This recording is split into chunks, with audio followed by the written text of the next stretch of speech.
Chapter 734. The chef competition in Huayuan County was currently being prepared. This competition was temporarily a local competition. Those who came to Huayuan County were all chefs from Jiangyi Province. The competition in other places had not started yet. After the competition in each province, they would be summoned to the capital for the next competition. Wu Huifei wanted to cause trouble for the Zhang family and Wang family during the competition, so she made a lot of arrangements. Empress Wang did not care about this. She ran to Yaowang Mountain to continue to take care of her skin. She also learned more about the way of leisure to stabilize her position. The battle between the two parties had been going on behind the scenes, so it could be considered peaceful. The place that was not peaceful was Xinsai County. Zhui Meng's disappearance made several parties move together. Along with the rumors, when they finally pointed to Feng Changgong, Li Linfu could not wait any longer. The more important thing was to speed up the construction of the workshop. Li Linfu called Feng Changgong and said, "Do you want to live or die?" "Live. Master Li, you must save me. I know my mistake. I shouldn't have asked Zhui Meng to come." In the face of life and death, Feng Changgong begged Li Linfu like a puppy wagging its tail. "It seems that you still don't know where you were wrong. You shouldn't have stopped Zhang Xiaobao and Wang Wan from channeling the river. Good. It's good that you know your mistake. Immediately take the initiative to dig a ditch in Baoxin County and post a notice to the people in the county. First, to prosper the local economy and improve the people's livelihood, we want to cooperate with Baoxin County to divert the river. Second, some time ago, you heard rumors and mistakenly led the fake Taoist Zhui Meng to the county to talk nonsense. You will issue an arrest warrant and offer a high reward for the people to admit your mistake first. Third, are there any omissions in the accounts? If you lack money, you can avoid this first. Fourth, personally go to Baoxin County and ask for forgiveness in front of Zhang Xiaobao and Wang Wan." Li Linfu understood that this was not just a battle in Xinsai County, but a battle between two parties. His side, Yuan Rong, saw that the matter was about to be settled. If he pushed a little, it would be better to contend with Zhang Sha. If he retreated, it would be unknown when Dongshan would rise again. Feng Changgong showed a troubled expression. He said, "Master Li, how can I still have face after doing this?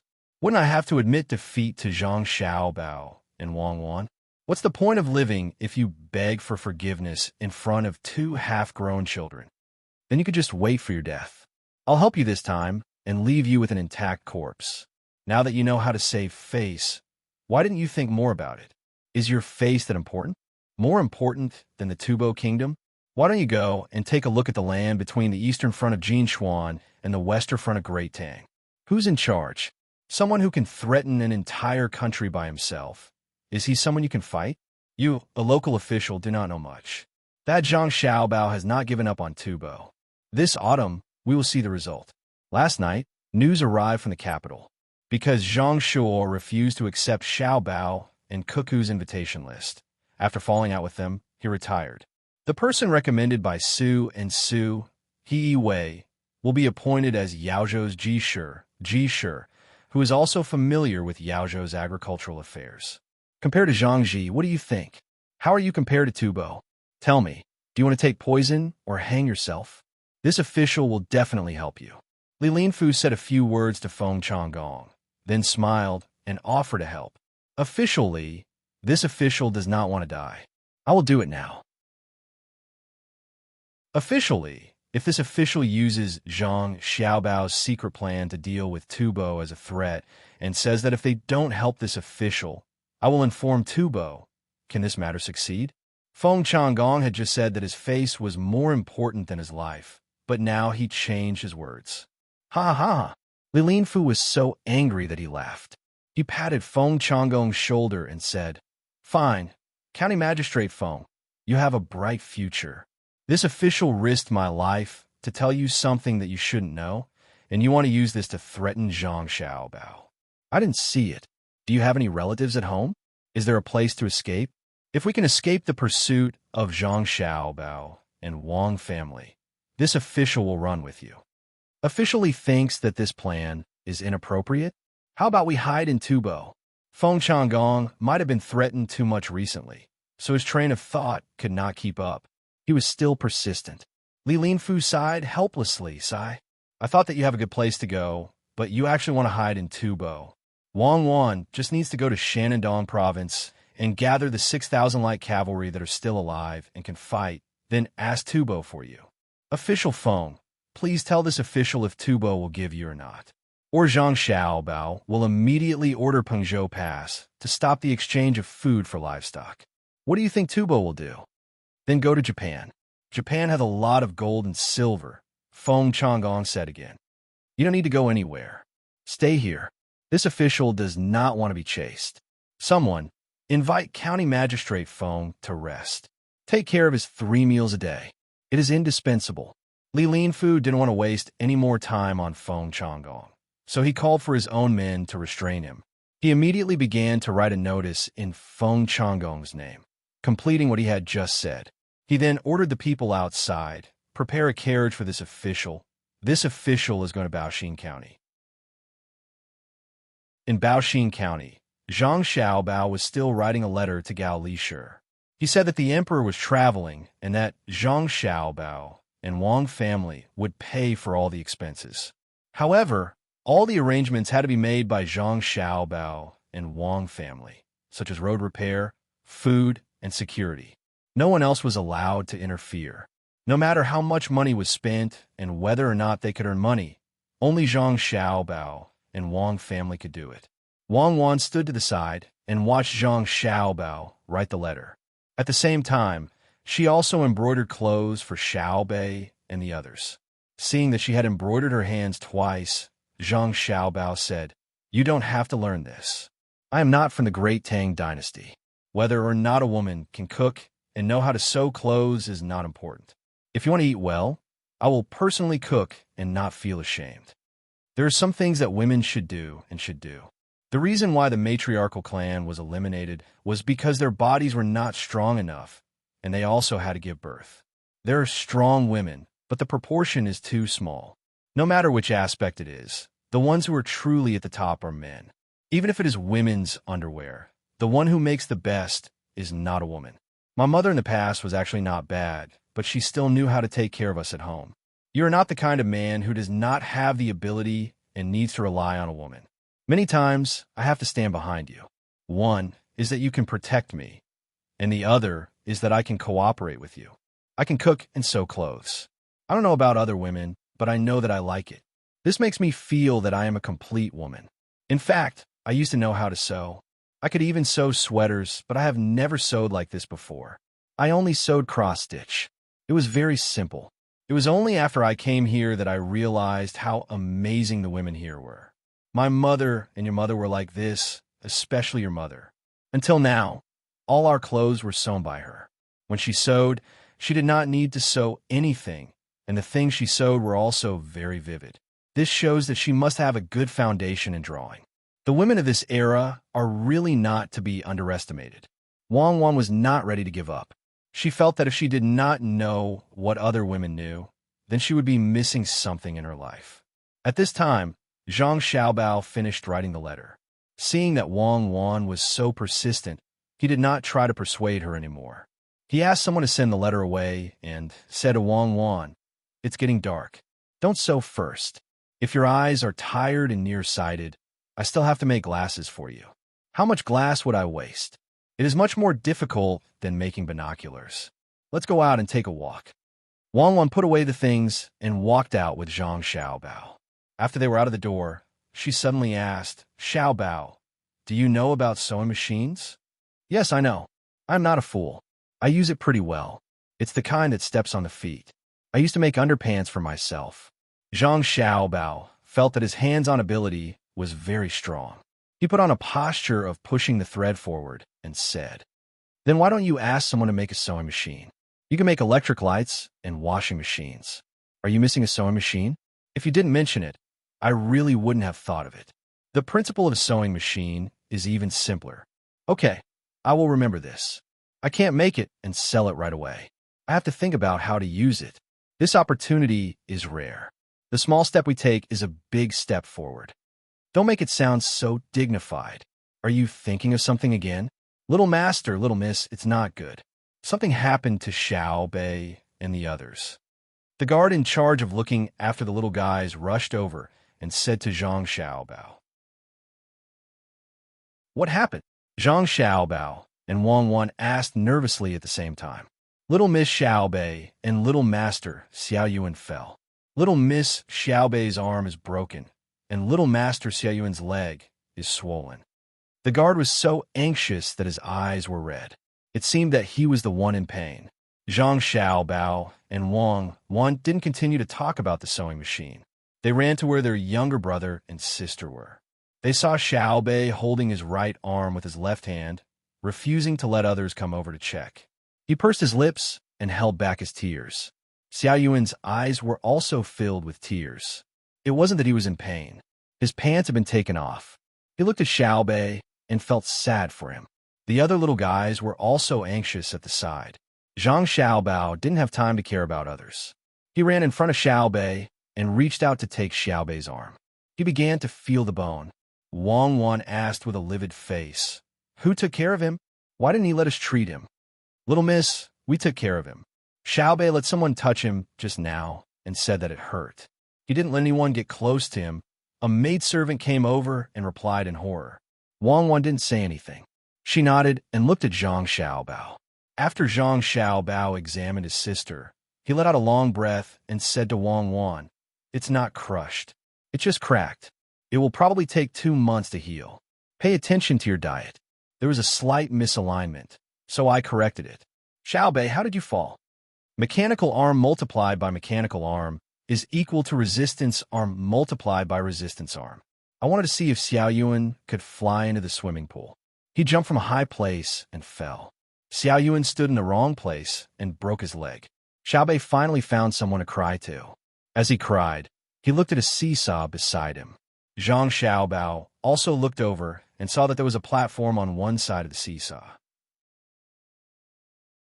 It was estimated to be 3 meters high. Presumably, his sister had jumped from there, and Xiaoyuan was standing on the other side. After crying for a while, the strong Xiaobei looked at her brother and asked, "Was it wrong?" "That's right. But little sister, you should ask your brother and sister first. The human body's endurance and the acceleration of gravity are not something you can jump from. Big brother will teach you how to jump later, okay? Later, take some painkillers." His sister was fine, and Zhang Xiaobao wouldn't take his anger out on the people taking care of her. He guessed that the little rascals did it secretly. In the future, he could only tell the people taking care of her to be more careful and more careful. Wang Wan's face was still gloomy. She asked the person beside her, "What if it's 2 zhang tall? What about 3 zhang tall?" "The maidservant will receive 3 whips, and the guards will receive 10 whips. "No, the guards will receive 20 whips. Guards, guards, guards. If they can't protect her, how can it be called guards?" After giving the order, Wang Wan said to Xiaobei with a pained heart, "The medicine will be here soon. I won't eat it. I'm not afraid of pain. Last time, when Big Brother practiced the torture removal technique, he didn't eat it after making a mistake. I won't eat it either." Xiaobei insisted. Then Xiaobei, "How do you know that mechanical arm multiplied by mechanical arm is equal to resistance arm multiplied by resistance arm?" Wang Wan was puzzled. This was knowledge taught to the people in the inner courtyard. How did Xiaobei and the rest know? "It's all because of my second brother. He even calculated whether the slingshot could hit accurately, but as long as it was a little farther, he was right every time," Xiaobei said. Chapter 735. Xiaobei was completely well-behaved this time. He had a splint on his arm and looked very pitiful. He had an excuse to ask others to feed him when he was eating. Zhang Xiaobao's little brother, Xiao Hai, was even more silent. Occasionally, he would be in a daze. If one got close, they could hear him whispering, "What is gravitational acceleration? How do you calculate it? Why do people get hurt when they fall?" After Zhang Xiaobao and Wang Wan settled Xiaobei down, they found Xiao Hai, who was squatting in a corner and drawing on the ground with a wooden stick. The two of them quietly approached him. They thought that Xiao Hai was sad for his sister. Just as they were about to persuade him, they suddenly realized that Xiao Hai was not drawing blindly. He was actually drawing a right triangle. There were numbers written on each side, and there was a simple addition and subtraction formula next to it. Zhang Xiaobao had also studied with Wang Wan for a while. Looking at the addition and subtraction formula, he knew that Xiao Hai was calculating the length of the hypotenuse of the triangle. Perhaps it was because he did not know how to write a square, so he used addition and subtraction instead. He always set the length of the two right-angled sides to a very easy-to-calculate number.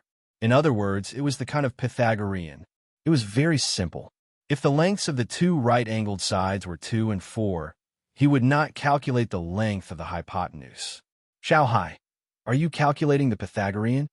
Wang Wan felt that it was very magical. She also squatted down and asked Xiao Hai.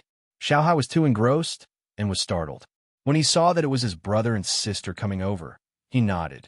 If Xiao Bei did not fall, Xiao Yuan also did not fall. After I calculate, Xiao Yuan will be able to fly out of the empty space on the platform that Xiao Bei jumped off and fall into the water. Hee hee, Xiao Hai, you like to learn this? Wang Wan laughed.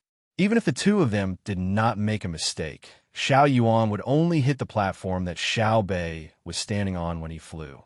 Picking up a wooden stick from the side, Wang Wan began to calculate according to the rough data on the ground.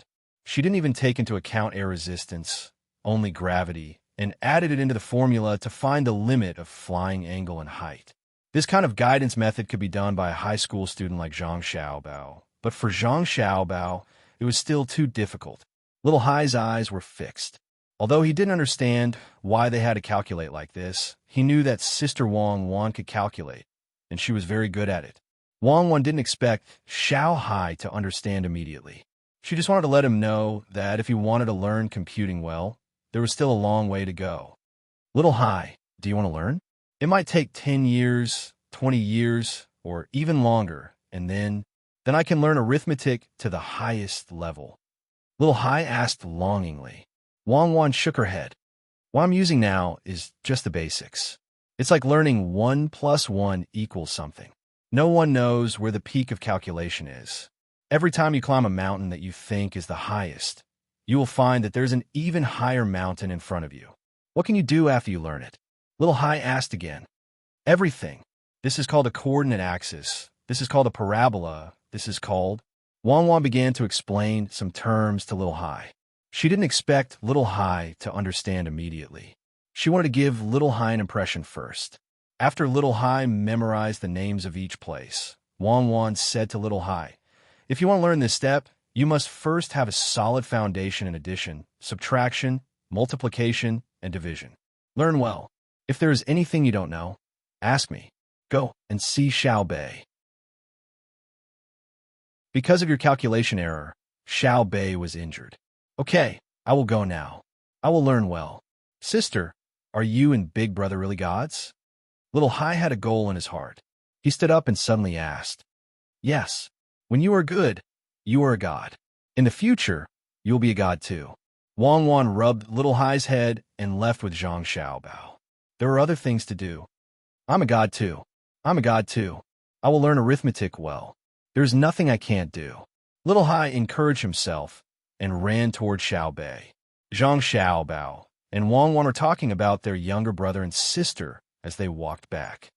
I thought I would have to wait until they were in their first year to discover their interests. I didn't expect them to gradually reveal it now. I have to be more careful in the future. I can't let them be too biased. Otherwise, when they reach a certain level, they will find that their foundation is not solid enough. They will have to go back and learn again. It will be a waste of time. Zhang Xiaobao felt that Xiao Bei and Little Yuan's injuries were worth it. At least they knew that Little Hai, who is usually relatively quiet, had such an interest. He could actually calculate the length of a string. Yes, every child is a genius. It just depends on whether you could discover it or not. Wang Wan also sighed with emotion. When Old Man Pai and the others, who had also received news of Xiao Bei's injury, rushed over, they saw Xiao Bei eating a cold drink with her arm in a sling. Today, she was injured, so she was treated more leniently. She ate 3 bowls in a row and was still eating. There was also an unlimited amount of candy. This made her forget about the pain in her arm very quickly and become happy. Old Man Bai found out what had happened from the servants. He looked at the seesaw, then at the platform that was set up. He said to Old Man Yao, "It is indeed dangerous, but let me know that the children of the Zhang and Wang families are indeed different from those of other families. This time, it is a human standing on the platform. If there is a stone placed on it, it would be a catapult. Yes, it seems that the little guys are quite capable. I didn't expect them to be like this usually. Their family just eats better food and says that they don't lack nutrition. They usually play more games, and when they tell stories, they always include what they learned that day. Everything else is about the same as other people's. Why is it that they're different after they are taught?" Old Man Yao concluded. He was quite shocked. He felt that if all the children were raised like the children of the Zhang family and Wang family, then when this batch of children grew up, they would definitely be even more impressive. Old Man Chang did not care about education. He only praised Xiao Bei's bravery and told Xiao Bei that if something like this happened in the future, don't forget to find Grandpa Zhang to play with. He looked as if he wanted the world to be in chaos. Xiao Bei and Xiao Yuan's injuries caused the servants and the family to receive the punishment they deserved. This was especially so for the bodyguards. They were whipped very hard. The people who whipped them were also not satisfied with them. They couldn't even protect a person, so how could they be bodyguards? This time, they were lucky and broke their arms. What if they broke their necks again? In Xian Kai County, after Li Linfu posted a notice to arrest the dream-chasing Taoist in the name of the county magistrate, the worries of the people were finally relieved. Since they did not have to be afraid of traveling to the southwest and did not have to continue controlling the land, then the river could be smoothly led to Baoxin County. As soon as Li Linfu left Xian Kai County, Cui Riji received the news and knew about the notice. Looking in the direction Li Linfu left, he said to the attendant next to him, "It seems that this Li Linfu is not like how he was on the way here. We were all fooled." Sir is right. If Li Linfu does this, even if he uses this method to deal with Feng Changgong, it won't be very effective. Originally, it was a crime of beheading, but after Li Linfu did it, it became a crime of negligence. At most, Feng Changgong will be stripped of his official position. That way, the blow to the other party will be reduced. Why don't we call that guy surnamed Yin over and ask him what he plans to do? It would be best if we can get our side, as well as Zhang Xiaobao and Wang Wan in Baoxin County. This time, Li Linfu is not going there to see the development of Baoxin County and learn from them like he said. He is probably going there to catch people. The attendant next to Cui Riji, who was also his aide, analyzed and said, looking at the busy people in the county, Cui Riji, who still didn't take Li Linfu seriously, waved his hand and rode to the Rushui River. He said, "Don't worry. Li Linfu is not that capable. How can he rope in Zhang Xiaobao and Wang Wan just because he wants to? But we still have to be careful." The attendant was still worried. Of course. Let's go and take a look over there. The recruitment and training will probably start today. As long as we start early, the tax paid by Xian Kai County this year will be higher than before. When the time comes, we will take all the credit. Cui Riji seemed to be very unwilling to think of Li Linfu as an opponent who could compete with him. He didn't even think of Li Linfu as someone who was more powerful than him. As soon as Li Linfu entered the lower boundary of Baoxin County, he got out of the carriage and rode on his horse. He looked at the situation in Baoxin County along the way. He was also a registrar, so he knew what kind of scene was real and could reflect the good and bad lives of the local people. The houses on both sides of the road were not renovated and looked old. If he only saw this part, then it could be said that the lives of the people in Baoxin County had not improved by much. However, the difference was that although the houses were old, in the enclosed courtyards, he could see chickens and ducks in the front yard. There were also pigs in the backyards. Each family had also found an open space to feed the poultry and livestock. It was almost noon. Smoke came out of the chimneys of the houses. Some had no smoke and were cooking by a unique stove outside. Li Linfu narrowed his eyes and looked at the people cooking. He saw that the clothes they wore were not as good as the people of Xian Kai County. However, the expressions on their faces were much better than the people of Xiankai County. None of them looked sad, and their actions were swift. Li Linfu had seen such an expression before. It was the usual expression of people when there was a happy occasion. He also said to the attendant beside him, "This is the human heart. As long as there is a good plan, it will be better than usual when doing things." It seems that Zhang Xiaobao and Wang Wan have really put in a lot of effort. "Master, look, there are a lot of people busy there. The road is blocked. Why don't we go around?" The attendant beside him also looked around. A gust of wind blew in, bringing a lot of dust. He narrowed his eyes and waited for the wind to pass. He pointed to a side road and wanted to go around. Li Linfu, who wanted to understand the specific situation in Baoxin County, couldn't go around. Wei Wei exerted force on her legs, and the horse under her sped up and ran forward. The others also knew to follow behind. Without waiting for them to get too close, Li Linfu could see the situation clearly. Many people carried sand and stones on their shoulders and pushed them with small carts to the sides of the road. The people on both sides held tools and dug and pressed. The weather was hot, and many people were bare-chested. Sweat flowed down their bodies, making them look like they were smeared with oil. In addition, the mud was sticky, making people feel uncomfortable just by looking at it. The commoners who were working did not seem to feel uncomfortable at all and continued to work hard. From time to time, there were people with buckets in their hands moving back and forth in the crowd. Occasionally, they would stop and use a ladle to scoop up the water in the buckets and pass it to the people who were taking a short break from work to wipe their sweat. The people who received the buckets raised their heads and drank it all.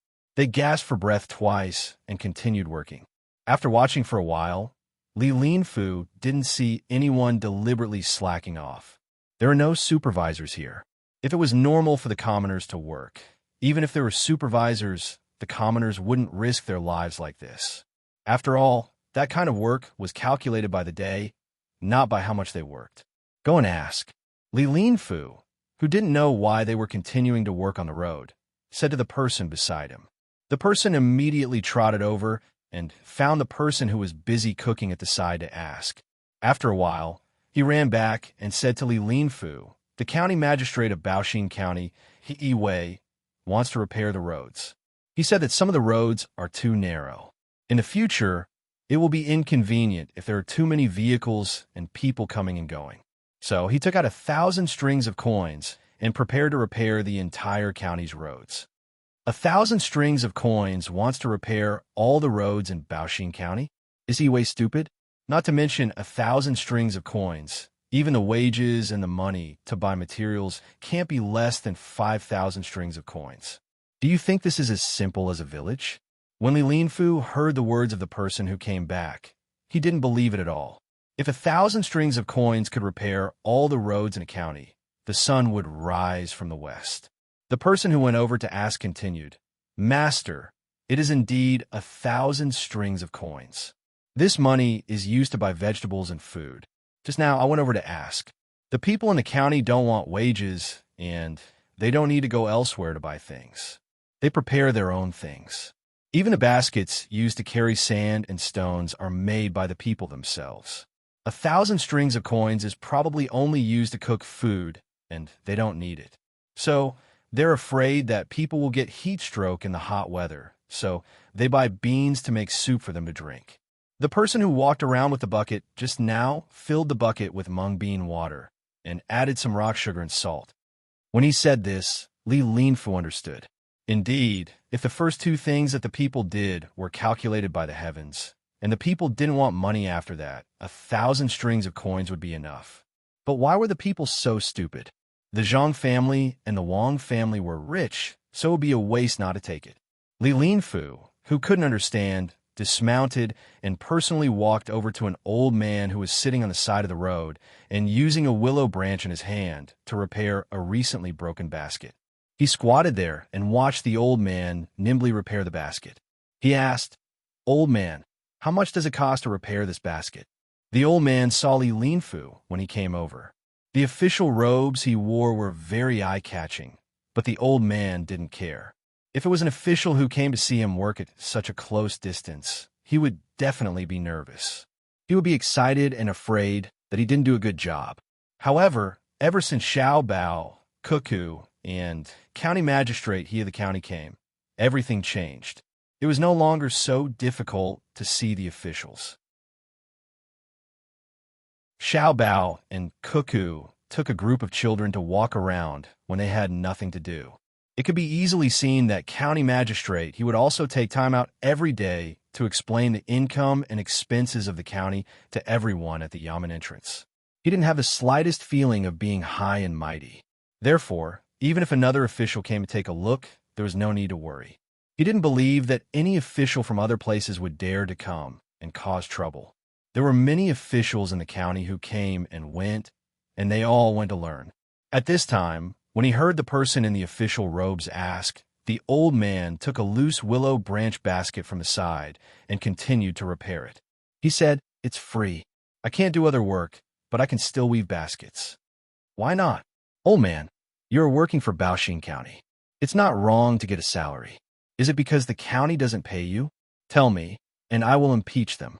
Li Linfu asked tentatively. He wanted to see what the people in the county thought. As soon as the words came out, the old man's pair of turbid eyes stared at him. "Who do you want to impeach? Go, stay away from me. Don't delay my work. I'm not impeaching. I'm just asking. I just said it. Even if you want me to impeach, I don't have the courage.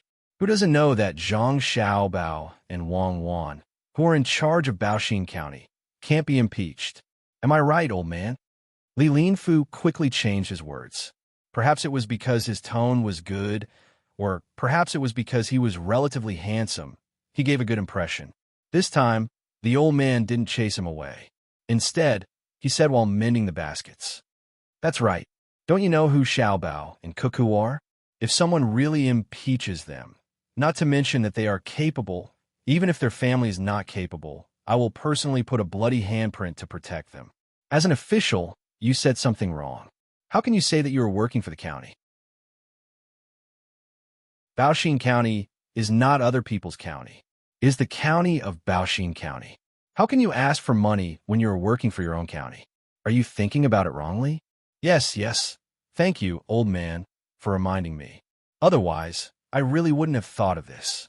Yes. How can I ask for money when I am working for my own county? Old man, we are in charge of our own county. Can we manage our own county? Does our own words count? Li Linfu was stunned. Since when did the people treat a county as their own? Since it was their own county, they couldn't just work for their own family. Therefore, he asked again, "Why doesn't it count?" Every morning in the Yamen, county magistrate, he will tell us how much money is left in the Yamen and where to spend it. If we don't agree, or if a lot of people don't agree, then the money can't be spent. Only when everyone agrees can it be used, for example, to repair the road. When county magistrate he first proposed it, I was also present. Everyone didn't say anything for a while. So, county magistrate he didn't dare to order to take out money to repair the road. Later, someone took the lead and agreed. They said that if the road was repaired, it would make it more convenient for pedestrians and vehicles to come and go. With more people coming and going, there would be more people doing business. The county would also collect more taxes. Naturally, more money could be used in the county. Only then do we all agree. You didn't see that when county magistrate he proposed it, he was sweating. He was afraid that we wouldn't agree. Some people said that if we didn't agree, county magistrate he would easily fall ill. The old man, who had personally participated in the decision of the county, was very happy. He said to Li Linfu with joy. He put down the basket in his hand. Seeing that there was no basket next to him, he took the willow branch and began to knit it on the support. Li Linfu really didn't know that Zhang Xiaobao and Wang Wan were in charge of this county. He only knew that they had built a model tour here. Now that he heard about it, he didn't know how to react for a while. Since when did officials need to discuss things with the people and get the consent of the people? How much money was in the Yamen was not the people's business. What did the people know? But Baoxing County really did this. The effect seemed to be quite good. Not to mention other things, just the fact that when the people were working, they would work for them without any pay. Other counties could not count on it. Perhaps only places like Sanshui County and Huayuan County could do it. It was good, but it was difficult.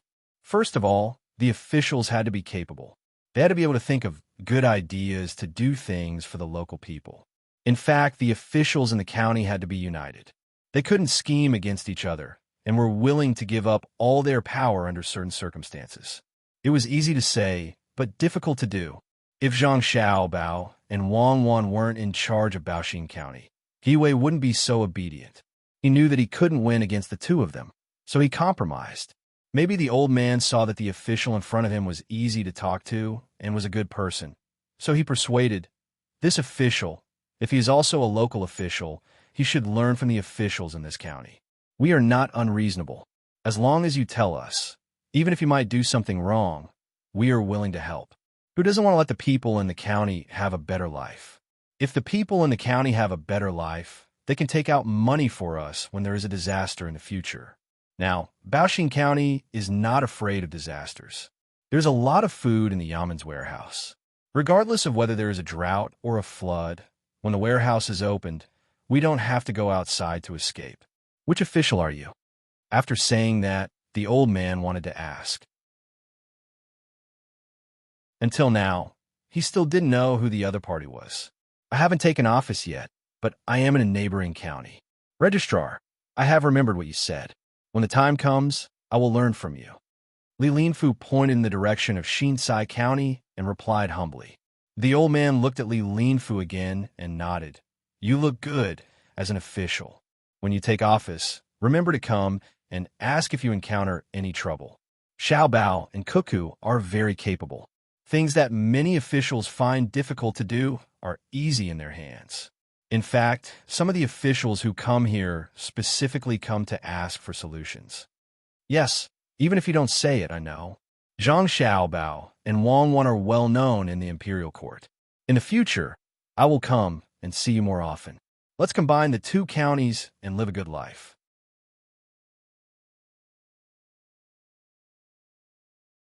Chapter 736.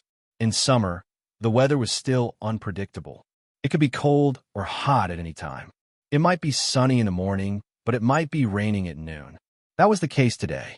When they woke up in the morning and saw that the weather was good, they prepared to travel a little more. But who knew that it would rain before noon, making the already difficult road even more difficult to travel? Stop. Set up tents to shelter from the rain. Complaining about the heavens in his heart, Song Grignigan gave the order to stop. The people in the group didn't want to continue. Being drenched by the rain, they couldn't tell if it was cold or hot. Their wet clothes stuck to their bodies, damp and stuffy. Seeing that their master had ordered them to stop, they quickly set up their tents and hid in them. They took off their soaking wet clothes and used the wood from the carriage to make a fire. Fortunately, they had covered the firewood with oilcloth before it started raining. Otherwise, they would have to endure the heat now. Song Grignigan didn't rest immediately. He wore a straw raincoat and a bamboo hat. A few other people checked the tents one by one to see if anyone was feeling unwell. If so, they would have to be fed medicine immediately. They were not just slaves, but also money. The slaves were also used to their master's kindness. Everyone who saw Song Grignigan respectfully greeted him from the bottom of their hearts. When Song Grignigan walked into another tent, there were women and children. The women also took off their clothes and didn't look shy in front of Song Grignigan. Perhaps they were used to it, but the children were also playing around naked. Seeing a child sitting there obediently, Song Grignigan took out a thermometer from his arms and wiped it with his sleeve. He said to the child, "Open your arms and hold it. Are you cold?" The child nodded and obediently held the thing that he had never seen before under his arm. He looked at his master with wide eyes, not knowing what his master was going to do. The person next to Song Grignigan immediately said, "This is called a thermometer. It can be used to see if a person is sick or not. Ordinary people can't see it, let alone use it. It's a good thing made by devilish Cuckoo's family. My master is good friends with Cuckoo and only got a few of them. She still hasn't boiled ginger water to drink. Master, should I bring some more sugar?" "Yes, go get it. Remember to bring the brown sugar." He glanced at the others and said, "If anyone is feeling unwell, you must tell us in advance. Don't drag others down with you when you die of illness." After he finished speaking, He turned around and left under the grateful and happy gazes of the people in the tent. He went to the next place, and after a while, someone would come and take the thermometer. Sunrinigan liked this feeling very much. Compared to other nobles or royalty, he felt that his slaves were the ones who were truly willing to do things for him. They were healthy and loyal, and when they worked, they could do too of the work of others. He was not afraid that a slave would accidentally run away. As soon as he left the tent, the other children in the tent stopped playing and gathered around the child with the thermometer. They tried their best to see what the thermometer looked like. The thermometer that was caught only showed a small part, and they couldn't see the whole thing. The children waited there, waiting for someone to come and take a look. No one dared to reach out and touch it. Even the child with the thermometer didn't dare to move. He sat there, afraid that he would break the thermometer. They all knew who Devilish Cuckoo was. From the stories that had been passed down, they felt that Wong Wan was amazing. How could something made by her family be bad? It must be very precious. The women in the tent all prostrated themselves on the ground, chanting their blessings to Sunrinigan. As adults, they could feel how good their master was to them. Other slaves weren't allowed to go out casually, but they could. As long as they finished their work, the rest of the time was theirs. Of course, they didn't have money to buy things when they went out, but it was good to be able to look around. Some people were lucky and could even find a temporary job to help carry things when they were out. That way, they would have money. They could secretly buy some things they liked and bring the rest back to their master. This kind of thing happened more than once or twice. Every time their master received the money, he would say that he would save it for when the time came to buy things and distribute them. This was what he said and did. All of Sunrinigan's slaves hoped that Sunrinigan could live a better life. That way, they could also live a better life. Master, looking at the rain, it will probably rain until night. If we stay here all the time, won't it be a waste of time? Sunrinigan asked his subordinate. He looked up at the sky and wiped the rain on his face. Sunrinigan was also worried. He originally planned to reach Jinchuan quickly. Once he was there, he wouldn't have to worry about being ambushed by others on the way. Now that Tubo was in chaos, there were many times when nothing happened in Lhasa City. Once they went out, they might be robbed by bigger nobles. When the other party robbed them, they wouldn't say which part they belonged to. Therefore, many people who were robbed didn't know who did it. Even if more people wanted to find trouble with the other party, they couldn't find them. Sunrinigan knew that when he sold all of his land, others would definitely find out. He was worried that someone would rob him because he didn't have a good life. He originally planned to go all the way to Jinchuan City, but the weather seemed to be against him. It was sunny one moment and rainy the next, especially today's rain. Looking at how cloudy the sky was, it probably wouldn't stop until night. The more Sunrinigan thought about it, the more worried he became. He ordered the people around him, hurry up and get ready to eat. After eating, be alert. If something happens, fight out with them. Perhaps the more afraid something was, the more likely it was to encounter it. When Sunrinigan and the slaves were halfway through eating, the sound of horses' hooves and the sound of rain could be heard. They all had experience in this area.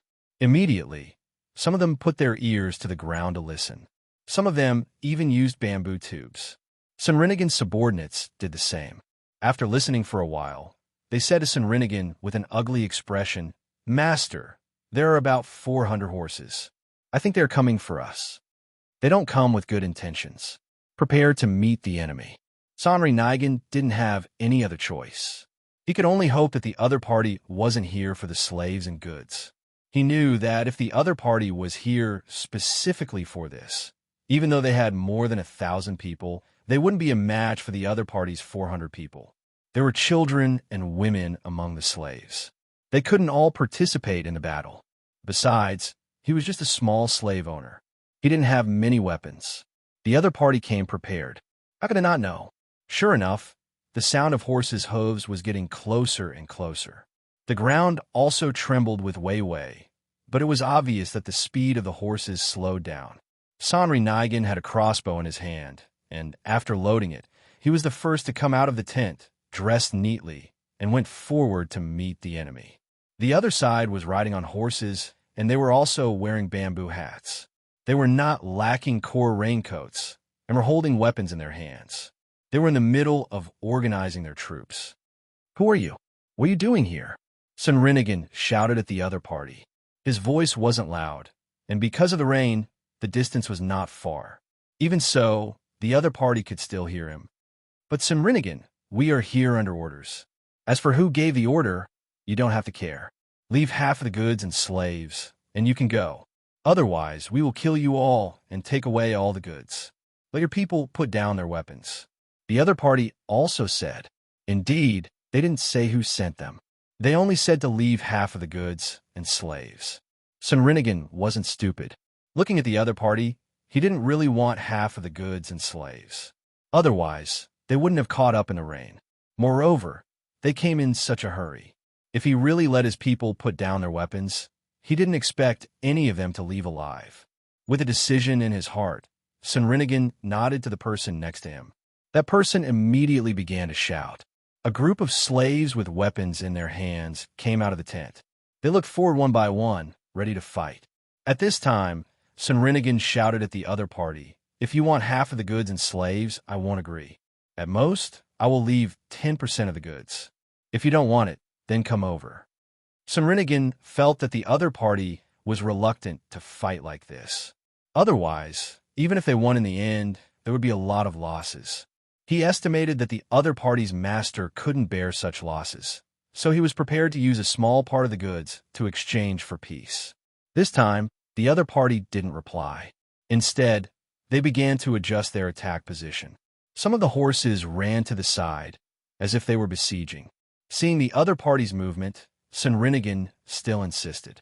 At the same time, he rejoiced in the rain. Otherwise, the other party's cavalry would have an even more obvious advantage. Just when the two sides were about to fight, the sound of horse hooves came from another direction. The first group of people didn't dare to act rashly. They stayed there, waiting to see who was coming. After a while, the second group of people also arrived. They were also cavalry. This time, there should be more than 300 of them. It seemed that they didn't expect that there would be a group of people here. Seeing that the two sides were in a deadlock, they stopped to observe the situation. One of them came out and shouted to Sunrinigan, "Sunrinigan, leave all the goods and we will let you go." Sunrinigan suddenly found that he was in high demand. The two groups of people wanted to attack him, but he wasn't worried now. The people on both sides wouldn't reveal their true identities, so it was possible for them to cooperate. When the time came, one side would attack, and the other side would wait to take advantage of it. Therefore, the people on both sides wouldn't take the initiative to attack him. Sure enough, the two groups of people stopped there, guarding against each other. They wanted to attack, but didn't dare. If they didn't attack, they could only stand there in the rain. After a while of deadlock, Sunrinigan shouted to the people on both sides, "How about this? I will give you 10% of the goods. Let's stop here today. When we set off tomorrow, you can continue to chase from behind. If you catch up, you will give me another 10% of goods." Sunrinigan had no other choice. He knew that if he didn't give the other party something today, he wouldn't be able to leave in one piece. He would let the other party taste the sweetness first. As for whether he could catch up with them tomorrow, he didn't care about that for the time being. 10% of the goods was not a small amount. The other party should at least stay behind to guard it or transport it back. That way, the other party would have fewer people tomorrow. With fewer people, they wouldn't dare to directly use force against him. In 2 more days, they would reach Jinchuan. Even if they had to give away half of the goods, they would accept it. The people on both sides hesitated, not knowing whether to agree or not. It should be the people behind them who told them to take away all the goods. But since there were 2 wolves who wanted to eat a sheep, and they couldn't cooperate, this plan fell through. Sunrinigan didn't care whether it was still raining or not. He ordered the people to put away the tents and prepare to hurry in the rain. He divided the goods into 2 groups and left vigilantly with the group. The cavalry on both sides wanted to continue to chase, but they were reluctant to give up the goods. They were worried that the other party would chase and take the remaining 80%. They were also thinking about what they should do. While they were hesitating, Sunrinigan took the people and disappeared in the rain. First, take this part of the goods back. The group of people who came first finally made a decision. They divided 100 riders to guard the goods, dismounted from their horses, and harnessed the carts. This was because Sunrinigan only left the carts behind, but not the animals. The remaining 300 riders stayed where they were. They didn't chase after Sunrinigan, but they also didn't leave. They just waited for the people who came later. The people who came later also helplessly ordered them to guard their goods. At this time, both sides found a problem, and that was if the rest of the people really chased after them, they still wouldn't get any benefits. As long as Sunrinigan fought desperately, the people on the other side would first take away the 10% of the goods he just obtained and then chase after them to clean up the mess. It was a very mysterious balance, which made both sides very depressed. Sunrinigan was also depressed.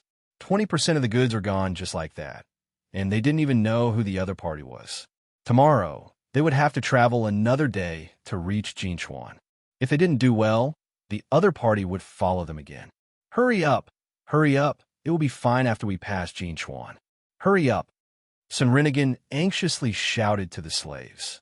The slaves knew what to do without him shouting. If they walked too slowly, it wouldn't be a good thing to be caught. Although they were still slaves, they were treated differently. Would other masters give them meat to eat? Would they give their children eggs to eat? One by one, the slaves rushed with all their strength. If the carts moved too slowly, they would push and pull them. At night, it was still raining. Some people had already fallen sick or tired.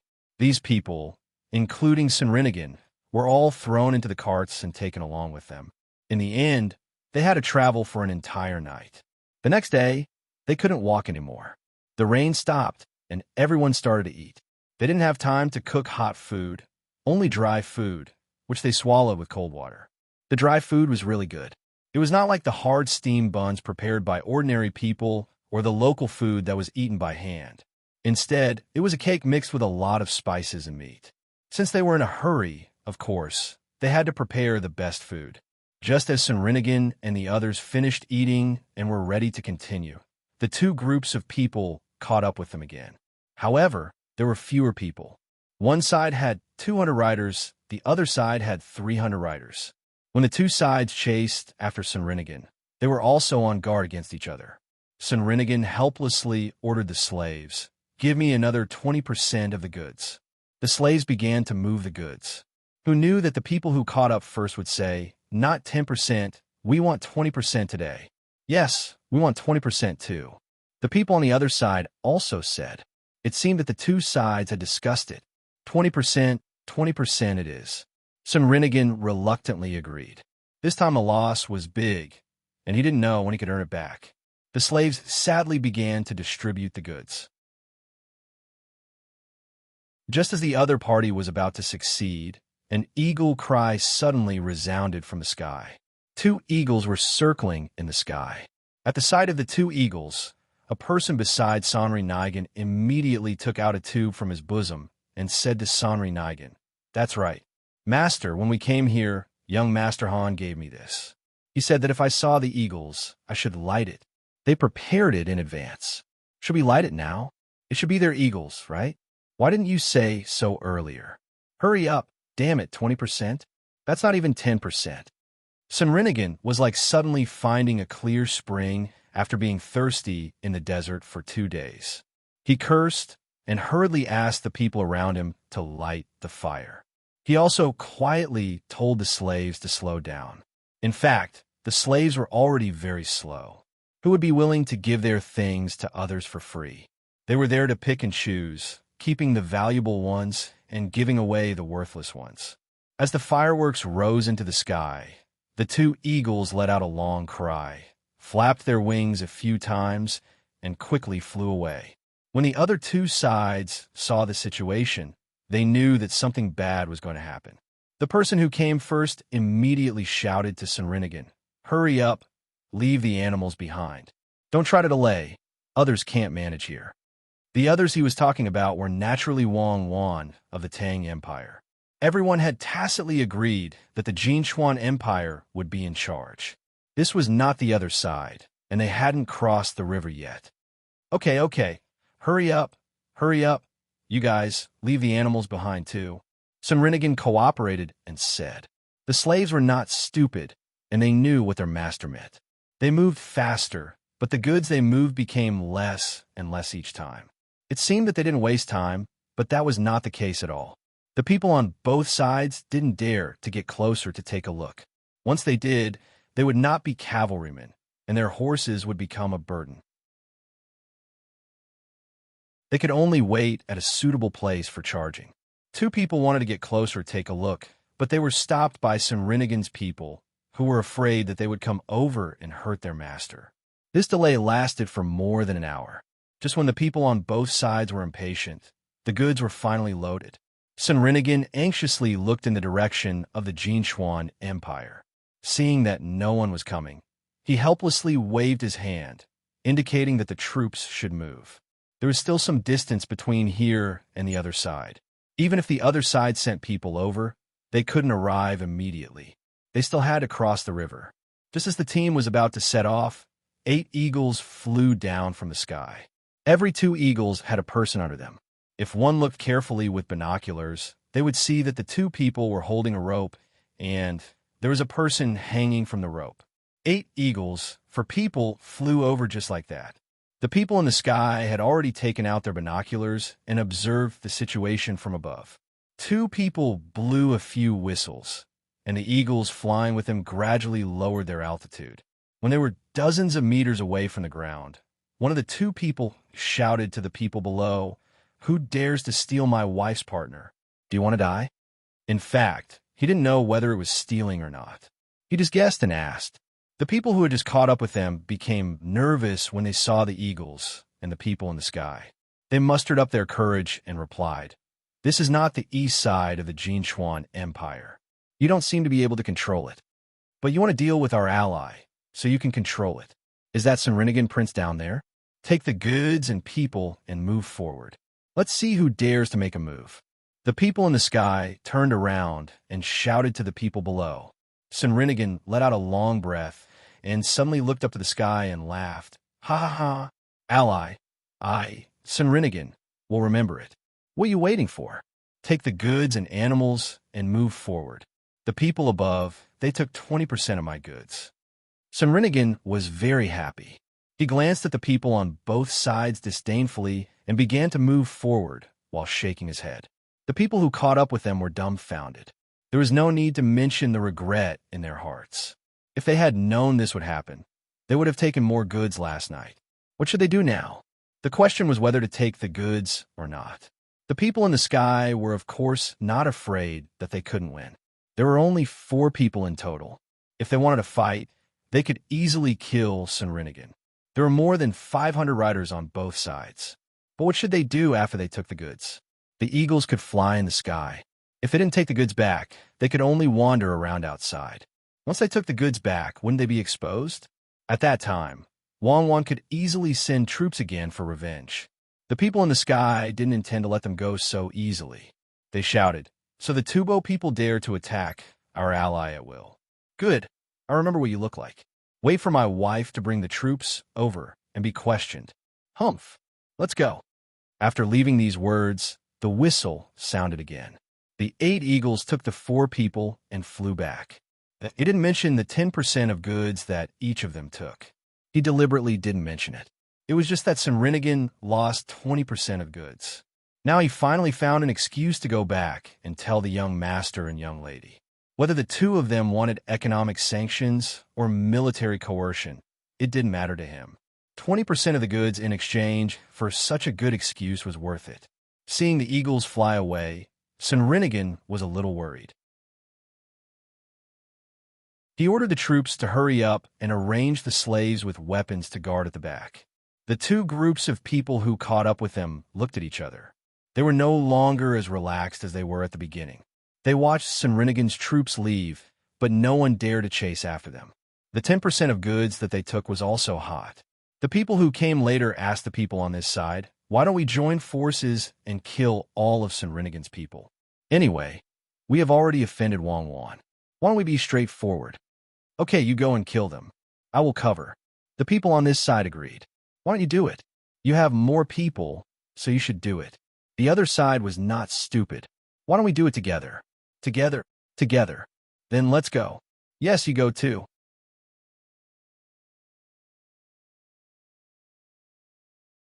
Chapter 737. The road was still under repair. After rushing for half a day, Li Linfu finally arrived outside the Yamen of Baoxin County. He saw the newly built houses built by the relocated people. They were very good. He also asked the other people here. They said that after the road was repaired, all the houses in the county would be rebuilt after the autumn harvest this year. They had to be built the same and look neat. When Li Linfu arrived at the entrance of the Yamen, he deliberately looked at the notice of income and expenditure. The more he looked at it, the more shocked he was. As a registrar, he knew that the things on the notice of Baoxin County should be true. But why did they have to let the people know so thoroughly? It was like wearing only a thin layer of gauze that was not supposed to be seen by others. It was too transparent. If the officials in the county told the people about their plans in the future, then there would be no secrets at all. Li Linfu stood there and looked. No one paid much attention to him. There were many officials here to visit and learn. Who would care about him? After thinking about it, Li Linfu did not directly enter the Yamen. Instead, he walked towards the place with the model. There were two important people there that he should meet, Bai Go and Yao Chong. He also wanted to take this opportunity to learn more. There were such models in the palace. If one day the emperor was happy and asked someone, he would be able to answer. When entering the tourist area, ordinary people did not have to pay the entrance fee. However, it was different for officials. Based on their ranks, each official had to pay 20 to 100 copper coins for the visit. This money was not taken for free. The people did not have to pay. They just wanted to see the excitement and novelty. However, when it was the turn of the officials, there were people here who specifically talked about the officials. For example, the population of a certain place, the degree of governance, and so on. The data given was very accurate. At the same time, the officials who paid 100 copper coins showed that their positions were important. There were also other things for them to see, such as the future development of various places and how to deal with disasters. 100 copper coins was really not expensive to learn such things. Li Linfu also paid 100 copper coins and let the tour guide him in. Along the way, he carefully listened to other people's explanations and tried his best to remember, afraid that he would forget.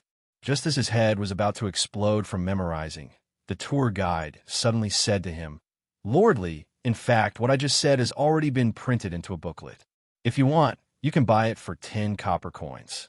There are a total of 6 sets divided into 6 parts, and each set costs 10 copper coins. When the time comes, Lordly can go back and read it easily." As soon as Li Linfu heard that there were 6 divisions, he understood that it should be one of the 6 divisions. As for why there were no 3 divisions, it was because his level was not high enough, so there was no need for him to understand. She glared at the tour guide in dissatisfaction and complained in her heart that the tour guide didn't tell her earlier. Her eyes hurt from remembering it. She said, "Give me one of each." "Is it thick?" "What's thick?" the tour guide asked in confusion. "Is the paper thick?" "It's not thick. It's all thin paper. If it was thick, it would be too heavy." Am I asking too much or not? Li Linfu felt that this tour guide was a little stupid. "Oh, that's what Mr. Li is asking. It's not bad. It costs a lot of money, so it won't make much money," the tour guide replied.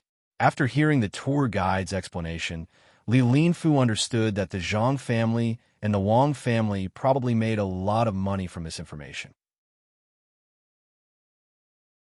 How much would it cost to buy 6 servings for 60 copper coins? At most, it would be 20 copper coins or less. The rest of the money would be profit. Yes, that's right. With Zhang Xiaobao's calculation, he definitely wouldn't let go of such a money-making opportunity easily. As Li Linfu listened and walked, he relaxed and really felt that this model was well made. When he walked to the front, he saw many people gathered there. Some people even made friendly noises from time to time. Puzzled, he asked the tour guide, "What's going on over there?" "Nothing, just follow me. Mr. Bai and the others are telling a story over there. It's all fake. There's no need to go over." The tour guide signaled Li Linfu to follow her. Li Linfu came to see these 2 key figures and was counting on them to help him put in a good word. How could he miss this opportunity? He didn't care about the tour guide and walked over. At this time, Old Man Pai was telling the exciting part of the story. Old Man Chong had also changed 6 weapons. He was so tired that his whole body was covered in sweat. Someone beside him bought him a cup of good tea to drink. If you want to know what's going to happen, listen to the next segment. Old Man Pai was also thirsty, so he quickly stopped. He picked up the cup of tea and gulped down a few mouthfuls. At this time, he wasn't as elegant as he usually was when drinking tea. Is this Mr. Bai? This humble one is Li Linfu. I heard that Mr. Bai was here, so I specially came to meet him. Li Linfu first greeted Old Man Pai. He had already started to bow. Then, he greeted Old Man Chong and Old Man Yao. Although Old Man Chong didn't have much of status, Li Linfu didn't have much of status. Old Man Pai heard Li Linfu's self-introduction and knew who he was. Oh, so you're the registrar of Kai County.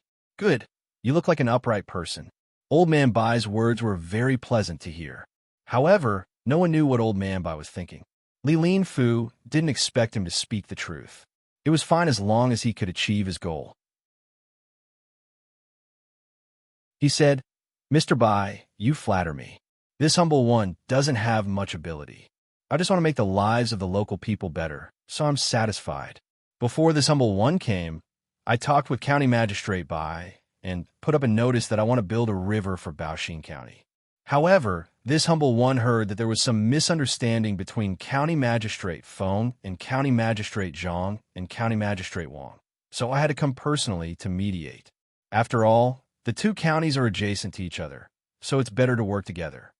After he finished speaking, Li Linfu looked at Old Man Yao. Seeing him look over, Old Man Yao followed his words and said, It's great that you can think this way. In the future, you have to put in more effort in the 2 counties. You said it was a misunderstanding? What misunderstanding? It shouldn't be. Otherwise, why would Xiao Bao and Cuckoo ask Commandery Prince Tang and to build a workshop there? I'm overthinking. Since I'm here, I'll take a good look. As soon as Old Man Yao heard Li Linfu's words, he knew what he meant. He wanted the 3 of them to help mediate. How could that be possible? Zhang Xiaobao and Wang Wan had already decided on something. If others could easily change it, then they wouldn't be the 2 of them. Seeing that the other party didn't admit it, Li Linfu had to tell the 3 old men everything that Feng Changgong said to him. After he finished, he showed a troubled expression and said, Mr. Bai, County Magistrate Feng already knows that County Magistrate Feng is wrong.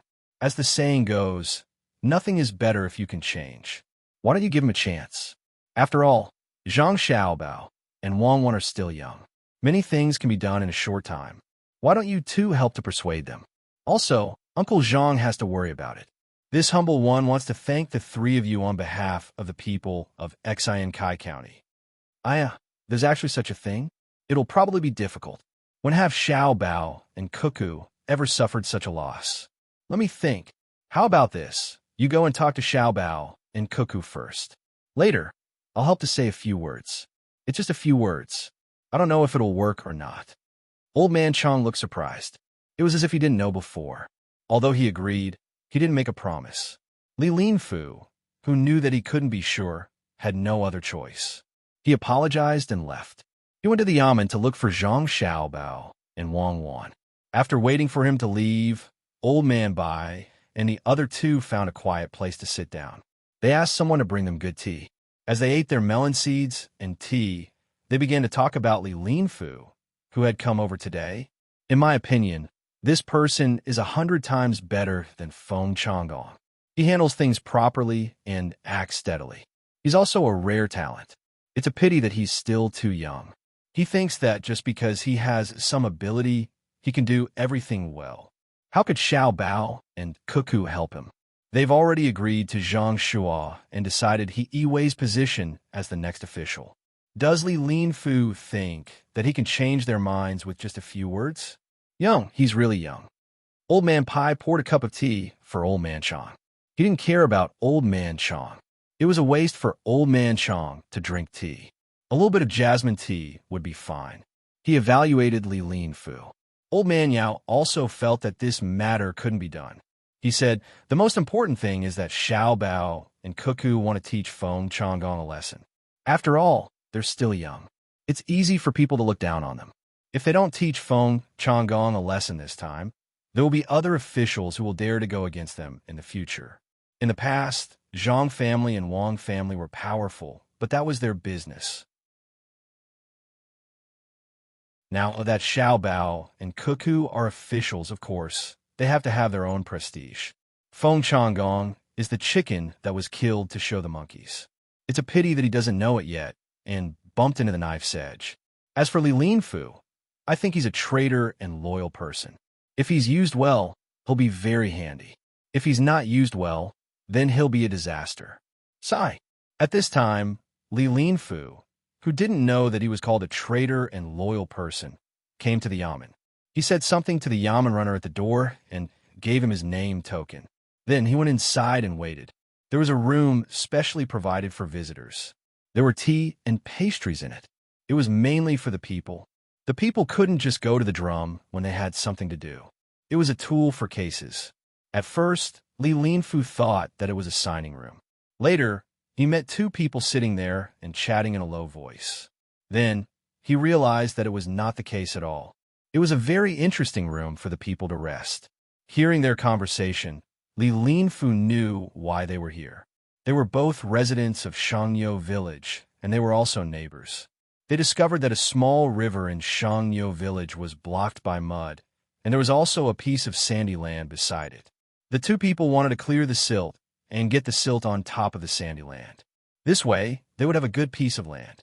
However, they had to solve a problem. The sandy land was high. The villagers could clear the silt, but it would take a lot of effort to use water.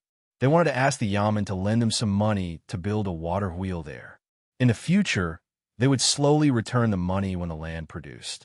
Listening to the two of them discussing matters, Li Linfu found it even more strange. The people here were too bold. They actually came to the yamen to borrow money to build the water wheel.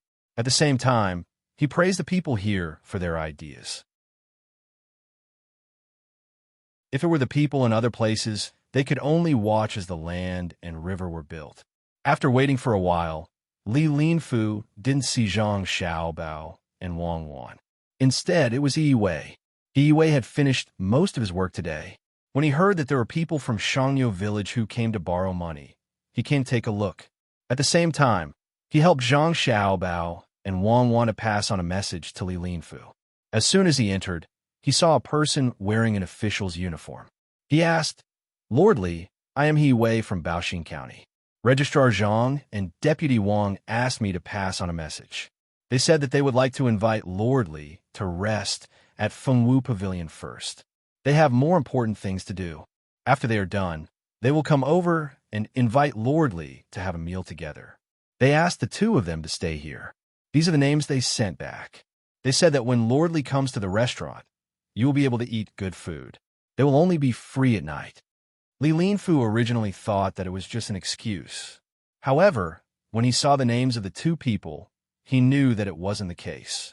He took the names and said, "It's my duty. The county affairs are important." Even though it was important, he didn't want to leave. He wanted to see if the two people from Shangyo village could borrow money. It was the first time he met them, so he was curious. "Nyoda, Nyo Zhuang, the two of you want to borrow money?" Yi Wei didn't chase them away.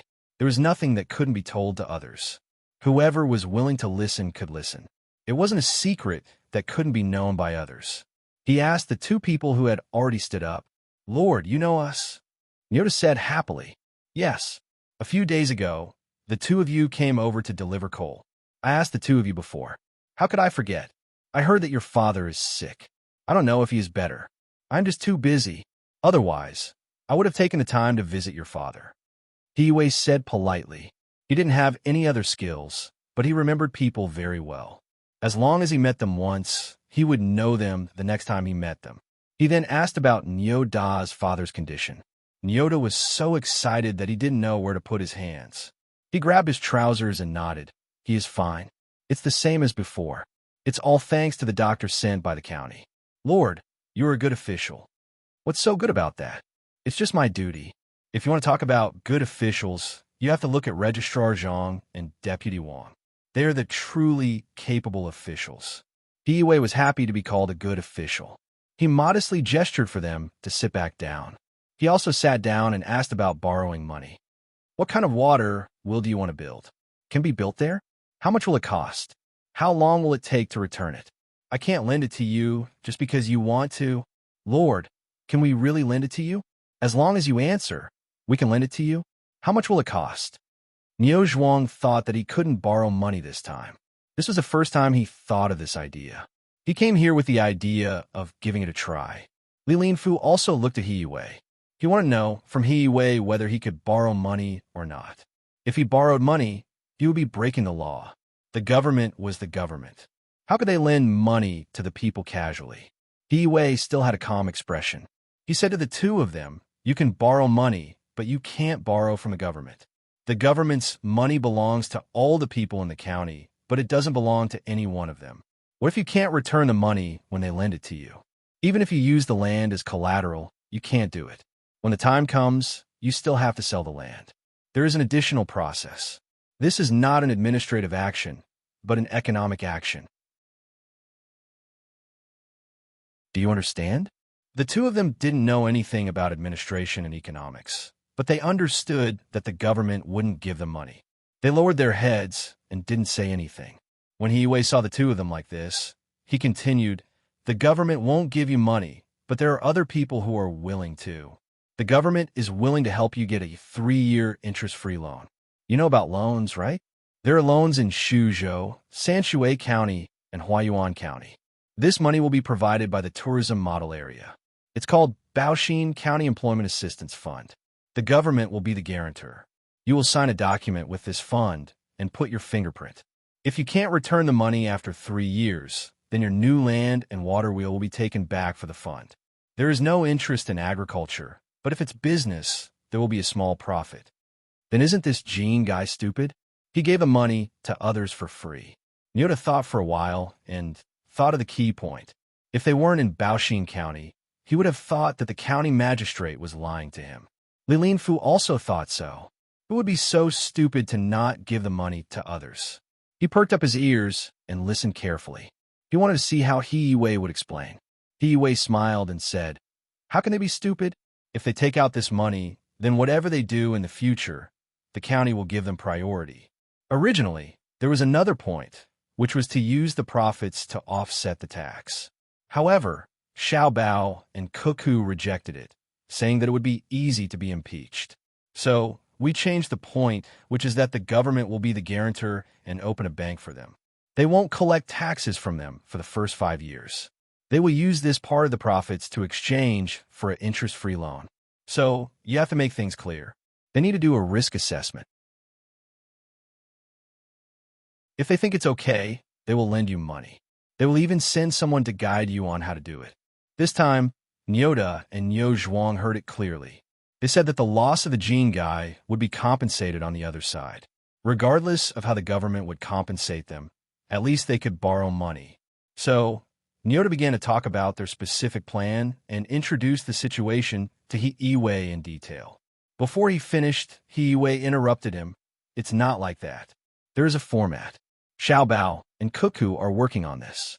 In fact, even if you didn't come today, you would see this message on the bulletin board at the entrance of the government office tomorrow. They said that they have used this method in other places before. That method can be used in emergencies, but it is not formal and needs to be specially proposed. You can either wait here or go home first. Come back tomorrow and fill in the form according to the format. They will send someone to take a look. It won't take long. Shall we wait?" Nyota asked Niu Zhuang. "Yes, sir. We will wait here." Niu Zhuang felt that he would not feel at ease if he did not tell them the truth. He chose to wait. Anyway, there was food and drinks here, which was part of the government office's normal reception fee. There was no need to rush back to eat. Li Linfu was also thinking about this matter. He was not like Nyota and Niu Zhuang, who did not care about long-term matters. He had a lot to consider. Would the establishment of this so-called fund be everywhere in the future? A fund with a bank. Then there would be a bank in many places in the future. What were they going to do? A bank, as the name suggested, was a place to put money and borrow money. For example, flying money was used in this way, but it was not commonly used. Now, If ordinary people wanted to borrow money, they could not go to a place that specialized in exchanging money. Instead, they could go to a pawn shop. It seemed that this bank could provide a way for ordinary people to borrow money in the future. This matter was not that simple. There must be a deeper meaning. Since Zhang Xiaobao and Wang Wan brought it up, it might be a big matter. He had to tell the higher-ups as soon as possible so that they would not miss this good opportunity. Li Linfu thought. Now, he just faintly felt that this matter was not simple, but he could not pinpoint the specific details. Seeing that other people's matters were settled, he got up and left. He also asked when Zhang Xiaobao and Wang Wan would be able to settle the matter of the fund. He also came to take a look and did not have to wait in the Fengwu Pavilion. Zhang Xiaobao and Wang Wan were in their own room at the back, perfecting the loan matter. Because this industry was also a new one, they had to consider what should be considered, especially the bank. Once it was opened everywhere in the Tang Empire, it would not be as simple as helping people to exchange change or get money. It was not only money that could be exchanged for gold and silver, but also the function of lending and saving. Of course, it was easy to open a bank now. If people kept a lot of money here, not only did they not have to pay interest, but they also had to take out a part of it as a storage fee. If they could lose money, then the person who opened the bank was really an idiot. Wang Wan was thinking about it, and so was Zhang Xiaobao. Both of them had their own ideas. When the time came, they would integrate the advantages and disadvantages. After Wang Wan wrote a few lines, she asked, "You really don't want to pay interest to people who save money?" "Not now. We will talk about it after opening a few more banks. The advantage of not paying interest is that we can take less risks, but we can lower the interest in the early stage according to other places like this. It will be fine as long as it is very small." The disadvantage is that the speed of accumulating circulating funds is slow. If we give others interest instead of asking them to pay for it, many people will be willing to deposit the money in the bank. The more money we deposit, the more people will adapt to it. Then, we will have more funds to use. Zhang Xiaobao stopped writing and replied, "I know. As long as there is no situation of a bank run, then a large amount of money will be ours. We can always use it without worry. The larger the base, the more stable we will be. I am afraid that someone will deliberately play tricks and deposit a large amount of money first, then withdraw a large amount of money in a foreign place. In that case, when we have insufficient funds in the early stage, there will be a shortage of funds in another place. But it won't do if we restrict the withdrawal of large amounts of money, because many people are like this. They are preparing to do a big business and are afraid that it will be dangerous to carry cash, so they spend a small part of the money in the bank. As long as it is cheaper than hiring bodyguards, then it will be profitable." Wang Wan frowned slightly. Who asked there to be no electronic business here? If there was, it would be good.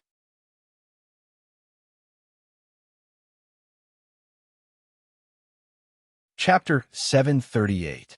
Even after an entire afternoon, Zhang Xiaobao and Wang Wan were still unable to figure out how to operate a bank. For example, how to monitor their subordinates and how to prevent forgeries from occurring if they were to deposit and withdraw money from another country. In fact, the current communication conditions were even better. They could still cheat when they needed to, and they couldn't just rely on loyalty at this moment. The two of them decided to put aside the matter of depositing and withdrawing money. Instead, they planned to open a bank to provide small loans. After that, they started to deal with the funds. This was simple for the time being. With the two of them around, there wouldn't be any mistakes in their evaluation. However, that could be dealt with in the future. The only way to avoid risks was to intentionally lower the value of the other party's collateral. In fact, it wasn't much different from a pawn shop. "Xiao Bao, I feel that there's a flaw in the current use of silk in Great Tang. To think that it can be used as a currency. Not only is the storage fee of silk high, it is also prone to spoilage. Silk should have depreciated as it is damaged, but due to the storage fee, it actually has to appreciate in value to match the value of the currency. This is especially so for the imperial court. In order to guarantee the value of the silk, they actually intentionally gave 200 copper coins during the exchange, using another currency to guarantee the value of one currency. If this continues for a long time, it will be troublesome. Wang Wan and Zhang Xiaobao explained on the way to meet Nyoda and Niuzhuang. Zhang Xiaobao had long known about this matter, but he couldn't do anything about it. This was what the imperial court wanted to do. After hesitating for a moment, he said to Wang Wan, "There are two ways to solve this problem. First, we can report the flaws to Li Longji. He should know about it by now, but we still have to insist on it and scare him. After that, we'll think of a way to prevent counterfeiting. In fact, there are counterfeits in any era. We can't always rely on the anti-counterfeiting technology of the currency and the user's understanding of the currency to solve this problem. We should do it from a system perspective. Of course, it's best to use electronic currency. This way, even ordinary people can avoid danger." What's the other solution? Wang Wan knew that the first solution was useless, so she asked about the second one. Zhang Xiaobao softened his voice.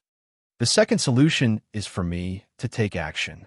Within 3 months, I will let Li Longji know the price of using silk as currency. Even something as durable as gold can still be used as currency, let alone silk. Right now, the Great Tang doesn't use much silver, and it's usually used for large amounts of currency calculations and official statistics. The normal currency used is brass and silk. If I were to attack it, silk would immediately become worthless. What do you think? What's this called? It's called the throes of reform. No, when the time comes, you won't just be impacting the currency itself, but the lives of the people. Whether it directly affects the money of the people or the merchants, in the end, it will all be passed on to the people. Tell me, how many merchants will go bankrupt if you attack them? How many people started their careers? And how many people have reduced the impact of currency shocks by squeezing their own workers? You should go and attack Tubo. The Great Tang is not allowed to attack. Definitely not. Don't you have a gentler method?" Wang Wan firmly rejected Zhang Xiaobao's idea. The current currency system was already unstable, and if Zhang Xiaobao were to make a move, it would be over. There was no need to doubt if Xiaobao could do it. It was too simple, and she could do it herself, just that the impact would be weaker. Then forget it. I'll think of another way. Gentle, right? The kind that moistens things silently. The problem is that the value of copper coins is too high now, and it's not the value of copper itself. After a gram of copper is made into a copper coin, the value produced could be equivalent to 2 grams of copper. That's why many people want to privately make copper coins. Also, some people look similar to the copper coins now, but they try to add other things or reduce the weight. This won't do. It's not like the Song Dynasty, where copper was expensive and money was cheap. That's why many people melted the copper coins and turned them into copper to make things easier. Zhang Xiaobao was worried.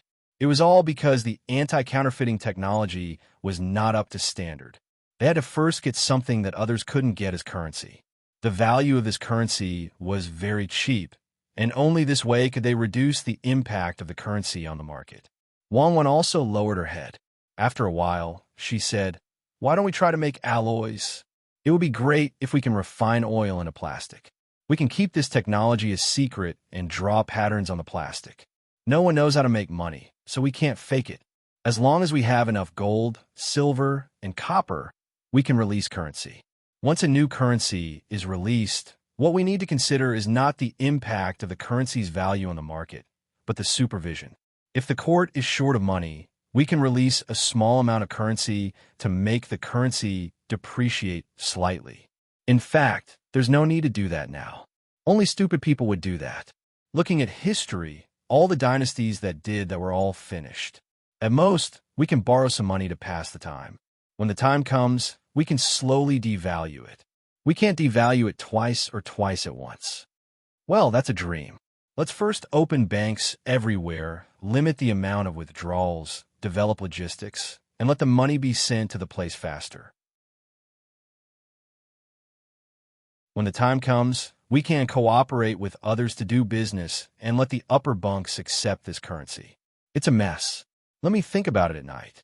It involves too many things. Zhang Xiaobao really couldn't think of anything, so he put it aside for the time being. At this time, 2 people came to the reception room. Nyoda and Niuzhuang had eaten a lot. They were holding their stomachs and had a look of happiness on their faces. It was very contradictory. He Wei was also holding a book and accompanying them at the side. Anyway, he had nothing to do, so he could rest wherever he went. It was a good opportunity for him to interact more with the people here and get familiar with them. Li Linfu was also here. He went to the Fengwu Pavilion and had a meal there. He couldn't stay there anymore. He kept thinking about the Employment Assistance Fund of Boxin County and wanted to know more about the bank.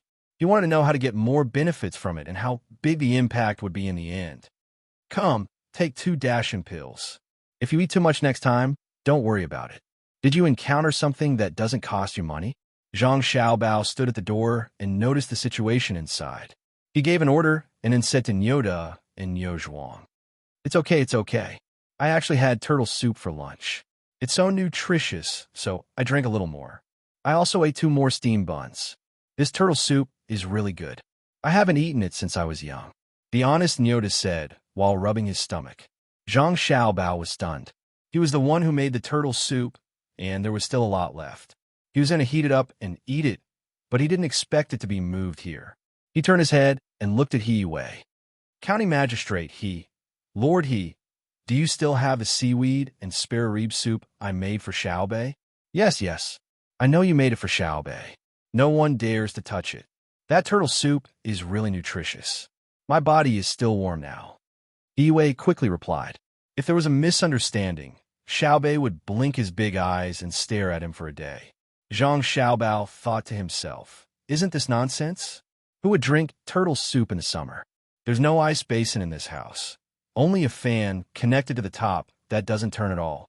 It would be strange if it's not hot. Nyoda, fill in this form. If you don't know how to read, I'll explain it to you one by one.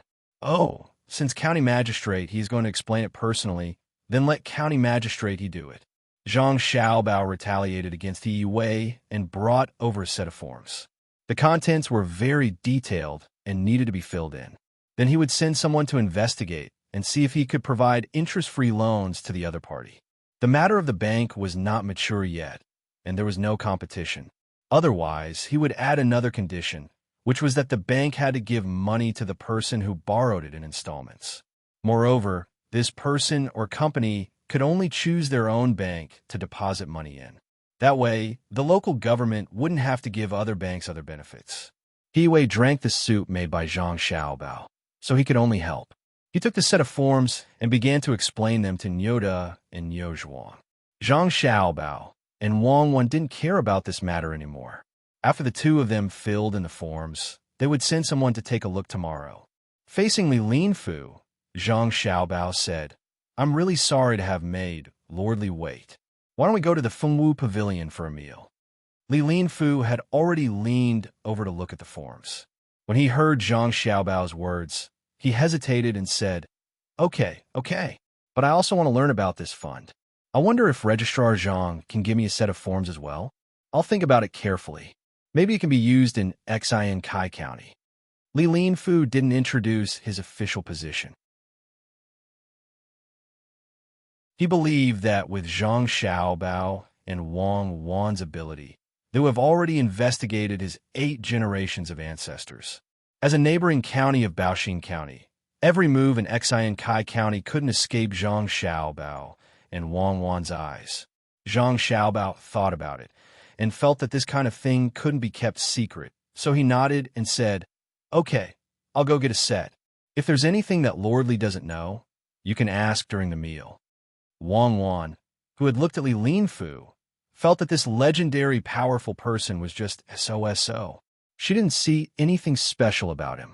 Moreover, everyone said that he was good-looking, but she didn't know who had such a bad view of beauty. He was just an ordinary person. He was just a bit more handsome, had a good temperament, spoke more elegantly, looked more pleasing to the eye, and acted more appropriately. Therefore, Wang Wan didn't talk to Li Linfu at all. She just stood beside Zhang Xiaobao. The 3 of them went out. Li Linfu ordered the people who came with him to find a place to rest. Then, he went to the Fengwu Pavilion again with Zhang Xiaobao and Wang Wan. The 3 of them found a round table. There weren't so many horizontal and vertical bars to distinguish their identities. They casually ordered 2 dishes and asked someone to warm a pot of wine. The 3 of them began to eat. Li Linfu had just finished eating not too long ago, so he couldn't eat anything else. He just drank wine and ate some cold dishes. He didn't immediately mention Feng Changgong from Xiankai County to Zhang Xiaobao and Wang Wan. Instead, he watched the two of them eat and pondered the meaning of the table. Zhang Xiaobao and Wang Wan were starving. Thinking about things took a lot of brain power, so they didn't stand on ceremony with Li Linfu at all. They ate without holding back, smacking their lips as they talked. One moment, they would talk about this dish, and the next moment, they would talk about that dish. The things on the table were written very clearly. As long as one was literate and had some foundation, they could easily understand it. Therefore, Li Linfu didn't need to ask Zhang Xiaobao to understand it. There were a total of 6 pages of content. After flipping through 3 pages, Li Linfu wanted to find a topic to talk to Zhang Xiaobao. However, seeing the two of them eating like this, he could only hold back. He was more interested in the dish that the two of them were talking about. This couldn't be blamed on Li Linfu, because he didn't know how to cook. Occasionally, he would cook a little. It was okay for him to eat it himself. He felt that the taste was good, but when he asked others to eat it, no one said that it was good. The best comment he got was, "Okay, it's edible." At this time, when he heard the professional words of Zhang Xiaobao and Wang Wan, he was very envious. He felt that it was a pity that the two of them were officials. They should be cooks.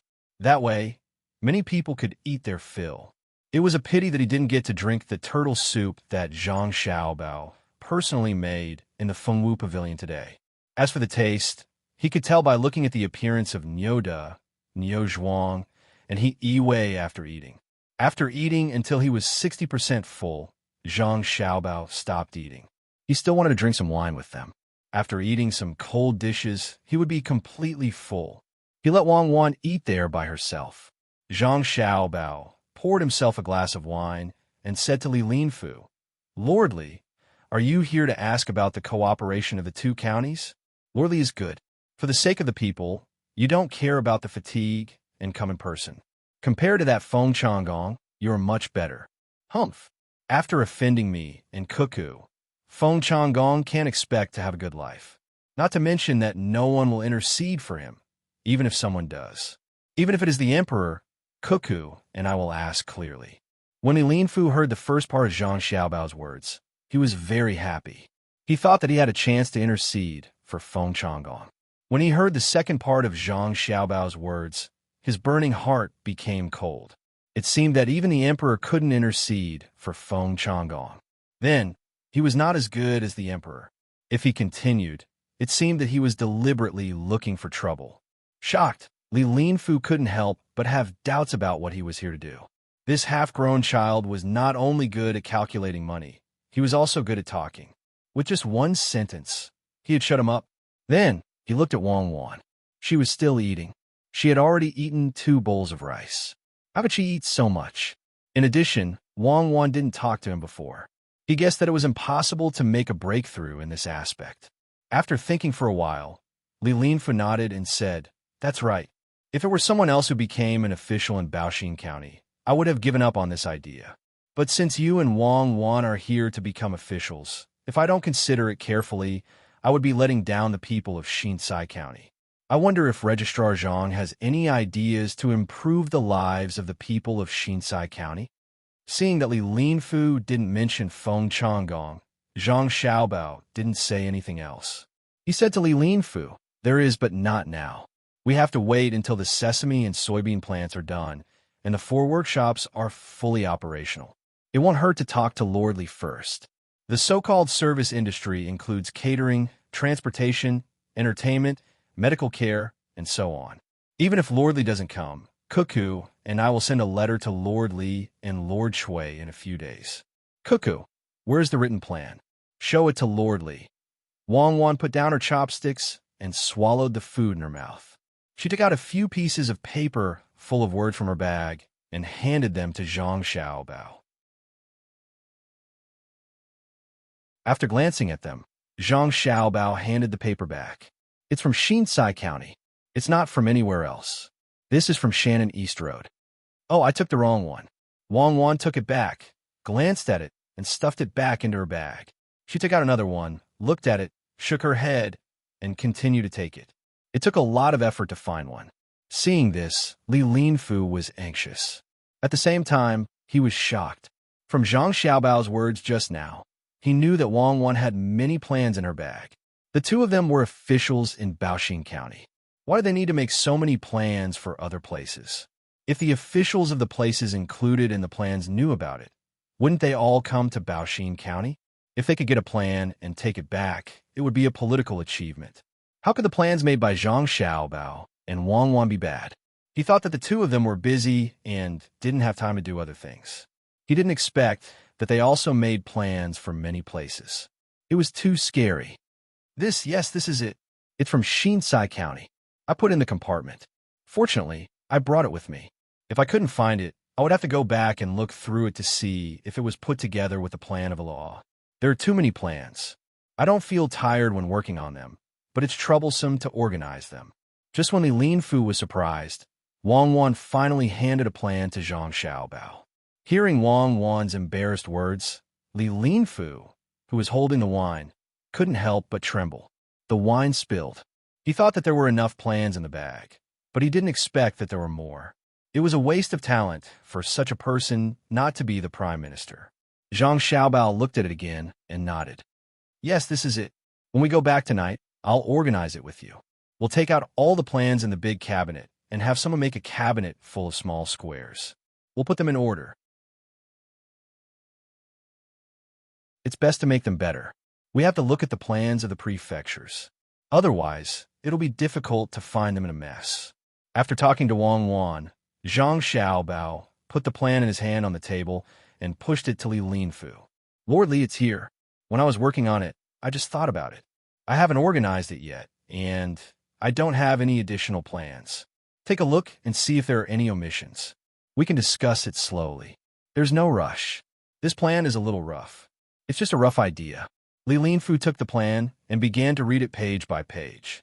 It described what kind of boxed lunches would sell well at the docks of Xinsai County, how to divert water to build a swimming pool, and how to provide massage facilities. It also described the suitable size of the docks. It also described the loading and unloading of goods according to the pulley blocks of the Little Luoshui docks. There was also how to build the road from the county center to the docks, how to build pavilions on the road, how to sell local specialties, and so on. There were a total of 22 pages, and the words were very small. This was the rough development plan of Xinsai County. It made Zhang Xiaobao feel that there were no additional plans and emergency measures, so he was too embarrassed to take it out. Li Linfu suddenly had an idea to end his life. It even included the words to put more green onions in the boxed lunches and to put them in when the pot was ready to be served. This was because boaters often came into contact with water and it was very cold. If this was considered rough, then what was considered not rough? No wonder the emperor didn't allow others to impeach the Zhang Xiaobao and Wang Wan. He only allowed civil and military officials to praise Zhang Xiaobao and Wang Wan. If he had such a subordinate, he would probably do the same. What was there to be afraid of if there were some small problems? He could really be reassured when he made arrangements for things. Li Linfu carefully put away the proposal and said to Zhang Xiaobao, "This is just Registrar Zhang helping me. I wonder if there's anything I can do to help Baoxin County?" A proposal was a political achievement, so Li Linfu had to lower himself to return the favor. "Cuckoo, take out the proposal for the cooperation between the two counties," Zhang Xiaobao said to Wang Wan. Wang Wan suddenly froze and quickly rummaged through her bag. I didn't bring it. It should be with Jiangnan East Road. If it wasn't with Jiangnan West Road, it definitely wouldn't be with Huainan Road. Officially, I'm sorry. I was in too much of a hurry today and didn't bring it with me. How about we discuss this cooperation tomorrow morning during breakfast? Officially, why don't you stay here tonight? Zhang Xiaobao looked at Wang Wan helplessly and said to Li Linfu. Wang Wan pouted, feeling wronged. Li Linfu's desire to find the crooked tree with a rope became stronger. He forced a smile and said, Okay. I'll stay in Fengwu Pavilion tonight. I'll go find you tomorrow morning. Then Cuckoo and I have to go back. Bebe's arm is broken, so it's probably time for dinner. I have to go back and warm bone soup for her. This little sister is so troublesome. Zhang Xiaobao gulped down the wine in his cup, took a bite of the cucumber, and whimpered. Wang Wan also drank a mouthful of soup, wiped her mouth, and stood up. Li Linfu walked Zhang Xiaobao and Wang Wan out of the restaurant. Then he stood there and looked at the red clouds in the west. He felt bored and turned back to the room he was in just now. He took out the Employment Assistance Fund form and the proposal for Shinsai County and looked at them a few times. He looked up and sighed, murmuring, "How can we compete? They seem to be good at playing tricks and doing things. I have to write a letter back to Beijing and tell them not to offend Zhang Xiaobao and Wang Wan."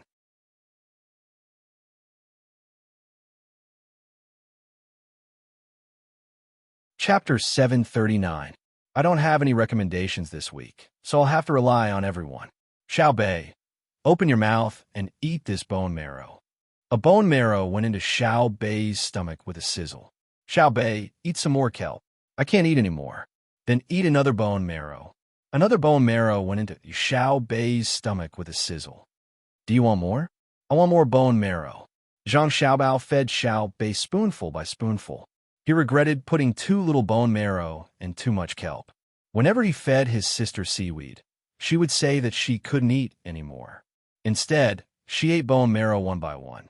After eating all the bone marrow in the soup, Xiao Bei, who felt that she was not full, looked at the food in the bowl and said to Zhang Xiaobao, "Brother, spare ribs." Zhang Xiaobao quickly peeled off a piece of spare ribs and stuffed it into Xiao Bei's mouth. He wanted to say something, but he felt that it was better not to give the child any pressure when eating. So he could only hold back his words of advice and said, "Xiao Bei, hold on for about a month, and you'll be able to loosen the splint. Good luck." Yes, good luck. Xiao Bei did not feel uncomfortable at all with her arms in a sling. Instead, she was a little happy to find that she could be fed by her brother. Then you have to eat more things that are good for your body these few days. I'll look for a dying cow for you tomorrow. I'll steam bone marrow for you the next day. It'll be spicy. Okay, I don't want it to die of illness. Do you still want to eat kelp? When Xiao Bei heard that she could eat cow bone marrow, her eyes lit up. She looked at the kelp that she had refused to eat just now and felt that she should compromise. It's fine if you don't want to eat it. It's already in the soup. Drink more soup. Then drink more soup. The kelp is slippery and not delicious. Xiao Bei opened her mouth and began to let her brother feed her soup. Wang Wan watched from the side and moved her lips. You're also exchanging benefits with your sister. Xiao Bei didn't like to drink soup in the past. This is called knowledge, understand? If you can't do it from the front, you can do it from the side. Zhang Xiaobao replied and continued to feed his sister. Take it all back. We don't lack food. Everyone take it back and keep it for yourselves. When Xiao Bei drank a lot of soup and was about to continue drinking, a loud shout from outside the courtyard. Brother, something happened. Xiao Bei held a spoon in his left hand and rummaged through the bowl to see if there was any bone marrow left behind. When he heard the commotion, he reminded Zhang Xiaobao. There was no need for Zhang Xiaobao to ask. The guard outside the courtyard came in to report. Young master, young lady, I don't know who spread the news of young lady Xiao Bei's injury, but everyone who heard the news brought their belongings and ran here to give young lady Xiao Bei to nourish her body. We couldn't stop them. Zhang Xiaobao was stunned for a moment. He put the bowl of ribs on the small charcoal stove next to him and pulled Xiao Bei out. Xiao Bei, go out and take a look. When we come back, we can drink again. Sure. Xiao Bei held his brother's hand and walked out with one arm in a sling. Wang Wan also brought the other little guys along. When they arrived at the entrance of the courtyard, Xiao Bei opened his mouth wide in shock and blinked his eyes. Wow, they're all here to see me? Zhang Xiaobao lived behind the yamen. This courtyard was also close to the back door. The road in front was wider, allowing 4 carriages to travel together. The road behind could only allow 2 carriages to travel together. At this time, not to mention carriages, even people couldn't squeeze in on this road. The commoners were all carrying things, and one couldn't see the end of the road. Some were carrying baskets of eggs, some were carrying a piece of meat, some were carrying half a fan of pork ribs, some were holding chicken legs, Some were carrying live fish and prawns in wooden basins filled with water, and some were even holding a sheep's head. Among the sounds of cicadas, there were many children carrying cicadas in their pockets. There was a wide variety of things. Anything that the commoners could think of to nourish their bodies was brought over. Seeing this scene, Xiao Bei lowered his head and looked at his arm. He then glanced at the endless crowd and whispered to his brother, "Should I not have gotten injured?" "Yes, I think so too. Be more careful in the future." Zhang Xiaobao, who hadn't mentioned this during the meal, happened to mention it to Xiao Bei. At the front of the crowd were the children with physical advantages. When they saw Xiao Bei come out with his arm still in a sling, they thought it was very serious and immediately rushed over. A child was about 10 years old, but much shorter than Zhang Xiaobao, and Wang Wan ran to Xiao Bei. His eyes turned red, and his nose was sour.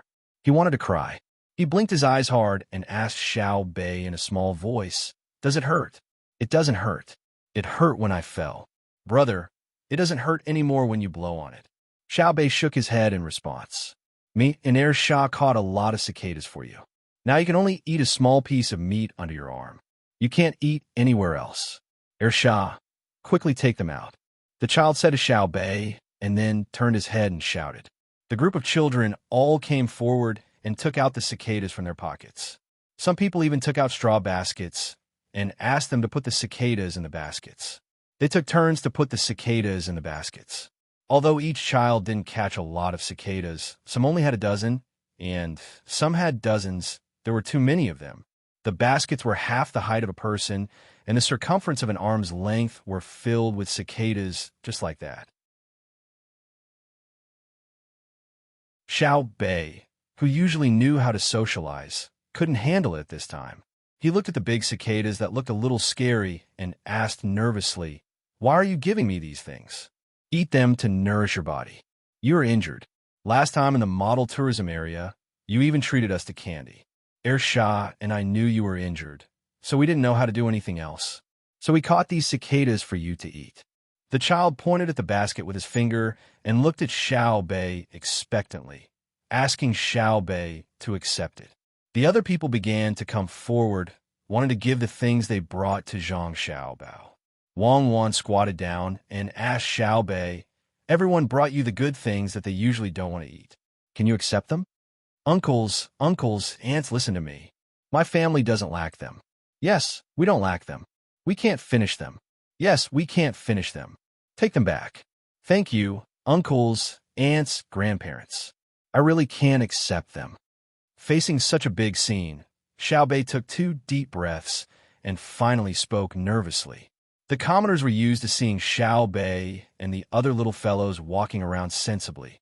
Now that they saw Xiao Bei's cute and obedient appearance, and then looked at his injured arm, they all felt their hearts ache. They all said that they wanted to give their things to Xiao Bei. Zhang Xiaobao gave a look to a guard beside him and pointed at the basket of cicadas. The guard nodded and stood up, shouting to the crowd, "Everyone be quiet. Be quiet. Listen to me. Miss Xiao Bei can't finish the things that everyone brought. The Zhang Xiaobao and Wang family appreciate everyone's kindness. Please take the things back and leave this basket of cicadas for Miss Xiao Bei to nourish her body. When Miss Xiao Bei's injury isn't serious, everyone can go back and do your work properly. Miss Xiao Bei will be happy. After the autumn harvest, everyone can earn more money and treat Miss Xiao Bei to a big meal at the Fengwu Pavilion." Xiao Bei also shouted, "Yes, a big meal. I'll accept the cicadas." The people were still hesitating and unwilling to agree. In the crowd, Luo Xiang Er's grandfather, who had also rushed over to see Xiao Bei, played his role again. "Folks, listen to me. Xiao Bei really can't finish the things. Why don't we take them back? After the autumn harvest, let Xiao Bei have a good meal at the Fengwu Pavilion. The food of the Zhang Xiaobao and Wang family is better than ours. Go back after seeing Xiao Bei." Someone persuaded. When the people saw that the Zhang Xiaobao and Wang family were not going to accept the things no matter what, they could only regretfully give up the idea of giving the things. The people nearby looked at Xiao Bei before they turned around and squeezed through the walls of other people's shops. With a smile on his face, Xiao Bei generously let everyone see. The crowd moved back and forth like this, looking at Xiao Bei before leaving. Old Man Pai and the other two also watched from outside the crowd. The three of them were used to seeing such things happen to the Zhang Xiaobao and Wang family. If it were in Sanshui County, Xiao Bei's injured arm could be said to be a big deal. In Luzhou, the farthest people could travel hundreds of miles to visit Xiao Bei. After all, Xiao Bei was born in Luzhou. In another place where the exit was blocked, He Yue looked at the people with a gratified smile. He felt that if he was injured, the people would also do the same. It was not bad to be a good official. Li Linfu, who came out for a stroll and was brought here by the crowd, felt sour in his heart. He used to be a registrar. When he was sick, he had never seen any people come to give him things, let alone a big occasion like today.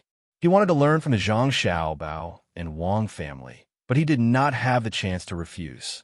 It was not a serious illness. It was just a child who fell down on his arm. It was as if the sky was falling down. No wonder Feng Changgong was against them. He was jealous. The crowd gradually dispersed. Xiao Bei, who had received many blessings, left the children who delivered the cicadas behind under the signal of his brother. He stood there and smiled at them. When almost all the people left, Zhang Xiaobao said to the group of children, "You guys skipped class, right?" Although they were about the same age, and some of them were even older than Zhang Xiaobao was tall and had an official position. His words made the children feel like they were facing an adult. They did not dare to answer and looked down at the ground. "If you all skip class, the headmaster of the academy can't start classes." Ha ha! The children secretly laughed. Indeed, the headmaster of the academy would not skip classes when all the students were gone. Remember to study hard in the future. From today on, the Fengwu Pavilion will buy cicadas. 20 for 1 coin. Use your spare time to catch them and send them to the Fengwu Pavilion to sell. Buy something you like. When the other model of the tourist area is finished, a part of the money earned will be used to give rewards to those who study hard. Thank you for your relationship with Xiao Bei. We will accept the cicadas. Zhang Xiaobao took their things, so he naturally had to find a way to compensate them. He caught cicadas and sold them for money. A few days later, he would set up a small fund to encourage the children in the county to study hard. Xiao Bei also said gratefully. Then the children left happily. They would have an extra income in the future. "Brother, how do we eat it? It's scary." Xiao Bei looked at the cicadas in the basket and asked.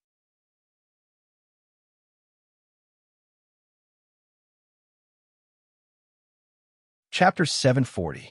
The water in the pond was like jade, steaming in the sun. Everyone was panicking. Last night, the stars were sparse and the moon was bright. An order was issued to the winged cavalry to travel together.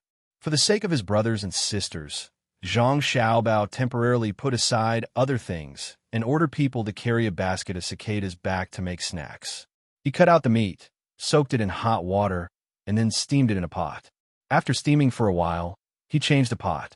There were different things in the water in each pot. After steaming, he didn't put them in the sun or roasted them. He put them in a cool place and blew them with a fan. When they were half dry, he stir-fried them. After working until midnight, he finally finished making snacks for the cicadas. He asked people to send them to Xiao Bei and the others so that they could eat them early the next morning. "You're really my sister." I counted. You put in a total of 42 kinds of seasonings, including walnuts, fruit pulp, abalone, raisins, and so on. After taking them out of the pot, you picked out everything else and only left the cicadas. "Are you tired?" Wang Wan was reading a book while Zhang Xiaobao was making snacks. When she saw Zhang Xiaobao wiping his sweat, she said, "It's okay. It's late. Let's sleep." Zhang Xiaobao was indeed exhausted. That was 5 kilograms of meat. He didn't want to use a big pot to cook it, so he only used a small spoon and a small pot. He steamed it back and forth many times because the temperature of the small pot was easy to control. Wang Wan closed the book. "You're done. It's time to talk about business. What about Li Linfu? Should we let him stay for another day?" "Yes. If we don't, it will be inconvenient for Zhang Shuo to make a move. Li Linfu is not an ordinary person. Chui Ri knows that he can't beat him. If we delay him for another day, It will probably be done over there. As Zhang Xiaobao spoke, he passed a plate of cicadas to Wang Wan. Wang Wan took one and threw it into her mouth. She tasted it carefully and said, "It's really good. It seems that you can achieve a breakthrough by using your skills on your brothers and sisters. Where are you going? Let's take a bath." It was late.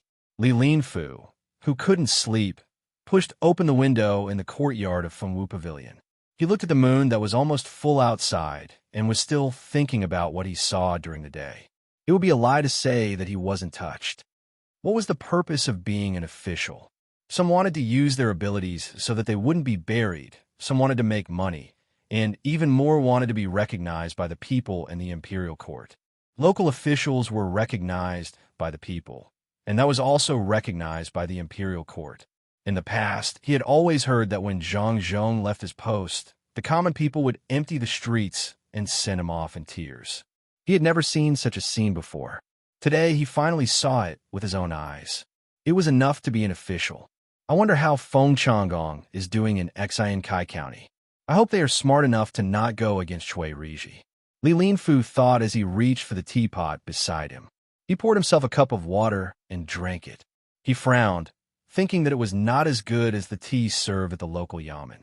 He forced himself to swallow it, then turned around and held the proposal Zhang Xiaobao had given him in his hand. He read it under the flickering light. When the clock struck again, it was already 1 in the morning. He pushed open the door and ordered, "Men, return to Xian Kai County tonight. Stop anyone who tries to approach Feng Changgong's room." Someone in the opposite room responded. By the time Li Linfu turned around and closed the door, someone had already left. "Feng Changgong. Oh, Feng Changgong, you've got me into trouble. I really want you to see this incomplete proposal so that you know who you've offended." Li Linfu flipped to the last page of the proposal and memorized it. He lay on the couch and looked at the moon as he muttered to himself. The person who had just left the room came to the stable and found his horse. He flipped onto the horse and held the reins in his hand. He clamped his legs together and leaped out. Anxious, he was preparing to rush back to Xian Kai County at night when there was no one on the streets. Who would have thought that after running for 100 steps, he would hear someone shouting in front of him? Who was riding a horse at night? "Men, take him down." Following the voice, torches lit up in front of him. Looking over, he saw a row of yamen runners holding water and fire sticks blocking the way. "I am Lord Li's subordinate from Xian Kai County. I have urgent matters to attend to in the county. Please make way." Wei Wei slowed down and shouted at the yamen runners. "Do you think I am just because you say so? I can also say that you're a criminal. Come down first, and then we'll talk." Trip the horse. The yamen runner didn't seem to have any intention of bending the rules. He shouted, and someone pulled the rope from behind. Seeing this, the person on the horse sighed helplessly and stopped the horse. He flipped over and wanted the yamen runner to see his face clearly. Who would have thought that as soon as he landed, someone would cover his head with a sack? Then, someone used a rope to choke his mouth. "Catch the criminal. Bring him back for interrogation." After the yamen runner said this, Li Linfu was tied up and carried away. The horse was also taken away. At dawn the next day, Li Linfu, who thought that nothing would happen in Xian Kai County for a day or two, got up and washed up. He hurriedly ate breakfast and was about to go to the yamen to find Zhang Xiaobao when Zhang Xiaobao and Wang Wan arrived first. "Lord Li, were you comfortable in your new place last night?" Zhang Xiaobao asked with a smile as soon as he saw Li Linfu. Li Linfu also smiled. "Not bad. The Fengwu Pavilion is really good. I heard that Registrar Zhang's sister was injured and was about to visit when Registrar Zhang came personally. It was really abrupt. Children can't stay still. They only behave when they cause trouble. It's no big deal. It's just a small injury. Don't worry about it. It'll be good for them to remember." Zhang Xiaobao, who had been busy with his younger siblings until midnight last night, didn't seem to care at all. Li Linfu wanted to give him some money, but suddenly remembered that he only had less than 100 copper coins on him. He couldn't take it out and could only say awkwardly, "I came in a hurry and didn't bring a gift. I'll make it up next time. I'll definitely make it up. It's just a small matter. Lord Li, please take a look." This is the proposal for the cooperation between the two counties. If there are any omissions, I hope Lord Li can fill in a little. Zhang Xiaobao didn't expect Li Linfu to give him anything good. If he only gave some money, it wouldn't be as good as the cicadas the children gave him yesterday. He signaled Wang Wan to take out the proposal and handed it to Li Linfu for him to read. Li Linfu had been waiting for the proposal. Otherwise, he wouldn't have stayed. He happily received the proposal and read it one by one. After reading a few proposals, he suddenly stopped and asked Zhang Xiaobao, "Why do you want people to plant 3 rows of willow trees by the river? Do you want to use the willow trees to make furniture? 3 rows of willow trees will take up a lot of land, even if it's by the river." What Li Linfu meant was to make sofas, tea tables, and other things. Zhang Xiaobao and Wang family's furniture was famous for being good. There are additions at the back. First, protect the dike. If there is a rainy season, in order to prevent the flood from destroying the dike, plant more weeping willow trees to strengthen the dike. Secondly, it will allow the cicadas to find more places to live. Cicadas are not only delicious and nutritious, but can also be used to make medicine. Last night, when I made snacks for Xiao Bei and the others, I felt that the cicadas were delicious. "Cuckoo, please let Lord Li have a taste." Zhang Xiaobao explained his proposal. In fact, it was at the back of the proposal, but Li Linfu hadn't seen it yet. Wang Wan took out a paper bag from her bag and opened it for Li Linfu to eat. The translucent meat of the cicada looked very pleasing to the eye.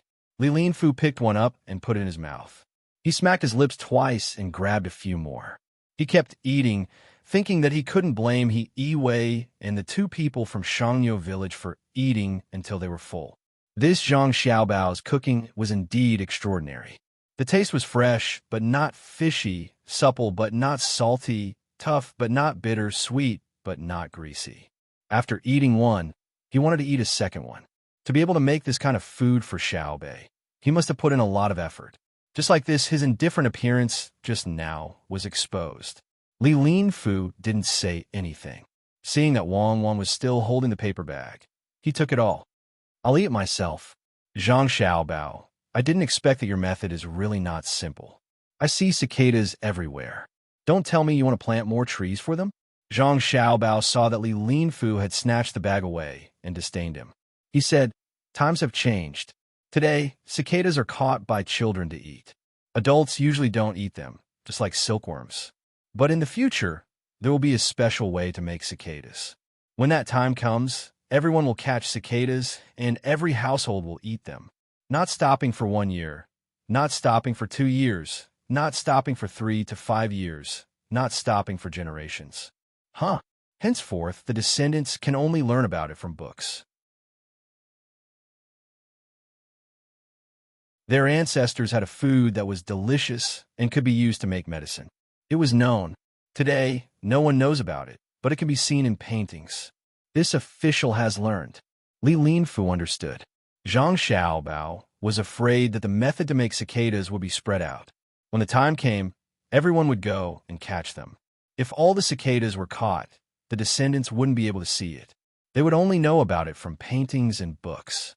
Even if this was over, they should plant more cicadas and provide them with a place to live. Then he looked down and asked humbly if there was anything he didn't understand. Zhang Xiaobao's 2 sets of plans were not a lie. He didn't want to use a fake plan to deal with Li Linfu. That would be sacrificing the interests of the people. He couldn't do it. Wang Wan didn't say anything. She took out a small bag of cicadas and started to chew. When the plan was finished, it was almost noon. Li Linfu invited, "Why don't Registrar Zhang and Deputy Wang eat here?" "That won't do. Xiao Bei is still waiting to eat. I have to go back. Officially should go back with the 2 of us.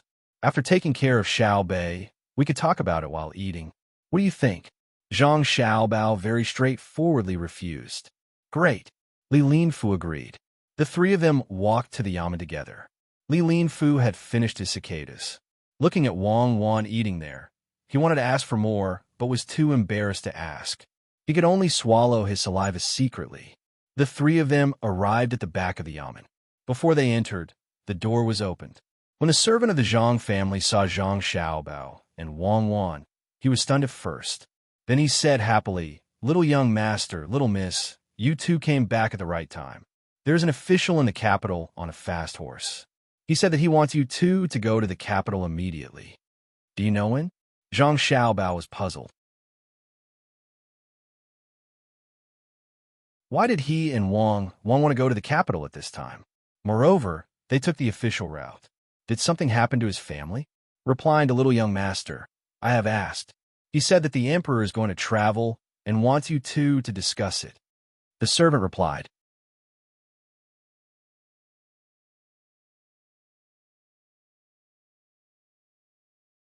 Chapter 741.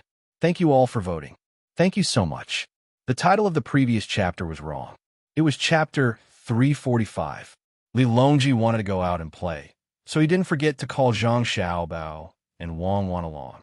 According to Wang Wan, Li Longji didn't really want them to pay for the trip. He just wanted them to follow him and see if they could come up with ideas when they arrived at Jinyang. Because of the sudden event, Zhang Xiaobao and Wang Wan didn't have much time to plan. Li Longji, who was supposed to leave in the first month of this year, decided to leave in the 8th month, when the weather was the hottest. It was already the end of the 6th month, so it was impossible to take a leisurely stroll to the destination. Zhang Xiaobao, who wanted to tell Li Linfu more details, had no choice but to quickly finish his meal. He excused himself from Li Linfu and sent him out. Li Linfu was envious. Zhang Xiaobao and Wang Wan were already so far away, but the emperor still remembered them and sent someone to deliver the decree. People like this who had a place in the emperor's heart would have limitless prospects in the future. After taking the proposal, Li Linfu was about to leave Baoxin County.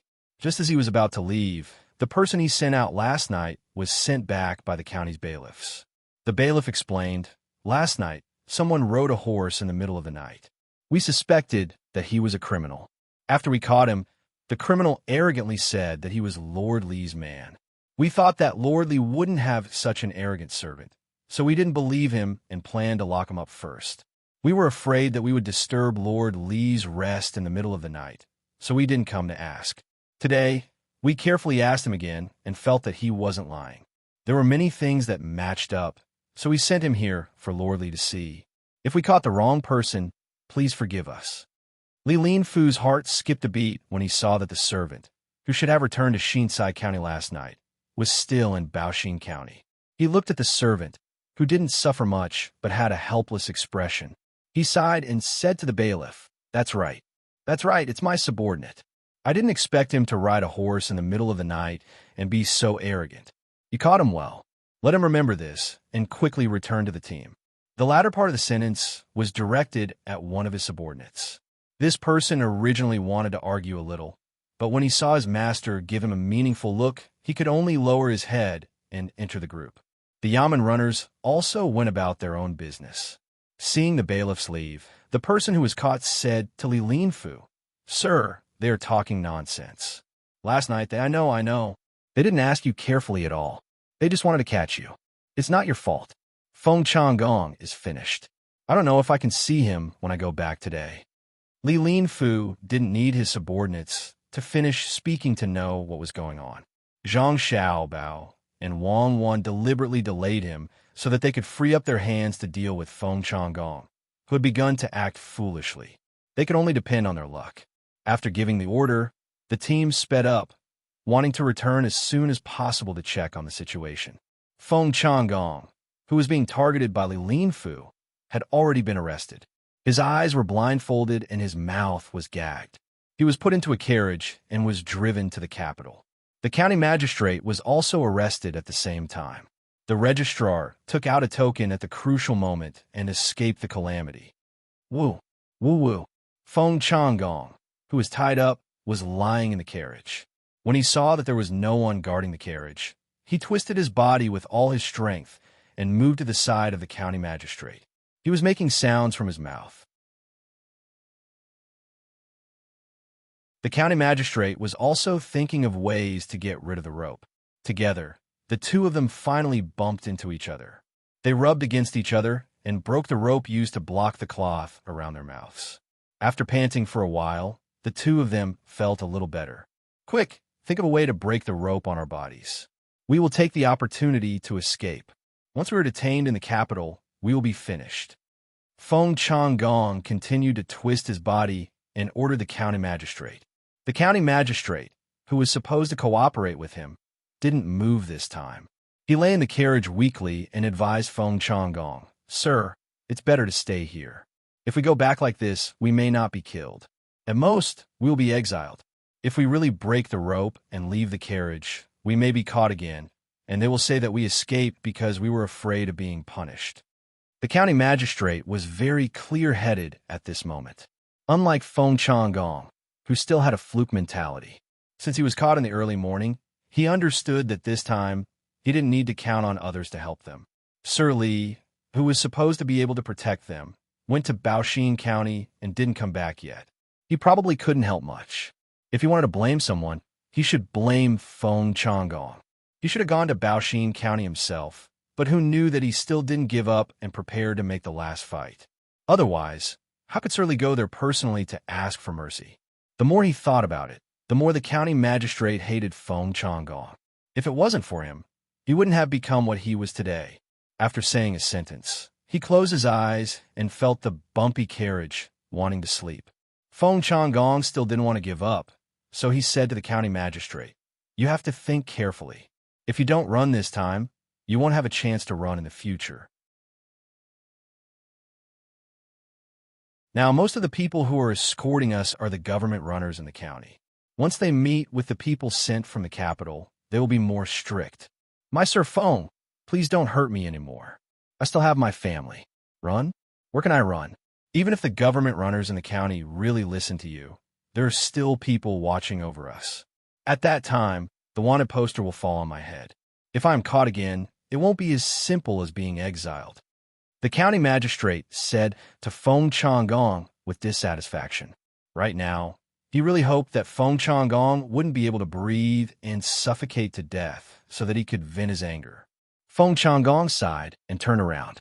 Looking at the roof of the carriage, he said, "When we get to the capital, you can't betray me. Now, let's compare our testimonies and say that we were also tricked by the dream-chasing Taoist." Of course, that's right. In order to not listen to Feng Changgong's nonsense, the county magistrate nodded and agreed. As for whether he could really say the same thing as Feng Changgong and not betray him, it was not clear. Outside the carriage, the people sent by Cui Riji had actually heard the movement in the carriage. When they heard that the county magistrate was against escaping, they felt a little regretful. When they came, they were instructed to create an opportunity for the two to escape and then seize it. At that time, even if they had reason, they wouldn't be able to explain themselves. In Xiankai County, Cui Riji was holding a big banquet, chatting and laughing with a group of people. Yesterday evening, the imperial court's decree had been quickly delivered. Prime Minister Zhang Shuo had personally given the order asking Cui Riji to find a way to bypass Li Linfu, arrest all the people who should be arrested, and send them to the capital. But who would have thought that Li Linfu would personally go to Baoxin County? When he went to capture people at night, his subordinates wanted to stop him at first. In the end, they took advantage of the moment when their guard was down at dawn to capture people. Fortunately, Li Linfu didn't come back and didn't send people here. Otherwise, the resistance would have been very fierce. This humble official congratulates you on taking over. In the future, the county matters will depend on you. This humble official will propose a toast to you. The county magistrate, surnamed Yin, successfully took over after the previous county magistrate was captured. Of course, the accounts would continue to be investigated. The more problems he found, the better it would be for him. After the others heard Cui Riji's imagination for the future of Xiankai County, he flattered him. Cui Riji was in a happy mood. The three people in the county had been dealt with. Although the original registrar couldn't be captured, he consciously handed over the power in his hands. When Li Linfu returned, he would let Li Linfu take over. He wanted to see what Li Linfu could do. When he heard the flattering words of his subordinate, he chuckled and said, "County Magistrate Yin can't be left out of the county's matters. We must work hard together in the future." The other gentlemen and merchants who were invited also expressed their congratulations to the two of them. At the table, they talked back and forth. They tried their best to choose good words to say. As for the difficulties that the county might face in the future, no one brought it up. Just as they were eating at the most lively time and hadn't finished yet, Li Linfu hurried back. He didn't need to find someone to ask. The person who stayed behind to guard the county came over and told him what happened last night. In the end, he complained that Chui Riji used force on them. Now that I know, the county will have a hard time in the future. Even though Li Linfu had thought of this a long time ago, he still felt very helpless when it really happened. After tidying up a little, he dragged his tired body to the place where Chui Riji was holding the banquet. Before he entered, he smelled the strong smell of wine and heard the sound of people slurping inside. Li Linfu calmed himself down and walked into the room. He cupped his hands and congratulated Chui Riji. "Congratulations, Master Chui. You have made a great contribution this time. Master Chui is indeed a good person. I just don't know if Master Chui understands that the crimes of others today may fall on us someday. When that time comes, will you? It doesn't matter whether you will or not. As long as you and I work with peace of mind, we will not let down the emperor and the people." Master Li must have had a hard time rushing back. "Someone, take away the wine and dishes on the table and serve them again."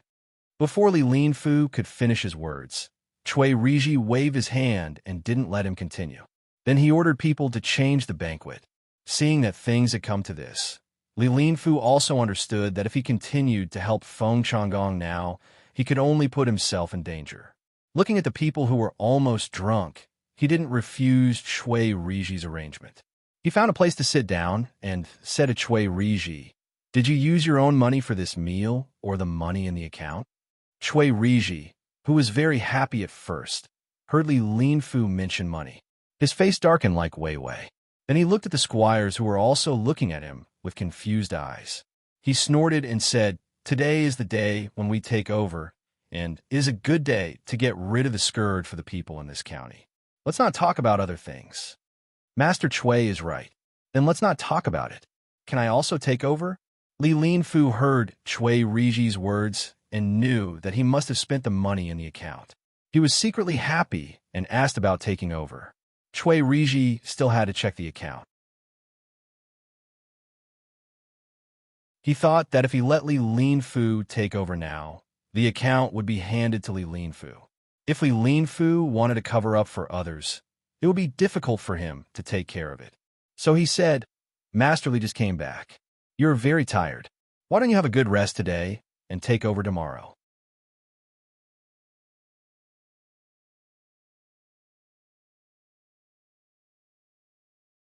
Chapter 742.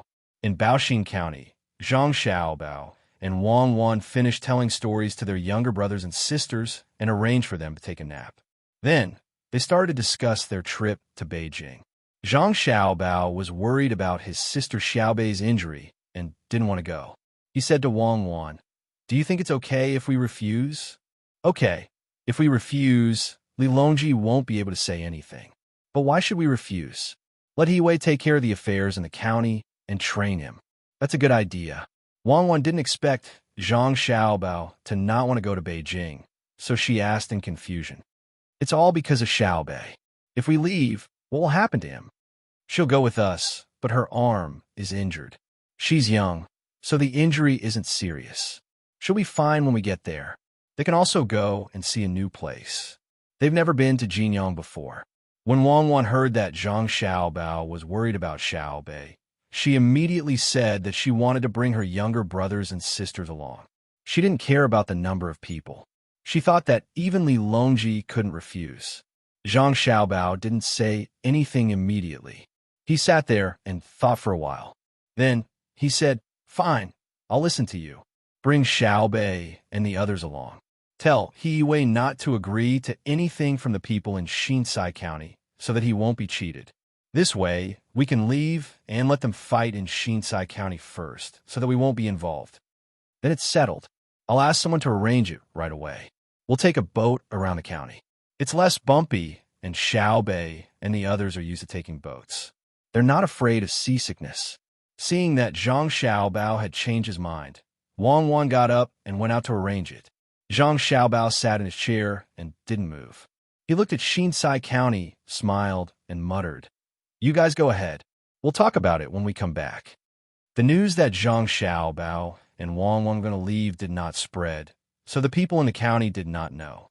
He Wei, who knew about it, anxiously found the two of them and said to them, "If you leave, what will happen to the county? We'll do what we did before and what we'll do after we leave. If Lord he has a good idea, you don't have to worry. As long as it's not for your own benefit, it's fine even if you make a mistake. However, you have to be careful of Li Linfu and Chui Riji from Xian Kai County. If they come to discuss something with you, don't agree so easily." Zhang Xiaobao really didn't think that Baoxin County still needed to make any arrangements now. As long as they continued to do as they were now, they would be able to change from Zhongxin County to Shangxin County after the autumn harvest. After explaining to He Wei, he was ready to let him handle all the matters in the county. "All right, I'll try my best not to think too much about it. Let's stabilize this place first." He Wei looked at Zhang Xiaobao and Wang Wan enviously. While he was happy that they were personally invited by the emperor to accompany them, he also thought of himself. After He Wei's matter was resolved, Old Man Pai and the other two who also knew about the news also came over. They wanted to go with Zhang Xiaobao and Wang Wan. If Zhang Xiaobao and Wang Wan did not agree, they really couldn't go. The emperor did not ask for them. As a result, the group that wanted to leave became larger. When Xiaobei heard that they could go to another place, he happily said that he could go because his arm was fine. After waiting for 2 days, when the weather was good, when night fell, Zhang Xiaobao and the others set off. This was done to prevent the people from sending them off after they knew about it. The only person who stayed was Ernie. He still had to play games with the people from the Four Seas Academy and delay the energy of the people from the Four Seas Academy so that they could not be busy with other things. The sound of cicadas kept ringing, making people feel even more uncomfortable in the already hot weather. Liu, who had already drunk 3 bowls of iced sour plum soup, looked at the sunlight outside, narrowed his eyes, and ordered someone, "Go find those people who came last time. It's time to continue the discussion today." The servant outside the door nodded and hurried to find those people. Liu poured himself a bowl of sour plum soup and drank a big mouthful. He let out a long breath and said to himself, "Fortunately, I went to Xinsai County and met Zhang Xiaobao. Otherwise, I would have been deceived. Each and every one of you has guts. Do you really think that I won't dare to deal with you with my identity?" Liu's servant quickly found the people Liu wanted to meet in a restaurant in Changning County. He told them that he would go back first and asked them to hurry over. There were a total of 6 people here, and they hadn't had a good time recently. Originally, they thought that they could easily sign a contract with Liu and then make a lot of money. Who would have thought that just as Liu was about to agree to it, he would run to Xian Kai County. When they came back and discussed the matter again, the share for their side became 10%. At first, they agreed that each side would pay 50,000 strings of cash, so the total would be 100,000 strings of cash. Together with the 25,000 strings of cash, they would get 40%, and the other side would get 60%. Then, they could ask for shares in technology and management. That way, they could get another 10%, turning it into a 50-50 split. However, the business channel would be controlled by their people in the end, and the other side could not immediately get shares to share the dividends. They had to mine 25,000 strings of cash first. However, when he came back, he said that the accounts could not be calculated like that. The land fee was considered as a share of 25,000 strings of cash, but the mining was considered as a resource. If they wanted to add in, they had to first ask for how long they would mine and how much iron and clay they would mine. The money that could only be earned in the future would be directly converted into shares. When they had mined enough, if they cooperated again, the shares would be distributed again. As for the employment of the people, it was a matter for both sides, not Changning County. After all, the people provided the labor force. The model should be purely commercial, not a mixture of administrative and economic cooperation. I I originally thought that the Marquis didn't know anything. Now it seems that he isn't simple. I just don't understand why he changed his mind when he was about to agree to something when he went out to find someone to invest in it. He showed us 50,000 strings of cash, but the contract isn't easy to negotiate. A person from the Millennium Chamber of Commerce said, "President, could it be that someone gave him the idea after he went out?" According to the news from the Four Seas Academy, he met with his brother by the river in Shinsai County that day. Rumor has it that he also met Zhang Xiaobao and Wang Wan from Buxin County. If they gave him the idea behind the scenes, it would not be easy to fool him. Another person said to the person who spoke earlier, emphasizing Zhang Xiaobao and Wang Wan, as long as one was observant, there was no one who did not know of their reputations. Of course, if one had not fought with the two of them, they would not be able to experience their legendary abilities. Hearing this, the other four people also remembered. The president said helplessly, "It's all because the news came too late. If it had come earlier, we could have asked Liu when we met last time. Today, he asked us to go over. I guess he wants to make a final decision. I don't know what he will agree to." As he spoke, the president stood up, tidied up his clothes, and walked out of the door. The other five people looked at each other and followed behind. However, everyone's faces were not as excited as when they first came. Instead, there was a trace of worry. Liu did not wait for too long. The six people from the Millennium Chamber of Commerce came to the yamen. Liu received them in a pavilion in the courtyard with a pond. After the two parties sat down in the pavilion, Liu asked someone to serve tea. The president of the other party spoke. "Mr. Li, what do you think about the construction of the workshop in the county? We went back and discussed it. We said that we would use the land to calculate 25,000 strings of coins and then dig out 50,000 strings of coins. Our skills and management would only take up 25%, which is really too little. In that case, in the end, we would only take up 75% of all the shares, including our skills and management and 50,000 strings of coins. Lord Li, can we discuss this matter further? Otherwise, the money we invested will not be worth it. How about this? Let's not take a share of the 50,000 strings of cash that we will be collecting. Our technology and management, together with the 50,000 strings of cash that we invested, will take 50% of the shares.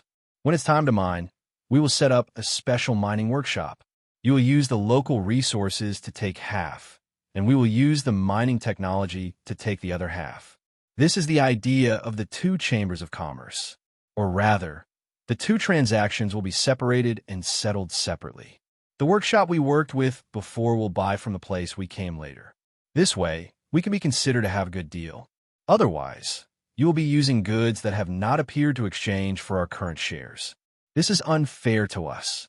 After the president finished speaking, the others nodded, indicating that this was how it should be done. Liu was happy. Although he could not agree, he could gain benefits from several negotiations. That was, the shares of the land had been determined. The other party did not object to using the occupied land to buy shares. At first, the land and mining were considered as one share. Now that it was divided, there was more profit. Seeing the six people looking at him, Liu nodded, shook his head, and said, "President Tian, how about this? Let's not talk about the mining of resources. Let's talk about the former. In the future, the county will set up a special resource mining chamber of commerce. When the time comes, we will directly buy from the workshop we worked with. I promise you that at the same price, you will have the priority to buy. If you think that the land will take up too much of the shares and you will lose too much, then take it out and use the workshop we worked with to rent the land from the county. We will share the cost of this." The six people of the Millennium Chamber of Commerce frowned at the same time and analyzed this matter. After a while, President Tian asked, "Does it mean that we will only cooperate with Tao and Tai's workshop directly, and we will have to buy and rent the land and mining separately? In this case, how much of the shares should our technology and management plus the 50,000 strings of coins take? You only took out 50,000 strings of coins. You can't take half, right? But I still feel that something is wrong. How about we discuss it?"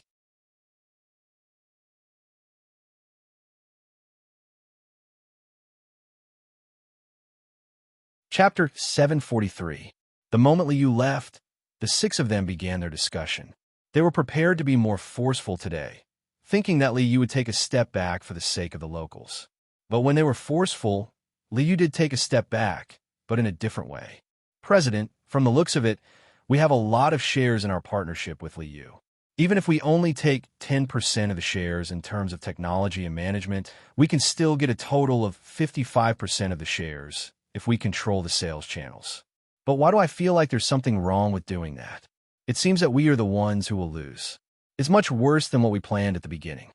A white-haired person in the Chamber of Commerce analyzed to President Tian. President Tian was much smarter than this person. After he finished, he said to him, "Of course we will lose because the cost of the products we produce has increased.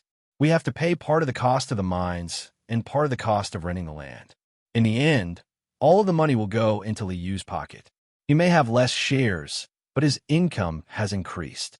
He used us to take an extra 5% in exchange for 2 direct benefits."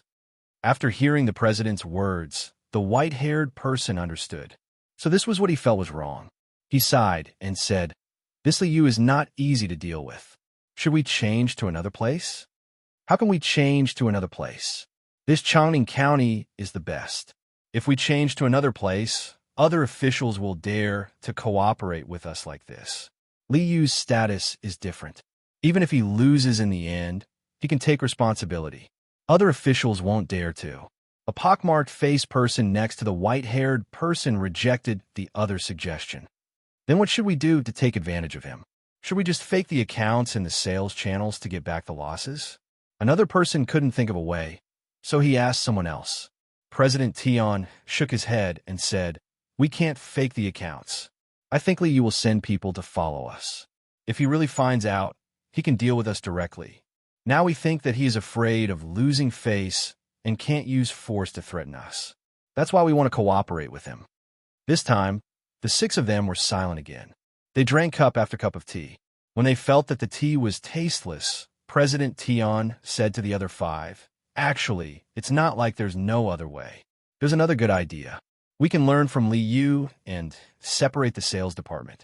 We will use technology and 50,000 strings of cash to exchange for 55% of shares. Li Yu will take 45%. When the products are produced, we will sell the part that we sell. As for the dividends, we will only share the part that is produced and sold. As for how much the sales are, won't we still earn it ourselves?" As expected of the president. "Good idea. I think this method will work. Once we continue to invest the money we earn, we can squeeze Li Yu out of the market bit by bit. Or, once the contract is signed, we can transfer the money directly." Xiaobai slapped his thigh and praised President Tian. President Tian stroked the short beard under his chin and nodded with a smile. He said, "There's another important point. Once the people in Changning County have work to do, they will rely on us. When the time comes, we will have the technology and can directly threaten the local employment situation." Yes, we have the technology. But President Tian, we don't have any good technology. The pottery is still the same. We just hang some other things outside at the end. If we put iron shavings inside, it may not be able to be burned out. Xiaobai thought of the most important point. They didn't have any technology. Otherwise, they wouldn't think of making money by cheating. The person next to President Tian laughed and said, "As long as we work on the appearance and matching packaging, it will be fine." The furniture of the Zhang family and the Wang family is good, but it's not that other people can't make it. They created their own brand and put anti-counterfeiting on it, making people feel that using their things is noble. We can also learn to do it. What's more, the pottery in a place looks the same. Other people can't learn from other pottery. I think this is a good idea. Everyone discussed for a while, and 2 hours passed just like that. As expected, Li Yu wandered back. Looking at the expressions of the 6 people, he said with a smile, "Have you thought it through? How did the discussion go?" President Tian took out the method that he had just thought of. He wanted to use technology and 50,000 strings of cash in exchange for 55% of the shares. After that, the 6 people looked at Li Yu. They didn't know if he found the problem and if he would agree. Li Yu ordered someone to change the tea. He pretended to hesitate for a moment before nodding. All right, I agree to this. However, I will let others mine the clay and iron ores. Since you are in charge of managing them, you will be the one to negotiate the price with them. Renting the land is simple. You will have to pay the same amount of money for 1 mu of land for a year. After all, 1 mu of land needs to be deducted, which will affect normal agricultural production. It's very cheap. At least 1 mu of land needs to be rented for 10 years. In other words, we will jointly pay 10,000 strings of cash. There's another very important thing. Since our business requires transportation, we have to build a road in the county first. We have to build a road that can connect our workshop to the outside. In order to save money, many places need to be built in a straight line. That way, we will have to compensate for the land. I have calculated that it will be about 5,000 strings of cash. Another thing is the river. Our county doesn't have a big river, but the neighboring county has each one. The workshop can't not use water. It will cost about 25,000 strings of cash to bring the river over. We will still pay for this, but the land won't be considered as land use fees. After all, it can be used for irrigation. Let's talk about this first. If possible, I agree to only ask for 45% of the shares. The money is ready. I just need you to sign the document, and I will hand it over to you. However, you have to send someone to keep an eye on the account book. What do you think? After Liu finished speaking, he leaned back in his chair and picked up the teacup to drink leisurely. He was very happy in his heart. He thought to himself, "Little guys, you come here to scheme. You don't even know who I am. If I am really tricked by you, how can I raise my head among my brothers? This is only the first step. Wait and see. There are many ways." That was Zhang Xiaobao's idea. When the people from the Millennium Chamber of Commerce heard Li Yu's words, they were happy. When they heard the whole story, they finally knew what Li Yu was planning. He wanted them to take out 20,000 strings of cash for Chongning County's local development. Li Yu's expression changed. Chairman Tian hurriedly waved his hand. "Lord Li, this is not good. If we do this, we will be wasting money. Although you will also take out 20,000 strings of cash, it is not a normal business to take out so much money." "Oh, that's right. Then let me ask you. You told me before that you would make a profit in 1 year, recoup your capital in 2 years, and double it in 3 years. Is that true?" Li Yu asked. "Of course it is true. The main thing is that the first year needs to be used to create a brand.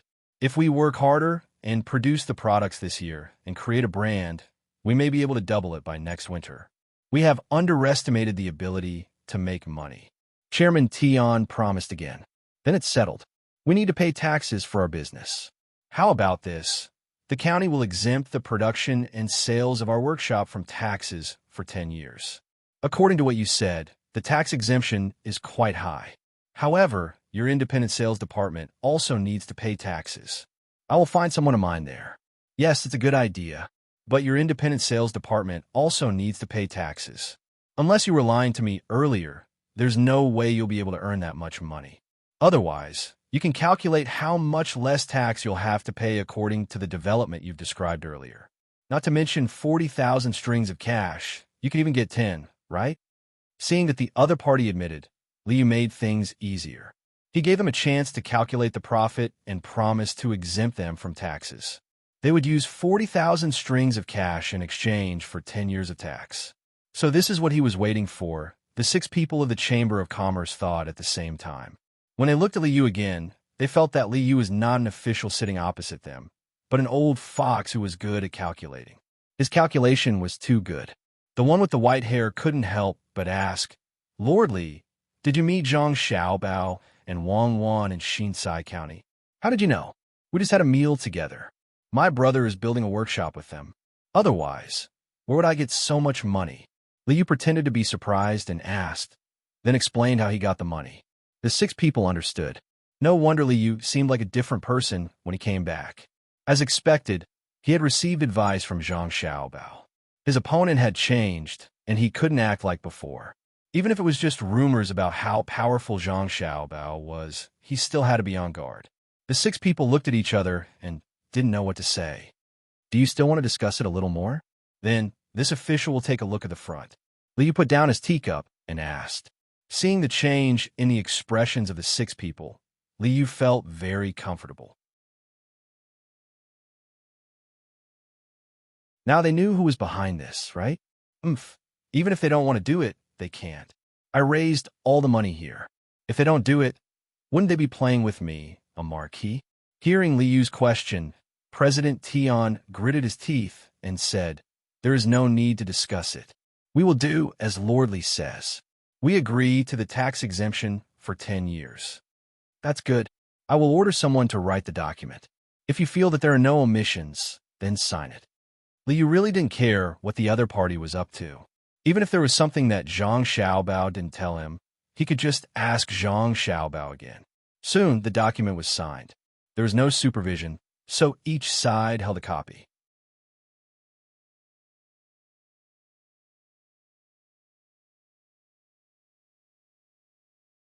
Chapter 744. After the people from the Millennium Chamber of Commerce had a meal with Liu, they were personally escorted to the Yamen by Liu.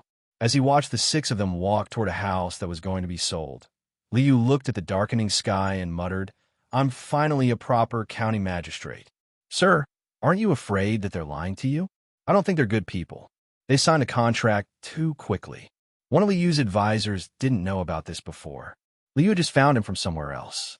It was said that he didn't do well in the imperial examinations, but he was very good at other things, especially economics.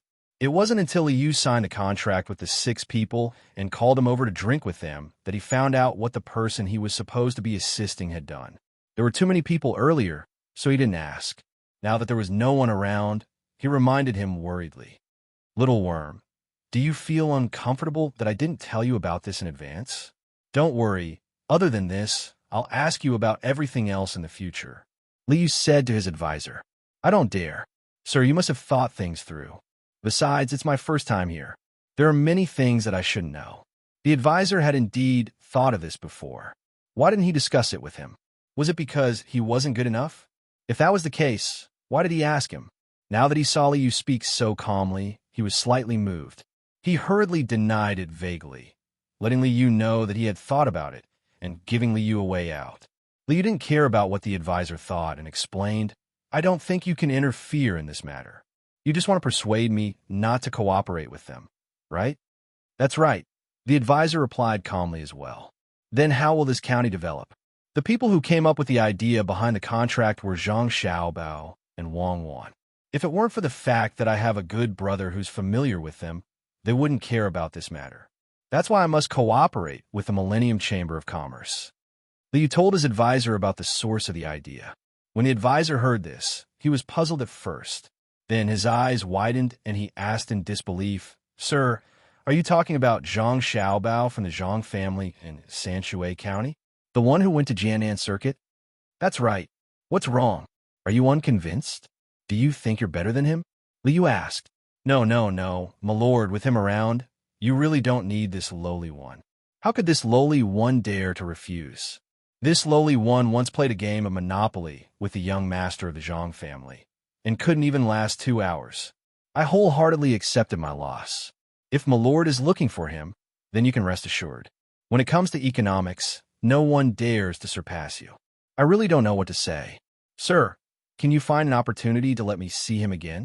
I've been studying economics very hard recently, and I want to get some pointers from him. The advisor shook his head repeatedly. He was Xiao Chong, the one who Zhang Xiaobao once said could last for 6 hours. This time, he came here with Zhong Gang. Zhong Gang didn't join Liu's side, but was busy doing business in the capital. It was Xiao Chong who gave him the idea. After knowing who helped him behind the scenes and gave Liu the idea, all of Xiao Chong's arrogance disappeared. Those who hadn't faced Zhang Xiaobao before wouldn't be able to understand that formless pressure. Xiao Chong was convinced. He looked at Liu with reverence. Someone who could ask Zhang Xiaobao to help him couldn't be weak. This time, the one who was shocked was Liu. He stared at Xiao Chong for a while, then said, You actually competed with Zhang Xiaobao? Ha ha ha ha. Did you feel very wrong when you lost? How do you know, sir? Xiao Chong was indeed very wrong back then. Of course.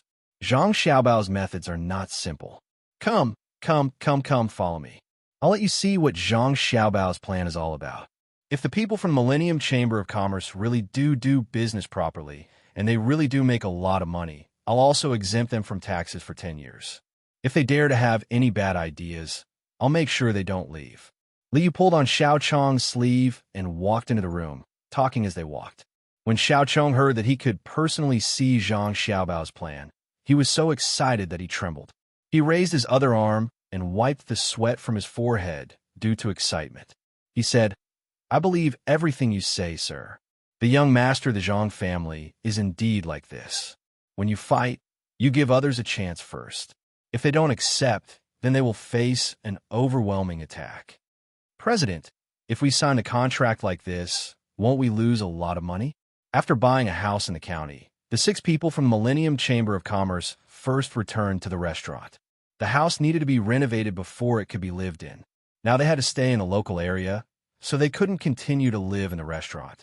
As soon as they entered the restaurant, the pockmarked man asked President Tian. While President Tian was busy with other things, he was also thinking about the contract. When he heard the question, he asked back, "Can we not sign it? Liu raised a lot of money. If we don't sign it, we'll be cheating him. For people like him, face is very important. We won't lose anything if we sign it. At most, we'll take out 40,000 strings of coins first, of which 10,000 strings of coins will be used to buy things. Come, look at the contract again. What does it say?" The other 5 people came over to look. The contract said that the first party was the Millennium Chamber of Commerce, and the second party was Liu.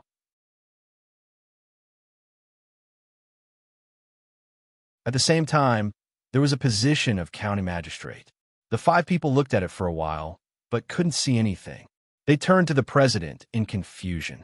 Seeing that the 5 people couldn't see anything, President Tian smiled proudly and said, "Look here. It says that the Millennium Chamber of Commerce, which cooperates with Liu, is the first party. If we do business in Changning County, we'll be exempt from the annual tax. Do you see? 10 years. But it doesn't say that we'll be using clay and iron to make things. In other words, we could do other business in our name. In this way, starting tomorrow, we'll find other local businessmen to cooperate with and do business in our name. We can save half of the tax. We don't need to spend a single copper coin. We just need to use our name.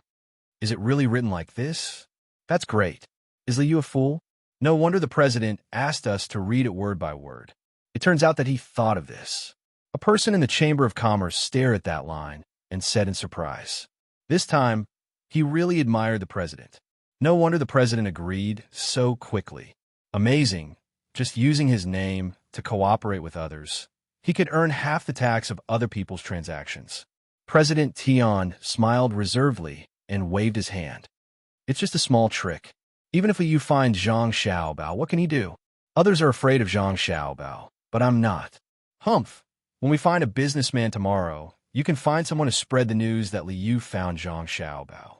In the end, the Millennium Chamber of Commerce took advantage of the loophole. So, when it comes to economics, no one can avoid failure. Every time you suffer a loss, you learn a lesson. President, do you really want to do and say this? I'm afraid that Zhang Xiaobao will come to deal with us after he knows. His family has a lot of money. If by any chance he borrows hundreds of thousands of strings of cash from Liu, we won't be able to make money from the clay business. The person who spoke just now asked worriedly, "What are you afraid of? If he really dares to invest so much money, then we can use some tricks when we manage it. The contract doesn't say that we'll only make money, right? How can we make money just because we take out money? Do you understand?" President Tian explained. "I understand. President is really smart." Xiaobai gave a thumbs up and praised. Xiao Chong, who had followed Liu into the room, first read the contract carefully. Just as he was about to look at Zhang Xiaobao's plan, his eyes landed on the clause that the Millennium Chamber of Commerce had mentioned. He was stunned. Suddenly, his expression changed. He said to Liu, "Sir, there's one clause in the contract that's not easy to deal with. It's the 10 years tax exemption. What if they use this as an excuse to work with the local businessmen to avoid paying taxes?" Liu continued Xiao Chong's words. "That's right. What should we do?" Xiao Chong saw that Liu could say it out loud. He shouldn't have written this clause. Liu didn't answer him. He took out Zhang Xiaobao's plan and threw it in front of Xiao Chong. Look at it yourself. Tomorrow, come with me to find a place to build a road and dig a river. This rundown county doesn't even have a big river. I originally wanted to make more money to build one, but now I don't have to. Xiao Chong carefully picked up Zhang Xiaobao's plan and flipped through it. The next day, the sky was high and the clouds were light. The sun came out early and shone on the earth and the people and things on it. Liu led his men to the restaurant where the Millennium Chamber of Commerce stayed. He ordered people to invite them in to discuss the road construction. As soon as they went up, the people from the Millennium Chamber of Commerce came down. However, there were only 3 people, not 6. The other 3 were nowhere to be found. Sir Li woke up early. We were going to find you at the Yamen to discuss the road construction. We didn't expect you to come here personally. People always say that you're good to the people in the county. When we first came, we didn't think so. Now we believe it. Chairman Tian greeted Liu. Liu looked around. Where are the other 3? They're busy with other things. The Millennium Chamber of Commerce doesn't just do business. Since we're in Chongning County, we naturally have to help the economy. Sir, you don't have to worry about them. Chairman Tian said casually, as if he really didn't have anything to do. Liu nodded happily. Good. It's best if we can cooperate with the local merchants. Let's go. The group talked as they got on the carriages and horses. They went to the place where they wanted to build the workshop. Liu wanted to put the workshop in the center of the county. This way, the roads on both sides of the county could be repaired. At most, he would have to pay more money. Liu wanted to find a place close to the border. He wanted to save as much as possible. Both sides gave their reasons and argued nonstop. It was almost noon when they finally chose a place that was closer to the county in the east. There was a river there, so it would be convenient for transportation.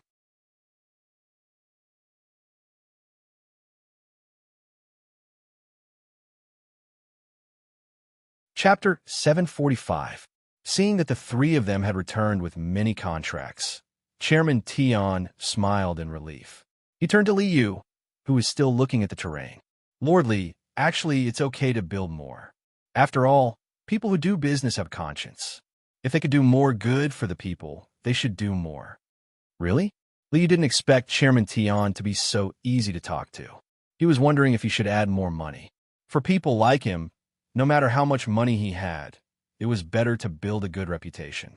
If he didn't have money, he could ask others for money. If he really couldn't do it, he still had an adopted elder brother.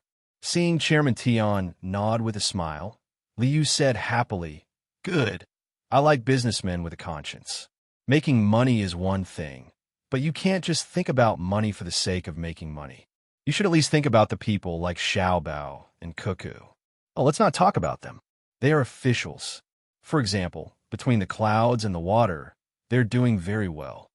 Chairman Tian could earn more money now, so he naturally wouldn't refute Liu's words. Between the clouds and the water was still owned by the Zhang family and the Wang family. What was the difference? As he followed Liu forward, he gave a look to the people beside him, indicating that they should go out and take a look. He then whispered to the person closest to him, There are no more businessmen in this county. We can go to other counties to take a look. Lure them here and reduce the tax. For example, 30% or even 20% is good. The more prosperous the county, the more they earn, and the more money we will have. Chairman, I'll go arrange it now. The person who received the order agreed and found an excuse to leave. He hired a carriage and rushed to another county as fast as he could. Liu pretended not to notice their little tricks. Xiao Chong also turned a blind eye. He now admired Zhang Xiaobao even more. The proposal had already mentioned this point. It could be said that he had foreseen the enemy first. While they were looking at the terrain, the Yamen of Chongning County posted notice. Regardless of whether they could read or not, they should come closer to take a look. Those who could read would have to explain it to others. A large group of people had gathered at the spot closest to the entrance of the Yamen, which was used to post notices. A man dressed like a scholar stood at the front. The people around him gave up their spots to him as a sign of respect. No one squeezed past him and waited for him to read the words on the notice. This county has issued a new regulation. Those who are required to pay taxes and refuse to pay with any excuse will be forcibly collected by bailiffs.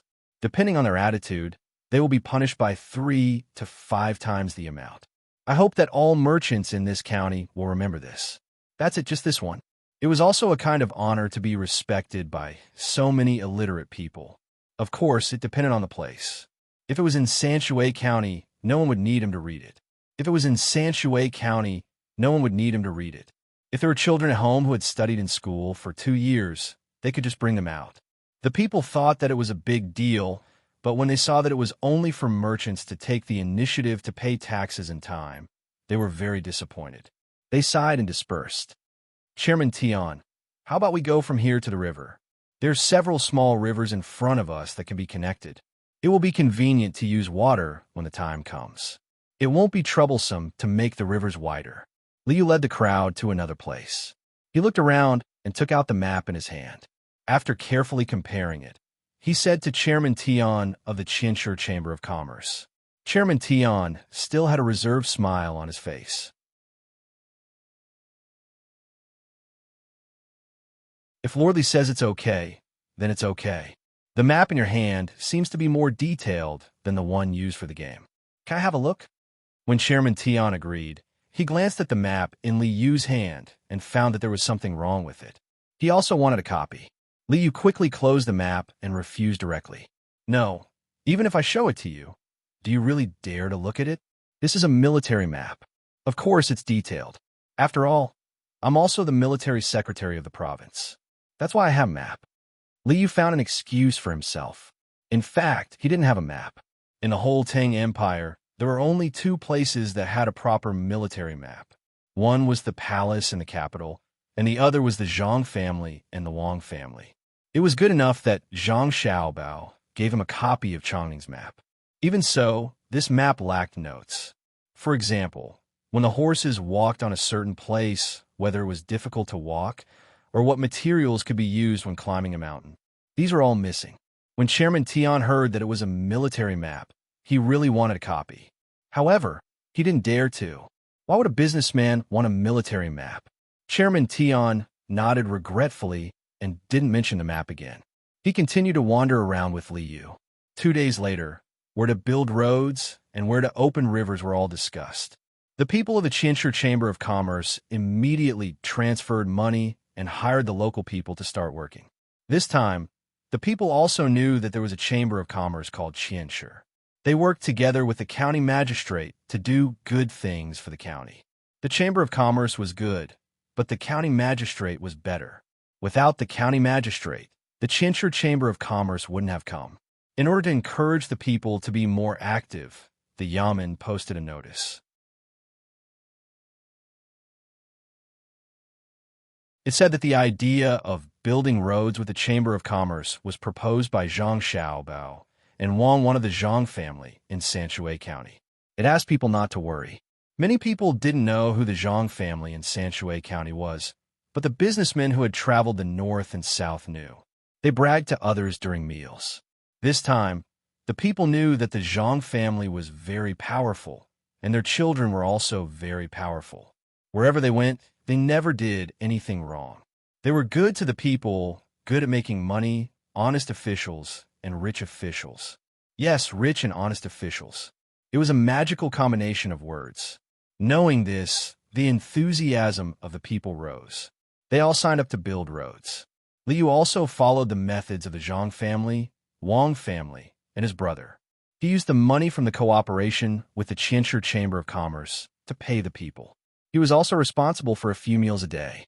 He also worked in shifts during the day and at night.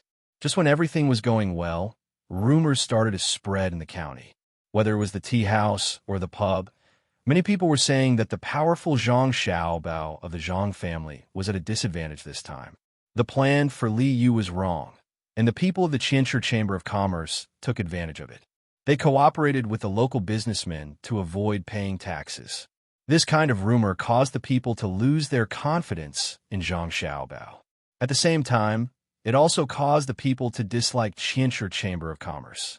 This was because Liu had been imitating Baoxin County for the past 2 days. Every day, he began to explain in detail to the people how much money the yamen had, where it came from, and what to spend it on. He emphasized that the tax revenue would help the yamen and the people in the county. After the transparent financial report was made public, the people hoped that the yamen would have more money. This was because there were subsidies for the poor, and all the houses in the county would be renovated within 5 years. Everyone was waiting for the yamen to take out more money to help them repair their houses. After all, there was a lot of money now, but a portion of it was not for the county to use directly. It had to be handed over to the county. This was not Liyu's fief, and he did not have any fief yet. Therefore, a part of the money could be kept in the county. More of it would be sent to the capital and rent. Even if there were some fools among the commoners, they could not resist the explanations of the smart people. They said that if the Millennium Chamber of Commerce did this, they would be able to make money and the yamen would not be able to collect taxes. The more merchants they contacted, the poorer the county would be.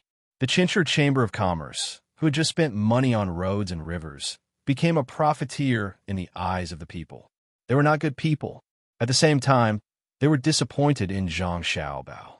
How could such a powerful person lose to others? Chairman Tian did not expect things to turn out like this. In the beginning, Liu did not disclose the finances of the county. How could the people know how much money the yamen had and what it was spending? If it was not disclosed, no matter how much the Chamber of Commerce did, the people would not know. Now, the good reputation that they had paid a lot of money for was gone. Chairman Tian had no choice but to find Liu and say, "Officially, can you stop the announcement every day? It is not good for the people to know too much. The people can do what they want, but they can't be made to know." Stop? Why we have to stop? It's not a secret matter. This official believes that I am honest enough as an official. There's nothing that cannot be told to others about the matters of the yamen. Also, what you said was wrong. If the people don't understand what the officials want to do, how can the people wholeheartedly support them? Liu did not have any room for discussion. He explained the situation in Baoxin County to Chairman Tian. As long as the people understood what the officials wanted to do, they did not have to worry about not having enough people. The people in the county would follow suit. Just thinking about it made him excited. Chairman Tian felt that Liu did it deliberately.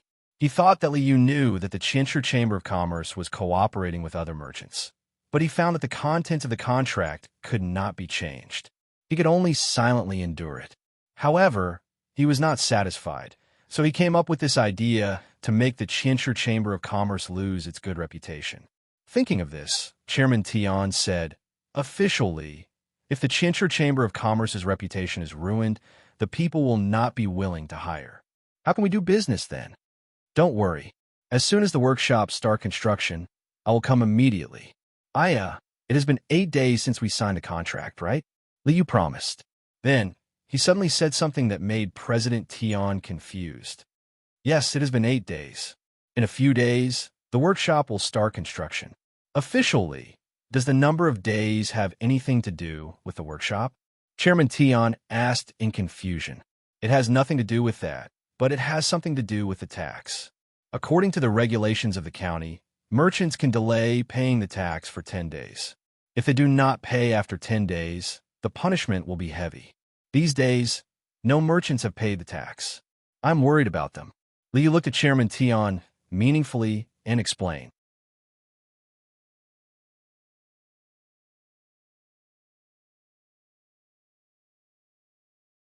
Chapter 746. President Tian, come and take a look. Here's some maps with pottery. Which one do you think is the best place to dig? I'll send people there in these 3 iron mines. Liu didn't care what President Tian thought. He took out a map of Changning County and showed it to President Tian. President Tian was still wondering why Liu wasn't in a hurry. Instead, he talked about taxes. Didn't he know that merchants who cooperated with the Chinchur Chamber of Commerce didn't have to pay taxes? After being asked by Liu, he realized that it was a military map. He took a closer look and was disappointed. It turned out to be a game map. After looking at the map, President Tian chose a place that supplied pottery in an iron mine. He didn't care much about the quality. The main reason was that these two places were close to the workshop. Judging from the current situation, the Chinchur Chamber of Commerce would have to repair the road to the place that supplied pottery and ore. He could save some money by choosing a place that was close to the workshop. Well, President Tian, choose these two places. I'll have people arrange it in a while. The charcoal used for pottery will be supplied by a special chamber of commerce. President Tian, you can rest assured. Li Yu circled the two places on the map and said to President Tian, there's one more thing. There will be many craftsmen from the capital who specialize in pottery. They have nothing to do with you. When you see them, don't think that I'll find other people to compete with you just after signing a contract with you. There's no such thing. If there are really powerful chambers of commerce that want to do the same business in the future, I'll be partial to you under the same conditions. After all, I've invested a lot of money here and I don't want to lose it. Well, it's almost noon. Why don't you stay for a meal before leaving? President Tian was stunned again. He knew that Li Yu didn't want to have a meal with him and asked out of courtesy. It was nothing. After all, it was a meal. Perhaps Li Yu was unhappy because of the taxes. But what did he mean by many craftsmen from the capital? And what if he was partial to the Chinchur Chamber of Commerce under the same conditions? Would he be partial to the other party? President Tian, who couldn't calm down, had to ask when Li Yu was about to send him off. Lord Li, what are the craftsmen doing? Could it be that there are other chambers of commerce that have taken a fancy to this place? Craftsmen? Those are the most outstanding craftsmen of our great Tang. After they finished participating in the competition in the capital, some of them were willing to stay behind and were arranged to live here. This place is close to the capital, and they don't do business here. Instead, they occupy a place here to study and improve pottery. As for the other chambers of commerce wanting to invest in the same business as the Millennium Chamber of Commerce, there was no such thing. I was just saying, if someone really came, I couldn't just drive them away. It was just like the restaurants in the county. Once there was a restaurant, there would be no one else in the county that could open a restaurant, right? President Tian, don't worry. I still have the same idea as before. As long as the conditions are the same, you won't suffer any losses. At the same time, I also guarantee that no matter how rich the person is, even if it's the Zhang family and the Wang family, I won't cooperate with them. Li Yu explained the situation to President Tian. Chairman Tian couldn't figure it out for a while, so he could only reply, okay, then I'll go back now and finish the work of the workshop as soon as possible. Take care. Come, see the guest out. Li Yu stood up and escorted Chairman Tian to the door. He had the servants continue to escort him out while he returned, sat down on a chair, and spoke to the screen. Little worm, you can come out now. Did you see President Tian's expression just now? I saw it. You probably won't be able to sleep well tonight. My lord, are you really going to punish the merchants who worked with the Millennium Chamber of Commerce? At the very least, they'll have to pay 3 times the tax, and at the very most, it'll be 5 times the tax. If you punish them all at once, they'll lose money from the business they did a few days ago. Little Worm worriedly asked as he came out from behind the screen. Li nodded seriously. Punish them. If they don't, the merchants will think of ways to evade the tax. This official wants the merchants of the county to know that if they want to make a fortune, they should do business properly. Don't always rely on crooked methods. If they're really capable, they can learn from the Zhang family and the Wang family and come up with more strange things. Seeing that Li Yu had made up his mind, Little Worm didn't try to persuade him anymore. However, he muttered in his heart, if all the merchants can be like the Zhang family and the Wang family, the Tang Empire will be bustling. Every day, we'll see many new things that we've never seen before. Just as Little Worm had said, Chairman Tian began to feel restless the moment he returned to the house. He felt that the hot weather was unbearable and that the chirping of cicadas was too noisy. He didn't like anything he saw, and even drinking water tasted bitter. One of the people from the Chamber of Commerce who went out came back. When he saw Chairman Tian, he asked with concern, Chairman, did you talk to Li Yu? He's willing to take down the announcements every day. Take down what? That's Li Yu's way of proving that he's honest. How can he take it down? Chairman Tian fiercely shouted at the person who came back. The person was stunned. He carefully observed Chairman Tian's expression and asked cautiously, "Chairman, are you in some kind of trouble? Why don't you tell us? We can think of a solution together. We're in big trouble. I don't know what Li Yu's intentions are." First, he asked me how many days have passed since the last contract was signed. He specifically said that there are still 2 days left. If the merchants don't pay the taxes, they'll be punished. I can't think of any other methods. Chairman Tian tried his best to calm down. He told the person beside him one thing. The person who came back didn't say anything, waiting for the chairman to continue. The second thing is that he wants many artisans from the capital who specialize in pottery. They're the ones who stayed from the capital's craftsman competition. They should all be quite skilled. They're not here to do business, just to study. However, who can guarantee that they're really like this? There are already quite a few artisans here. If they join us, no matter how we use special methods to make people think that it's a new technology, they'll be able to figure it out. The third thing is that Li Yu mentioned that if a new Chamber of Commerce comes, as long as they want less benefits than us, he'll be willing to support them. I don't know if it's because someone wants to come or if he's just threatening us. Tell me, with 3 things in a row, which one of them can make people feel at ease? If Li Yu really finds a few more chambers of commerce to do the same business as us, that kind of competition will be the most uncomfortable. After Chairman Tian finished speaking, he felt a little better. He picked up the herbal tea on the table and poured it into his mouth. He looked at the person beside him, waiting for him to speak. The person who just came back was also frightened by Chairman Tian's words. He whispered, "Chairman, why don't we stop cooperating with other merchants? Is this what you meant? Are you stupid? Right now, we're cooperating with other merchants. Everything is according to the contract. Even if Li Yu isn't happy, as long as he still wants some face, he won't use other methods to deal with us. Once we stop cooperating with other merchants, how will other people see us? Are they afraid? Are they not capable enough? Or do they know that they've done something wrong and take the initiative to correct it? No matter what, it's not good for us. Even if we have to endure it, we have to endure it." Chairman Tian considered many things, but he couldn't solve them even if he said it out loud. He could only wait. 2 days later, the weather was a little gloomy. The wind was still strong, blowing from the southwest to the northeast. The people who had set up stalls outside knew that it was going to rain. They all packed up and found shelter from the rain. The shops with houses didn't need to. Shunfeng Pastry Restaurant was one of those shops. Usually business was good. Normally, taxes were paid every half a month.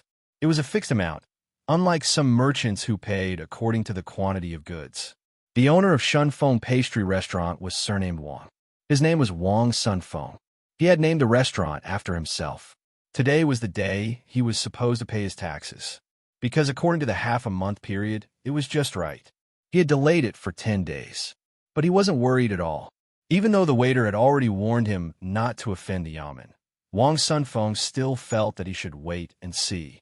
"Hurry up. It's going to rain soon. If the stalls outside can't sell, there will be more people coming in to eat. If anyone dares to slack off, I'll deduct their wages." Looking at the sky outside, Wang Sunfeng was very happy. There were fewer competitors now. If it could rain until nighttime, his income today would be equivalent to 2 days of good weather. Just as he was feeling happy, 2 bailiffs from the yamen came. They knew each other. One of the bailiffs sat at a table and said to Wang Sunfeng, "Brother Wang, isn't it time to pay the tax? It's been 10 days. "Io, Brother Fu, you're wrong. I've already signed a contract with the Millennium Chamber of Commerce. Even if I take money out today, it will be sent to them. They're tax-free for 10 years. Look, when we signed the contract, we copied down the relevant places. The people from the Millennium Chamber of Commerce even put their fingerprints on it. It can't be faked." Wang Sunfeng didn't want to pay at all. He could save half of the money. It wasn't a small amount. "So you're refusing to pay your taxes? Then don't blame me for not being able to do it. Arrest him."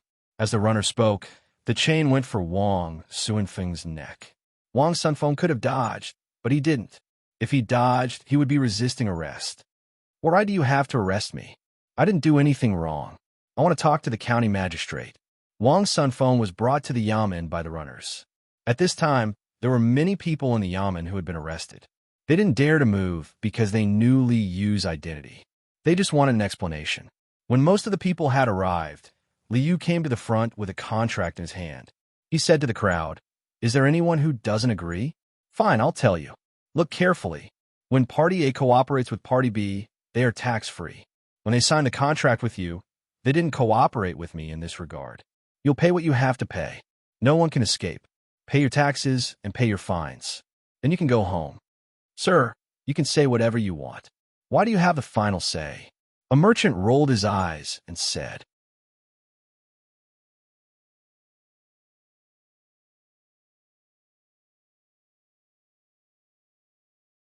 Chapter 747.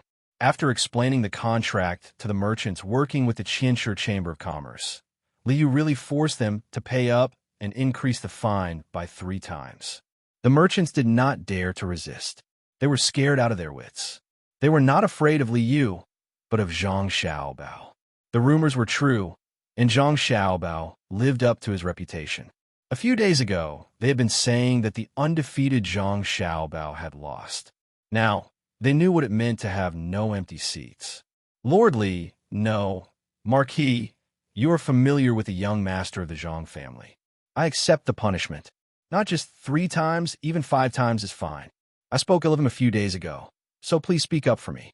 Don't let him send people to open a pancake shop." Wang Sunfeng, who owned a Shunfeng pastry restaurant at home, walked up to Li Yu from behind the crowd of businessmen. His face was full of regret as he pleaded with Li Yu. He was even willing to pay more, just to prevent Zhang Xiaobao from taking revenge. Li Yu was amused. Wang Sunfeng was not afraid of Marquis, but he was afraid of Zhang Xiaobao coming to take care of the shop. He waved his hand impatiently. "I said 3 times, then 3 times. If you do it again, 5 times, and you'll be locked up." "Then the young master of the Zhang family?" Wang Sunfeng asked without a trace of joy. "He doesn't have the time to care about you. He is someone who does great things. You're not even a chicken that is going to kill a chicken to scare the monkey." Yes, I'm just an ant. He doesn't have time to kill me." That's good. Wang Sunfeng was relieved. Many of the other merchants thought the same. They were afraid that Zhang Xiaobao would come personally. If he wanted to deal with them, he would not have to resort to underhanded means. He could just throw money at them. Chairman Tian of the Qianshi Chamber of Commerce and the others were not sure when the county would catch the merchants. A notice was posted outside the Yamen. It contained a portion of the contract, as well as the amount of taxes and fines that the merchants had to pay. All of it would be recorded, especially the fines, which were not taxes that had to be paid. They could be kept and used for the development of Changning County. The continuous decrease in revenue for the past few days had already made the people worried. Now that they suddenly saw the contents of the contract and the revenue, the people who were worried about their hometown quickly smiled and spread the news. When President Tian and the others heard the news, they took out the contract and read it carefully. It was written very clearly in the contract. Only those who cooperated with Li Yu could enjoy the tax exemption, especially the last sentence, which made the 6 of them learn a new trick, but the price was not small because they had to compensate the merchants who cooperated with them. One move behind. Zhang Xiaobao, I will remember this. President Tian sighed and looked at the hazy sky outside. The other 5 people were also worried. They had witnessed the legendary prowess of Zhang Xiaobao, but they had yet to discover the backup plan of Zhang Xiaobao and Wang Wan. Were they setting up a trap, or were they not planning to take revenge? Just like the sky, it was gloomy and gloomy. It was hard to bear. Li Yu, who had received a large sum of money from the Yamen, was very happy to treat the punished merchants to a meal. The food was not bad. The whole mutton soup was still being cleaned up. The mutton was brought up first, and there was a large pot next to it. There were mutton bones and mutton fat inside, and it was boiling. Chopped green onions, coriander, salted garlic, and pepper were all prepared. When the soup was ready, they could drink it. Li Yu picked up a piece of mutton face and said to the merchants in the yard, "Everyone has made a lot of contributions to this county. I will thank you on behalf of the county people. Eat." The merchants were not in the mood to eat, but they did not dare to not eat. They picked up their chopsticks and casually put some meat into their mouths and ate with Li Yu. After eating for a while, the mutton soup was ready. Li Yu asked someone to serve him a bowl full of soup. He took 2 sips and felt comfortable all over. Then, he said to the merchants, "In this prosperous dynasty, the goods are prosperous and the people are peaceful. We should join forces. However, although there are only a few fools, the time is not right for everyone. Perhaps the path is unclear. Therefore, we want to gather, move together, fight together, so. Lordly, can you say something else?" More than half of the merchants did not understand what Li Yu was talking about. Someone asked in a low voice, "Oh, actually what I'm saying is that everyone is living a good life now. The people of Tang are in a good time. In our county, everyone should be motivated to work together. However, although there are few fools, there are many who are not. They can't find a better way. So, I think we should join forces and advance and retreat together." Just like Luzhou, all the people there worked together with the merchants. The merchants had formed their own merchant associations. When they had good things to sell, they would not go to others alone to negotiate the price. Otherwise, they would be sold and attacked one by one. It was the same when it came to buying things. The common folk in the county can't compare to Luzhou, but shouldn't you merchants work together with me? When you trade, you can talk to other merchants together. That way, you'll suffer less losses and gain more benefits. Li Yu did not want to show off how talented he was. When he saw that many people did not understand, he immediately changed his way of speaking. He looked at the merchants, asking them if they wanted to join him. The merchants now knew that Li Yu, the marquis, was going to learn from the Zhang family and the Wang family. They hesitated. The Zhang family and the Wang family could succeed because they had powerful people. Could they do the same? Li Yu seemed to have guessed the thoughts of the merchants. He continued, "Let's try it out first. If we find it difficult, I'll ask Zhang Xiaobao. What do you think?" "We'll listen to your orders, my lord." Wang Sunfeng expressed his stance. Li Yu's last sentence had worked. The other merchants also agreed. As long as Li Yu could talk to Zhang Xiaobao, there would be no problem. Let's paddle the 2 oars and push the waves away. On the Yellow River, or more accurately, on the Wei River, Zhang Xiaobao and Wang Wan's fleets slowly moved forward. Little Bei, Little Yuan, Big Man, Little Man, and a group of little fellows sat on the south side of the ship. Their voices drifted in and out as they sang. The human-powered propeller continued to spin in the countercurrent. There was no need for a tracker.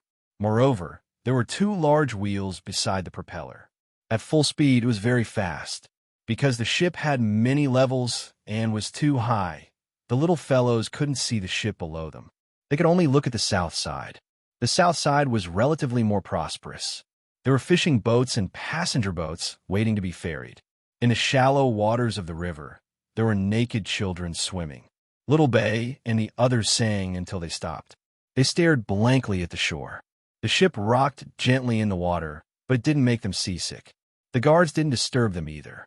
They only set up a net below the ship to prevent anyone from falling in. Although Little Bei and the others could swim, it depended on what kind of water they were in. While they were looking at the people on the shore were also looking at them. Because the ship was moving along the north side of the river, it was far away and there were no binoculars. They could only see a group of children sitting on the side of the ship. Only the merchants who often came and did business knew who the people on this ship were. The 2 rice seedlings holding hands clearly told the people who were familiar with them that this was the young master and young lady of the Zhang and Wang families who were on the move. Could it be that someone has offended the great Tang and is about to go to war? After seeing the flags, one of the servants of a merchant from Jiannan's circuit nervously asked the person next to him. The person next to him also couldn't guess. He said, "Who else would they fight? Could it be that there's a powerful enemy? Otherwise, why would Xiaobao and Cuckoo move out at the same time? That can't be. The Turks have been well-behaved for a long time. Why would the 2 of them be sent out? What are you 2 talking about? Didn't you see that Little Bei and the others are on the ship? You want to take them out to war? I think they're just sightseeing. It would be great if they could go sightseeing in Jiannan Circuit. Maybe I can sell some things to them." The master of the 2 servants also stopped to watch. When he heard the words of the two servants, he followed suit. The people on the ship didn't know what the others were talking about. They were still busy with their own business. Zhang Xiaobao was cooking, and Wang Wang was helping him. Liu Bei had eaten too many bones in the past few days, so he suggested that he wanted to eat vegetables. Therefore, Zhang Xiaobao decided to cook vegetables today. He also cooked an eggplant and cucumber scrambled eggs. Wang Wang was in charge of the main dish. She used dandelion seeds to make pies and put some dried shrimps and oil in them. The pies were wrapped in thin layers. She only put a little oil in the first pan, and the rest were all dried.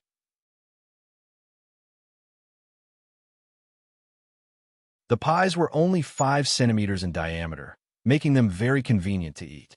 After placing the pies on the pans, Wang Wang looked at the fire and asked Zhang Xiaobao, "Are we really responsible for all the expenses?"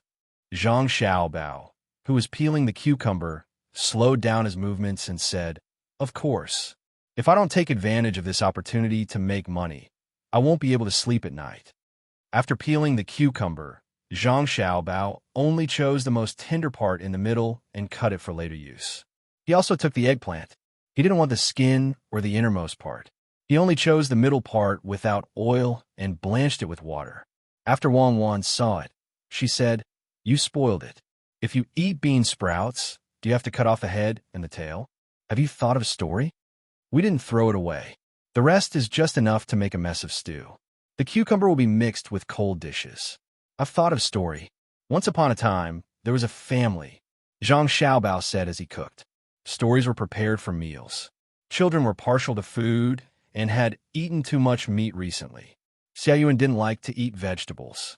In order to let the younger siblings take the initiative to eat, Zhang Xiaobao and Wang Wang had to think of a story every time they cooked. It revolved around the dishes they cooked. The central idea of the story was how delicious the dish was, how difficult it was for others to eat it, and what would happen after eating it. They didn't directly tell the children what was the use of eating it, such as how it didn't have any effect on nutrition. In this way, when the children ate, they would think about the plot of the story. If the food was not too bad, the children would take the initiative to eat it. Most of the time, when a person liked to eat a dish, it wasn't that the dish was delicious, but it was a habit in the mind.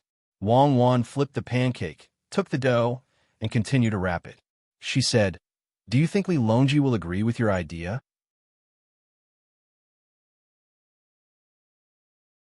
"I think that's what he wants us to do. I'll arrange for someone to go over and arrange it in advance," Zhang Xiaobao replied.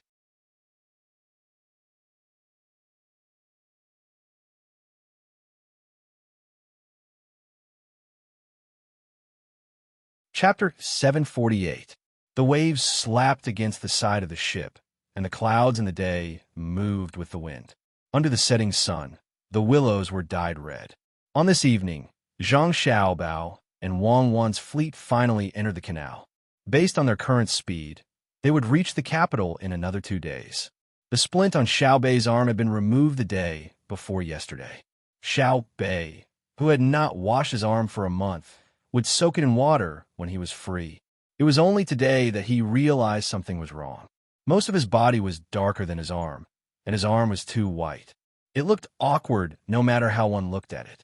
After asking around, his brother and sister ran to the ship in front to make arrangements. Xiao Bei could only use a thin shirt to cover his arm and ask others for help. Xiao Yuan was showing off his cleverness to others, reciting, "Separate from the turbid, separate from the turbid." Xiao Bei came looking for him. "Brother Xiao Yuan, I have something to ask you." Xiao Bei usually called him Xiao Yuan, but today he added the word brother. Xiao Yuan was shocked and looked at Xiao Bei warily. He then looked around. Luckily, there were people around. He asked, "What's the matter? I won't use the tripwire anymore." "Look at how scared you are," Xiao Bei said when he saw Xiao Yuan's timid look. "Of course not. We're on water. I'm afraid you'll set fire to it." Xiao Yuan did not relax. "Let me test you. Do you know why people can become darker?" Xiao Bei's eyes turned, and he put his hands behind his back, looking knowledgeable. Xiao Yuan nodded and said, "I know. Places where the sun doesn't reach are white. Look, people who often stay indoors are usually white. People who work outside are usually black. Let me give you a pair of binoculars. Look, The person on the boat behind is still sitting in the shade and riding while the sun is setting. He is white. Look again. That person who is struggling in the water is black. It's obvious that he fell into the water by accident. Look at his face. It's black, right? Look at the overturned boat beside him. I see it. Save him. Quickly save him. Someone fell into the water. Team 0. Where's Team 0? Go down. As Xiao Bei listened to Xiao Yuan, he used his binoculars to look back and forth. Suddenly, he realized that the person struggling in the water wasn't swimming. Instead, the boat had capsized. He scanned the surroundings and realized that there was a person dragging 2 people and swimming towards the shore. Xiao Bei was no longer in the mood to turn white or black. She shouted at the people around her. When she shouted, someone on the boat in front of her had already jumped into the water. As the waves churned, they quickly approached the person who had fallen into the water. Seeing that the strong number 0 seedling protection team had met someone, the nervous little ones heaved a sigh of relief and sat on the deck as if they had collapsed. You scare me to death. Xiao Yuan, you just said that it's fine to just bask in the sun, right? If the white parts are tanned, wouldn't the black parts be even darker? Seeing that it was really the members of Team 0, Xiao Bei was no longer worried. Thinking of his own matters, he asked Xiao Yuan. Of course, the more you get under the sun, the darker you get. In the end, you'll be as black as coal. Why do you ask? Xiao Yuan replied. No, nothing. I'm just asking. My clothes aren't comfortable. I'll change. Xiao Bei left in a hurry after saying that. She entered the cabin and sat there thinking for a while. Then, she opened the door and said to the guard outside, get someone to make me a set of clothes. The kind that doesn't have a sleeve on the right arm. The guard nodded and went to find someone to report. Xiao Bei and the others didn't have a lot of clothes. They grew quickly, so they usually had 3 sets of clothes made every season.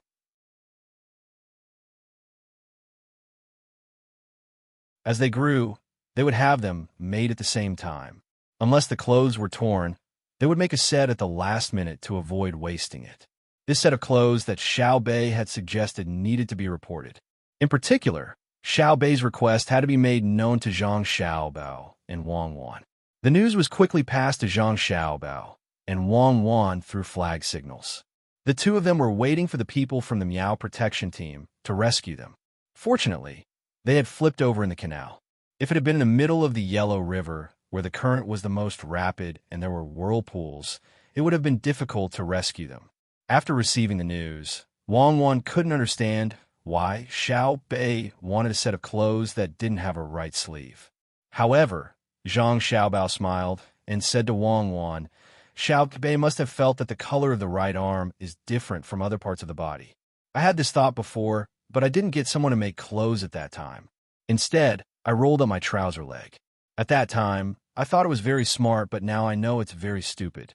Wang Wan thought about it and felt that it was more or less the case. She smiled and said, Xiao Bei must be very anxious. Think of a way. Then we won't have to make clothes. Okay, after lunch tomorrow, get someone to get some mud and stick it on them. Let them bask in the sun for a day. The color will change to about the same. Zhang Xiaobao came up with an idea. Usually, Xiao Bei and the others would also bask in the sun. Compared to the children who often stayed indoors, they were slightly darker but healthier. In fact, the little guys had patches of black and white on their bodies. It was just that Xiao Bei's arms, which were originally black, were too white.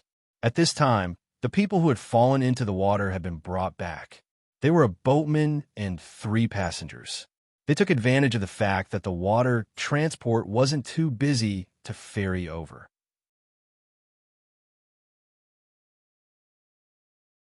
They didn't expect that when they were about to reach the shore, they would accidentally overturn. The boatman could only barely save 2 people, and the remaining 1 almost died. Zhang Xiaobao and Wang Wan didn't go to meet the rescued people. The 2 of them looked at the water below and thought about something. After a while, Zhang Xiaobao said, if we provide the local people who ferry back and forth with a bigger boat, can we avoid the danger of the boat capsizing? They can't afford a big boat, even if they work for a lifetime. Wang Wan rejected Zhang Xiaobao's suggestion. Then why don't we lend it to them first and pay them back bit by bit? Zhang Xiaobao said again. Then we'll lose money. Until the big boat breaks down, we won't be able to earn back the capital. Wang Wan looked at Zhang Xiaobao in surprise. She meant to say, "Why are you so stupid today?" Zhang Xiaobao nodded. "That's right. That's why we have to continue with the ferry. But we can't sit on the boat for nothing. It costs at least 1 copper coin per trip. If it costs 1 copper coin per trip, don't you think there will be more people willing to take this route? Then we can only maintain the same income if the number of passengers can double what it is today. What are you thinking of doing?" "I was just thinking if we should fork out some money to build a bridge here. We don't expect to make money, but we can leave a good reputation." Wang Wan was confused by Zhang Xiaobao's words. She felt that Zhang Xiaobao's thinking had suddenly become sluggish. Zhang Xiaobao continued, "What I mean is that we can build a bridge, but we can't let people cross for free. If it's a single trip, we'll charge 1 copper coin per trip. If it's a frequent trip, we can apply for a monthly or annual pass. Not only can people cross, but goods can as well. But if the goods weigh more than 300 caddies, we'll have to pay 1 copper coin more." "You want to charge a bridge protection fee? That's a challenge. Have you ever heard of anyone paying to cross the bridge?" Wang Wan reminded. "Don't use our name. Just find someone. The bridge is easy to build. There's no need to use piers. Just connect the 2 sides. Use iron chains and board. Both sides don't have to be iron oxen or copper oxen. Pour some cement and put in some pebbles. It's heavy and sturdy. First, arrange a few people to guard both sides of the bridge. If there's a situation where people don't pay and run away, it's enough to guard one side. If there are children who need to run between the 2 sides to go to school in the future, this can be free, but the children can't carry too many things. This price is cheaper than the ferry, right? Moreover, it's safer. When the time comes, people can choose to walk or take the ferry. Little by little, the people will accept the fact that crossing the bridge costs money. When the time comes, the road will be the same. Actually, we can't make much money by building roads now. If we were to build roads in prosperous areas, we would be able to earn money by opening shops by the roadside. If there weren't many people, we would just be spending money. Once the commoners were used to spending money to cross the bridge, we would build more roads. We would build new roads beside the old roads. Every time we walked, we would have to spend money. Those who didn't want to spend money could walk on the old roads. Naturally, the speed would not be as fast as the new roads. Furthermore, those who walked on the new roads would be able to rest for free in the small houses built by the roadside. When the time comes, you'll have to make up for it. The most important thing in the service area is to provide hot water. As long as the people in the caravan come, they'll be provided with a pot of hot water. If they're pedestrians, they can't ask for money. Zhang Xiaobao explained his idea while Wang Wan listened at the side. When Zhang Xiaobao finished, Wang Wan asked, "What if someone crosses the old road to the new road and returns to the old road when they're almost there? What will you do?" "Let the people in the service area watch. Usually, there will be a service area set up every half a day. The hot water and rest are free, but you must have a pass to come here. However, other things are not free, such as medicine, dry food, tools needed to repair vehicles, etc., are not free. Occasionally, we'll send people to patrol on horseback. If they catch them, they'll have to pay double the money. If they don't pay, we'll take away their goods and not give them money." Zhang Xiaobao felt that he had too much money in the future and couldn't spend it all at once. He planned to use it on road repair and collect tolls. It was likely that because there were few people coming and going, there wouldn't be much money left after deducting the maintenance fees. However, it was better than having no money at all. Otherwise, he would have to build more roads in the future. It would be better if he could get some money back. Wang Wan lowered her head and thought for a moment, then asked, "Do you think it'll work?" "How do I know? Let's try it first. If it doesn't work, we'll talk about it later." "What if it works? Let's build the bridge first. We'll start with the bridge and arrange for people to do it immediately." Zhang Xiaobao made up his mind and asked his people to come in and arrange it. Wang Wan said, "Why don't you try the bridge on the Changjiang River first?" "That won't work. That's not our home. Besides, there are too many people coming and going there. What if someone is dissatisfied and makes trouble? It's a deep-rooted idea to not spend money on the bridge. Even businessmen think so. They don't care how much it costs to build bridges and roads. Let's start with a place with fewer people first.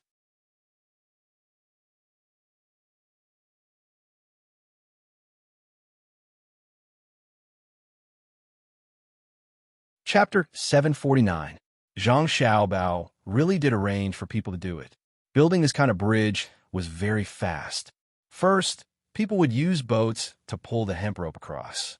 When the time came, both sides would be stretched, and the hemp rope would be gradually thicker. When a certain thickness was reached, one end would be replaced with an iron chain.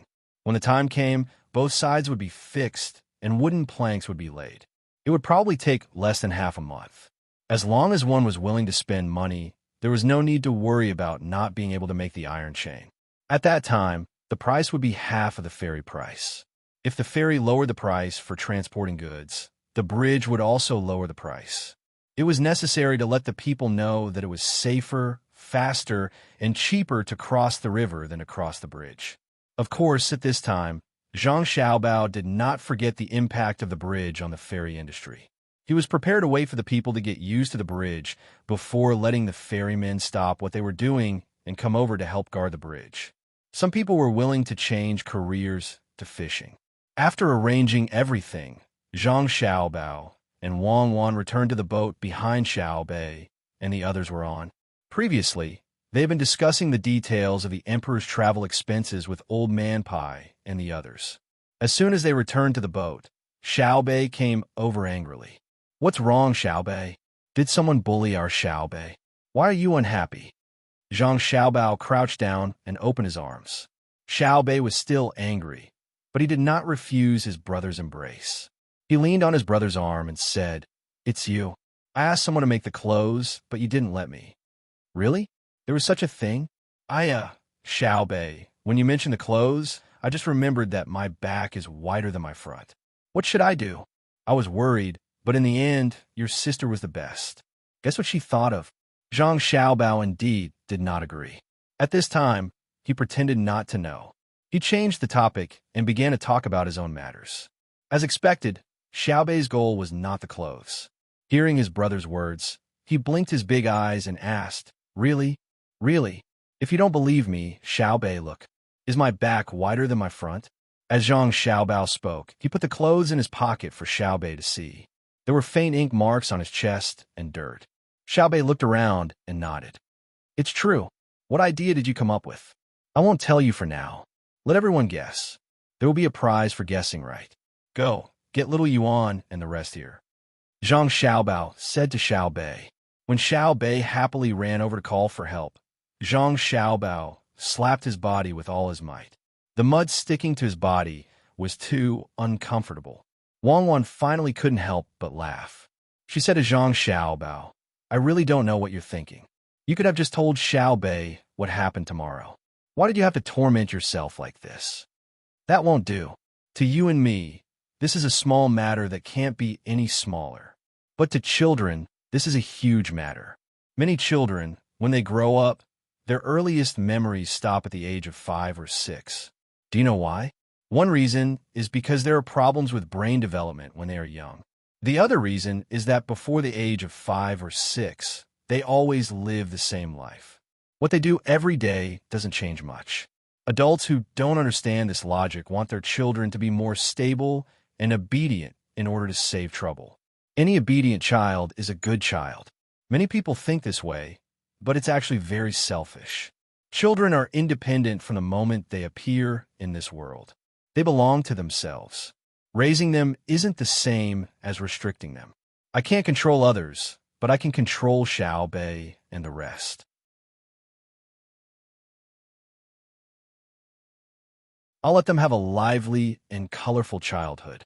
Children are the continuation of adults' hopes, but they are definitely not the inheritance of adults' personalities. Adults who want their children to realize their unrealized ideas are unqualified adults. Zhang Xiaobao said seriously to Wang Wan. This was what he thought, and it was exactly what he did. Wang Wan and Wei Wei smiled. Then let's hold a discussion for them. How can we make a white place turn black, or make a black place turn white? You're right. Children also have their own dreams. We just need to provide them with the environment to create their dreams as much as possible. They're not another Zhang Xiaobao and Wang Wan. The innocent Xiao Bei didn't know how much effort his brother and sister had put in for them. He was happy to find Xiao Yuan, Xiao Zhu, and Xiao Hai. He didn't forget to pull the Nan, Xiao Nan, and the other 3 people. The group of little guys ran over to Zhang Xiaobao and Wang Wan. The discussion of black becoming white and white becoming black began just like that. 2 days later, when the color of Xiao Bei's right arm was about the same as the color of his left arm, the group finally entered the capital. Old Man Pai and the other 2 people went to the Joy House to rest, while Zhang Xiaobao led the group of little guys into the imperial palace. The guards sent them to the door and stopped. The group of little guys put on cute and beautiful clothes and followed closely behind Zhang Xiaobao and Wang Wan. They walked all the way to Xingqing Palace curiously. Li Longji, who had been waiting for a long time, asked people to prepare a lot of snacks and juice. He changed into casual clothes and glanced at the entrance of the palace from time to time. Xiao Bei and the others. The boy wore a black tuxedo with a white flowery shirt and a bow tie. The girl wore a princess dress with a beautiful bow tie in front of her chest. There was no need for people to announce their arrival. They directly entered the palace. As soon as they saw each other, they began to greet according to the etiquette taught by Zhang Xiaobao and Wang Wan. Naturally, there was no cupping of one's fist or kneeling. The boy put one hand on his chest and bowed. The girl just squatted and bowed. They said together, "We greet Imperial Uncle." Li Longji had never seen such a fun thing before. Looking at the serious looks on the faces of these little fellows, he couldn't hold it in any longer. He stood up and walked forward while saying, "Rise, rise. Come, let Uncle take a good look." Zhang Xiaobao and Wang Wan hadn't bowed yet. When they saw Li Longji coming over, they treated it as if they had already bowed. Wang Wan stood beside her younger brother and sister to accompany them. Zhang Xiaobao ran to Gao Lishi's side and took out a bag of small abalones that he had made. He said, "Adoptive father, we came in a hurry and didn't prepare any other gifts. Eat some abalones." Gao Lishi didn't care about what Zhang Xiaobao wanted to give him. He didn't lack money. As long as he saw his adopted son, he would be happy. He took the small abalones and asked Zhang Xiaobao, "My son, Xiao Bei, and the others' clothes? I made them for fun. Don't they look good on you?" Zhang Xiaobao replied, "They look good, just like the dolls you sell." Xi and Air and the others didn't come. Gao Lishi looked at Xiao Bei and the others and also liked them. Children were always so fun, especially children who pretended to be adults. It was even more interesting. Xi and Air and the others originally followed the emperor to the capital, but they didn't want to enter the palace and went to work in their shop. They have a doll shop here. When the emperor goes to Jinyang, they will follow him. Zhang Xiaobao replied. At this time, Li Longji didn't care about Zhang Xiaobao and Gao Lishi. He hugged and kissed them one by one. He found that they were even more fun than his own children. When his children saw him, they were usually very scared. Some even felt that he was a stranger. This group of little guys was different. Each and every one of them was obedient and not afraid of strangers. They always had a smile on their faces. It was very pleasing to see. After kissing each of them once, Li Longji stood up and took Xiao Bei's hand. He asked, "Xiao Bei, I heard that you dared to wear official robes without my permission. Do you know your crime?" If Li Longji asked other children, they might not know what to say. However, he chose Xiao Bei. Xiao Bei was the most sociable. After hearing Li Longji's words, Xiao Bei wasn't afraid at all. Instead, he showed a nervous expression. He blinked his big eyes and said, "Can I only wear it with Uncle Emperor's permission?" "Of course," Li Longji replied with a straight face. Xiao Bei and Uncle Emperor should discuss it and allow Xiao Bei and the others to wear it. Xiao Bei was injured last month, and it hurts a lot. "Uncle Emperor, what do you think?" As Xiao Bei spoke, he felt so wrong that he was about to cry. His eyes were red. Li Longji just wanted a joke. When he saw that Xiao Bei was about to cry, he immediately nodded and agreed. "Okay, Xiao Bei, if you want to wear it, then wear it. I have agreed. I will let you wear it. Thank you for your kindness, Your Majesty." This time, There was no need for anyone to tell them. The children, who always listened to stories from their older brothers and sisters, used the words that often appeared in other dynasties and bowed to Li Longji. Li Longji was stunned at first. After pondering for a while, he felt that these 4 words were quite good. They sounded very comfortable and should be thanking him for his kindness. He hurriedly said, "You may dispense with the formalities. Xiao Bei, tell Uncle Emperor, how did you get injured? Does it still hurt?" "It doesn't hurt anymore. It doesn't hurt anymore after Big Brother blows on it. It's more or less healed. It's just that I can't bruise it anymore and can't use too much force. I have to continue recuperating for another month. Uncle Emperor, are we still going to prepare the goldfish pouch and official robes ourselves?" Xiao Bei obediently shook his head and waved his arms to show that he was almost healed. He then asked one last question. Li Longji was stunned. "What goldfish pouch?" "Becoming an official. Uncle Emperor personally agreed to confer us an official. We have already thanked you," Xiao Bei said with a look that said, "Are you going to go back on your word? Confer an official? Confer what official?" Li Longji was even more confused. Disbanded officials. Lower 3rd rank and 4th rank disbanded officials, just like Big Brother and Big Sister. Last time, Xiao Bei was wearing a 3rd rank official robe because Big Sister was wearing it. Big Brother was wearing a 4th rank official robe, so Big Brother Xiao Yuan and the others were also wearing 4th rank official robes. "Uncle Emperor, you just said that you will allow us to wear this robe, so naturally, we have to have an official." "Uncle Emperor, you can rest assured. Xiao Bei doesn't care if you want an official robe and goldfish pouch. Xiao Bei can prepare them myself.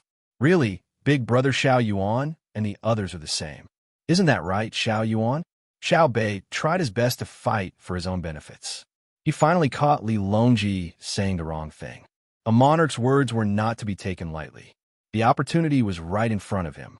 Xiao Yuan and the others weren't stupid and immediately thanked him again. However, Li Longji was dumbfounded. He was just teasing his children. How could he give away a bunch of 3rd rank and 4th rank officials? If he really gave them away, that would be terrible.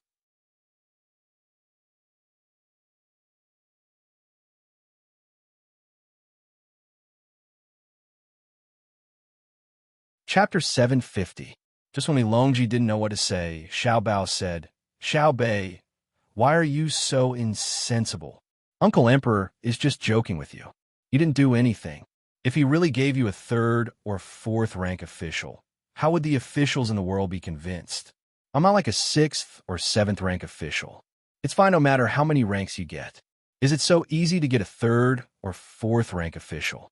Your sister and I used our lives to get those positions. Why aren't you apologizing?" Xiao Bei looked at his brother in confusion. Suddenly, he saw his brother winking at him. He remembered what his brother said and immediately said, "Uncle Emperor, Xiao Bei didn't put his life on the line.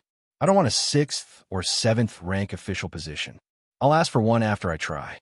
From today onwards, I won't wear an official uniform anymore, even if it looks good." Li Longji really couldn't give Xiao Bei and the others such a high-rank official. Just as he was thinking of a way to change the topic, Zhang Xiaobao's words settled the matter. It didn't seem to be a good idea whether he was given a rank or not. When he wanted to turn around and give Gao Lishir a look, Xiao Yuan in the crowd also cooperated and said to Gao Lishir, "Brother Xiao Hai, actually, I think it's okay to have a 7th rank official. At most, when no one is looking, you can still wear purple clothes. When you meet an official, you can change into a 7th rank uniform." When the little guys heard Xiao Yuan's words, they all looked at Li Longji with yearning.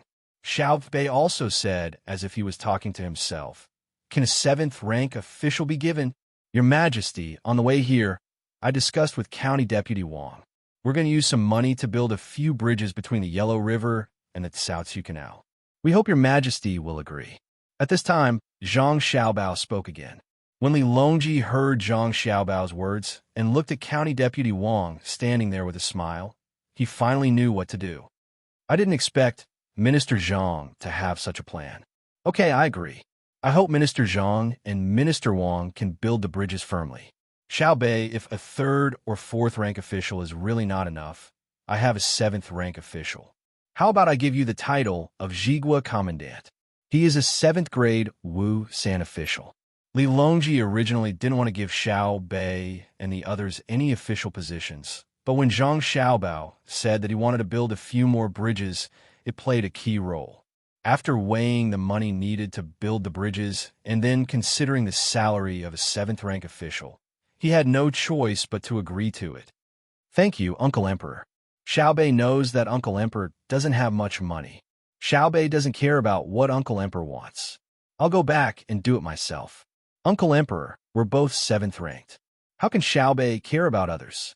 This time, Xiao Bei didn't follow her brother's instructions. She said whatever came to her mind.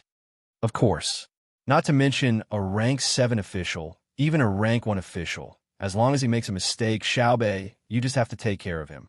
Uncle will help you, so there's no need to be afraid.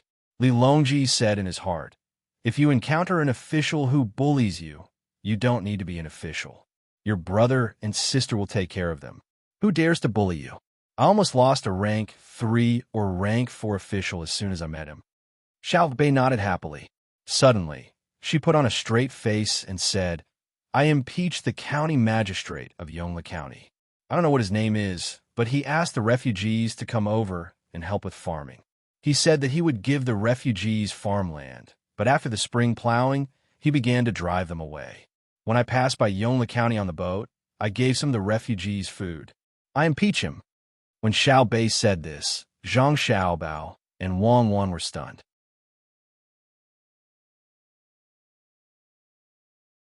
The two of them really didn't know about this matter. During those few days, the two of them had been discussing the details of the Emperor's travels with Old Man Pai and the others. They only heard the servants report that Xiao Bei gave people food when they were resting at the docks. This was very normal. There are many poor people, and Xiao Bei liked to give people things. He didn't give a lot, but it was very useful. They didn't expect that when the boat stopped at Yongla County when they were about to enter the canal, there would be such a thing. If they had known about this situation, they would have dealt with it themselves. Xiao Hai and the others also nodded to prove it. Xiao Bei, oh, Lieutenant Jigua, is what you said true? Li Longji asked Xiao Bei, but his eyes were looking at Wang Wan. Wang Wan quickly thought about it and felt that Xiao Bei and the others couldn't be lying, so she nodded and said, I think it's about right. Send someone to check. Li Longji narrowed his eyes. If it was someone else impeaching, he could consider why the county magistrate did this and who was behind it. But today, it was Xiao Bei, a 3-year-old child, who was impeaching. For a group of children to remember something so clearly, no matter if the county magistrate didn't do a good job or didn't hide it well, he couldn't be let off lightly. Li Shi, who do you think should investigate this? Li Longji wasn't going to let this county magistrate go. Yongla County was too close to the capital. Today, the cute little fellows had joined hands to impeach the county magistrate as soon as he became an official. How big of a matter was it to make these sensible and well-behaved little fellows hate it so much? Hearing this, Gao Lishir thought for a moment and replied, I think it's better for the crown prince to personally handle this matter. With this, Li Longji understood which side the county magistrate of Yongla County stood on.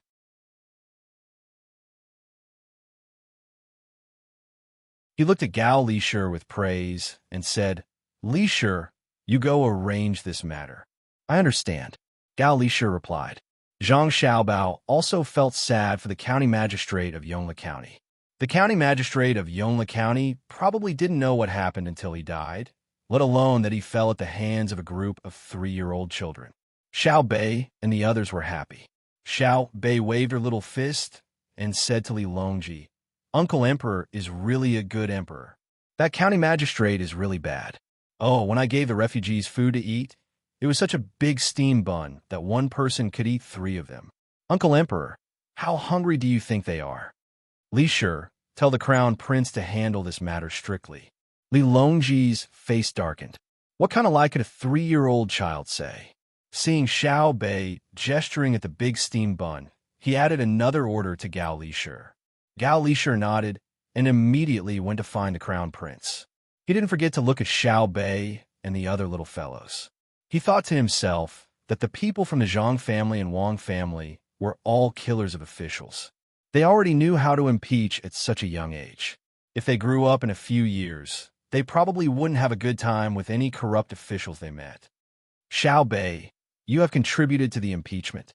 What reward do you want? Li Longji pulled Xiao Bei in front of him and kissed her. Xiao Bei blinked her eyes. For a moment, she didn't know what to say. She wanted more benefits, but she felt that it was impossible. When her brother came, he said that she couldn't casually ask for anything else. After thinking for a while, just as Li Longji was about to help her out, Xiao Bei finally spoke. Xiao Bei doesn't want any reward. I just want Uncle Emperor to let the people of Great Tang live good lives. This was what Xiao Bei often said when she played with the children in the county. At this moment, she was using it. If it were an adult, Zhang Xiaobao, or Wang Wan who said this, Li Longji would praise them and then say some official words. After all, it was too difficult to let the people of Great Tang live good lives. It involved more than just money. But when these words came out of Xiao Bei's mouth, Li Longji was moved. Children were always the most innocent. Whatever the adults said, the children would listen. For her to say such words meant that the adults in her family had taught her a lot. Hearing Xiao Bei's words and thinking about what the Zhang family and Wang family had done over the years, Li Longji sighed and said to Xiao Bei, "How about this? There are many things that we cannot see or hear. How about I appoint you as imperial governors? If you meet someone that both of you think can be impeached, you can impeach that person." There was no official position of imperial governor, but they could be imperial governors. This could be said to have a rank, but there were no normal ranks. This was because all imperial governors could be called governors, but they didn't have a rank. Starting from rank 3 to rank 9, all imperial governors could be called governors. What Li Longji meant was that he had given the Zhang family and Wang family the power to impeach others without a rank. When an imperial governor impeached someone, it didn't matter even if the impeachment was wrong. Other than sending people to investigate, the person who was impeached would have to provide evidence himself. If it was only an imperial governor, then the impeachment would be carried out in the imperial court. If it was a local imperial governor, then the impeachment would be carried out at different levels. Now that they had this imperial governor, then the Zhang family and Wang family could carry out the impeachment to the provincial government first. If the provincial government didn't do anything or didn't investigate, then they could immediately carry out a cross-level impeachment to the capital.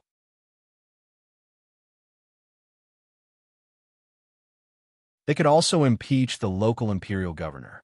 If they used this well, they could directly find out the person behind the local imperial governor, and it would be a legitimate one. Xiao Bei didn't understand what this meant. He only knew that in the future, he could take care of things that he didn't like. If the other party's official position was high, then he could get Xiao Yuan and the others to work together. Even if it was the title of imperial governor, they could impeach the high-ranking official. Uncle Emperor, Xiao Bei will definitely take good care of others. As long as I see someone bullying the common people, I will deal with him. If he dares to fight back, I will let Big Brother and Big Sister beat him up. Xiao Bei took the initiative to kiss Li Longji, making a promise to Li Longji. That's right. If anyone dares to bully Xiao Bei, we will let Xiao Bei's big brother and big sister beat him up. Ha ha ha. Li Longji picked Xiao Bei up and spun him around, then laughed loudly and put him down. Li Longji was really too happy today. It wasn't because of the official, but because of Xiao Bei's words that would let the common people of Tang live a good life. Since the Zhang family and Wang family could teach Xiao Bei like this, it was reassuring. The most frightening thing was that the Zhang family and Wang family betrayed him. If other people betrayed him, he could send troops to suppress them, and there wouldn't be many losses. However, if the Zhang family and Wang family betrayed him, then the consequences would be unimaginable. The surrounding palace maids and eunuchs also heard this conversation. Some were impressed, some felt that Xiao Bei and the others were cute, and some felt that Zhang family and Wang family were good. However, all of them had the same thought, and that was that in the future, Unless the emperor personally gave the order, no one would dare to provoke the Zhang family and Wang family.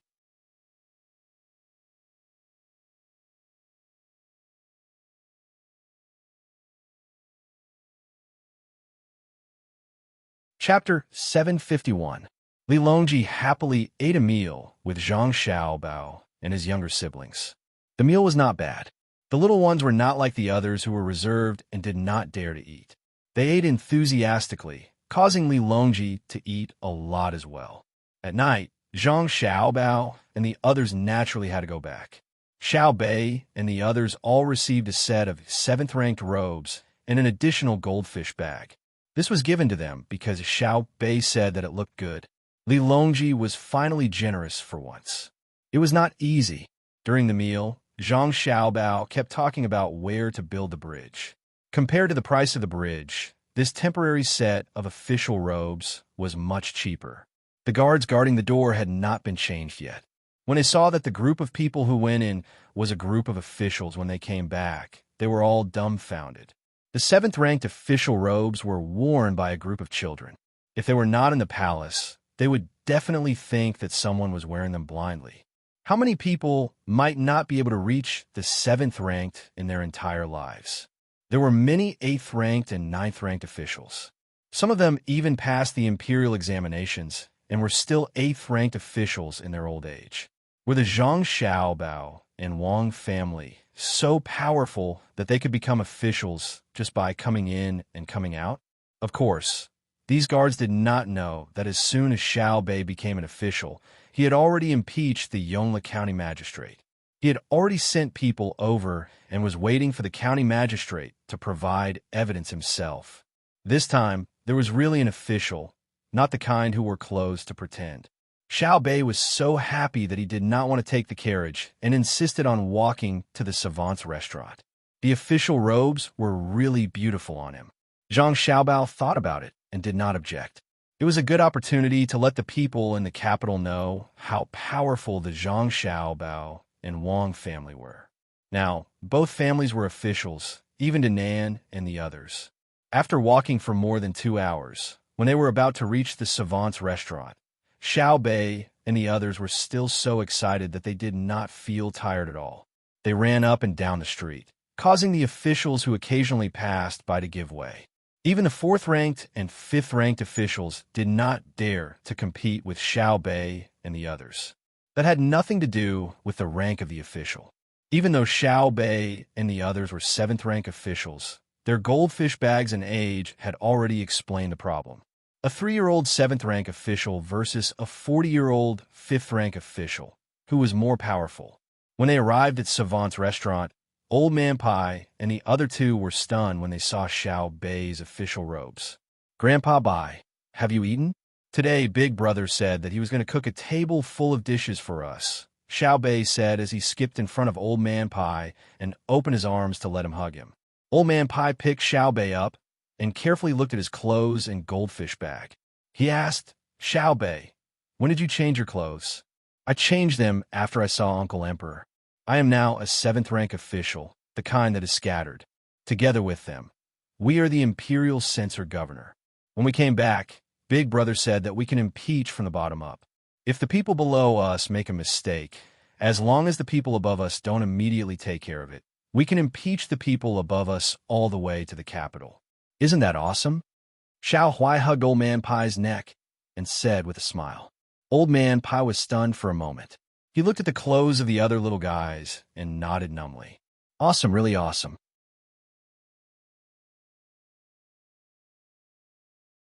Did His Majesty give you all scattered officials? A 7th-rank official, and he gave you the title of Imperial Censor Governor? Yes, Uncle Emperor is awesome. I personally impeached the Yongle County Magistrate. I don't even know his surname yet, but Uncle Emperor asked Uncle Gao to find that crown prince to investigate. That day, I gave out more than 1,000 steam buns and many salted vegetables. That Yongle County Magistrate deserved to die. Xiao Bei nodded in response.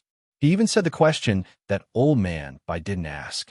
Hearing Xiao Bei's words, Old Man Pai sighed and began to mourn for the Yongle County Magistrate. He could have offended anyone, But why did he have to be targeted by the Zhang family and the Wang family? At this time, the waiter of Savant's restaurant also heard Xiao Bei's words and saw the official robes that Xiao Bei and the others were wearing. He changed his original calm and smiling appearance and shouted loudly, "Ah," and ran into the restaurant. Miss Xiao Bei and the others are officials now. Shopkeeper, Miss Xiao Bei and the others have come back from the palace wearing the 7th rank official robes. Quickly get someone to prepare delicious food. Miss Xiao Bei likes to eat garlic and cucumbers. There were still many customers eating in the restaurant. When they heard the waiter shouting like this, they were first surprised because the waiter of Savant's restaurant had always been very steady. Then they were angry. Did a 7th rank official have to be like this? In a place like the capital, was a 7th rank official considered an official? However, when Xiao Bei and the others came in wearing official robes, the customers who were dissatisfied with the waiter who shouted and shouted just now all shut their mouths. The people eating could tell at a glance that they were 3 or 4 years old children. Then they thought about what the waiter said just now. They came from the palace. Motherfucker, a 3 or 4-year-old child is a 7th rank official. Motherfucker, how can we live?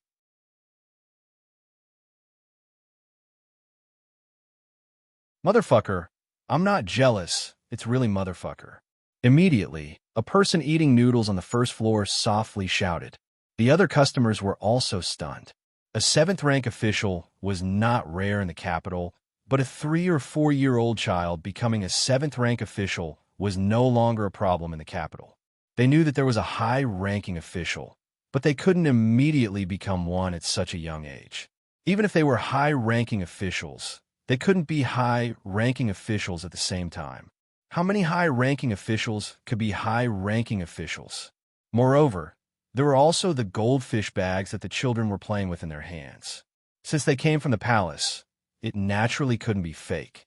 After receiving the news, the shopkeeper of Savant's restaurant also hurried over. When he saw the 7th rank official robes and goldfish bags on Xiao Bei and the others, he suddenly cried. With a plop, he knelt in front of Xiao Bei and sobbed. The heavens have eyes.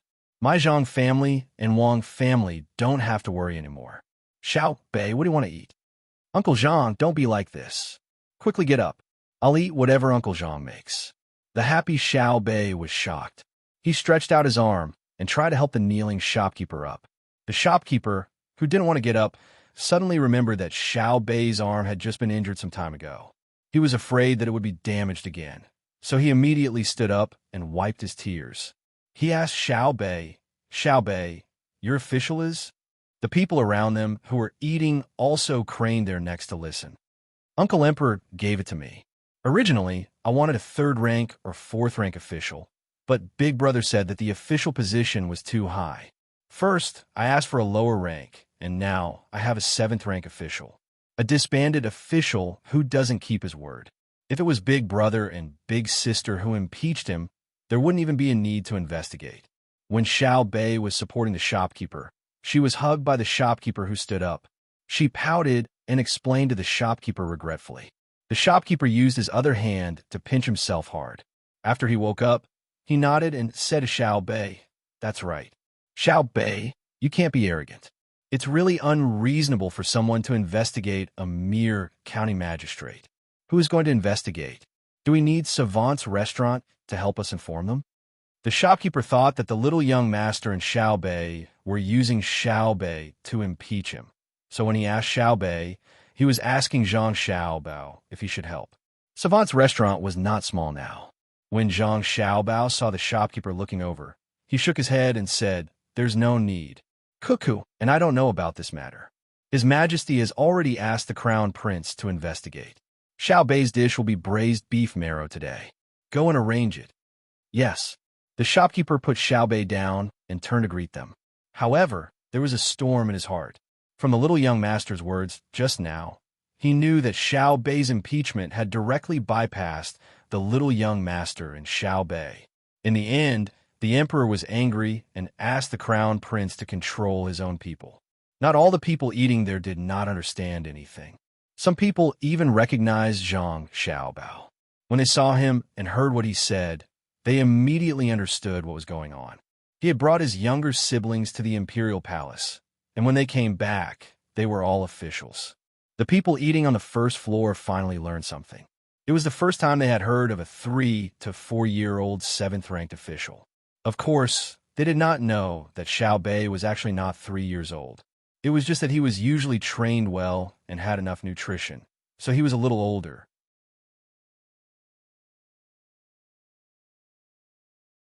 Xiao Bei happily smiled sweetly at the people eating around him and prepared to go upstairs. Savant's restaurant was originally 3 floors, but now it was 4. The space on the 4th floor was a little smaller, only half the size of the 3 floors below. After all, it had not been rebuilt yet. It was all wood, so the space on the 4th floor could not be too big. When Xiao Bei returned home, he wanted to go to the 4th floor to eat, but just as he reached the stairs, he was brushed by someone who ran down. Xiao Bei dodged quickly. The person who bumped into Xiao Bei seemed to have drunk a little too much and did not notice at all. Who asked Xiao Bei to be short? This person still wanted to walk outside, but just as he took a step, an arrow was nailed to his left and right legs. Then Xiao Yuan shouted, "Kill!" and a group of children rushed forward to kick and hit this person. Although Xiao Yuan and the others did not have much strength, the places they kicked were very particular. They kicked below the ribs, between the legs, above the ears, and the temples. They had learned all this from their siblings. Fortunately, no one stabbed the back of the neck with that sharp object. That would be fatal. The person lying on the ground could not feel the kicks of others. He was lying on his stomach, and the arrow from earlier was still stuck in his leg. When he fell, a lot of it went in again. The back half of the arrow outside was broken, and the arrow shaft with a blood groove was constantly bleeding. Xiao Yuan, come back. Zhang Xiaobao stared at the person lying on the ground and shouted. Xiao Yuan waited for the person who wanted to avenge Xiao Bei to come back. Zhang Xiaobao reached out and took the pliers from Wang Wan. He flipped the person over and pinched the arrow out of his leg. He thought for a moment and said, "We were too anxious just now and injured you. We will immediately send you to get medical treatment. If you miss work, we will also compensate. You're all dead."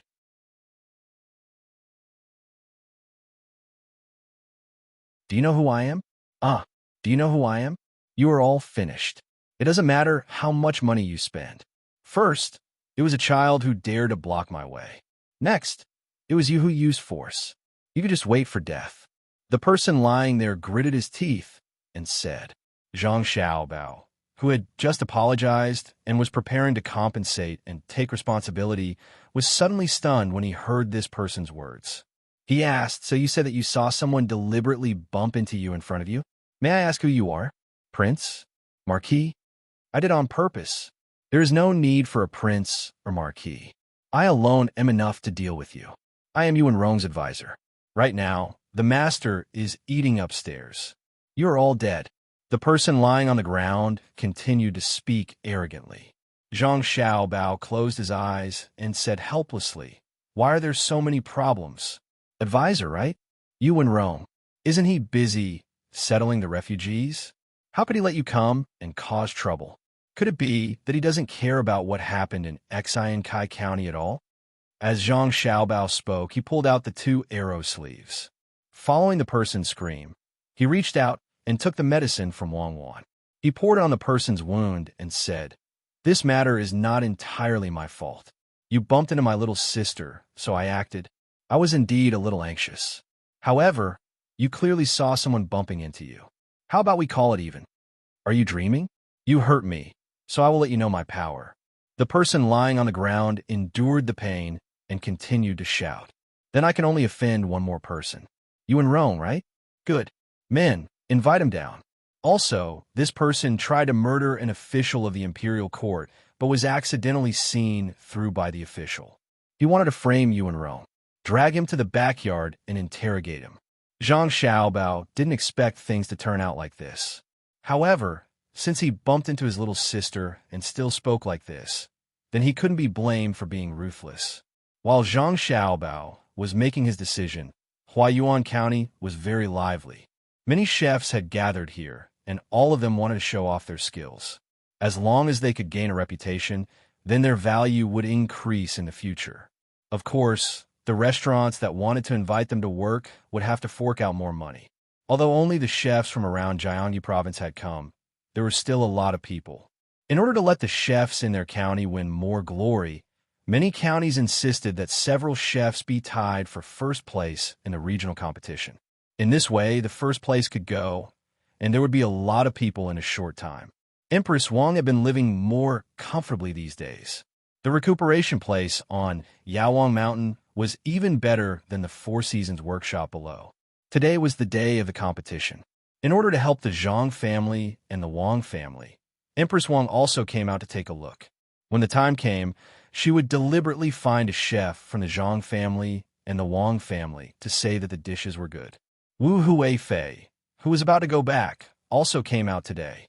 She wasn't thinking about how to help the Zhang family and the Wang family. Instead, she was thinking about how to find fault with the Zhang family and the Wang family. It might be difficult to find fault with the craftsman, but it was easy to find fault with the chef's dishes. If you added just enough salt, I could say that it was bland or salty. If you added too much salt, I could say that it was bitter. If you added too little salt, I could say that it was bland and tasteless. For others, more salt would be refreshing, and less salt would be refreshing. Anyway, she could pick whatever she wanted. How could she, an imperial concubine, not be able to do this? It was nothing more than a competition with Empress Wang.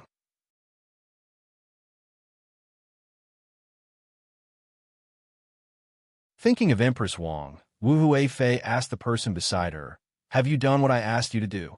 In reply to Your Highness, it has been arranged. As long as Empress Wang says something, someone will naturally carry out her plan. Your Highness, you can rest assured. Wu Huifei nodded with satisfaction. That's good. Let's go over there and have a look. When Wu Huifei arrived at the competition venue, Empress Wang followed her. Similarly, Empress Wang was also guarding against Wu Huifei. She asked the person beside her, Xiao Zhu, "Do you think we really don't need to arrange for others to help?" Your Highness, I don't think so. Miss Wang, one has already sent someone to send us a letter. She asked us to just take a look. Of course, we shouldn't be biased towards the chefs of the Zhang family and the Wang family. We should also evaluate the truly good chefs. The Zhang family and the Wang family don't need this competition to make a name for themselves. What they value is talent, Xiao Zhu said to Xiao Zhu. In fact, she was also a little nervous. After all, what they were going to face today was different from before. When it came to food, no one could say that good was good. It was just that the taste was different. Empress Wang picked up the honey water beside her, took a small sip, and said, "If that's the case, then make the arrangements. Let our people help out when the time comes." While the two sides were competing, the commoners didn't know that the commoners who came all wanted to see how good the chefs were. Of course, it would be even better if they could have a taste. However, many of the commoners knew that it wasn't their turn to have a taste. Originally, there wouldn't be many chefs competing. This was because each county planned to win with fewer chefs. The number of chefs from the surrounding counties had actually reached 400. Some of them were indeed very capable, while some were slightly weaker.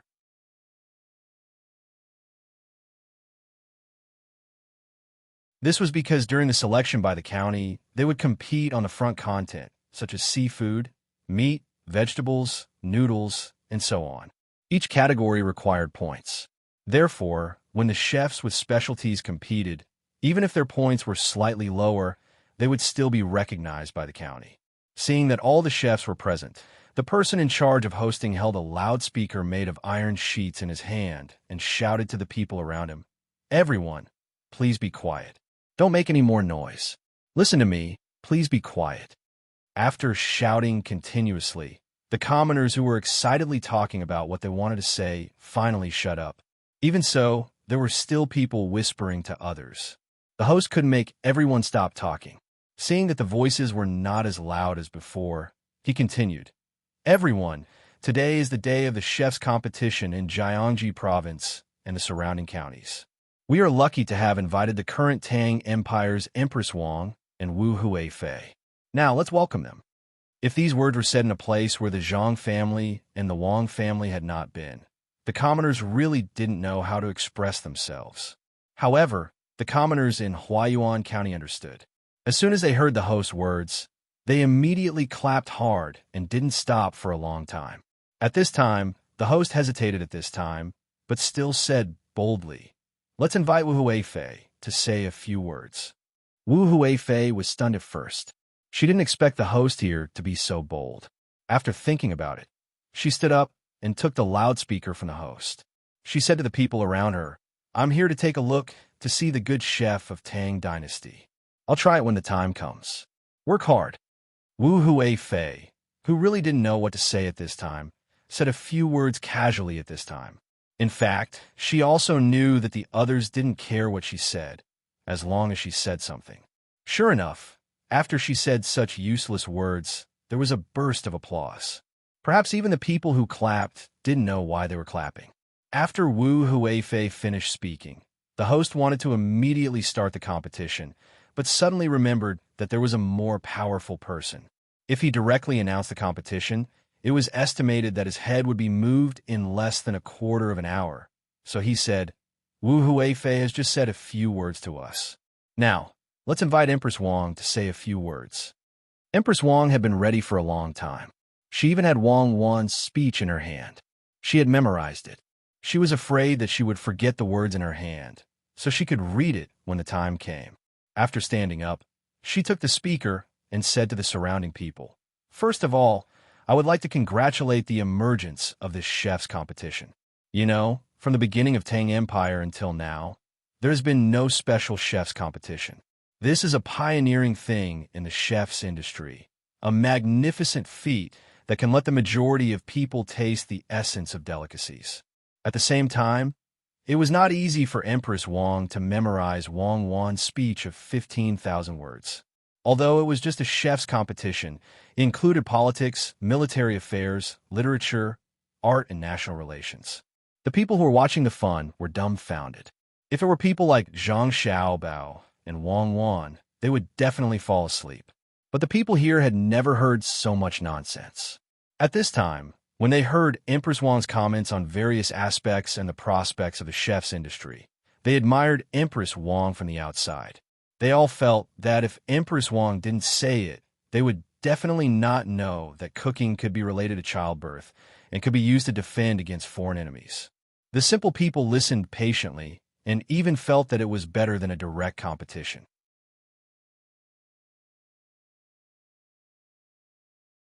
Of course, they also secretly admired the Empress. She was indeed the Empress. She knew so many things, much better than Wu Huifei. Not only were the people stunned, but Wu Huifei was also the same. She had never thought that Empress Wang, who she had always thought was very bad, could say such a thing today.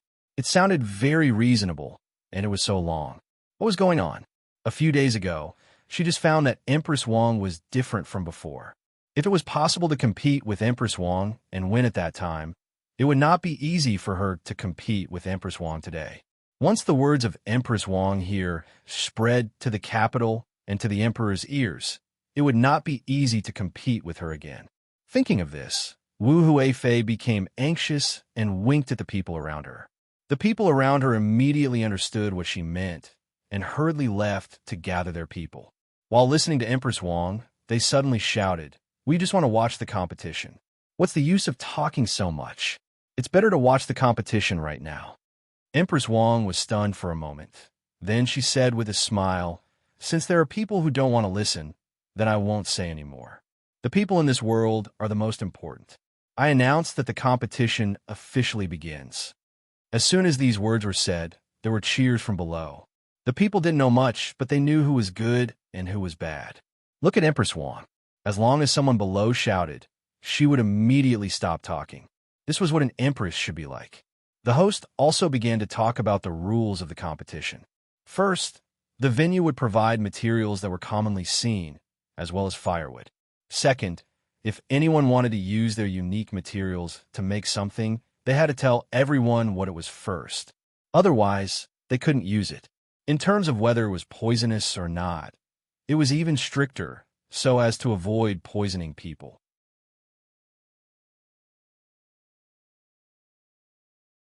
For example, if someone wanted to make a puffer fish, this was absolutely not allowed. No matter how good one was at making a puffer fish, they were not allowed to use it in the competition. This was considered a self-selected dish, and there were also a few dishes that had to be prepared.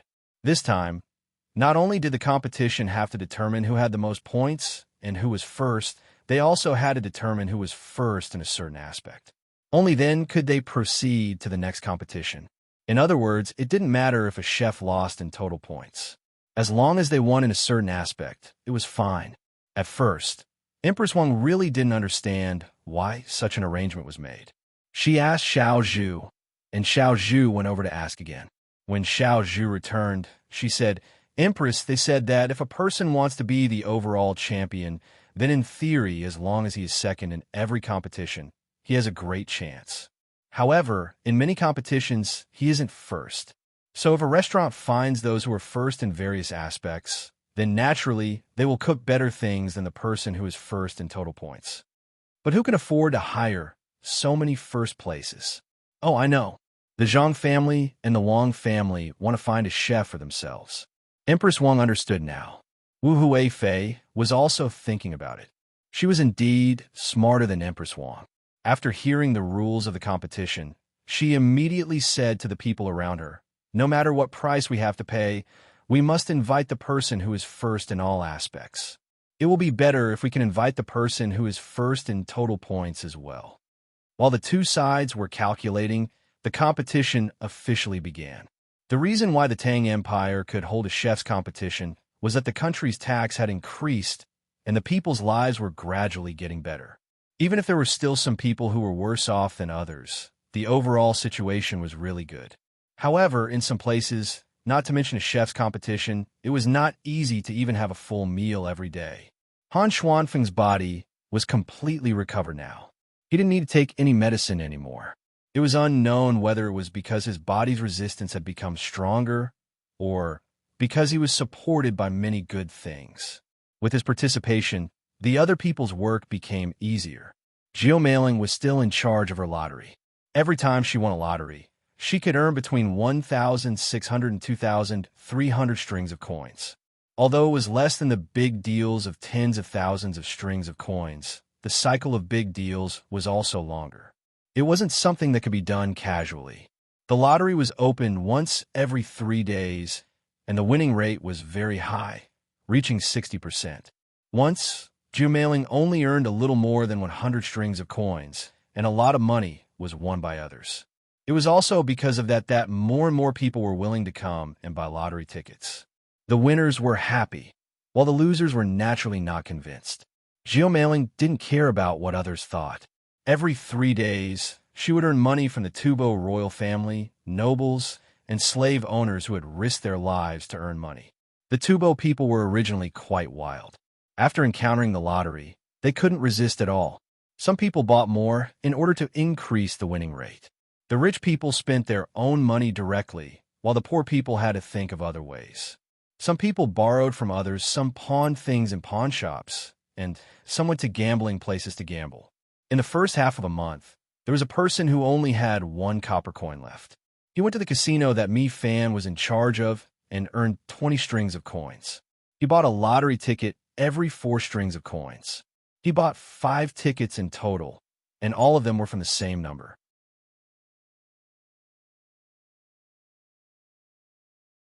In the end, he really won and earned more than 3,000 strings of coins. If he used this money to live a normal life, he wouldn't have to worry about money for the rest of his life if he didn't go to a remote place. Unfortunately, after this person made money, he went to the casino. In the end, he was left with less than 100 strings of coins. This less than 100 strings of coins was used to buy a lottery ticket in one go. After winning a few times in a row, he was finally left with a little more than 10 strings of coins. It came and went quickly. However, many people didn't think this way. They only saw how others won the lottery and earned money from gambling, but they never thought or were unwilling to think about how much others lost. Some people even said that even though that person lost money in the end, he had played it once and enjoyed it once. It was better than someone who had never enjoyed it once. If he only cared about stability, He wouldn't have won money at the casino that time, and he wouldn't have had the courage to buy lottery tickets. When others heard this, they also thought about it. If they didn't try once, they would be poor. If they succeeded, they could enjoy it. If they lost, they would still be poor. It didn't matter. Many Tibetans had such thoughts, especially recently, because two tribes had made a mistake but were unwilling to admit it. Before the autumn harvest, the great Tang had stopped the trade of grain and no longer sold grain to the Tibetans. Even if they used more livestock and local specialties to trade, it was still not enough. Fortunately, there were some wild vegetables at this time. They could dig them up to satisfy their hunger. Otherwise, many people would starve to death. When such a thing happened, the Tubo people didn't complain about Zhang Xiaobao and Wang Wan. Instead, they attacked the two tribes that offended Zhang Xiaobao and Wang Wan. Very soon, the two tribes that wanted to take advantage of Songzni were annihilated by other tribes.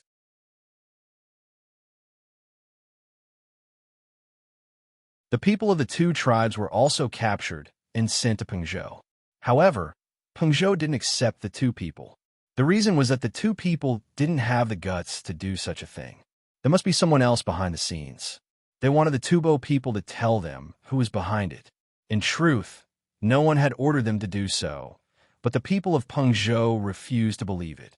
They refused to trade for food, and they refused to trade for anything else. Even if the merchants of the Great Tang wanted to trade with them, they would be stopped, and their smuggling routes would also be blocked. Without food, people could suddenly eat wild vegetables and even tree barks. However, without salt, they were sad. The price of salt kept rising, and there was no sign of it going down. If people didn't eat salt, they naturally wouldn't have strength. Even if they were slave owners, they often had to get some salt for their slaves to eat. When they saw that their slaves didn't have any strength, in addition to using their whips, the slave owners hoped that they could get more salt. At this time, Han Xianfeng, who had recovered from his illness, appeared. He had salt. After selling all the poultry, he began to use salt to buy other things in Tubo. In fact, it wasn't a secret. This time, it was a normal purchase. He bought the saffron here, which was not called that here. There's a lot of this thing now. When the people of Tubo heard that they could use this thing to exchange for salt, they went to look for it. After they finished looking for it, they went to look for it further away. Because of the preciousness of salt, the price of saffron was very low. Even so, the commoners and slave masters were willing to search for it. As people wandered further and further, of course, it became more and more chaotic. Some people found it, some didn't, some picked a lot, and some only found a little. When this happened, it was inevitable that violence would occur. In order to obtain more resources, some people didn't even pick it themselves. Instead, they formed teams and robbed others. This kind of chaos could be tolerated in Tubo, but after summer, the number of locusts in Tubo gradually increased. Not everyone could be like Yao Chong, who really commanded the people to exterminate the locusts. Many times, the people of a certain area faced the same resistance as Yao Chong when he was the first to exterminate the locusts. Not only did the people not help, they even worshipped the locusts and organized others to exterminate them. Tubo encountered such a situation. Seeing more and more locusts, the people could only pray to their gods. No one wanted to deal with the locusts. Even the poultry had to stop them when they went to eat the locusts. Seeing that the locusts were increasing and the saffron was almost finished, Han Xianfeng called Jiu Meiling and Mi Fan together. He said to the two, "Should we go back? Once this place becomes chaotic, I think we will be affected too." Mi Fan thought for a moment and nodded in agreement. "Okay, I will sell the casino tomorrow and let someone else take over. Let's leave. My lottery ticket is still making money. I made a lot of money. During this time, I've probably made 20% of Tubo's money. Can we wait a few more days?" Jiu Meiling was the one who made the most money. When he heard the two discussing leaving, he was a little reluctant. Han Xianfeng looked at Jiu Meiling helplessly. "You're no different from a gambler. If a gambler doesn't want to win more money after winning, how can they lose all their money? If you really want to stay here, then you can stay by yourself. We want to accompany you." Jiu Meiling knew that when they came here, Han Xianfeng was the leader and Mi Fan was in charge of checking the situation. Hearing Han Xianfeng say that, he unhappily said, let's go. I will sell this lottery ticket. When the time comes, we will take the money and leave together.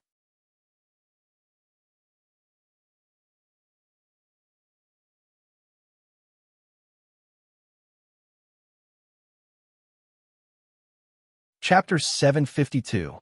While Han Xianfeng and the other two were transporting the money back and preparing to leave, the plague of locusts in Tubo had already begun to take shape. Of course, Zhang Xiaobao had left something for Tubo to save their lives, which was the livestock. If they were commanded well, they might be able to recover some losses. However, whether or not they would use them was not up to Zhang Xiaobao to decide. This was the end of Wang Chong's revenge. What was left was to take advantage of the fact that Tubo did not have enough food after the autumn harvest to trade with them. That was another matter. After all, this place should have belonged to Great Tang. Because of its geographical relationship with other countries, Zhang Xiaobao did not want to drag things out too much. Wang had told him that Great Tang, or rather, Great Qin, had once fought with Arabia and lost miserably. Even though there were many reasons, a loss was a loss. Wang was prepared to bring this war forward and personally lead the army there to see if Arabia could continue to win. Any small step on the battlefield was a large step in history. Thus, Zhang Xiaobao began to plan for Tubo, wanted to make this place belong to Great Tang as soon as possible. He did not intend to use local people to govern this place, as that would cause problems. The better method was to migrate, moving many people from Tubo to Great Tang. This was the first step, starting from agriculture. When the time came, he would use the second step, and the second step would be to slowly break down Tubo. Zhang Xiaobao also said that it was easy to bring people from Tubo to Great Tang, but the difficult part was the system. Even though Great Tang was working hard, it was still a feudal society. The people who were unwilling to change were not the slaves or the slave masters, but the nobles. This matter was more troublesome, and he would have to focus on this in the future. Han Xianfeng and the other two did not know about Zhang Xiaobao's plan. They left, bringing with them many slaves. Some were bought from nobles at large sums of money, some were exchanged with lottery tickets, and some were won from gambling. In total, there were more than 7,000 slaves. The army marched toward the Great Tang. In order to prevent others from sending soldiers to attack them, Han Xianfeng raised the flag of the seedlings after 2 days of marching.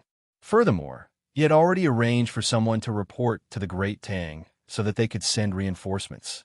This move was indeed effective. Originally, there were 4 Tubo nobles who wanted to target this group. However, when they saw the flag, 3 of them immediately backed out. They were cowardly and didn't dare to touch Han Xianfeng's troops. However, there was one noble who didn't believe that the flag was real.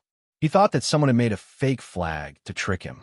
So, when he saw that the other 3 had left, he didn't withdraw his troops.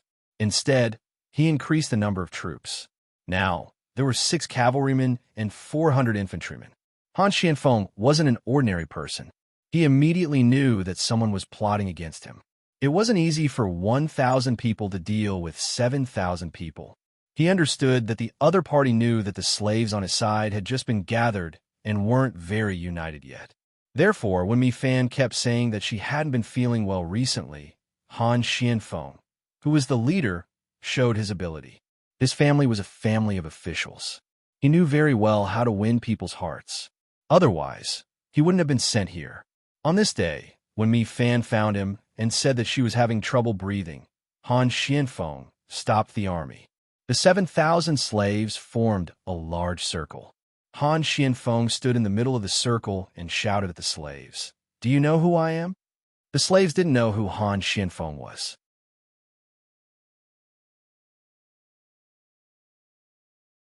After disguising himself and speaking fluent Tubo, Han Xianfeng was just another slave master from Tubo. The only difference was that this slave master was nicer to them. He was also very smart and knew how to make a fake flag of the logistics camp in Ezhou to trick them. Perhaps he could guess what the slaves were thinking. Han Xianfeng continued to shout, "Do you think I'm from Tubo?" Some of the slaves nodded, some were confused, and some stared at Han Xianfeng. waiting for him to continue. Wrong. I'm not from Tubo. Don't think that I can speak Tubo. Do you see that flag? That's the flag of the logistics camp in Ijo, but that flag isn't mine. Han Xianfeng continued to shout. The Tubo slaves looked like they knew it. Some even muttered softly. Most of them thought to themselves, if I knew, you were just lying to others. Can you say it all at once? Look at the people around you. They're about to lose their confidence. Mi Fan covered her chest with her hand and said to Han Xianfeng unhappily, I'll say it all now. Han Xianfeng observed Mi Fan's expression and knew that there was going to be big trouble. Mi Fan was like this. She was very sensitive to danger. According to the young master and young lady, it was her sixth sense. It was an existence that was beyond the five senses. It was very magical. Han Xianfeng nodded to Mi Fan and took out another flag. He opened it and said to the slaves, This is my flag. Do you see Dao Miao wearing black clothes and a black hat? I am the person in charge of spying for the Zhang family and the Wang family in Sanshui County of Tang Dynasty. My code name is Dark Knight. The slaves' eyes suddenly widened. They thought that Han Xianfeng would say which noble he was. They didn't expect him to take out another flag and say that he was from the Zhang family and the Wang family in Sanshui County. Hearing that, they didn't think he was lying. But even if the slaves were willing to accept Han Xianfeng's identity, they were still worried that he would lie.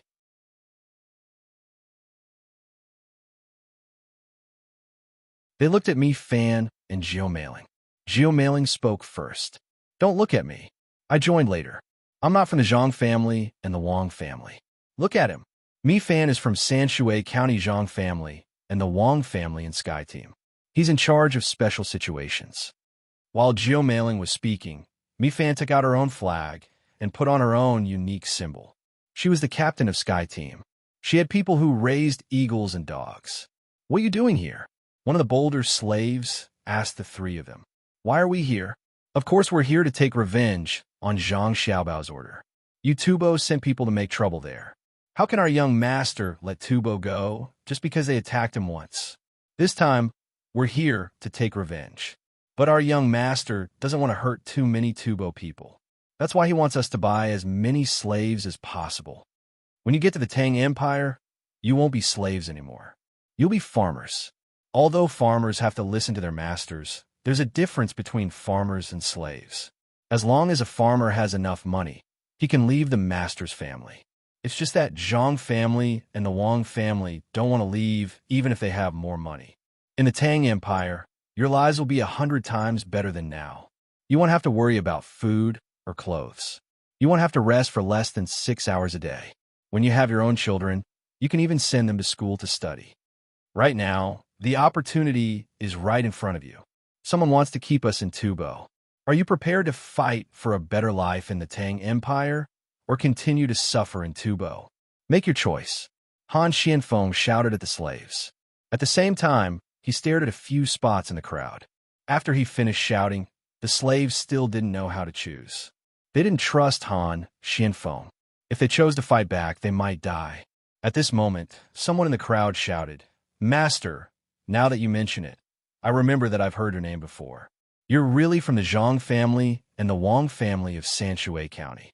You're Zhang Xiaobao and Wang Wan. I don't know what kind of economic war Zhang Xiaobao won, but I remember Demon Fiend Cuckoo. I'm willing to follow you back to the Tang Empire.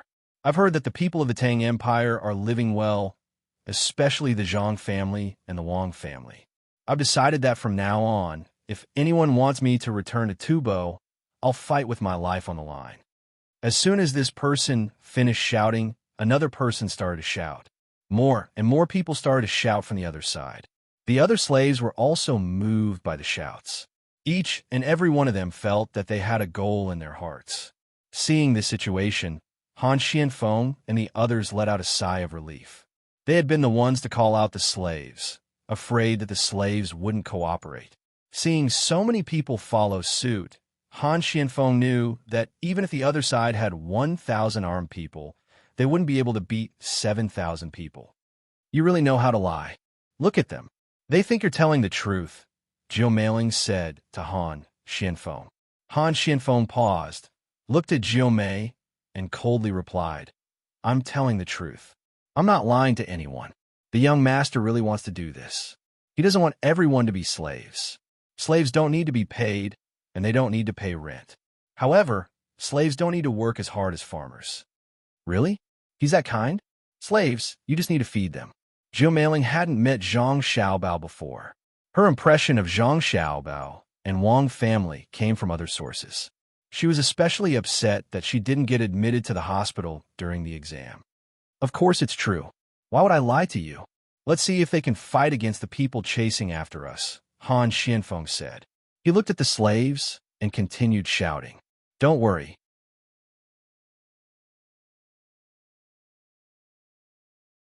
As long as you escape this time, you'll have a good life.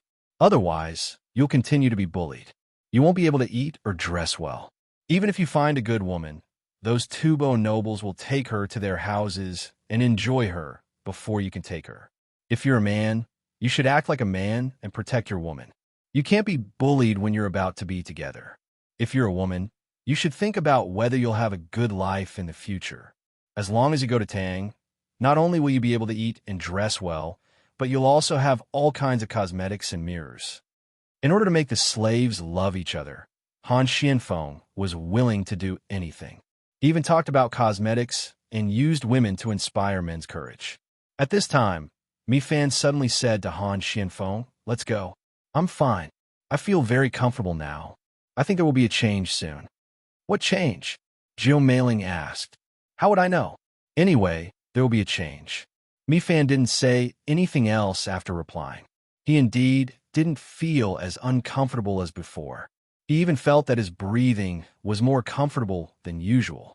Hearing Mi Fan's words, Han Xianfeng could only choose to believe him. He gave some orders and continued to lead the 7,000 slaves. There weren't many tents. Only the three of them had 2 tents. They didn't have much luggage either. When they left, they let the slaves carry the rations themselves. The slaves were used to sleeping and resting in the wild. They didn't care about tents at all. Therefore, the group moved faster. They were still 3 days away from Jinchuan, and the 1,000 people behind them also sped up. Before they could catch up, 100 cavalrymen appeared in front of Han Xianfeng and the others. There were also a few eagles flying in the sky. Although there weren't many of them, after seeing the riders, Han Xianfeng finally collapsed. He said to Jiu Meiling, "Help me up. I can't take it anymore."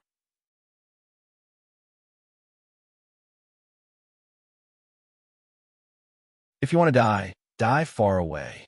Don't die in front of me," Jiu Meiling said coldly, but she still helped Han Xianfeng up. The riders didn't stop. They rushed to the back of the slave group. Seeing the flags of the riders, the slaves believed Han Xianfeng's words. The flags belonged to the Chamber of Commerce. There were also seedlings on them. "Let's go. Let's go back." Han Xianfeng waved his hand and rode forward. The slaves, who were originally running out of strength, did not know where they found the strength to run again. Their faces were full of yearning for the future, and they ran quickly. After half an hour, the 100 cavalrymen also encountered the 1,000 people who were chasing after the group of slaves. The 100 cavalrymen stopped their horses and stayed where they were without saying a word, nor did they show their weapons. But even so, the people on the other side all stopped in their tracks. When the 1,000 people were in position, the captain of the 100 cavalrymen shouted to the other side, "The 7,000 slaves in front of us are the people that our young master and young lady want." After saying this, the 100 cavalrymen turned their horses around and chased after the group of slaves. The 1,000 people sent by the other nobles looked at each other. They didn't know what to do. They thought about the 2 tribes that had been destroyed by the other nobles. In the end, they didn't dare to chase. While Han Xianfeng met a benefactor and saved the group from danger, Heng Yiwei also met a benefactor in Baoxing County. At least, that was what he said. He was the county magistrate of Xian Kai County, the one with the surname Yan. After he took over the position in the county, he read the proposal brought back by Li Linfu. He had originally decided to live a peaceful life, but in the end, he couldn't control the thoughts in his heart. He took a leave of absence from the county and ran to Baoxing County. He Yiwei was currently in the Yamen receiving county magistrate Yan. who claimed to be a benefactor. He didn't receive him in his study, nor the signing room. Instead, he received him in the room where he usually received commoners. Here, he could speak freely and wouldn't arouse suspicion. County Magistrate Yin, you came all the way from Xin Kai County. I'm very touched. Have you eaten lunch? Why don't we eat together? He didn't believe in benefactors. If there really was one, it definitely wasn't County Magistrate Yin. It was Zhang Xiaobao and Wang Wan. He asked County Magistrate Yin if he had eaten on purpose. He came all the way here, and it wasn't even noon yet. How could he have eaten lunch? County Magistrate Yin also heard the sense of distance in He Wei's words, but he didn't care. It wasn't like he hadn't encountered such a person before. In the end, he still dealt with him. Thus, he nodded and followed He Wei's words. Then I'll have to trouble you, County Magistrate He. I really haven't eaten. Good. Someone, bring up the food used to receive guests. It's the kind that is usually served to commoners. County Magistrate, he didn't lack a meal. Since the other party wanted to stay and eat, then let him eat. He ordered the people standing outside the door. The reason why he said the food was for commoners was because he was afraid that there weren't enough commoners today and they wouldn't be able to finish it. Whether it was throwing it away or letting others eat more, it wasn't worth it. County Magistrate Yin didn't know. When he heard He Wei's words, he was puzzled. Why was there provision for commoners to eat? Since when did the Yamen have such a rule? Then he understood. It must be because He Wei didn't want to treat him well, so he gave such an order. Every county magistrate would always give a secret signal to his subordinates when he gave an order. It was estimated that this meal would not taste good.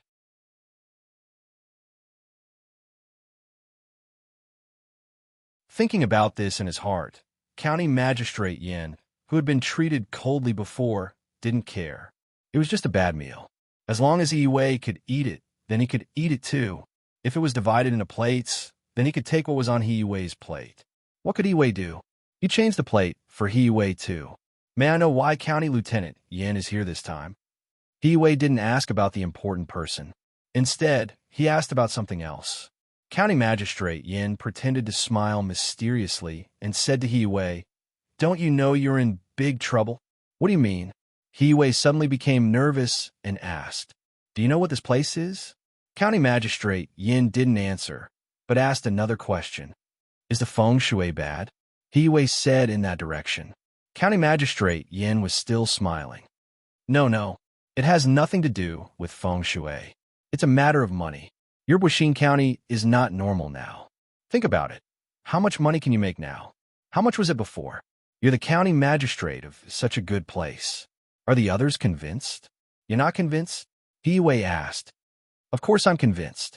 What am I? But if someone's ability is great, will they also be convinced? If it's just a little money, it's fine. The main thing is that many officials here are studying here. You're taking advantage of this. Do you think others won't make trouble for you? Plus, you told the people how much money the county has. If you do this, won't the other counties learn from you? If they learn, then they won't be able to keep their greedy share. If they don't learn, then what's the point of being an official? Do you understand?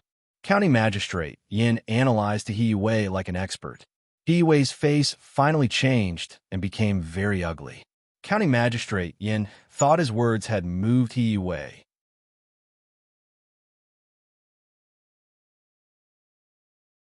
When he was about to continue, He Wei waved his hand and said to County Magistrate Yin, "Thank you for your concern, County Magistrate Yin. Like you said, I won't be here for long. I'll leave after the autumn harvest and let someone else take over.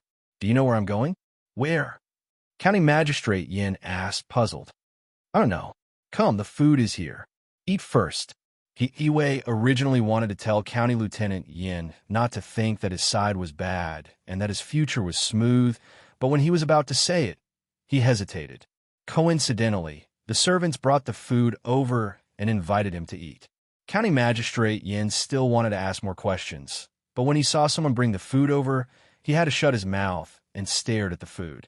He wanted to see what He Wei was going to use to trick him. But when he saw the food, County Magistrate Yin was stunned. There were 2 dishes and a soup. The dishes were scrambled eggs with chives and bean sprouts with meat. The soup was spinach soup with a layer of oil on top. There were also 2 pieces of fermented bean curd and 2 pieces of stinky tofu. There was also a plate of radish strips and pickles. The main dish was a cake made of rice flour and rice flour. Before County Magistrate Yin could ask, He Wei said, "This place is used to entertain the people. Sometimes the people live far away and come here early in the morning. It's either noon or night. We can't let them starve, so we ask people to prepare some food in advance every day. It's a pity to leave it here. Why don't we eat it? We don't prepare much every day. If more people come, we will ask people to make more for them. This stinky tofu is the best. If you came yesterday, you could eat the salted stinky egg. I can eat 2 bowls of rice with half a salted egg. Try this dish." While speaking, He Wei ate first. He used his chopsticks to pick up some stinky tofu and put it in his mouth. He took a bite of the cake and enjoyed it very much. County Magistrate Yin didn't know what to do. When He Wei took a second bite, he used his chopsticks to pick up a piece of scrambled eggs with chives and put it in his mouth. The taste was very ordinary. It wasn't particularly delicious, but it wasn't bad either. County Magistrate Yin didn't understand why County Magistrate Yin would prepare food for the people. He felt that it was better to take care of his own business first. He drank 2 mouthfuls of the soup and said to He Wei, "Do you want to not be envied by others and still be able to make money? You see, what you're doing is wrong. You're giving food to the people, but aren't you afraid that the people will come here every day to eat? What will the officials of the surrounding counties think if they know about this?" He Wei didn't want to talk to County Magistrate Yin, but he saw that County Magistrate Yin was not going to give up. He put down his chopsticks and asked humbly, "What can County Magistrate Yin teach me?" "Sigh, that's the right thing to do. It's good that you know you're wrong. Come, I'll tell you a way so that you don't have to offend anyone and can earn money for yourself. These words have entered your ears from my mouth. If you tell anyone else, I won't admit it." County Magistrate Yin put on a look of educating others and whispered into He Wei's ear.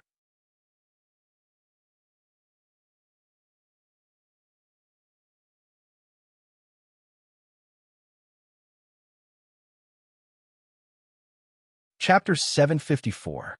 Zhang Xiaobao and Wang Wan dealt with Yuan Rong's people. Yuan Rong didn't show any hostility. Instead, he gave Xiao Bei and the others a gift. He didn't apologize for offending Xiao Bei, nor did he mention that his people were hurt by Zhang Xiaobao and Wang Wan. It was as if nothing had happened.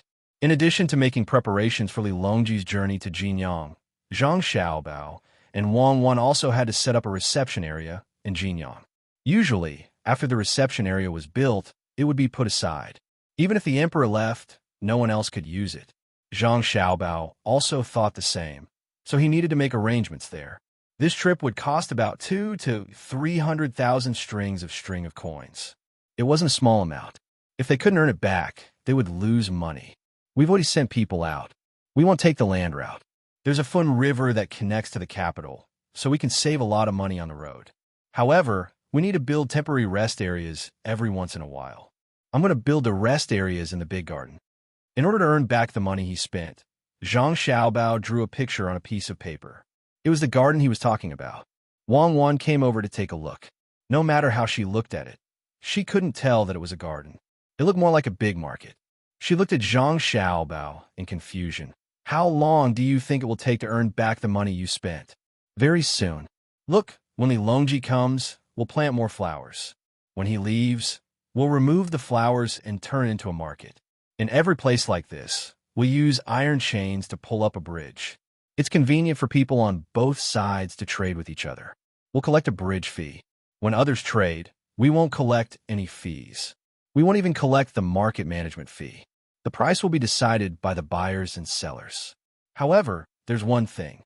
All the goods that come over must be seen by us before they're sold. We could buy them all directly." Zhang Xiaobao drew on the picture. He also drew a few flower pots and a hole in the ground. He meant to bury the pots and flowers in the ground. It would be convenient for them to go back and forth. Wang Wan thought for a moment and understood what Zhang Xiaobao meant. Although it was said that the market price would not be affected once they had the right to buy first, as long as they controlled it a little, they could make the price of various items in the market fluctuate. They could control the quantity of goods and make a lot of money. She nodded and said, "This is feasible. What about the iron chain bridge? I estimate that 300,000 strings of coins won't be enough to repair the bridge fee. It's a long-term thing. It's better than nothing. At that time, there will be more merchants coming and going, and transportation will be convenient. At most, we can find someone to cooperate with. Our family can't take out too much money. When Li Longji goes to Jinyang for a tour, that's where the real money is. We'll protect the place where he stays, but in the name of letting him cultivate, we'll buy a larger area around it and build an artificial lake. We'll let people go there and see if there's a good place and lake there. We'll arrange the place where Li Longji stays. We won't let others stay in the courtyard where he stayed. No one will care about the other places. Even the emperor is willing to stay in a place where he stays. How many people will want to rest and play there? We'll build more inns and restaurants, and that place will gradually become prosperous. The main thing is that we can let people do business there with a little management fee. If they're willing to rent out the place, they can earn back the money they spent in less than 2 years. In the future, that place will become more and more profitable.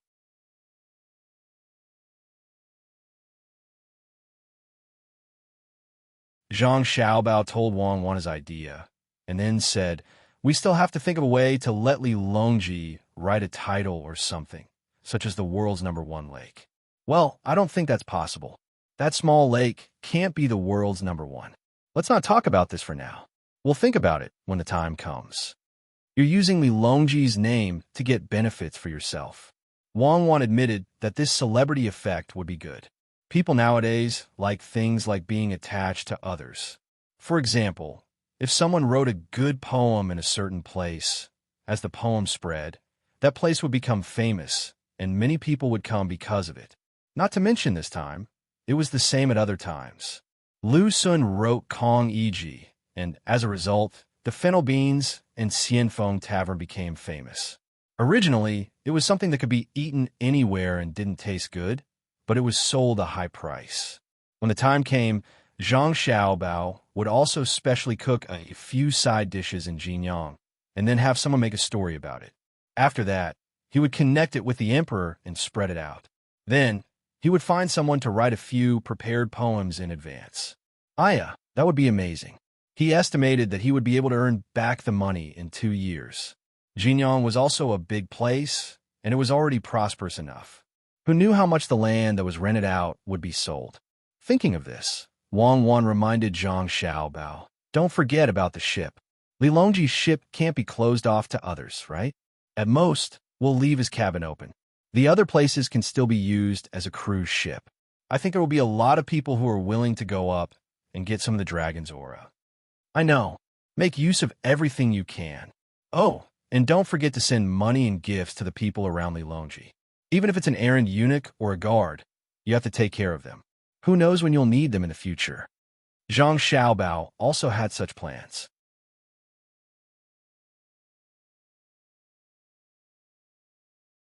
If the imperial court spent money directly, the money spent would become a one-time expense.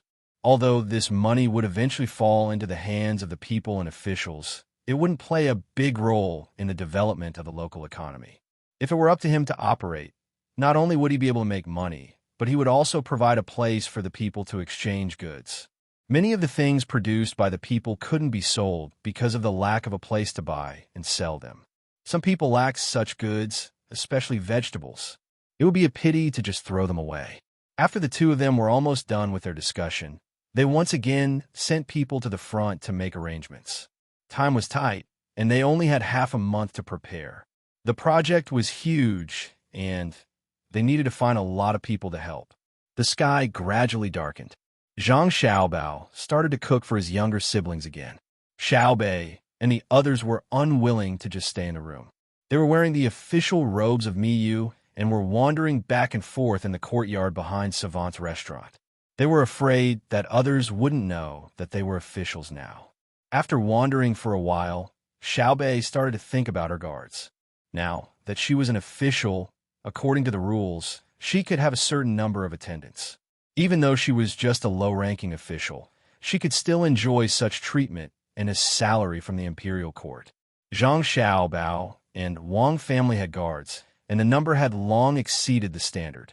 However, no one cared about it, and no one mentioned it. Other than the fact that other people also exceeded the standard, it was also because of the importance of the skills of Zhang Xiaobao and Wang family. Even Li Longji hoped that Zhang Xiaobao and Wang family would have more guards to prevent others from prying into their good skills. I've decided. My guards must grow up with me and be nurtured from a young age. After thinking for a while, Xiao Bei came up with such a decision. She started to look at Xiao Yuan. Don't look at me. I'm not your guard. I'm also an official. I also need my own guards. Xiao Yuan knew what Xiao Bei was thinking when she saw Xiao Bei looking over. She straightforwardly told Xiao Bei to dismiss the idea. Xiao Bei looked elsewhere regretfully and finally said, "Forget it. When we're on the way, I'll see if I can meet some orphans and find them to be my guards. In the future, they will definitely be more powerful than the people from Team Zero." The people who lived in Savant's restaurant were also looking at Xiao Bei and the others in the courtyard. They were all envious and jealous. When the sky finally turned dark, Zhang Xiaobao brought out the food he had prepared for his younger siblings. Just as he was about to ask his younger siblings to eat, someone from the palace came. Gao Lishir asked the little eunuch, Luo Bin, to come over and ask Zhang Xiaobao if he had made any dishes. He had not eaten yet. When he heard Luo Bin say this, Zhang Xiaobao gave Wang Wan a look, telling her to continue telling stories to his younger siblings while he went to cook for Li Longji. Although Luo Bin said that Gao Lishir wanted to eat, Zhang Xiaobao knew that this was Li Longji's problem. In fact, the chefs in the palace were not bad. It was just that the food they made was more casual. It was unlike the palace, where the food used was fixed and could not be different. If it was a little salty or bland, then it would be troublesome. After busying himself for a full hour, Zhang Xiaobao only managed to make 8 dishes and 1 soup. He put them in a large food box and had the people Luo Bin brought carry it away. He did not forget to give Luo Bin and the others a gift according to the importance of their position and status. He even did not miss out on the palace guards who followed them.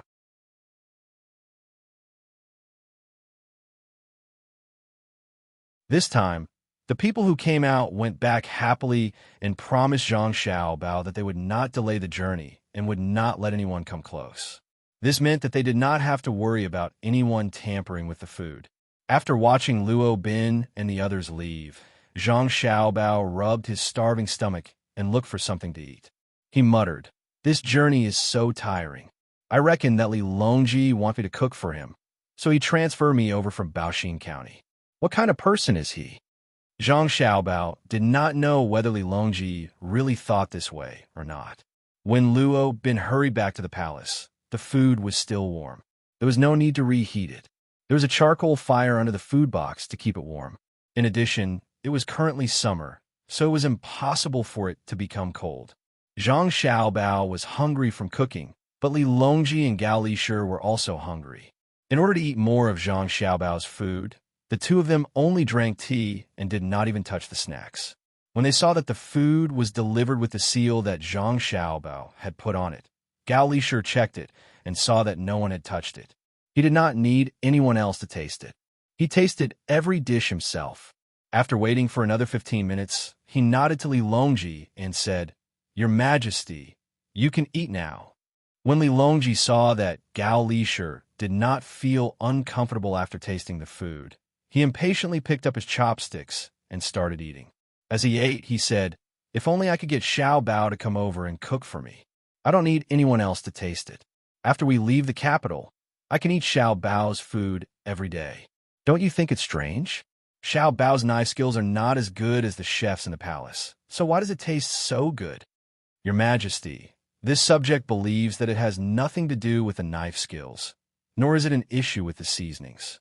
It's just that Xiao Bao's food gives me the feeling of eating at home."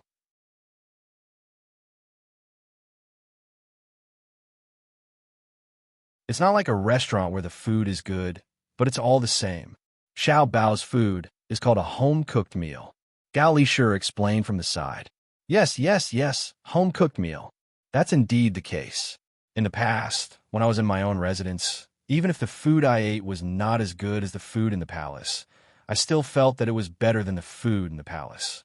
Tomorrow, call Xiao Bao and the others over and make that pot of clear water. It'll be more lively when a group of people eat together. It's better than eating alone. Li Longji agreed. Then, he wanted to liven up the atmosphere. The people in the palace, even his children and concubines, were a little reserved when eating with him. They were not as good as Zhang Xiaobao and his younger siblings. Children did not know how to be afraid and would say whatever was on their mind. Only then would they be able to eat together freely. Gao Lishir did not object. He immediately sent someone to Savant's restaurant to inform Zhang Xiaobao and Wang Wan so that they could prepare in advance. Whatever they wanted to dip in the pot of water would be decided by the two of them. It should not be bad, but they did not know how much it would cost. The emperor's meal was not simple. Lishir, you eat too. 8 dishes and 1 soup. I can't finish it alone. It would be a pity to throw it away. Li Longji said to Gao Lishir when he saw Gao Lishir eating at the side. From the looks of it, Xiao Bao knew that if 2 people were eating, he would probably increase the portion by a little. When Gao Lishir thanked him and also started to eat, Li Longji suddenly changed the topic and talked about the trip to Jinyang this time. Lishir, how much do you think Xiao Bao and Cuckoo will spend this time? How will they earn it back? I don't believe that they will only spend and not earn. Otherwise, I wouldn't have mentioned to them that I am willing to take the initiative to fork out this money. It probably won't be a small amount. In fact, Li Longji did not need Zhang Xiaobao and Wang want to fork out the money. There's a lot of money in the national treasury now, enough to support a few trips like this. The reason why he agreed was that it was better to save as much as possible and use it in other aspects. The people in the imperial court had already calculated that if they were to fork out money from the national treasury this time, they would need at least 200,000 strings of coins. This was not including the money that would be taken out when they arrived at Jinyang. It was better to save money and leave it to Zhang Xiaobao and Wang Wan. Another reason was that he wanted to see if the two of them could earn money from this kind of thing. He wanted to learn. How could Gao Lishir know how much Zhang Xiaobao and Wang Wan would fork out? He estimated that it would not be less. After thinking for a while, he replied, Your Majesty, this subject feels that if Xiao Bao and Cuckoo were to fork out the money, they would not be able to spend 300,000 strings of coins. It might even be 500,000 strings of coins. Oh, why do you say so? Li Longji asked, replying to Her Majesty, since Xiao Bao and Cuckoo have accepted this job, they naturally will not be fooling around. They will definitely arrange it well so that Your Majesty will be happy along the way and feel comfortable when you arrive at your destination. This is a sum of money. According to the calculations of the officials in the imperial court, the amount of money that was prepared to be used in the national treasury was 200,000 strings of coins. Moreover, when you arrive at Jinyang, you will also need to spend a lot of money there. There are construction banks, roads, and arrangements for Your Majesty's sightseeing. 100,000 strings of coins is still the minimum. It is estimated that it will only be more and not less. Since this is the case, Xiao Bao and Cuckoo will have to fork out 300,000 strings of coins.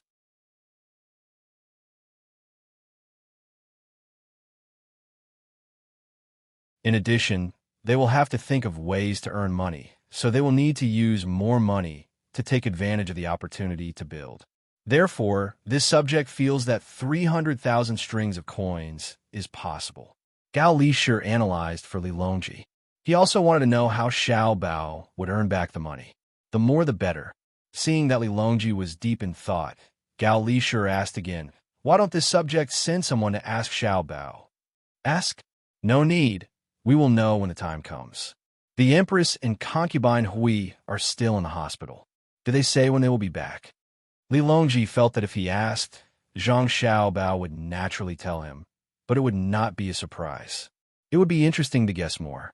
It would be best if he could see how Zhang Xiaobao would earn money. At the same time, he asked Empress Wang and concubine Wu. If they were not back, he could not bring them along. It did not matter whether Empress Wang brought them along or not.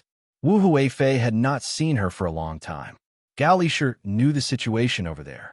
He said to Li Longji, Your Majesty, This subject reckons that the Empress and concubine Hui will not be able to make it this time. There's a chef competition over there. Li Longji looked a little regretful. He did not say anything more and continued to eat. In Huayuan County, the chef competition was still in progress. Chefs from all over the country showed their skills. For the next few days, they were busy all day and night, taking turns to come. The chefs in Aqua Cloud Room had already cooked several dishes, but every time Wu Huifei gave them a very low score. Even if the food in her mouth was clearly better than the dishes cooked by others, she still wouldn't give them a high score. Empress Wang was more fair. She would give a score according to her own feelings. If the food between the clouds and the water did not taste good, she would not give a high score. The two of them were not the only ones who tasted the food.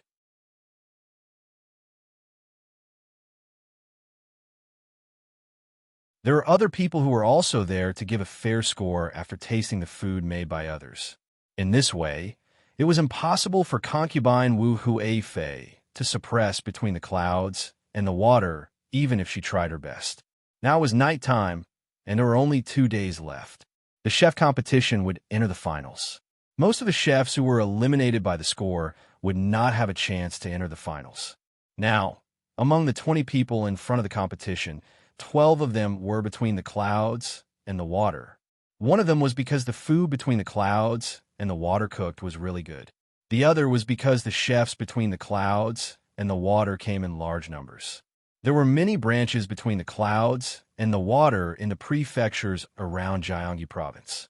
Even if there was only one chef from each branch, there would be more than 100 chefs coming here. Under such competition, it was hard not to be sent to the front. In order to suppress between the clouds and the water, concubine Wu Huifei could not sit still. Tonight's competition was to make a soup and 2 optional dishes. Once the dishes were done, dinner would be finished after tasting them. Concubine Wu Huifei sat there and thought for a while. Then she gave an order to the person next to her. That person immediately came to the stage where the competition was going to be held and shouted to the crowd, "Concubine Wu has ordered that in today's competition, we will not follow the previous rules. Instead, we will divide the dishes made by the 20 people in front of us and let each judge be responsible for 2 people's dishes. As for the chefs after the 20th place, they will be counted according to the normal rules. In this way, we can increase the difficulty of the chefs and make the competition more interesting." The onlookers understood as soon as they heard that. Concubine Wu Huifei wanted to change the rules. If it were someone else who said this, the onlookers would definitely not support it. However, she was an imperial concubine. Even if some people were not satisfied with it, they could not say anything. At this time, many people looked at Empress Wang, wondering if she would agree. How could Empress Wang not know what concubine Wu Huifei was thinking? If she did this, then as long as concubine Wu Huifei ate the dishes made by the chefs between the clouds and the water, no matter how good or bad they would be given a very low score. This would cause the chefs between the clouds and the water to drop from the top 20. 1 less person was 1 less person. 2 less people were 2 less people. In this way, between the clouds and the water might lose in the finals because of the lack of chefs. Empress Wang wanted to stop it, but when she saw the person in charge of the competition, who looked indifferent, she finally swallowed the words she wanted to say. Wei Wei nodded, agreeing to this rule. Seeing that Empress Wang did not object, concubine Wu Huifei was happy. She looked at the place where the lots were being drawn, hoping that she could draw 2 chefs between the clouds and the water. That way, she could take revenge on Wang Wan first. After all, she had brought Empress Wang here and taught her a lot of skills. Perhaps she was really lucky. When the lots were drawn, concubine Wu Huifei indeed drew 2 chefs between the clouds and the water. Wu Huifei looked at the 2 chefs who were indifferent and thought about how to find fault with them later. With the order, the competition started. Concubine Wu Huifei stared at the 2 chefs she was in charge of. When it came time to score, she had to have an excuse. The 2 chefs between the clouds and the water did not make shark fin and abalone. It was a very normal dish. First, they prepared the ingredients for 2 soups. One prepared to make a soup with cucumber and egg, while the other prepared to make a soup with shredded radish.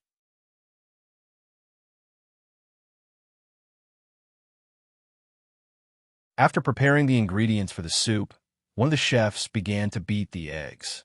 He used shredded radish to make the soup. Because there were eggs in the main dish, it was not good to put eggs in the soup. Otherwise, it would be repeated. The oil in the pot was first heated. Then, he beat the eggs one by one into the bowl. Then, he used chopsticks to break the adhering parts. The chopsticks flew up and down, and the eggs rose and fell with the movements of the chopsticks. In the end, the eggs did not look like eggs. They looked like yellowish cloth. After the oil in the wok was boiling, the cook added some salt to the eggs. He didn't add anything else and directly put the cloth into the wok with his chopsticks. With a sizzling sound, the eggs in the wok suddenly swelled up. When the last piece of egg was beaten into the pot, the chef used his chopsticks to pull the egg pancake in the pot and turned it around. Immediately, with the force of the turn, the egg pancake was picked up along the side of the pot and landed on the empty plate at the side. The whole process was very fast. It was so fast that the onlookers below exclaimed. They had never seen anyone make fried eggs like this. It looked very comfortable, but the requirements for heat control and the chef's proficiency were very high. This dish was actually very common. However, when placed in between the clouds and the water, it was a dish that every chef who wanted to be promoted to a special chef. The simpler the dish, the more one could see the chef's ability. Then, the chef began to stir-fry the wood ears and shredded meat. At the same time, it was a very simple dish. At this time, the other chef had also finished the first dish. It was stir-fried tofu with some starch on top. That was it. The other dish was eggplant with mincemeat. Except for the wood ears, which were very rare, the commoners had eaten all the other dishes. They were the most commonly seen dishes. However, none of the commoners felt that this dish was not good.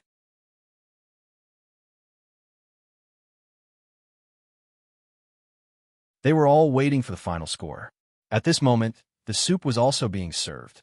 The entire process, which consisted of 2 dishes and 1 soup, took less than half an hour before they were placed on the table in front of Wu Huifei. Before they even touched their chopsticks, Wu Huifei spoke first. She evaluated the 4 dishes one by one. I don't know what the chef is thinking about this fried egg. You made such a big piece. How do you expect others to eat it? Don't you know how to break it? When did between the clouds and the water have such a chef? At the very least, it should be divided into 4 pieces. Even if you used a knife to divide it later, it would be fine. The chef who was criticized nodded and replied, "Your Highness is right. When I made it, I did as Your Highness said. I divided this piece of egg into 6 pieces. If Your Highness doesn't believe me, just use your chopsticks and you will know. Don't be fooled by the fact that the eggs seem to be in a continuous state when you put them into the pot. In fact, they actually broke 5 times. Furthermore, the position of the eggs in the pot has also been adjusted. Just by connecting them together, they could be separated with chopsticks." Hearing the chef's words, the commoners nearby gasped in admiration again. They all followed the people around them and said that the chef between the clouds and the water was amazing and so on. Wu Huifei's expression turned ugly. Using her chopsticks to pick up the egg, wasn't that right? With just a slight movement, the egg on the plate immediately divided into 6 pieces. Following the praises of the surrounding commoners again, Wu Huifei felt that she had lost face. She said, "Don't you know how to add some chopped green onions to add color when you're scrambling the eggs? Look at what you made. Without chopped green onions, how can the taste be good?" "Yes, Your Highness is right." The chef didn't refute this time. In this aspect, everyone had their own reasons. Not adding chopped green onions was to allow the scrambled eggs to maintain the original taste as much as possible. If he added chopped green onions, then there would be an additional taste of chopped green onions. However, some people didn't like to eat eggs with chopped green onions because the taste wasn't good. Seeing that the other party didn't refute this time, Wu Huifei picked up a piece of egg and took a small bite. Her brows furrowed. Scrambled eggs, scrambled eggs. You really fried them lightly. Don't tell me you don't have any salt? You only put this little bit of salt. It doesn't taste good at all. The chef was stunned for a moment and didn't say anything. The surrounding people who knew how to eat looked at Wu Huifei in surprise. Every one of them wondered if this was Wu Huifei. Didn't she know that eating scrambled eggs wasn't about eating salt, but the freshness of the egg? Otherwise, why was she able to get it out of the pot so quickly? I don't know how you got such a high score. This dish only got a 0. Do you have any objections? Feeling that she had caught the other party's flaw, Wu Huifei directly gave him a 0. What objections could the chef have? So be it. He didn't come here to get first place. It was fine as long as he achieved his goal. After Wu Huifei said this, the commoners let out a series of boos. Then, they immediately stopped, afraid that Wu Huifei would see them and have them arrested. At this time, the person in charge of the competition walked over and said to Wu Huifei, "Your Highness said it very well. Then should this dish be called lightly fried?" "Yes, it's this light word." Wu Huifei nodded. Wei Wei nodded. "Thank you, Your Highness." At this time, the chef bowed to Wu Huifei because he had achieved his goal. In the future, there would be a dish called Wu Huifei stir fry, and it would definitely be very famous.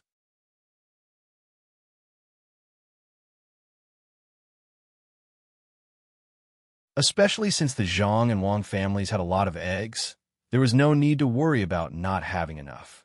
It was estimated that from today onwards, Wu Huifei's stir-fry of Shuiyun room would become famous. Wu Huifei didn't know that this chef's competition was prepared for her.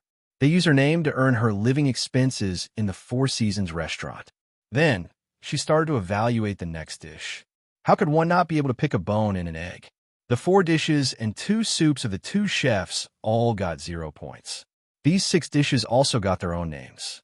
The method of making minced meat and eggplant was to cut open the eggplant and put minced meat inside. It was not the other method of making minced meat on the outside. Wu Huifei said that once the customers saw the meat, they would have preconceived ideas and wouldn't buy it. This was because the dishes between the clouds and the water all had pictures to let the customers know how they looked. Therefore, Wu Huifei gave a bad evaluation of this dish, saying that it only knew how to hide the meat inside. As a result, the minced meat and eggplant between the clouds and the water became Wu Huifei's minced meat. When eating this dish, one could even imagine whether the emperor would be angry when he heard about it. Never mind. I'll explain later. I'll earn as much money as I can. The other dishes also got their own names, all of which started with Wu Huifei. It was agreed that they would use the names of Empress Wang and Wu Huifei. Wu Huifei was very happy. As the dishes spread, her reputation would also spread. Empress Wang was also evaluating the dishes. Her opinions were very pertinent. Even if she didn't know, she would ask clearly. She named the dishes that tasted good and left the ones that didn't. Wu Huifei, who didn't know that she was being schemed against, was still happily thinking that there would be 2 less people between the clouds and the water. When the finals came, she would think of a way to make the first place go to someone else. That would be perfect.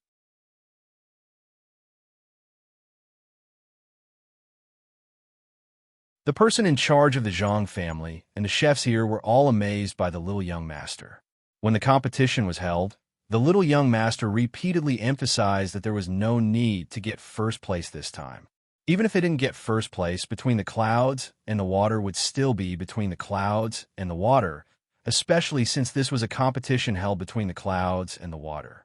If the first place didn't belong to between the clouds and the water, the reputation of between the clouds and the water might be better. As long as Wu Huifei and Empress Wang allowed them to use their names to name the dishes, it would be a success. Looking at the situation, now they were one step closer to success. Moreover, Wu Huifei deliberately made trouble. The people were not stupid, especially when they were talking about the scrambled eggs. They said it was light. It was estimated that it would soon spread and become a joke. Moreover, people who went to between the clouds and the water to eat would be willing to order this dish, which was not expensive. After Wu Huifei and the others tasted the dishes and were full, the onlookers also had the opportunity to order some dishes to try. This dish was made by the best chefs in the whole of Jiangxi province. Usually, if they wanted to eat it, they wouldn't be able to afford it. Now they had a chance. After the selection of today's competition, the first 20 people who were going to participate in the finals had been selected. After Wu Huifei eliminated 2 of them, The remaining 10 people successfully passed the competition. The people also began to disperse. When they walked on the road, they didn't forget to talk to each other about today's competition. As long as they weren't stupid, they could see that Wu Huifei was deliberately making trouble for Between the Clouds and the Water. How could a chef who got a high score for Between the Clouds and the Water not cook good food? Moreover, there were people who had tasted it. When the scrambled eggs were put in the mouth, they were soft and fragrant. After one bite, they wanted a second bite. The remaining 8 judges also knew Wu Huifei's intention, but they couldn't cooperate with Wu Huifei. Empress Wang was there. If they really cooperated with Wu Huifei, not to mention whether Empress Wang would agree or not, Between the Clouds and the Water would also have ideas about them. In particular, the 8 of them also wanted to maintain their reputation. Wu Huifei might not care about what she did, but if the 8 of them followed suit and made trouble, who would invite them to taste dishes in the future? Who didn't know how high the standards for choosing a chef from Between the Clouds and the Water were? Moreover, Between the Clouds and the Water could always produce new dishes. If none of them made it to the finals, people wouldn't doubt the ability of Between the Clouds and the Water, but whether there was something wrong with the person who tasted the dishes. Wu Huifei, who thought that she had won by a small margin, looked at the 8 judges in dissatisfaction. She smiled and greeted Empress Wang, then returned to Four Seasons Workshop, 70% full. Empress Wang smiled and didn't say anything.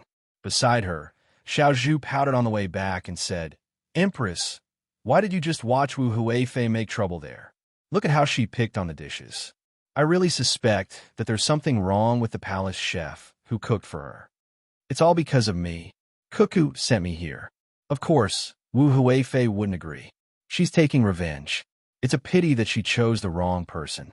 Zhang family and Wang family won't suffer for nothing. This time, Wu Huifei's name will be known, but it won't be a good reputation. Empress Wang wasn't worried that Zhang family and Wang family couldn't handle such a small matter. Thinking of Wang Wan in her heart, a smile appeared on her face.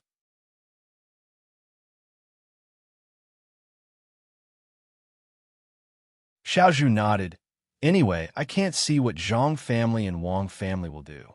At this moment, the maid from Yaowang Mountain who was in charge of serving Empress Wang said to Xiao Zhu, "Little sister Xiao Zhu, you haven't eaten yet, right?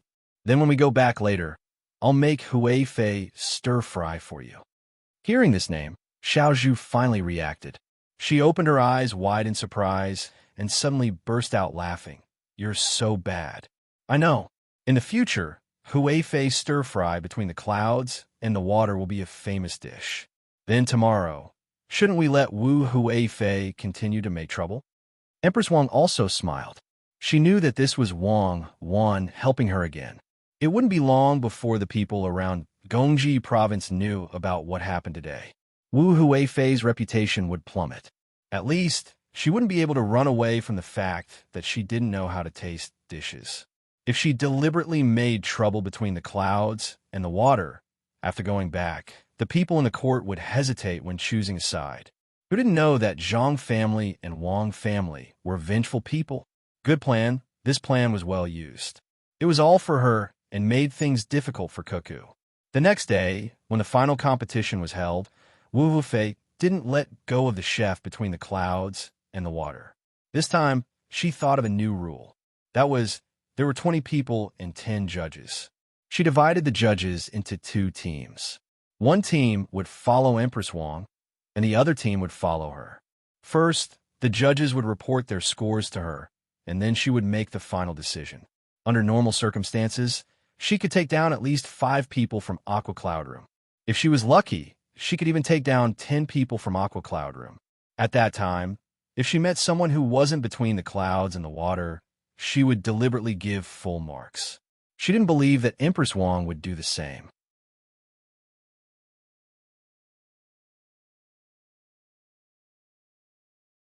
If Empress Wang had a person Between the Clouds and the Water who got full marks, and she also had a person from another place who got full marks, they would compete again. Then, both sides would jointly give their scores.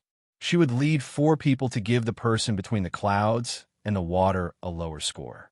Wasn't Empress Wang fair? That was good. No matter how bad her side was, the fair Empress Wang wouldn't give 0. Then, after calculating the average score of both sides, between the clouds and the water would at most get second place.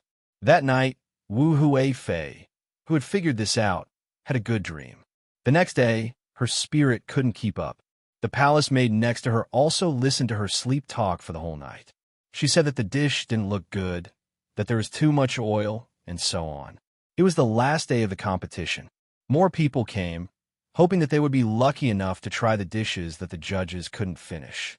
The 20 chefs who were going to enter the finals were also ready. During the drawing of lots, it was unknown how it was so coincidental. After Wu Huifei announced her new rules, she actually drew 9 chefs from between the clouds and the water. Only one of them didn't have a name between the clouds and the water. The chef between the clouds and the water, who was assigned to Empress Wang, was said to be the head chef of the flagship store between the clouds and the water in Sanshui County. After a round of evaluation, the 9 chefs from between the clouds and the water in Wu Huifei's team were once again degraded by Wu Huifei. Their scores were so low that all kinds of excuses that would make people blush came out of Wu Huifei's mouth. As a result, many of the dishes were given new names. The 9 chefs were very happy, and the remaining one was given full marks by Wu Huifei. The 4 judges who followed him were very helpless. Wu Huifei didn't allow them to say anything, so they could only write. After they finished writing, they gave their scores to Wu Huifei. If others didn't know, they would really think that they gave a very low score.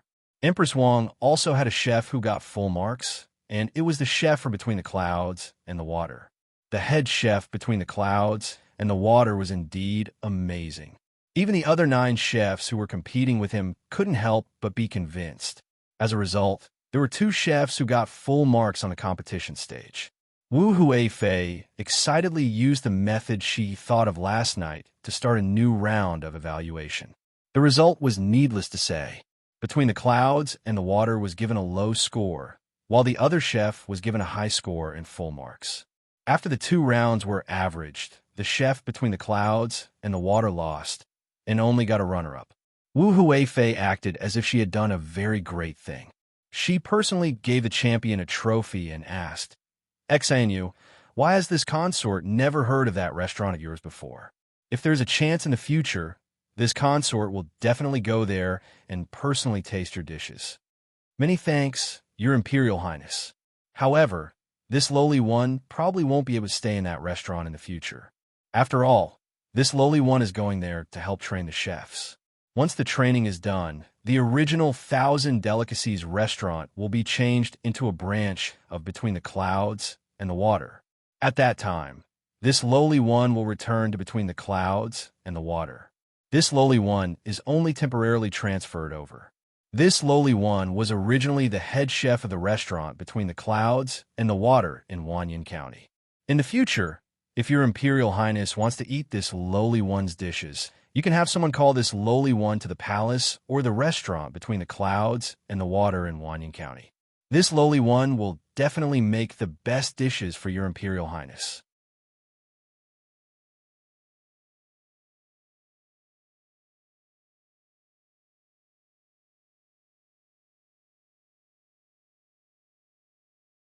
Chapter 755. As soon as the voice of the chef who won the championship fell, everyone who could hear his words widened their eyes.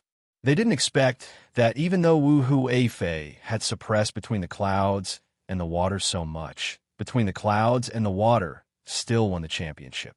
How could Between the Clouds and the Water come up with such a plan? Wu Huifei suddenly felt an indescribable feeling. She asked the chef in a trembling voice, "You're also Between the Clouds and the Water?" "Yes, Your Highness. However, I'm not representing Between the Clouds and the Water in the competition. I'm representing 1,000 Cuisine Restaurant.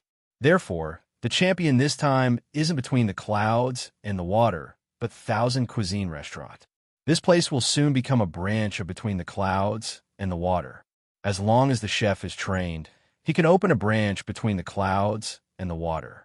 Otherwise, it will weaken the reputation of Between the Clouds and the Water." The chef who won the championship said respectfully to Wu Huifei, Wu Huifei wanted to say that she tasted the wrong dish just now and wanted to taste it again. However, she considered that even if she ate it again and got rid of this person, the champion would still be between the clouds and the water. Moreover, if she really did that, her reputation would be ruined. Although what she did now made others feel bad, it was all within the rules. No one objected to her rules. Wu Huifei felt like she was a person who had grown wings and flew up to the clouds. However, when she was happy, she suddenly fell down from the clouds. What a terrible fall. After thinking for a while, she smiled and said, "Not bad. I've seen the ability of between the clouds and the water today. Good. When I return to the capital, I'll have someone call you. Also, I'll eat the Rui House and Savant's restaurant that also belong to the Zhang family and the Wang family. I'll not only eat there often, but I'll also recommend them to His Majesty." Wu Huifei had no choice but to say some polite words. She greeted Empress Wang with a smile and went back with her people. At the same time, she decided not to stay here any longer. The emperor was going to leave soon, and Zhang Xiaobao and Wang were going to follow him. She just wanted to have a look and find an opportunity to make trouble for them. He was so angry that he was about to die of anger. After scheming and scheming, he was still tricked by Zhang Xiaobao and Wang Wan. Revenge. He must take revenge. Wu Huifei had a smile on her face and left with a stomach full of food. Empress Wang, on the other hand, smiled in relief. She said to Xiao Zhu, who was beside her and had her mouth slightly agape because of the ownership of the championship, "How was it? Now you know how powerful Xiao Bao and Cuckoo are, right? That's amazing. How did they think of that?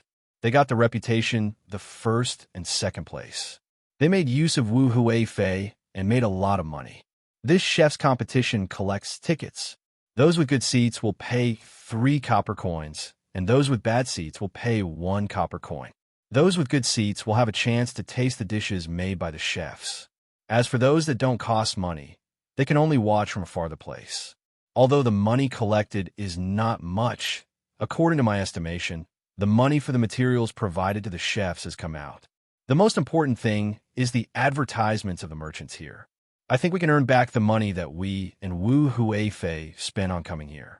In other words, Xiao Bao and Cuckoo got a reputation without a single copper coin. There are also many dishes that are named after Wu Huifei and the Empress. Xiao Zhu nodded her little head vigorously and deduced in shock. The smile on Empress Wang's face became wider. She said, "This is the ability of Xiao Bao and Cuckoo.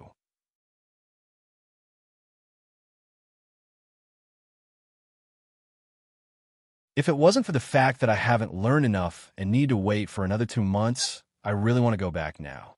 The emperor is going to Jinyang, and Xiao Bao and Cuckoo are accompanying him. Let me take a good look at Cuckoo. "Empress, you can't go back. We have to learn well. Otherwise, Wu Huifei is very powerful.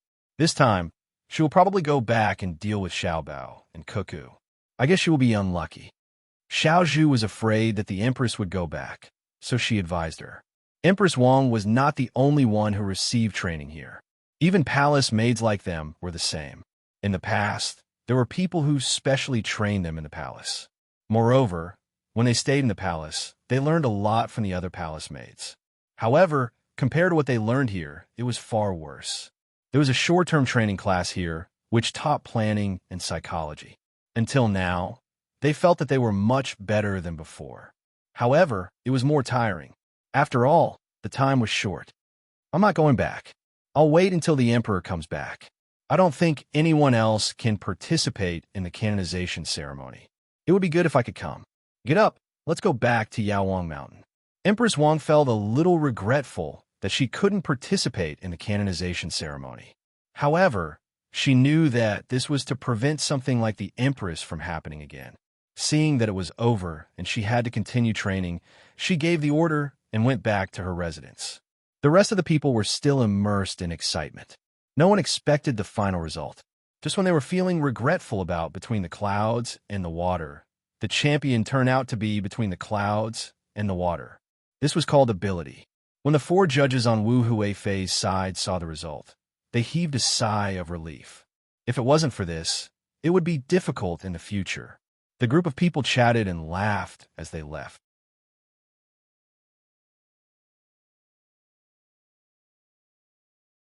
What they talked about the most was Wu Huifei's incident this time. For a moment, they treated Wu Huifei as a joke. After all, this was Huayuan County, where Zhang Zhong used to be the county magistrate. The people were all on the side of Zhang Zhong and Wang family.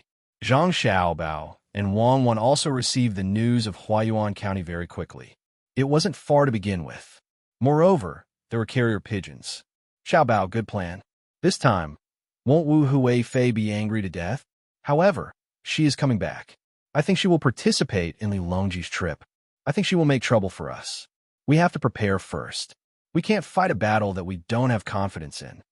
After receiving the news, Wang Wan laughed for a while. Then, she told Zhang Xiaobao that Wu Huifei was coming back. Zhang Xiaobao didn't care about what Wu Huifei would do to him. He didn't have any weakness in other people's hands. At most, they would pick on him.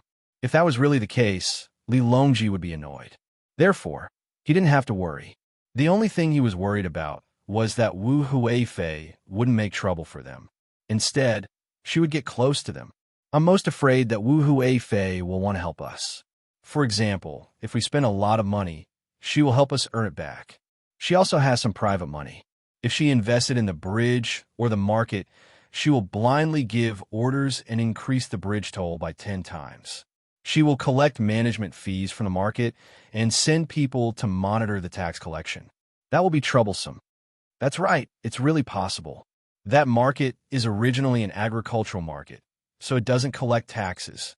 It provides a channel for ordinary people to sell their products so that the products won't rot. If it were to collect high taxes like normal businesses, then the products sold would probably be the same as the taxes. Then, who will sell the products? We have to think about it. It's best if we don't let Wu Huifei know how we're going to make money. We have to find something for her to do. Let's think about what we can do to distract Wu Huifei from our business. Wang Wan also thought about this. If it was another concubine, perhaps after losing in Huayuan County, they would immediately come back to take revenge. However, Wu Huifei definitely couldn't be taken lightly. She was a really powerful person. She believed that after losing in Huayuan County for a while, she would definitely change her methods. Most of the time, it wasn't necessary to stab someone in the back. Okay, let's think about what can divert Wu Huifei's attention. Instead of waiting for her to take action, why don't we give her a reason to do it? We can protect the good business. Let me think about what business we should give her. It can't be a profitable one, but it can't be a loss-making one. Zhang Xiaobao started to think. Wang Wan also thought about it. She understood what Zhang Xiaobao meant. If they really gave her a profitable business, it would be helping the enemy. However, if they lost money, what would Li Longji think? Who would believe that Zhang Xiaobao's idea would lose money? Wouldn't it be a trap specially set for Wu Huifei? Now, Li Longji had been thinking of ways to get rid of the Empress. Wu Huifei was about to succeed, but she was ruined by herself. This left Li Longji without an excuse. It was a pity that Wu Huifei was destined to not be the Empress. She was powerful because her surname was Wu. However, it was also because of her surname that people were afraid of another Wu Zetian. Besides, Wu Zetian, if she was born in our time, she would have gone further than now. Actually, she did a good job, but the men couldn't tolerate her. At that time, we had many foreign women as leaders. In terms of scheming, I don't think they could compare to Wu Mainyang. Wang Wan's side. Even if she was prepared to stand on Empress Wang's side, she did not deliberately belittle Wu Huifei.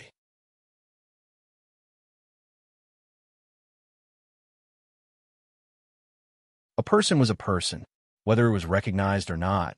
This kind of person could not be treated lightly. Li Linfu was like this.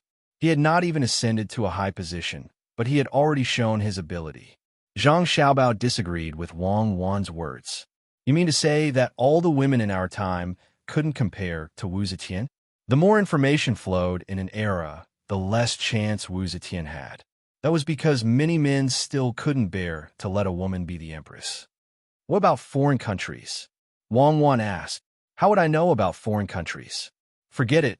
Let's not talk about such impossible things. I thought of a business that could be given to Wu Huifei and let her invest her money. However, the annual income would not be much. It would take at least 10 years for her to earn back her investment. Help me think about it. Seeing that they were talking about other things, Zhang Xiaobao immediately stopped and changed the topic. He pulled Wang Wan to a nearby table and began to discuss there. Before the autumn harvest in Buixin County, the commoners were busy digging trenches. This time, they were not digging small trenches. They needed to be able to pass through the middle. Even if large ships could not pass through, small cargo ships had to be able to pass through. Holding the tools given by the yamen and eating the food provided by the yamen, the commoners were topless as they worked hard in the trenches. At this time, many sections of the trenches had been dug to the depth of 2 people. However, it was still not enough. They continued to dig. The deeper they went, the harder it was to dig. This was because the trenches were already wide enough. If they continued to dig, they would need people to use baskets to lift the soil. The amount of soil produced was not small. At this time, they were only digging. Once they were done, they would need to strengthen the trenches before they could bring the water over.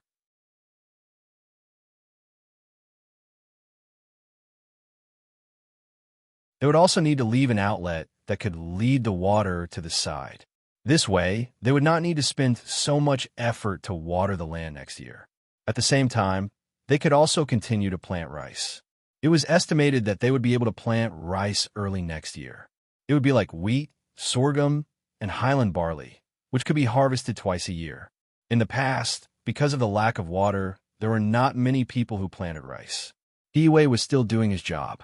Every day, he would tell the commoners about the county's financial situation. Then, he would wander around the model tourist area, selling information that others needed.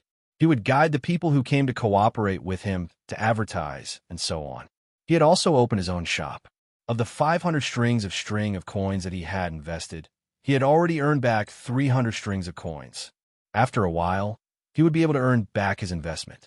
When it became more prosperous in the future, he would be able to earn at least 3,000 to 4,000 strings of coins a year. This was much more than corruption and bribery. He did not need to take any risks. In addition, he would be able to get a piece of land in the next place he was going to. His family would not have to worry about their lives anymore. The place where the tortoises were raised was still raising them. The tortoises that were poisoned had been frozen and sent to Fengzhou. It was estimated that before winter this year, there would be a lot of livestock shipped back. Even if he was no longer the county magistrate in the future, the commoners would still remember him. Looking at the development of the county, Hiwei felt so comfortable for the first time. He rode on the horse and began to walk along the excavation area.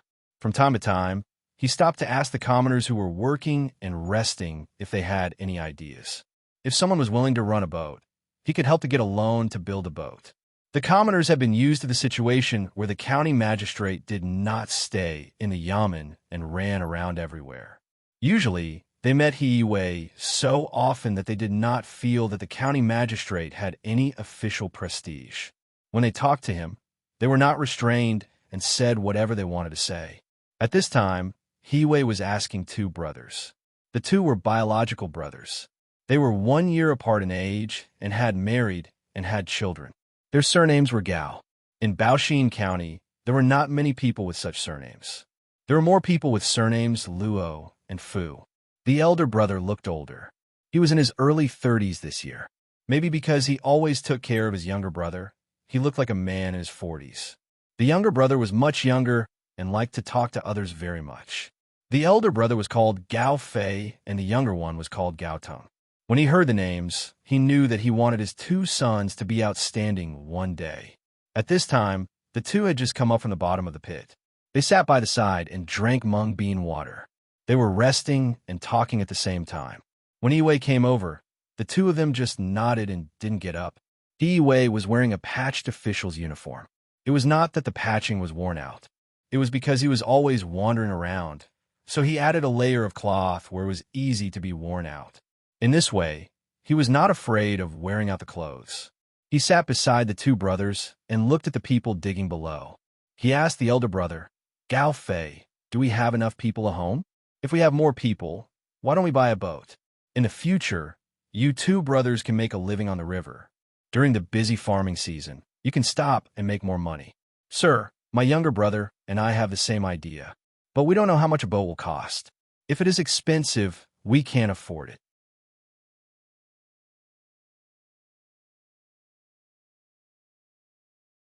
Can we get this from the employment fund? The elder brother handed a bowl of mung bean water to He Wei and said the same idea as He Wei. He Wei thought for a while and nodded. The employment fund naturally includes this part. I have written a letter to the capital to ask Xiao, Bao, and Cuckoo. I expect to get a reply in a few days. I heard from Ernie that if the people who buy the boat need goods, the county will find a way to supply them in the future, but they must pay a part of the money. I think it's not bad, although you will earn more if you pay a part of the money. In fact, I think this employment fund should be given to the people in the family who don't have enough manpower to make money. In the end, Xiao Bao and Cuckoo didn't agree. They said that they don't have enough manpower and they have to farm and do other things. So in the end, this employment fund will be used on the people in the family who don't have enough manpower. After the tax is collected, a part of it will be used to subsidize the people in the county who don't have enough money. The imperial court doesn't have this rule. It is set by the county. This time, Xiao Bao and Cuckoo will talk to the emperor about this matter. It's called welfare.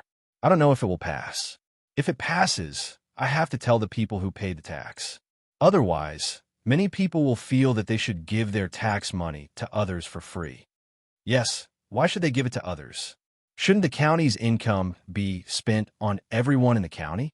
Gao Fei's younger brother, Gao Tang, followed He Wei's words. He didn't understand.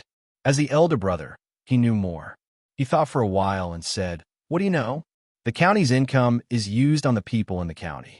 But Lord He, Registrar Zhang, and Deputy Wang are willing to disclose the income and expenditure. Even if they don't disclose it, what can you do? How many places do you see doing this? It's okay to give it to others."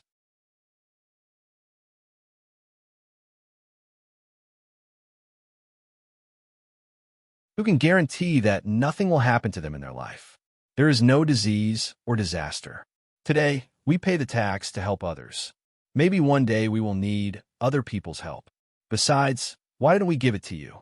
Soon, the county will treat the people in the county for free. This part of the money can be given to people who are sick, but not to people who are not sick. Just because you're not sick, shouldn't we let the government spend this money? When you are sick and the money can't be treated, won't you regret it? Seeing that Gao Fei was so understanding, He Wei was happy and said, "That's right. No one dares to say that he doesn't need other people's help in his life. The money in the government office can't be equally spent on everyone. Whoever needs, it should be used first. People in a county should be united. Those who can pay more taxes are capable people." Gaoding was speechless because he was sick a few days ago. He was treated in the clinic next to the government.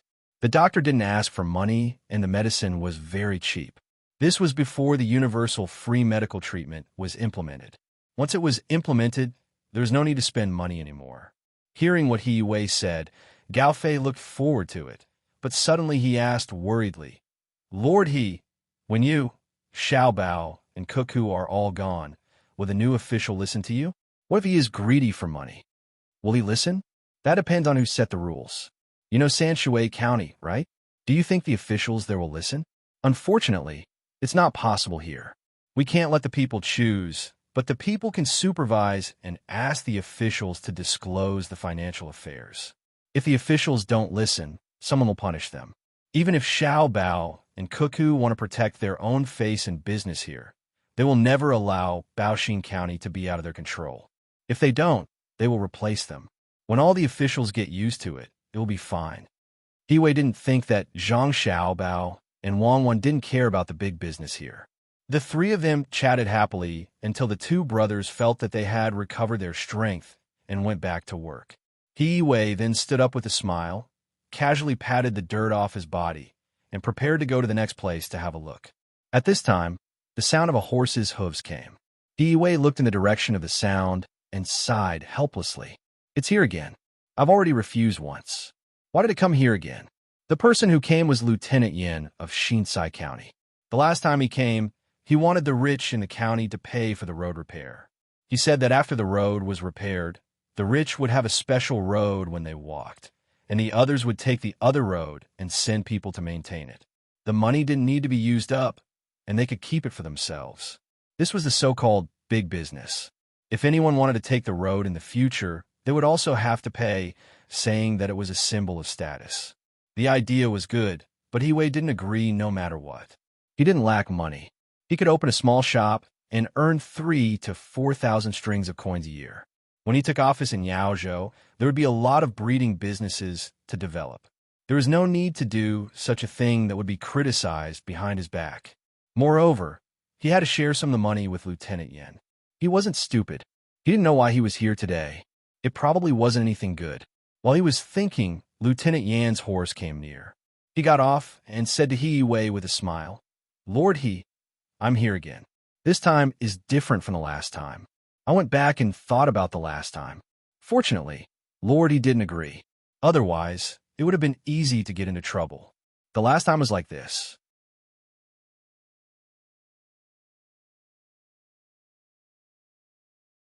If someone didn't pay and still wanted to walk on the road, too many people were needed to watch over them.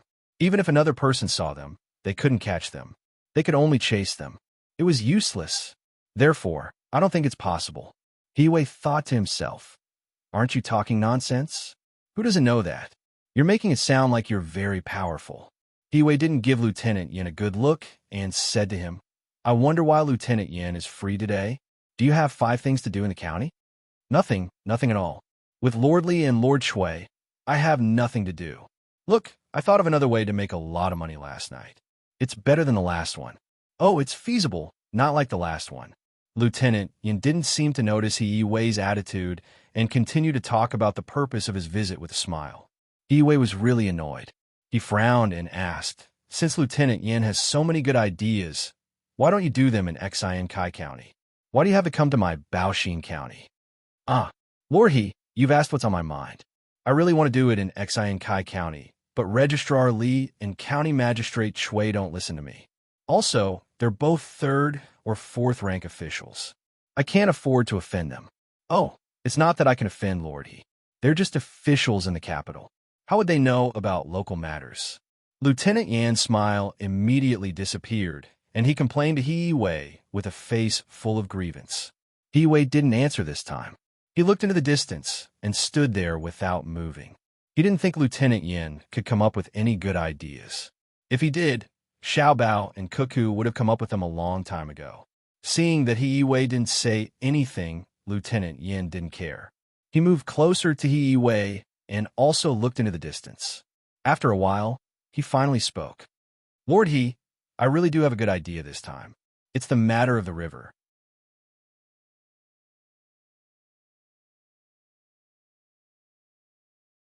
After the river is repaired, we'll collect a sum of money from anyone who walks on it every time they come. It can't be too much. If it's too much, they won't come anymore. Think about it. This river needs to be cleaned up every year, right? For example, strengthening the embankment or cleaning up the silt. These all need people. It's perfectly justifiable to collect a portion of the money. But how much money can actually be used on the river? According to my estimates, there must be a lot of boats coming and going.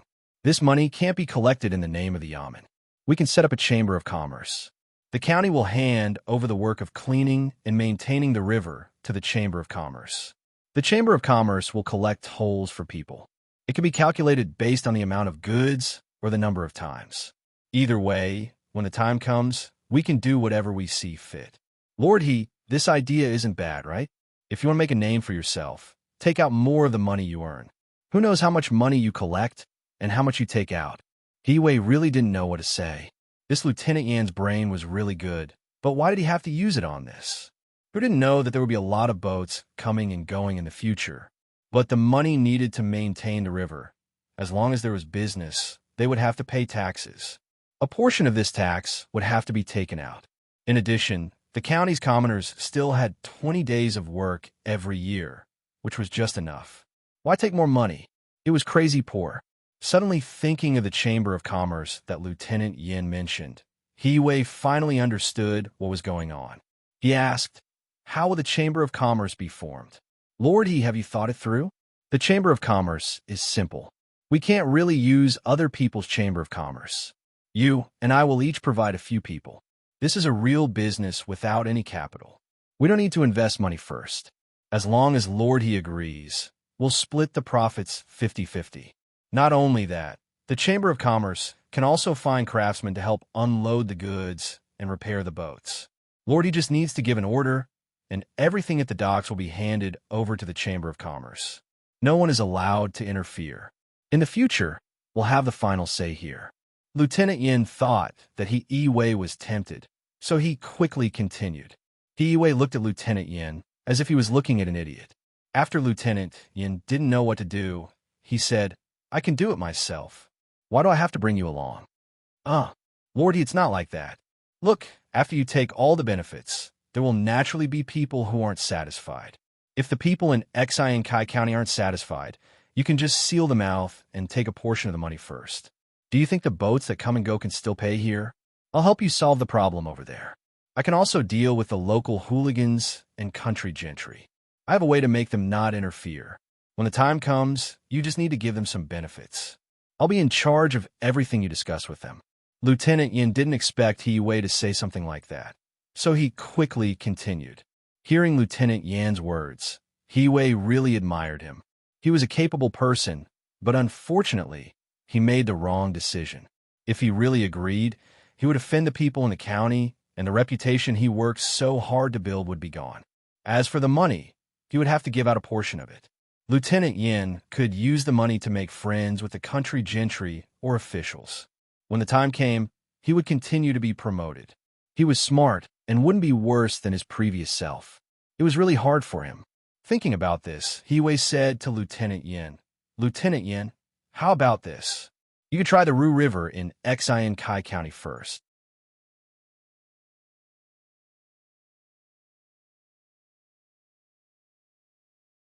There are always boats coming and going there, and there will be more coming here in the future. I'll cooperate with you. When the time comes, you don't need to give me half of the money. Just 20% will do. I'll be in charge of persuading the people who are against it. After all, there are 4 workshops there. I think the people in Xi and Kai County will give this little face. I don't know when the water will be connected here, so I'm anxious. It's not like that.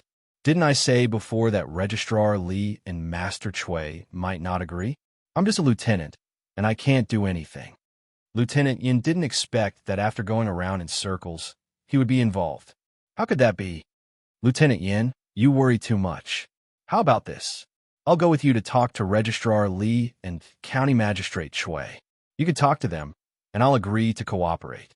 It'll be easier for 2 people to talk to each other. As Yi-Wei spoke, he helped to pull up the people who were tired from working below with ropes. Lieutenant Yin finally changed his smiling face and said to Yi-Wei, County Magistrate He, it's fine if you don't agree. Why do you have to push me into the fire pit? I already said that they wouldn't agree, but they still insisted. Since that's the case, County Magistrate He, take care. Goodbye. After he finished speaking, Lieutenant Yin pulled the reins of the horse and jumped up. I won't see you out. Yi-Wei didn't give him any face. He even dared to threaten him.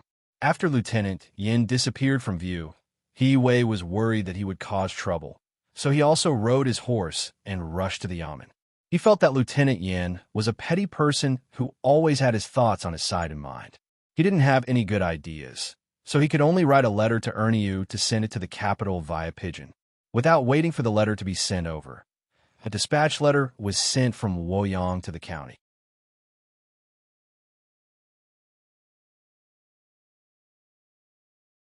When he opened the letter, he saw that it was written by Zhang Xiaobao. It said that he wanted the people who stayed here to cooperate with the county to set up an insurance chamber of commerce and see if it would work. Although it was called an accident insurance, it wasn't an accident that happened to the people, but rather the crops in the fields. For example, if there was a drought or a flood, they would ask the people if they were willing to be insured.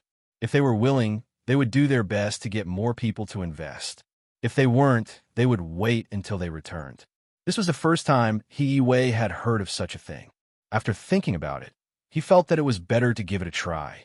He didn't know what benefits there would be. As the day of Li Longji's departure approached, Zhang Xiaobao and Wang Wan also became busier. The emperor's departure was not a small matter. The work of the guards didn't need to be managed by the two of them, but whether the roads were smooth and whether the food, drinks, and accommodation were comfortable or not was something that the two of them had to consider. There was also the standard of reception for the officials they met along the way, as well as etiquette. Since they had accepted the job, they had to complete it. At this time, He Wei's letter arrived. After reading the contents of the letter, Zhang Xiaobao helplessly said to Wang Wan, "Little Li is really something. He arranged for someone to go over for us to clean up, and he even transferred us to the capital. How are we going to clean up? Are we going to the Imperial Palace to eat hot pot this afternoon? And we're going to eat. Should we bring this letter and show it to Little Li? I don't know what Little Li is thinking. Recently, he likes hot pot. There's no chili, so why eat hot pot on such a hot day? It's better to eat some barbecue." The cooking skills of the chefs in the Imperial Palace are pretty good. We can roast a camel or even a cow. Xiaobei already said that if we eat hot pot again, we'll become the food in the pot. Little Li doesn't take care of the children and always insists that Xiaobei and the others follow. Wang Wan was also tired of eating hot pot. During this period of time, she had already eaten it 4 times, and each time she ate it, it would take 4 hours. Xiaobei and the others ate very little, and after they finished eating, they couldn't casually run around, so they stayed by the hot pot like obedient children. There was an ice basin in the room, and there was a charcoal fire in front of them. If it was anyone else, they wouldn't feel comfortable. Zhang Xiaobao laughed twice. "Easy, today's hot pot won't be so grilling. Last time, when the food was prepared, we brought it to the Imperial Palace. Isn't it just a hot pot? No one said that we had to use the most classic Beijing pot. This time, we'll use a small lattice pot to cook the skewers. The stove is long, and there's an ice basin under it. Then we'll use a curtain to block the heat, so it won't be so hot. Let's do this and bring He Wei's letter. I'm really worried that He Wei will be tortured to the point of insanity. Of course, I'm even more worried that the person surnamed Yan will deliberately cause trouble. At that time, even if we catch him and deal with him, the gains won't make up for the losses. Our matter is the most important." As soon as he said it, Zhang Xiaobao promised his younger siblings that they would eat well today. Moreover, they wouldn't eat in the room, but under the shade outside. They could even eat while playing elsewhere. Only then did Xiaobei and the others reluctantly agree. Otherwise, they would rather give up their official position than suffer. Bringing along their tools, the little fellows wore the 7th-ranked official's uniform and majestically entered the Imperial Palace once again.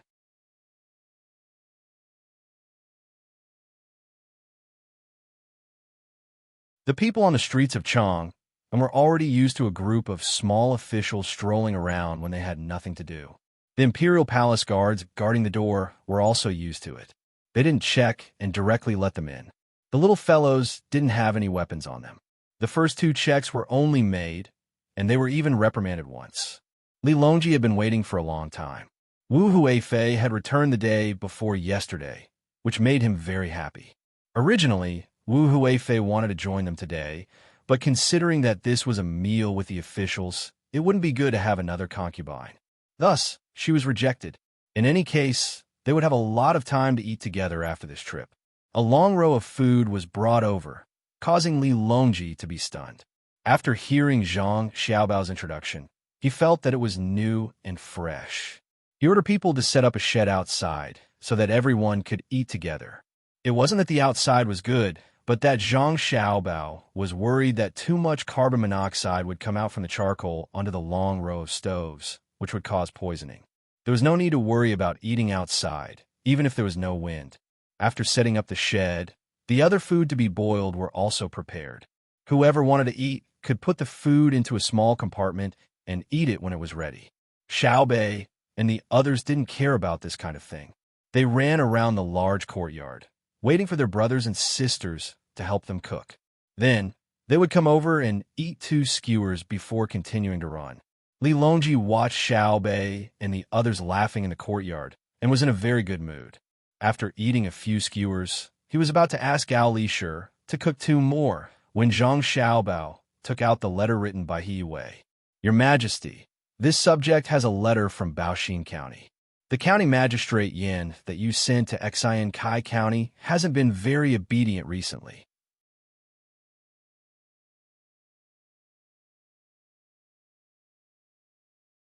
After saying this, Zhang Xiaobao handed the letter to Li Longji and began to cook the skewers for his younger siblings.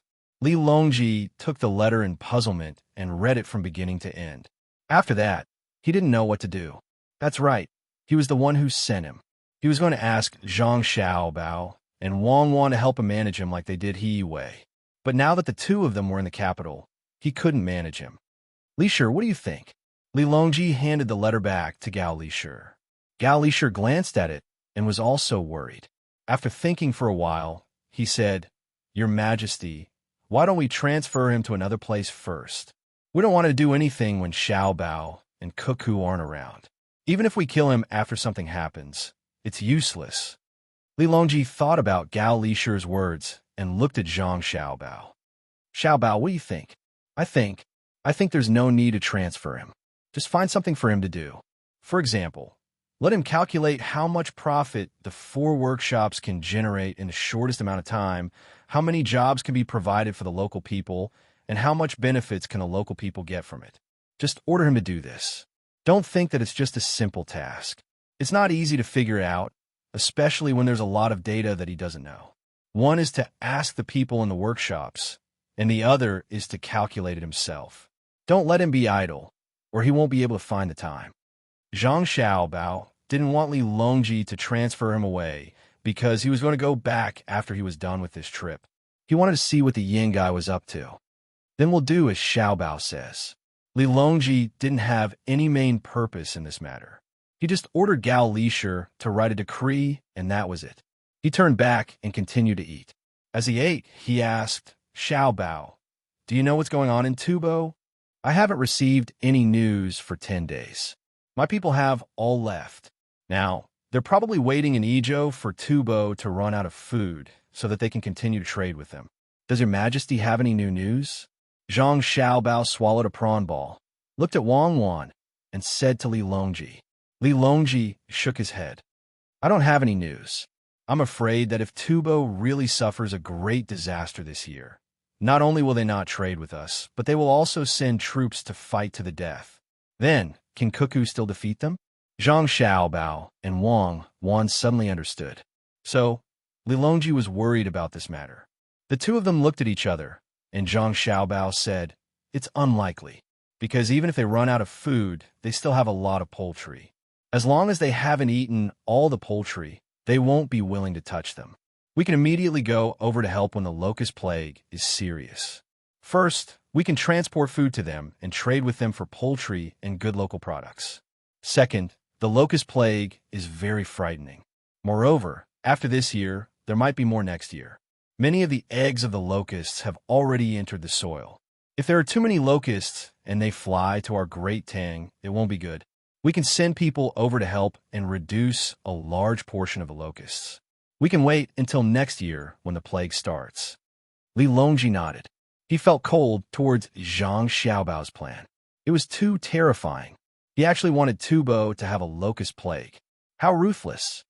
If that's the case, then make arrangements in advance. Have someone send a letter quickly. Where's Xiaobei? There's a prawn here. After saying that, Li Longji took out a prawn and shouted to Xiaobei, who was running around like crazy.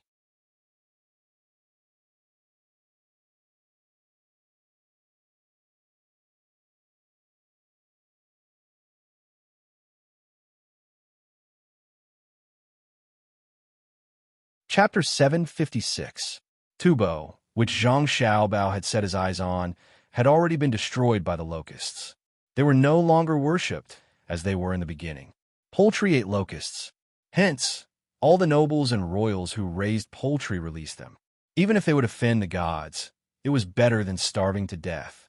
Apart from releasing poultry, the slaves also made bags with sticks attached to the back to catch locusts during the day.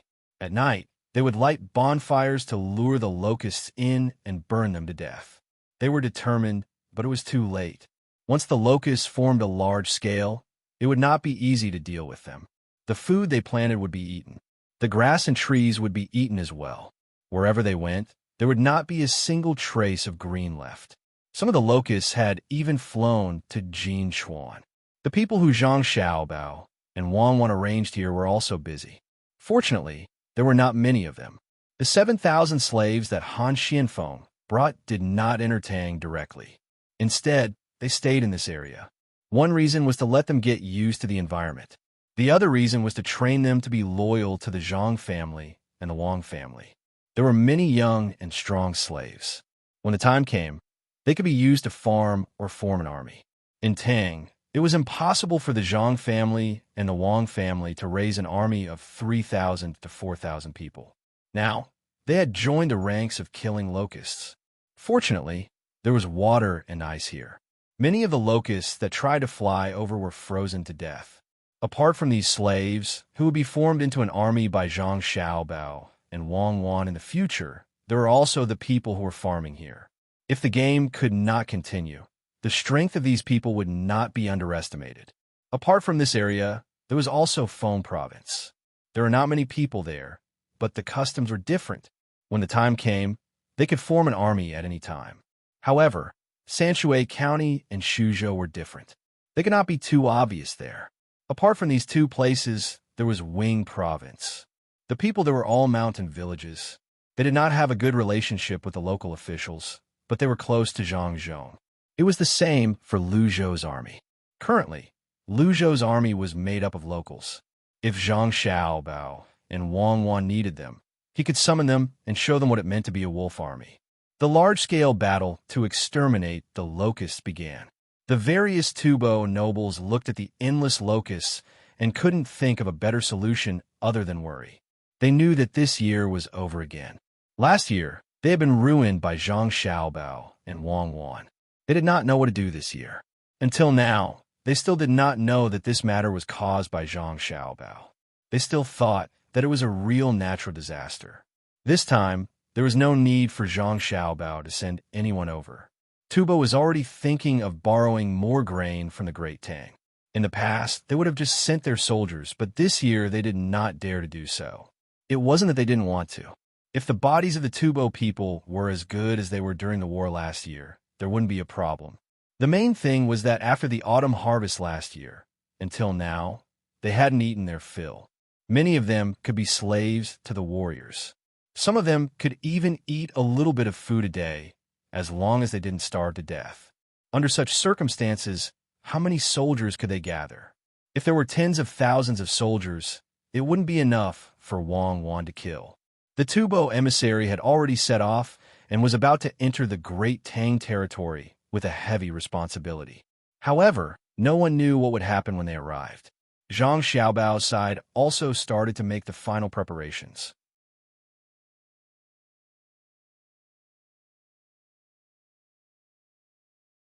The ships were transferred to the capital. There were a total of 20 ships. 5 of them were the biggest ships, while the rest were medium-sized ships. Those who had the opportunity to join also joined in, including Old Man Pai and the other 2. Old Man Chang had also been contacting Zhang Juling during this period of time. He talked about what happened in the past few years and also wanted to see his son. Liu should be over there, right? I wonder if I can see him and ask him how he is doing over there. When they were ready to set off, Zhang Xiaobao suddenly thought of someone. It was Liu, the county magistrate of Changning County in Xizhou. They hadn't contacted each other for a long time. He still didn't know if Liu had fought with anyone over there. Wang Wan also thought of this person and said, I guess he's busy. We should be able to see him this time. Fenshui is not far from Changning County. It's just a little across the border. Li Longji has gone there. No matter what, he has to meet him, especially when he is governed over there well. How can he not show off? Send him a letter. It's a good opportunity for him to earn more money. Zhang Xiaobao wrote a letter and asked someone to send it to Li Yu on a fast horse. It was a very useful way to make money. If it was done well, he could make a lot of money. As for whether Li Yu would do it himself or ask someone else to do it, it didn't matter. As Zhang Xiaobao and Wang Wan said, Li Yu did want to meet his uncle. However, the things in the county were not done yet. He wanted to show the emperor a very good county when he arrived. Even if it couldn't be as good as Sanshui County it should be at least close. The roads were being repaired, the river was being dug, and the business was being done. Chongning County was neither big nor small.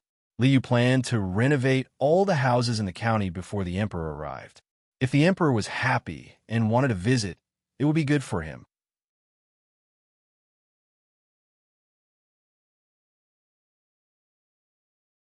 In order to get more money to do things, Liu asked for investment in the surrounding areas.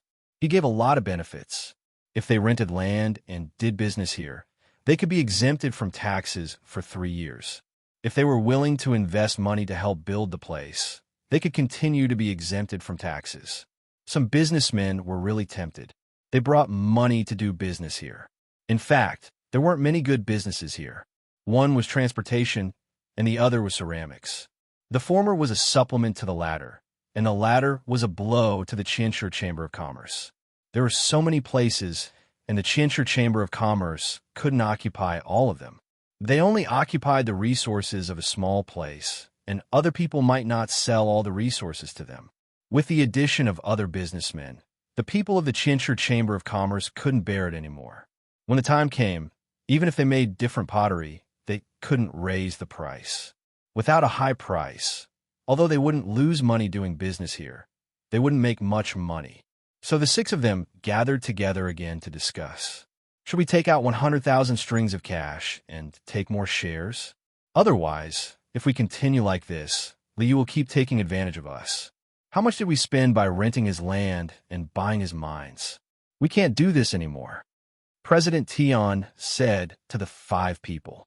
The 5 of them were silent. They also realized that something was wrong, but they couldn't come up with any solution. Previously, they had used the cooperation with businessmen to get tax exemption. Not only did they not make any money, but they also lost a lot. It was clearly written in the contract that if they couldn't get tax exemption after the cooperation, the Qianshi Chamber of Commerce would have to bear all the losses of the businessmen. So many businessmen were pulled over, and they lost a lot of money, but they couldn't find a way to make up for it. Now, many businessmen were attracted by Liu's tax exemption, and the competition was getting more and more intense. If they couldn't come up with a useful solution, they would only help Liu prosper the local economy. What was the use of 10 years of tax exemption? Seeing that the 5 of them were silent, President Tian could only say, "Good plan. If we didn't get tax exemption for 10 years, we wouldn't even be able to keep our capital. We invested 50,000 strings of cash and spent a lot of money to buy a lot of resources. In the end, we can only make a little money. In the end, we pay taxes when we buy materials, and we get income when we rent the land. When the time comes for us to sell our pottery, we'll probably have to spend a lot of money on transportation. It's the same whether we get others to transport it or we do it ourselves. What I mean is, take out another 100,000 strings of cash. This time, we'll collect less iron, ore, and more clay. We'll sign a contract with the place that digs the clay. They have to supply us first before they can supply others. Or we can take 80%, and the others will take 20%. Let the businessmen who come later have no materials to use, and we won't have to worry about them competing with us. With the 100,000 strings of cash and the remaining 60,000 strings of cash, we'll take out 150,000 strings of cash to buy the clay. We can buy all the clay in the county in an instant, and no one will be able to get their hands on this resource within a few years." Now, the 5 of them understood the president's plan. They felt that it was a good idea and nodded in agreement. President Tian sent people to the Four Seas Academy to get the money while he personally went to find Liu. When he saw President Tian's haggard appearance, Liu was happy. Who asked the people of the Thousand Circles Chamber of Commerce to not cooperate properly. Since they had done it, they had to bear the consequences.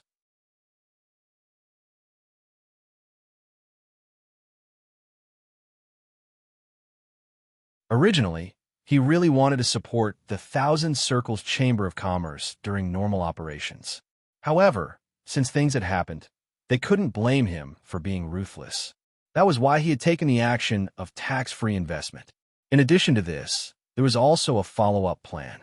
He had to force the Thousand Circles Chamber of Commerce to sell their shares to him at a lower price. Liu thought about this and revealed a warm smile to President Tian. "President Tian, you're free today? How many kills have you been burning? I'm waiting to make a lot of money. When the time comes, I definitely won't forget President Tion's help. Come, serve tea. President Tion looked at the tea and melon seeds that were served. He was indeed thirsty. He took a sip and said, Lord Li, haven't we been recruiting too many people recently? Moreover, many of them are people who also burn pottery. It's not easy for us to do business. How many? I think it's okay. Moreover, I haven't exempted them from taxes for 10 years like your Thousand Circles Chamber of Commerce. I've only exempted them for 3 years. If they want to exempt more, they have to pay a bigger price. In fact, the Yamen has no other choice. Even if they have to spend money now, they have to do it. President Tion also knows that for a Chamber of Commerce, monopolization is the most profitable. However, for a county, competition between merchants is the most beneficial. I'm just waiting for 3 years to collect more taxes. Li was lying through his teeth. President Tion naturally didn't believe him. Although it was tax-free for 3 years, renting land was money, right? Moreover, it was the kind of land that was rented. It was land that no one cultivated. The merchants who came first looked at the map and couldn't change what they chose. If there were other people on the land, they had to help them move and compensate them. This part of the money was not small. There was also the coal and wood used to make the kiln.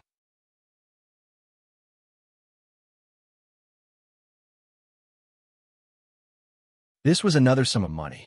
For large transactions, the county wouldn't be sure of taxes. The same was true for selling land.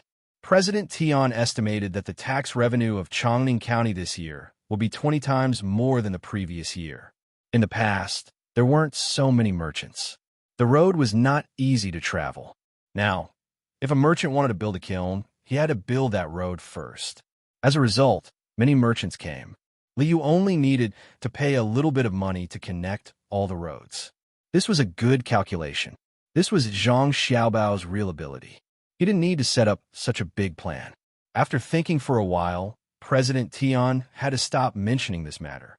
After all, the contract didn't stipulate that other merchants were not allowed to come. He couldn't keep the money that he was supposed to pay.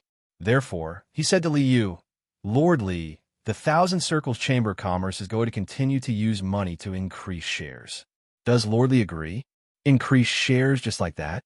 I agree. Wasn't it written in the contract? How much does President Tion want to increase? Liu thought that it would take some time for the other party to increase shares. It was good to increase shares. He would have more money in the county. Since the money was coming, he couldn't just leave it. If that was the case, his financial staff would tell him, I want to increase 100,000 strings of coins. President Tion gritted his teeth and said the number.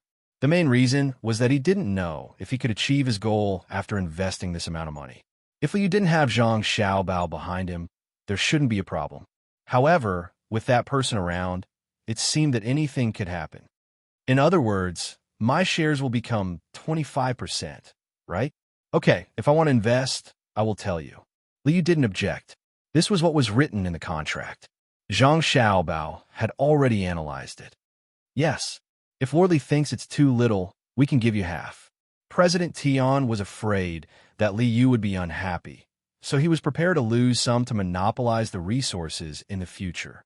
No, don't give me that. A business is a business. Do you look down on me? Do you think I'm a lord who will use my status to bully others? Liu hurriedly refused. What was the use of half? It was better to follow Xiao Bao's plan. Sure enough, it would be a pity if he didn't make some money. President Tion was relieved. He casually talked about the pottery that was made over there and didn't stay for long. He said goodbye and left. Liu's advisor, Xiao Chong, came out from behind screen. He was holding the plan that Zhang Xiaobao had written for him. His face was full of admiration. Lord, are you going to form your own caravan immediately and go to the surrounding counties to discuss business? The people from the Millennium Chamber of Commerce are about to take action. Go. I'll leave this matter to you. Taxes, a lot of taxes. Now the county will have money. The money that my brother and Xiao Bao invested can be earned back little by little. It would be good if we could find someone else to lend money. Now, we need to use the county's money to pay for it. This is misappropriation. Even if I borrow it myself and the people agree, I will have to find a way to compensate in the future. Fortunately, no one will blame me. Which place doesn't misappropriate? Even the imperial court is shifting. Liu handed the matter to Xiao Chong. He felt that it was awkward to misappropriate public funds. He didn't have this feeling when he used to misappropriate public funds. Of course, this was not for free. He needed to use a few of his own businesses as collateral. Otherwise, with the current financial situation of Yamen, without collateral, it would be difficult to explain to the people. When Li Longji in the capital got on the ship and set out, Zhang Xiaobao's letter to Li Yu had also arrived.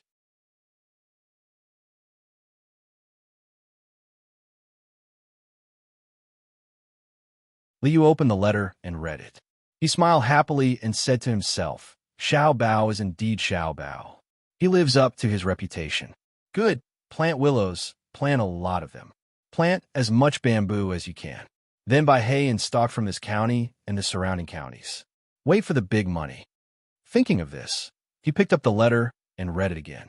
The letter analyzed the future development of Changning County.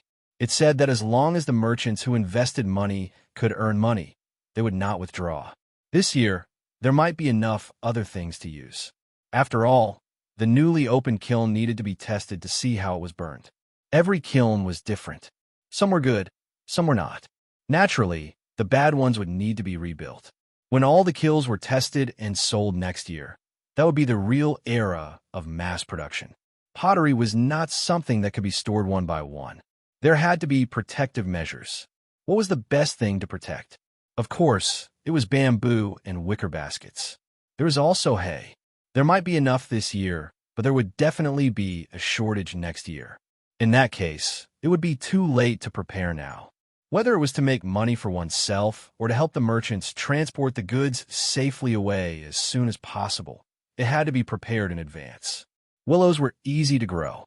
Just stick a willow branch on them, and they grew quickly. Bamboo was even more so.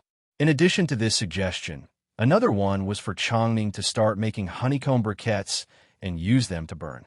The remaining firewood could be made into thick paper. When the time came, the Zhang family and Wang family would provide a material for the paper pulp. After it was pressed, it could also be used in pottery. Li Yu read it over and over again. Every time he read it, he felt comfortable. This was a really good way to make use of the resources.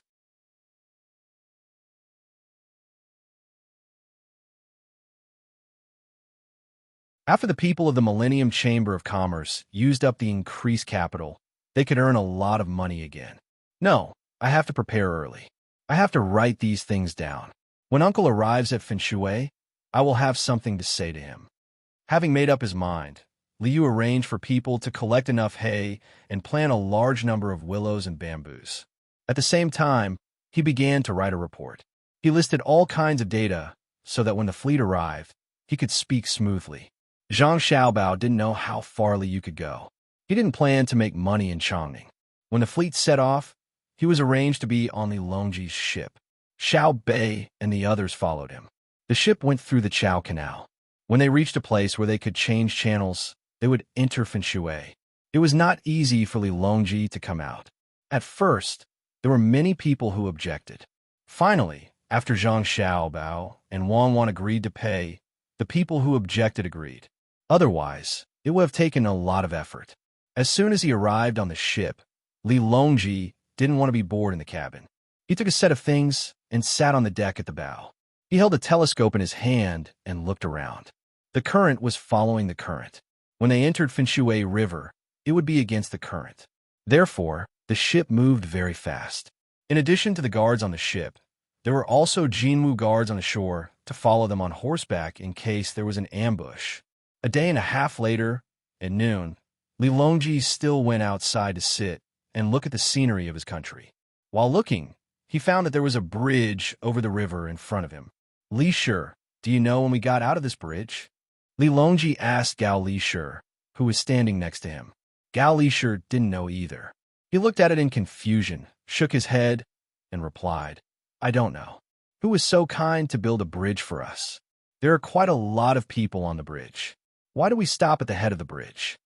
Just like what Gao Li Shi said, There were many people on this bridge that seemed to have appeared out of nowhere. There were also people using small carts to push goods. It was more strenuous to ride a horse because the bridge would sway back and forth. It was an iron chain bridge. Gao Lishur didn't know, so he asked Luo Bin to come over. Luo Bin had gone to other places to pass on an imperial decree. He was gone for more than 10 days, so Gao Lishur thought that he would know. The little eunuch Luo Bin hurried over and looked up at the bridge in front of them. He said in surprise, "Aya, it's so fast. When I passed by last time, it wasn't fixed yet. The Zhang family and the Long family are really fast." Hearing him say this, Li Longji and Gao Lishur both knew what was going on.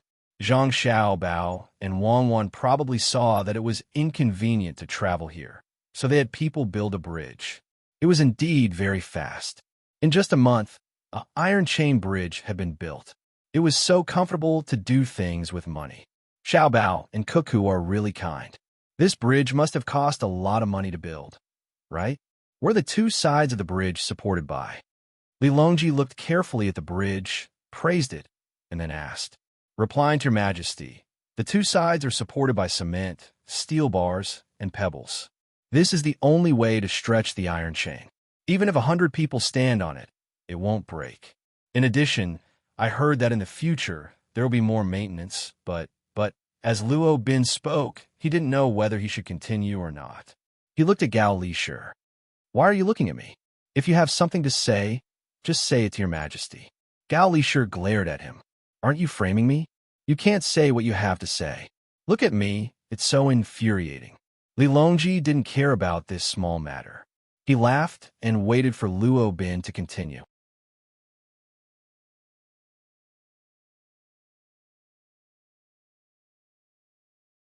"It's just that it's not easy to travel across this bridge.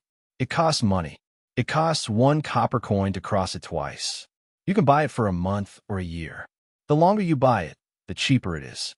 If you don't have money, you can also use goods. For example, an egg can cross it 3 times. If you buy a goose egg, you can cross it at least 5 times. Also, why does it cost money? Where are Zhang Xiaobao and Wang Wan? Call them over for me. Do they lack money? I've already given them money. How can an egg count?" When Li Longji heard that they had to pay to cross the bridge, he was in no mood to praise Zhang Xiaobao and Wang Wan. When he asked someone to call them over, he raised his binoculars and looked carefully. Of course, there was a person sitting at each end of the bridge. They were waiting for someone to throw money into a box beside them. There were also several baskets.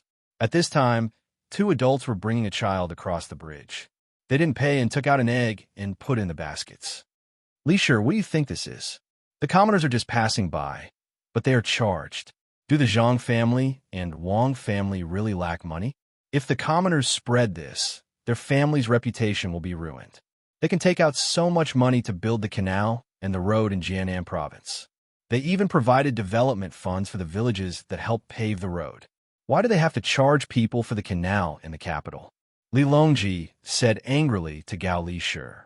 No wonder Luo Bin was hesitant. So this was the reason. Gao Lishur also frowned. He also didn't understand. There were many people passing by, but how long would it take to earn back the money for the bridge? He couldn't answer for a while. After a while, he said, "Your Majesty, this subject thinks that the people guarding the bridge are charging Xiaobao and Cuckoo behind their backs. When Xiaobao and Cuckoo come over, we can ask them." "Yes, ask them. Have them tell the truth."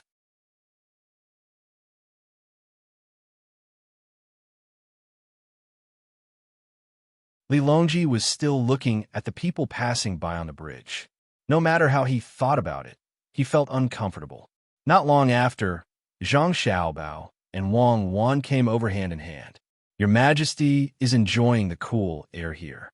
Your Majesty, look at the bridge in front. Cuckoo and I built it when we came over. We will build more in the future, including the river that Your Majesty was going to pass by." Zhang Xiaobao pointed at the bridge that Li Longji was looking at and said leisurely.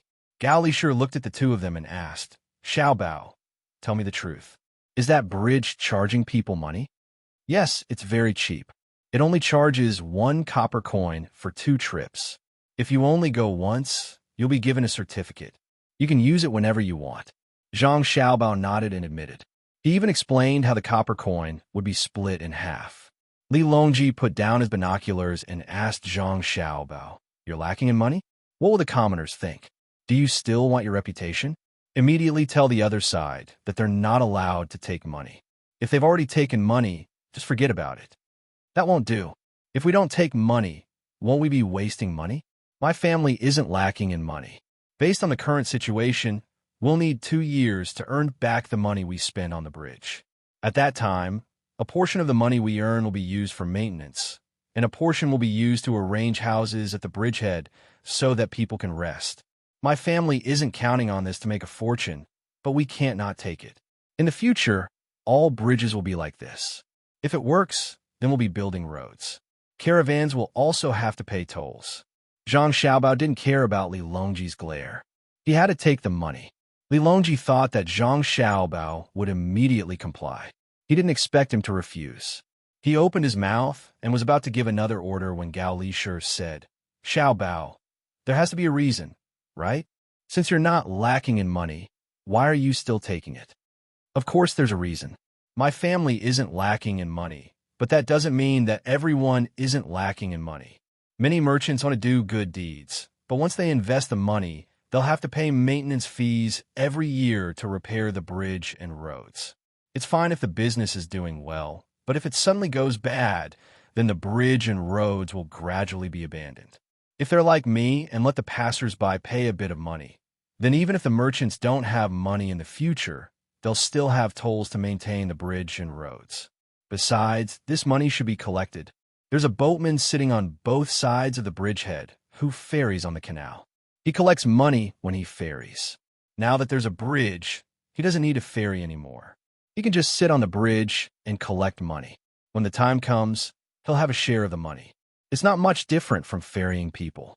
Without this bridge, wouldn't it cost money to take a boat? It costs even more.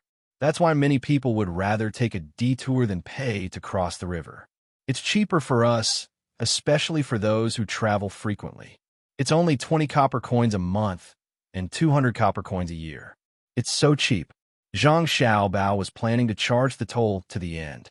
Wang Wan chimed in from his side. "Isn't that so? If we only think about doing good deeds, how can we let the merchants who suffer losses lose the ability to do it again? Xiaobao and I are preparing to earn back the money we spent on the bridge. When we earn more money, we'll continue to use the money to repair bridges and roads. We'll gather the wealth of the world's travelers and build roads for them."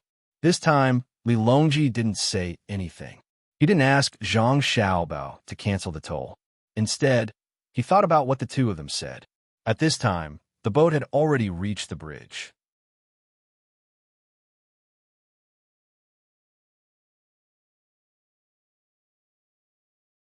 The people on the bridge had already been cleared. What if someone spat on the bridge? Li Longji raised his head and looked at the metal chains and ropes. He felt that what Zhang Xiaobao and Wang Wan said was right. If it were another merchant who said this, he would think that he was quibbling. Were there merchants who didn't care about money? However, when Zhang Xiaobao and Wang Wan said it, no one would doubt it. They really didn't lack money. Every year, they took out a large sum of money to build the infrastructure. It was impossible for them to count on collecting bridge and road tolls to make a fortune. Gao Lishur was also considering this problem. He was tempted by what Zhang Xiaobao and Wang Wan said. Yes, a merchant who didn't ask for anything in return wouldn't last long.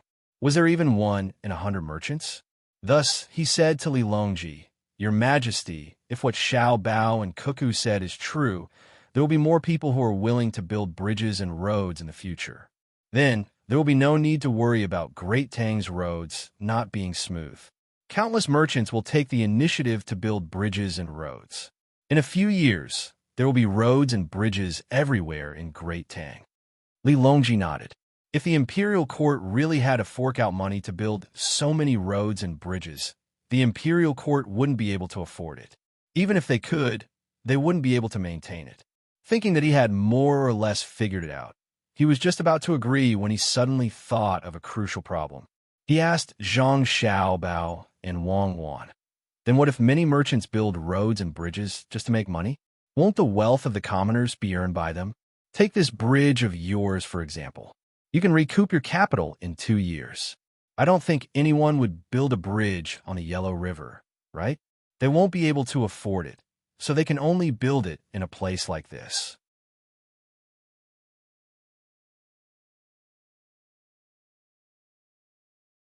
What if they deliberately raise the price? In a moment, I'll pay the taxes and write a document. As long as the road and bridge fees are earned, they will be paid to the local authorities first. However, this money will be paid directly to the capital, and the local authorities won't be able to embezzle it.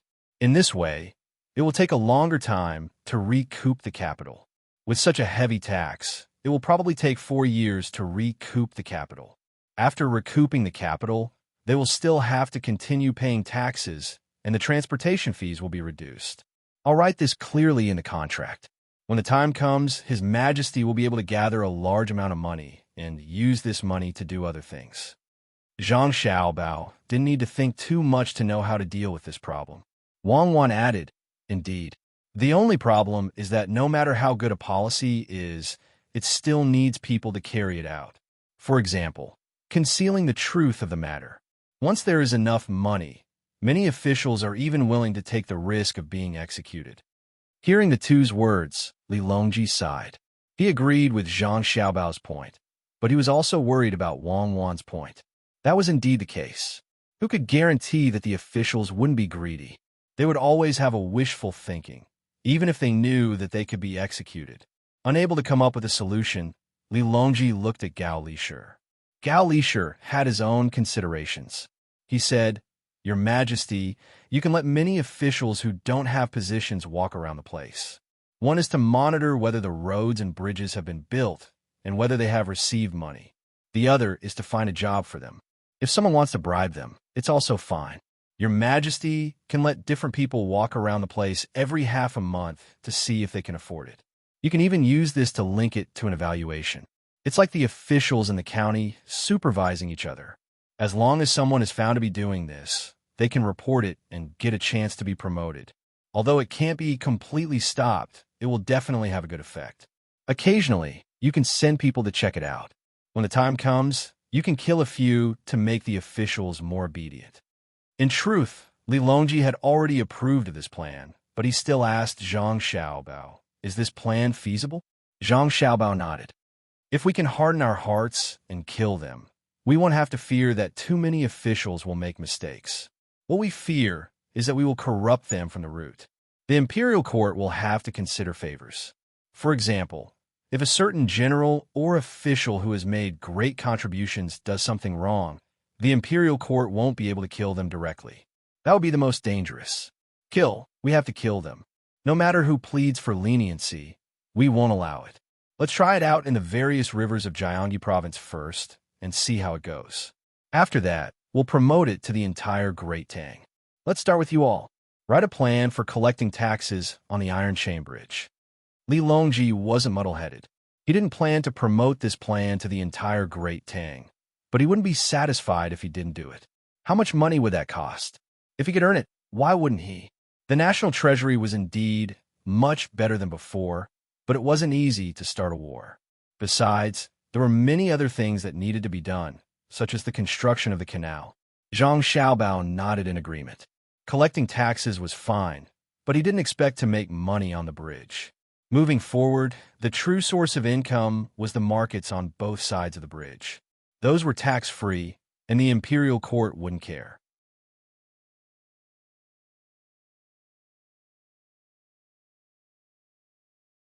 After resolving one of his worries, Li Longji turned to Zhang Xiaobao and Wang Wan and asked, "How many bridges can be built on the Yellow River?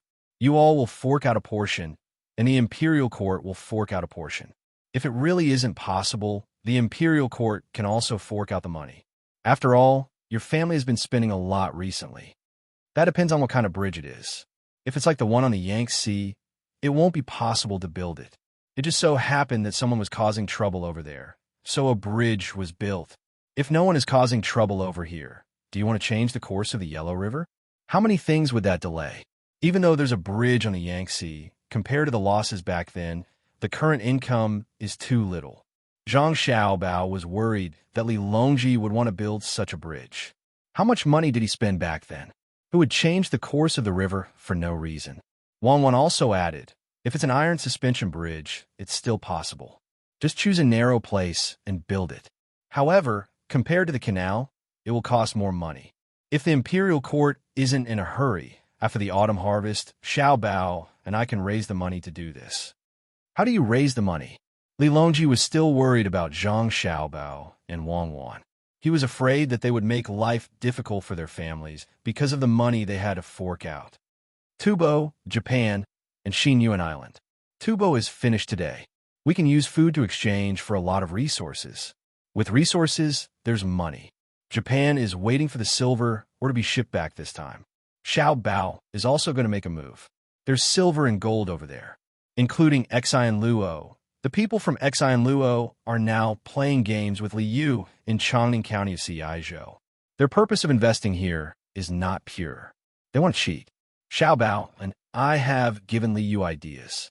Next, it's time to counterattack. Don't think of taking advantage of us for no reason. Wang Wan pointed to the west, east, and south as she explained to Li Longji. Li Longji suddenly understood.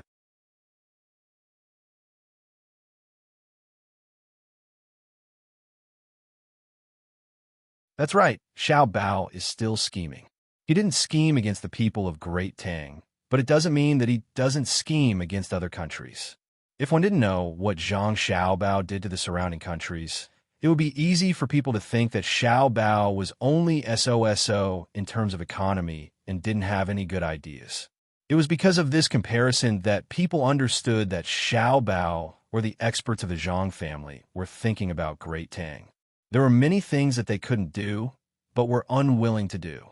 Thinking of this, Li Longji suddenly felt a little embarrassed. It's not good to always ask you to fork out money, right? It's fine. As long as His Majesty agrees to let us work hard to open a bank. Oh, a bank, it's fine. If His Majesty allows us to operate the bank as usual, we will take care of the bridge of the Yellow River. Zhang Xiaobao was originally worried that someone would snatch the bridge from him. Now that he had found an opportunity, it was worth it even if he had to fork out 1,000,000 strings of coins to repair the bridge. Besides, he didn't need to spend that much money. What bank? Li Longji had a vague feeling that things weren't that simple. Now that he heard Zhang Xiaobao and Wang Wan casually mention something, he had to think deeper. Zhang Xiaobao and Wang Wan could only selectively tell Li Longji and Gao Lishir about the bank.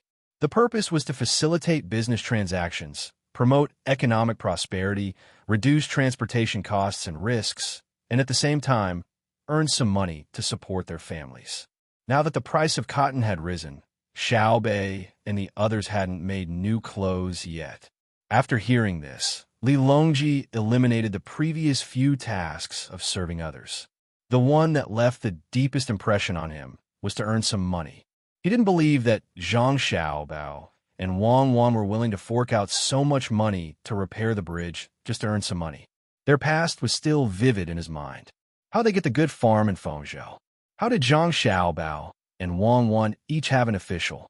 How did the east of Jinshuan and the west of Great Tang, including the desert, become Zhang Xiaobao and Wang Wan's territory? Thus, Li Longji didn't directly agree. Instead, he said, "Let me think about this." And fine by Go and the others. I have something to ask. Then we'll go back. We still have to cook. Wang Wan dragged Zhang Xiaobao and left. After the two left, Li Longji waited for Old Man Pai and the others to arrive. He was thinking hard about the relationship between the Yellow River Bridge and the bank. When he turned his head, he saw Gao Lishir looking at the scenery in boredom. He asked, "Lishir, do you know what's going on with the bank? Why do I feel that something is wrong? Listening to them, they don't earn much. Is that true?" Gao Lishir thought about it and replied, "Your Majesty, I don't think it's that simple.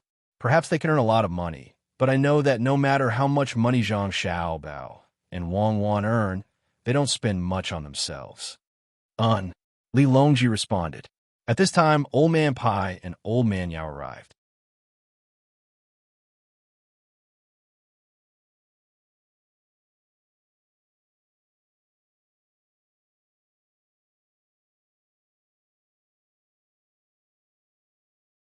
Chapter 757. Old Man Pai didn't hide anything and directly told him about Zhang Xiaobao and Wang Wan setting up a bank in Baoxing County. Old Man Yao also echoed. It said that the bank will be very useful in the future, but Xiaobao and Cuckoo didn't say anything. I've asked them twice, and they both said that we'll know when the time comes. Li Longji was now more concerned than the tolling of the bridge and Zhang Xiaobao and Wang Wan wanting to build the Yellow River Iron Chain Bridge. The tolling of the tolling had already been decided, and they just had to wait and see the results. The bridge on the Yellow River was nothing more than money. Setting up a bank was new, and they didn't know the final use of it. Li Shi, can you ask them? Li Longji couldn't figure it out himself, so he sent Gao Li Shi. Gao Li Shi was in a difficult position, but he still seriously thought about it and shook his head. I might not be able to. Maybe Xiao Bao and Cuckoo haven't perfected it yet, or else they would have said more benefits. I'll ask them later. Yao Chong suddenly said, Your Majesty, why don't we also set up a bank after Xiao Bao and Cuckoo set up a bank and follow their method? No, Xiao Bao and Cuckoo mean that they should set it up alone. It's best if no one else in the Tang Empire can set it up. Gao Li Shi began to side with his godson. Old Man Pai also said, How is that possible? Do we have to write it down in the law? If others learn to set it up, let them do so. But the imperial court must not set it up, unless Xiao Bao and Cuckoo deliberately find it and say that it can be set up, then it can be set up in the name of the imperial court. Otherwise, it will be too late to regret once it's wrong. Li Longji understood Bai Go's words. It was because the policy was good, but once it was passed down, it was hard to control what the subordinates did. Especially when faced with a large amount of money. If the executor was greedy, he could check and take it back. If he lost it, it was useless to kill him. While the four of them were talking, Zhang Xiaobao and Wang Wan were also chatting while cooking. There were too many people, so it was impossible for them to specially make stir-fried dishes. 2 people prepared to make wontons. This was fast. After the stuffing was done, they used a pair of chopsticks or a small piece of bamboo. Zhang Xiaobao was in charge of the live stuffing and the dumplings, while Wang Wan was in charge of the other supplementary ingredients. It was impossible for them to make the dumplings for Li Longji that were sold at street stalls with only some seaweed sprinkled on them and nothing else. Swish, swish, swish, swish. Zhang Xiaobao moved quickly and covered the room with a curtain. He asked Wang Wan, Didn't Wu Huifei send someone to look for you secretly? No, I told you when you looked for me. I don't know what she's thinking. Maybe she hasn't found the opportunity yet. I feel uncomfortable when I think of giving her the wonton I made. Should I put something else in it? Wang Wan said without turning her head. She was choosing pickled mustard greens that had been marinated for a long time. She had to use the most tender parts of the mustard greens. Zhang Xiaobao pulled down the curtain and continued wrapping the wontons. That works too. I'll make some croton powder. Then we'll escape immediately. We'll go to Luzhou and start a rebellion. Li Longji must be very troubled. I think that's a good idea. It's impossible to taste the croton powder immediately. How about we put some diamond foam in it? Wang Wan chimed in. It's better to be careful. Don't let her get anything on us. Otherwise, we'll have to spend a lot of effort to deal with her. It's troublesome. Zhang Xiaobao did not continue with the conversation. It was impossible. Why would I want to harm Li Longji? The fleet continued to move forward.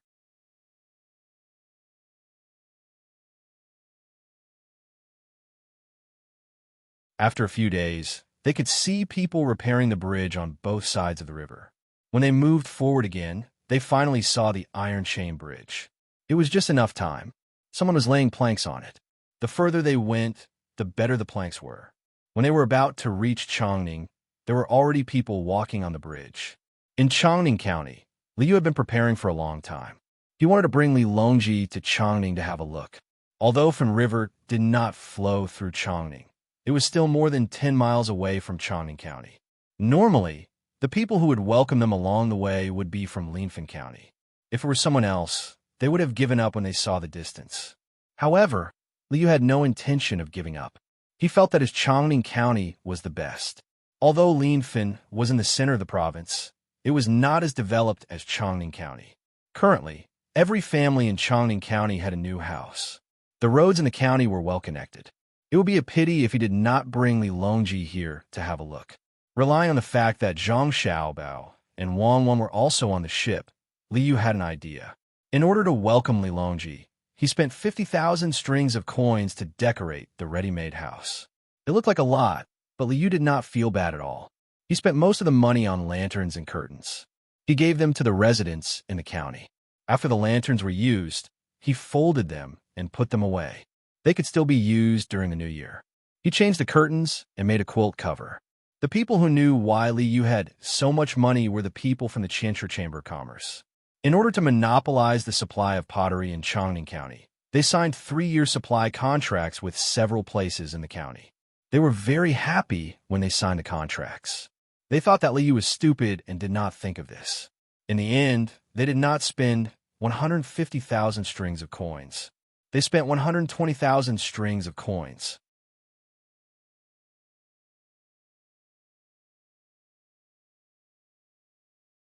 They did succeed, at least within 3 days after the contracts were signed. They increased the local price of pottery by 50%. However, before they could be happy for a few more days, pottery from other counties came in and lowered the price by 40%. The team that transported the pottery was under Li Yu's banner. At that price, they signed 3-year contracts with other businessmen who wanted to open a kiln. Chairman Tian knew that the pottery was not only in Chongning County, but it was expensive to transport it from other counties. In the end, he sent people to the neighboring counties and found that the pottery was not worth a single copper coin. Li Yu asked people to go to the neighboring counties to discuss with the officials and build a road for them. Then, he bought a place with pottery. What was most admirable was that once the road was completed, it would pass by the place where the clay was produced. In other words, Li Yu had spent money to build a road that was convenient for transporting clay, and he had gotten a place for free. In this way, the Yamen in Chongning County was rich, and so was Li Yu. The tax collected and the profits from selling the pottery could be used to decorate the county. At this time, Li Yu was waiting for the arrival of the fleet. He had sent people to check in advance. He was excited and worried. It was not that he had never seen Li Longji before, but that meeting was different from this one. This time, he was meeting with political achievements. Little Chong, you must keep an eye on the people in the county and the outsiders, especially the foreigners, including the businessmen. You can't make any mistakes. You did a good job exchanging the road for the land. You've already paid back the money you used to build the road. This time, I'll let you do it again. It's up to you whether it succeeds or not.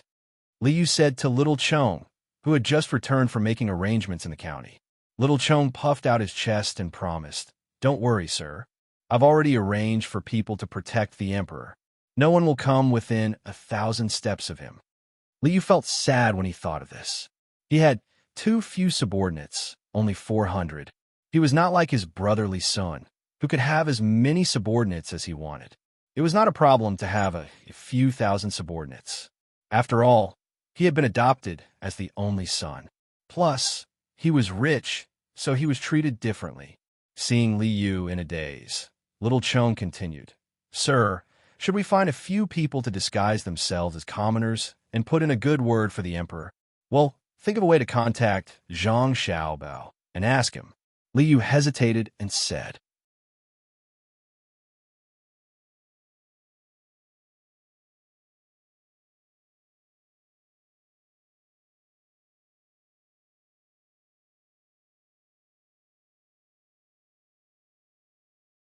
Chapter 758. Li Yu was busy preparing to welcome the emperor. The people in the county were also looking forward to it. The emperor, it is already a blessing for you to come to the county. Zhang Xiaobao and Wang Wan really became full-time chefs. They cooked for the important people in the team every day. In the end, they just ate hot pot or barbecue every 2 days to save time.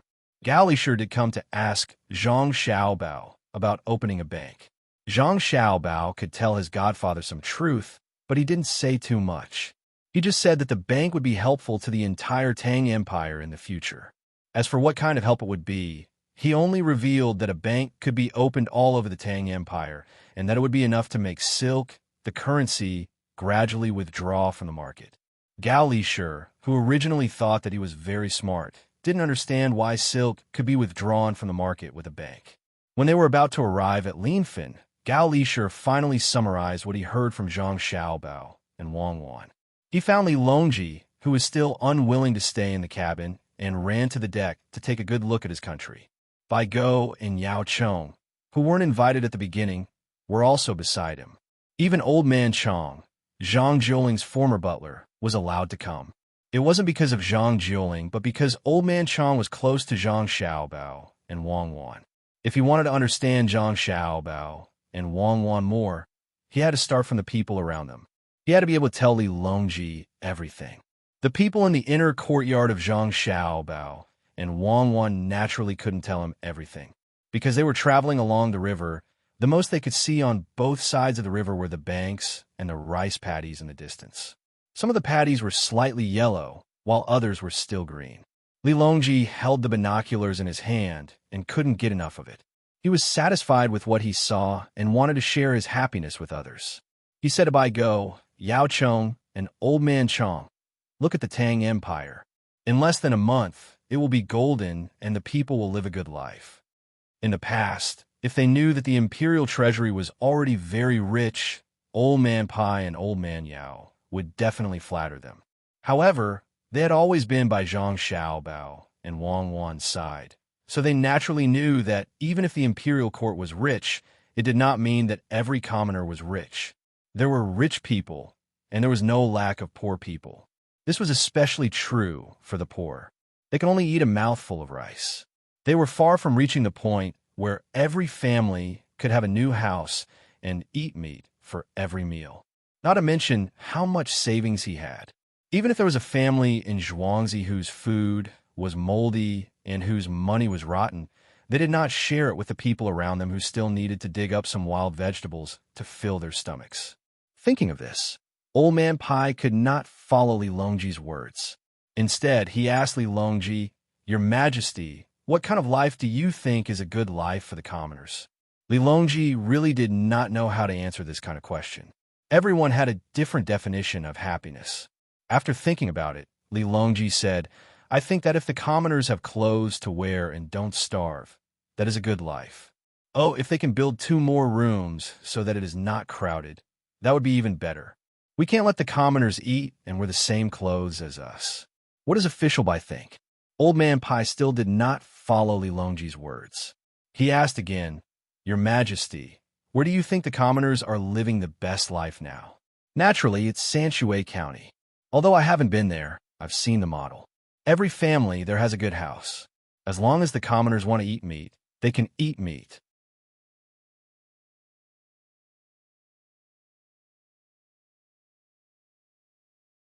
If they want to eat fish, they can eat fish. Even the prawns in the sea can be eaten if they are willing to spend a little more money. Don't tell me all the commoners in Great Tang are like that. Li Longji said this without thinking. He did not know the specifics of Luzhou's situation. It was the same in Shuzhou.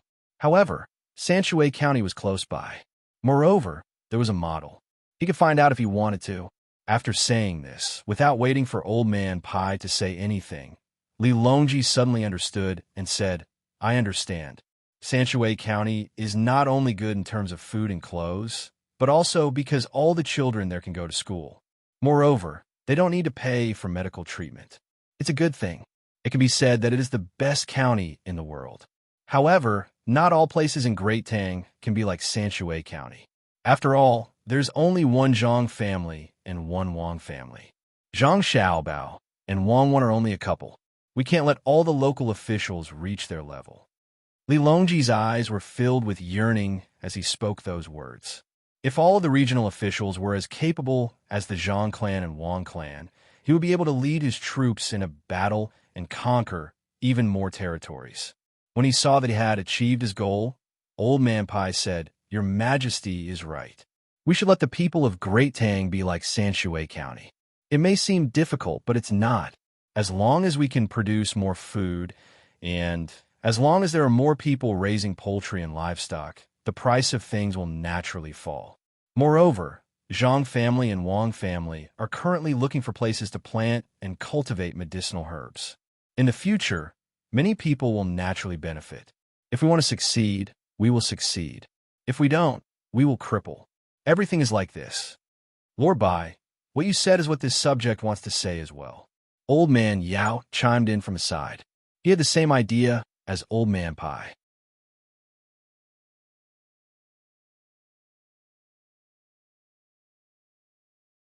He wanted Li Longji to be more concerned. He did not think that the people of Great Tang were living a good life just because they had more food and more money. The goal could not be set so small. There had to be a comparison. Sanshui County was the real good life. The two of you are too kind. I understand. In the future, I will be strict with the officials and not be soft-hearted. Li Longji thought of what Zhang Xiaobao and Wang Wan said the other day. Any good policy needed to be implemented by people. He had already decided to send more people to patrol various places. He had to constantly send people to every place. If the people patrolling later found that a place had made a mistake before the previous patrolling person arrived, then the previous patrolling person would also be unlucky. Although there were many people sent and the expenses were high, no matter how high the expenses were, it could not compare to the amount of money that local officials could get from corruption and accepting bribes. If they did not take bribes and sell part of the national resources at a low price, it would be enough to support the salaries of the patrolling people. When Old Man Pai and Old Man Yao saw that the emperor was so easy to talk to, they were happy. They flattered him together and began to talk about the autumn harvest today. At this time, Gao Lishur came over and looked at Li Longji. Seeing that Li Longji was in a good mood, he said, "Your Majesty, I have asked Xiaobao and Cuckoo. After thinking for a few days, I have a rough idea. I can tell you now." "Oh, is it about the bank?" After Gao Lishur said this, Li Longji remembered that there was such a thing. He had almost forgotten about it in the past few days. "Yes," Xiaobao said, "that as long as the bank is opened in the future, our dynasty will no longer need to use silk as money. After all, the damage of silk is too great. In order to ensure the status of silk, the imperial court has already taken out a lot of money to balance it. Also, silk accounts for a certain proportion of the rent collected. The amount of silk lost every year is the imperial court's loss. Moreover, we have to spend extra money to think of ways to not let the silk go moldy so quickly. In the long run, the Tang Empire will not be able to bear it." Gao Lishur explained the disadvantages of using silk. In fact, even if Zhang Xiaobao and Wang Wan did not mention it, everyone knew that using silk as a currency was very inconvenient. A bolt of silk was always used as 200 copper coins. It was not so comfortable to transport it. If one wanted to buy something that cost 500 copper coins, they had to carry 3 bolts of silk. What if they were drenched by the rain? What if they were roasted by the sun for too long and became brittle? Furthermore, if they were to use 3 bolts of silk to buy something that cost 500 copper coins, the other party would have to give them 100 copper coins. Nowadays, the common people were not willing to accept silk. If not for the imperial court's order to force the sale of silk, no one would accept it. Hearing Gao Lishur's words, Li Longji nodded. "Then, Lishur, did you ask how to solve this problem? Our dynasty has very little copper coins and very little gold and silver. Other than silk, what else can we use as money? We can't possibly use money like in ancient times, right? Or cast iron coins. Naturally, we can't cast iron coins. There are many skilled craftsmen nowadays. Even the Kaiyuan Tongbao is cast with copper, not to mention iron, which is even cheaper than copper, unless we use steel to make it." Gao Lishur first rejected the idea of using iron to make money, then said Xiaobao said that he is gathering the best craftsmen in Tang. As long as no one makes trouble, he and Cuckoo can increase Tang's national strength by several times in a short period of time. They say that they are copying the Industrial Revolution model.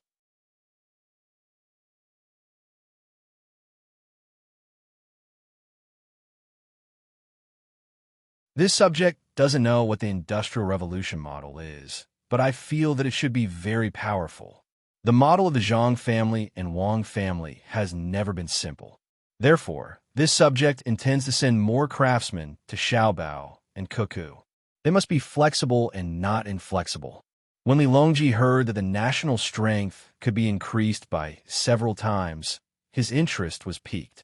Suddenly, he remembered that this was not what they were talking about, so he changed the topic and asked, "Previously, you were talking about silk. What does it have to do with the Industrial Revolution?" "In reply to your majesty, it has to do with it. Xiao Bao and Cuckoo want to use industrial products as their currency. It will be difficult for others to imitate them.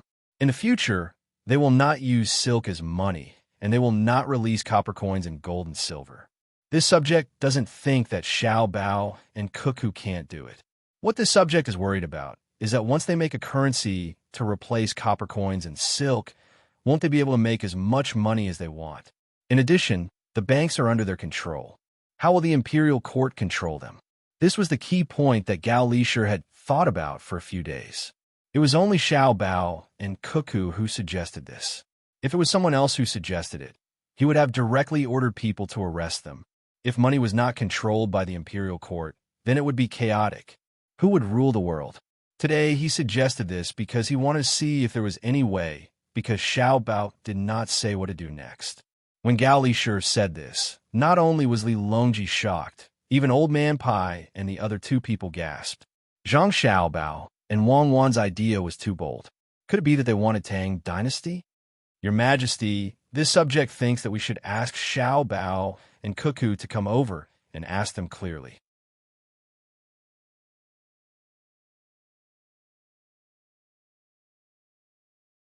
Perhaps there are other things that they haven't said yet. Old Man Pai was worried that the emperor would punish Zhang Xiaobao and Wang Wan in a fit of anger, so he reminded him. Old Man Yao also said worriedly, "This subject thinks that Zhang Xiaobao and Wang Wan won't do that. Otherwise, this subject wouldn't have told General Gao." After Li Longji recovered from his shock, he was not as angry as Old Man Pai and the other two people thought. He still believed in Zhang Xiaobao and Wang Wan. The two of them had always put what they wanted to do on the surface and never avoided it. Occasionally, they would calculate and exchange with each other. It was just a game, and there was no harm to Tang Dynasty. After hearing Old Man Pai and Old Man Yao's words, he said, "We'll ask again when we eat. There's no need to think about who will be in charge of the money. I think that Xiao Bao will be in charge of the money. Now that I'm not the only one in charge of the casting of the copper coins, Zhang Xiaobao will be in charge." When Gao Lishir and the others heard this, they felt that it was right. Now that the emperor was not in charge of making the money himself, he would be exhausted to death. Similarly, he would let others take care of the matter and supervise each other. In the future, if Zhang Xiaobao and Wang Wan wanted to make money, he would let them do it and let them make money for the imperial court. After feeling relieved, the few people looked at the surrounding scenery again. There was an iron chain bridge in front of them. Along the way, they had seen several of them.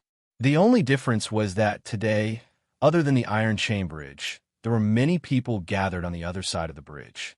Some were carrying poles, some were carrying baskets, and some were carrying baskets. Children were running around, and adults were talking to people there. With Qian Li's eyes, they could see clearly. There were many people doing business there, but there were no houses. They just put things on the ground and shouted from time to time to attract people to take a look. They were either using money or bartering. It was very busy. To be precise, it was a mess. Fortunately, there were people patrolling there. Occasionally, they would let people who were not in line with the other stalls move back. "This is a market?" Old Man Chang, who had been silent all this time, finally spoke. After saying this, he looked nervously at the emperor. He did not have an official position, so he could not speak casually. Linfen County's Fanyang Village's farmer's market. Li Longji saw the banner above the place where the group of people were. These were the words written on the banner. "Your Majesty, I will send someone to ask. Also, Liu is waiting in front. He said that he wants Your Majesty to go to his Changning County to take a look. The development there has been good recently." Not knowing what the farmer's market was, Gao Lishir began to ask people. At the same time, he did not forget to mention Liu. "Oh, eldest brother's fifth son? Well, let's go and take a look." Li Longji agreed without hesitation. In fact, Liu is the sixth son. However, Because his elder brother was adopted by someone else, he became the fifth son. Very soon, the people Gao Lisher sent to gather information returned. At this time, the fleet had stopped at the bridge. Liu had already brought many people to wait on the shore. The eyes of the guards swept back and forth, as if they were looking at an assassin who wanted to assassinate the emperor. Li Longji did not disembark immediately. It was almost time for dinner. If he disembarked now, he would be hungry when he reached Changning County. He planned to eat first. He could not stay long. At most, he would go this afternoon and stay in Changning County for the night. Tomorrow, he would have to come back and continue to go to Jinyang. Li Longji had not seen Li Yu for a long time.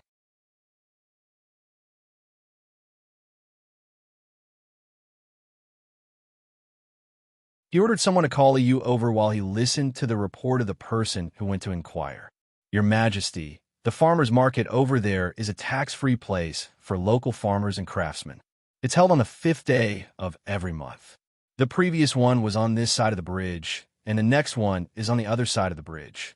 The crossing fee is very cheap, and there is no management fee. According to the people who are doing business, even if it's not on the 5th day, people who are free will still come here to buy their produce. Many people say that this place is good. Without the bridge, it would be inconvenient to travel. In the past, when they had a lot of food, they would have to carry it to the county. It would take 10 days to half a month to get there and back. Unlike this market, it's quite a distance away from the county, and there is no tax. Therefore, people are willing to come here. There is also a market further away. Hearing the words of the person who went to inquire, Li Longji did not say much. He nodded to show that he understood and continued to wait for Li Yu to come. It did not take long for Li Yu to come with Little Worm. The other officials in Changning County were not summoned, so they could not follow. They could only wait for the emperor to come ashore. Only then would they have the chance to see him. Little Worm could come because he did not want to see the emperor. He came specifically to see Zhang Xiaobao and wanted to learn from Zhang Xiaobao. After all, they could be considered acquaintances after meeting once. As soon as Li Yu saw Li Longji, he immediately knelt down and kowtowed. This was not the etiquette of an official meeting the emperor. It was a family etiquette. Seeing Li Yu like this, Li Longji happily let him stand up. He said, You haven't seen me in 2 years, right? Yes, more than 2 years. I have been working in the county for these 2 years and have never gone back.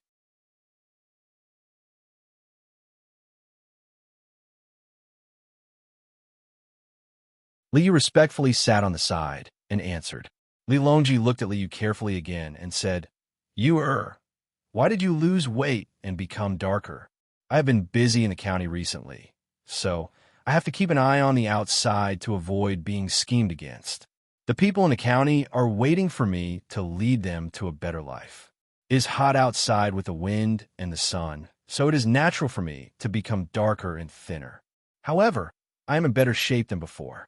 Speaking of this, Li Yu seemed to have made a great contribution. He could not help but reply proudly. Li Longji really did not know what Li Yu was doing here. Hearing this, he asked curiously, Who dares to scheme against you? I will teach him a lesson later. Did the registrar and deputy disobey? Even though he knew that Li Longji was joking, Li Yu was still happy. He answered, It is not my officials. It is a foreign merchant who wants to cheat me of the county's resources and money. They want to turn Changning County into a place where they can get resources for free. They are from Xinluo and are related to the Four Seas Academy. We have to be careful. Oh, were you cheated? Li Longji's interest was piqued when he heard the word lie. Recently, he had been talking to Zhang Xiaobao and Wang Wan. His words were not ordinary, especially when it came to the matter of the bank and the Yellow River Bridge. Who knew how many secrets were hidden behind it? So he was very interested in lying. Li Yu gently shook his head, leaned forward, and said in a low voice, I was almost fooled. What I mean is that we shouldn't use our status to suppress economic matters. After all, it's impossible to solve all problems with administrative means in the future. I was lucky that the other party asked me to pay 50,000 strings of coins. I did not have that much money at that time. I happened to hear that you were building a workshop with Xiaobao and Cuckoo in Shinsai County. Last time, during my birthday, you gave me 10,000 strings of coins. This time, I wanted to borrow more, and then you met Zhang Xiaobao and Wang Wan. You got a good idea from them. Li Longji did not care that Li Yu was changing between the words me and nephew. When he heard what he said, he continued. That's right. Then, Li Yu began to tell Li Longji everything that had happened since he met Zhang Xiaobao and Wang Wan. Li Longji and the people around him were all stunned. After he finished the story, Li Yu said, Now, I have more than 30,000 strings of coins. The account in the Yamen is 10 times more than before. After this year's autumn harvest, I can pay more rent to the court. I don't think the people from the Chinchur Chamber of Commerce can do anything. Besides, Xiaobao and Cuckoo are here. I will ask them what to do in the future tonight. The others nodded and agreed with Li Yu. The people from the Chinchur Chamber of Commerce could not do anything. How could they be fine after meeting Zhang Xiaobao? They would probably take revenge later. Everyone knew that Zhang Xiaobao and Wang Wan were like this. When they attacked their opponents, they would give them a chance. The Chinchur Chamber of Commerce got such a chance. If they did not use the contract to exempt other merchants, they would follow the contract and not take revenge. But since they did, it showed that they were up to no good. Naturally, they had to be taught a lesson. I see. Xiao Bao and the others still have time to care about you. Did they ask for anything from you? Li Longji was very surprised. Zhang Xiaobao and Wang were very busy in Buxin County.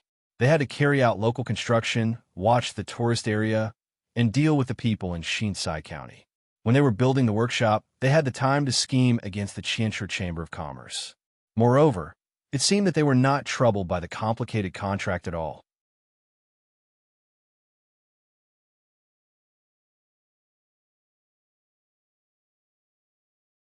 They continued to set up a trap and put the 150,000 jingles of the Chinchur Chamber of Commerce in Chongning County. This was too amazing. It was like the remote command in Tubo. Once the plan was out, the others would follow step by step and predict the enemy first. However, he did not know what benefits Zhang Xiaobao and Wang Wan would get this time. The two of them could not have done this for nothing, right? When Li Yu heard his uncle's question, he was stunned. After thinking about it, he realized that Zhang Xiaobao and Wang Wan did not ask for anything. So he replied, There is no other benefit for me to give them. They said it was a friendship sponsorship. When the time comes, I just want to return the money they took out. They did not even ask for shares. I was just thinking if I should give them more when I return the money. No request. That's strange. How can there be no request? You don't return too much when you return it. Can you trust Xiaobao and Cuckoo's words?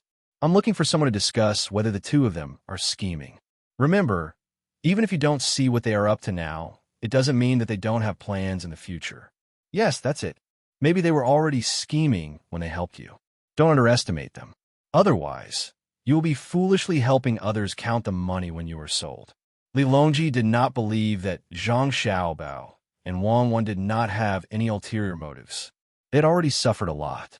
How could they give away Fengzhou, which was a good place for Zhang Xiaobao and Wang Wan, which others would not want to go to?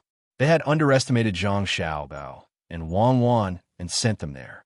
The more he thought about it, the more certain Li Longji was that Zhang Xiaobao and Wang Wan had set their eyes on Chongning County, which was so far away.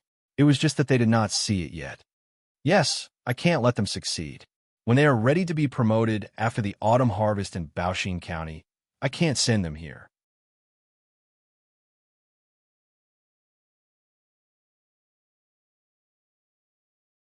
There's no place for them in Ciizhou. Li Longji made up his mind. In fact, he did not want to harm Zhang Xiaobao and Wang Wan. He just thought that it was fun to play this kind of game with them. The more you want to do something, the more I won't let you do it. I want to see what else you have not used. Li Longji did not say what he was thinking, but Gao Lishur, who was good at observing people and knew him very well, could guess what he was thinking. He reminded him, Your Majesty, maybe Xiao Bao and Cuckoo wanted you to consider it, so they asked Child You to come here and welcome you. It's a scheme within a scheme. It's just like when they said they wanted a ranch in Jiangnan province, but they did not train people to withstand the cold. Their target was the cold land in Hebei province. In the end, after some discussion, we gave Fengzhou to them. They immediately organized people to run the ranch there. We have to be careful. This time, Gao Lisher had to think for Li Longji. It was not that he was unwilling to side with his adopted son, but if he did, Li Longji would lose even more. He could not keep losing. Li Longji was stunned by Gao Lisher's words. He nodded and said, "Yes, we can't be fooled again. It's troublesome. Let's not talk about this first. Since you're here, I want to ask you something. Is it good or bad that there is a farmer's market here, and we don't have to pay taxes?" Here, Xiao Bao and Cuckoo asked people to do it. Good, of course it's good. Xiao Bao and Cuckoo will not harm the people. Liu followed Li Longji's gaze and knew that it was Zhang Xiao Bao and Wang Wan who did it. He immediately agreed. How could they not do it? Haven't you thought about it? If the people do business here and don't pay taxes, how can the county earn money? Li Longji asked again. Li Yu understood. It turned out that he was thinking about this matter. If it was in the past, he would not have understood. But now, there were many merchants in Changning County who did not have to pay taxes. At first, it seemed that the county's income had decreased, but in the end, it was more than before. I don't think it's a big deal. There are many tax-exempt merchants in Changning County, more than Linfen County. However, the income of Changning County, where I'm from, didn't decrease. Instead, it increased by more than 10 times. It was the same in Changning County. When merchants came to recruit local workers, they had to pay them wages. With wages, the people would want to live a better life and buy things in the county. Those who could not afford to eat meat would have extra money to buy meat back home. There were more things to eat, so the merchants had to bring more things over. This part was not tax-exempt. It was the same in Linfen County. In the past, because it was far from the county, it was inconvenient to travel and delay the work. The people would rather let the things produced in the fields rot than to sell them. Now that they have sold their goods, their lives are better and they need more things. In this way, Linfen County's tax would only be higher, not lower. This way, they would give up one part of the tax in exchange for the people not wasting resources. They would increase the flow of goods and thus increase the consumption. They would then increase the tax from another part. Liu summed up these words himself. In the plan that Zhang Xiaobao gave him, every step was explained to him so that he could be more flexible. After seeing this many times, he naturally developed the habit of thinking from his perspective. Li Longji was happy and praised Li Yu. Good. You has learned a lot. You could do more things in the future. This is the importance of economic means. In the past, many people looked down on merchants. But now, because there are more merchants, the speed of the flow of goods can be faster, and thus more tax can be collected.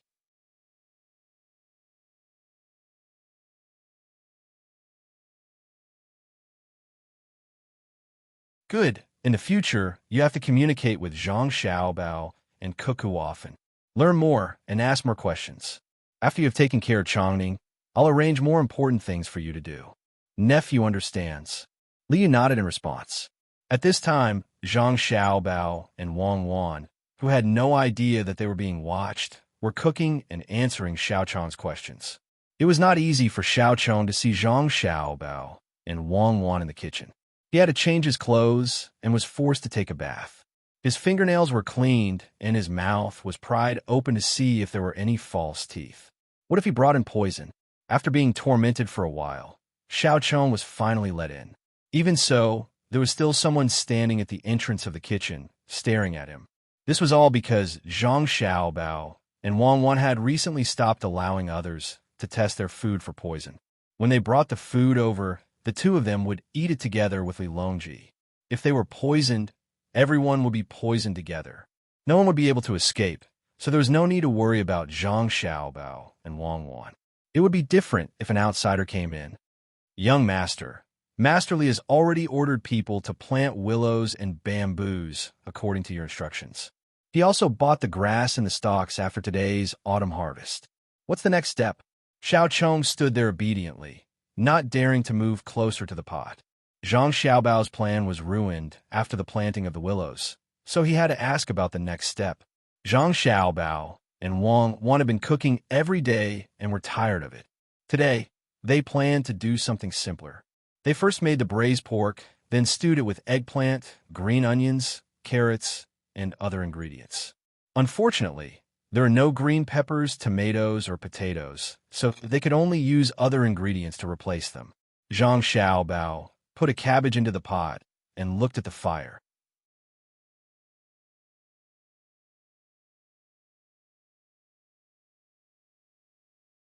He stopped and wiped his hands on his apron. He said to Xiao Chong, "Things will be simple in the future. There are only so many people in the county. Those who have land will find odd jobs when they are free. Digging and mining require manpower. Weaving also requires manpower. There will definitely not be enough manpower. What if there is not enough? Outsiders will come to Chongning to find work when they see an opportunity.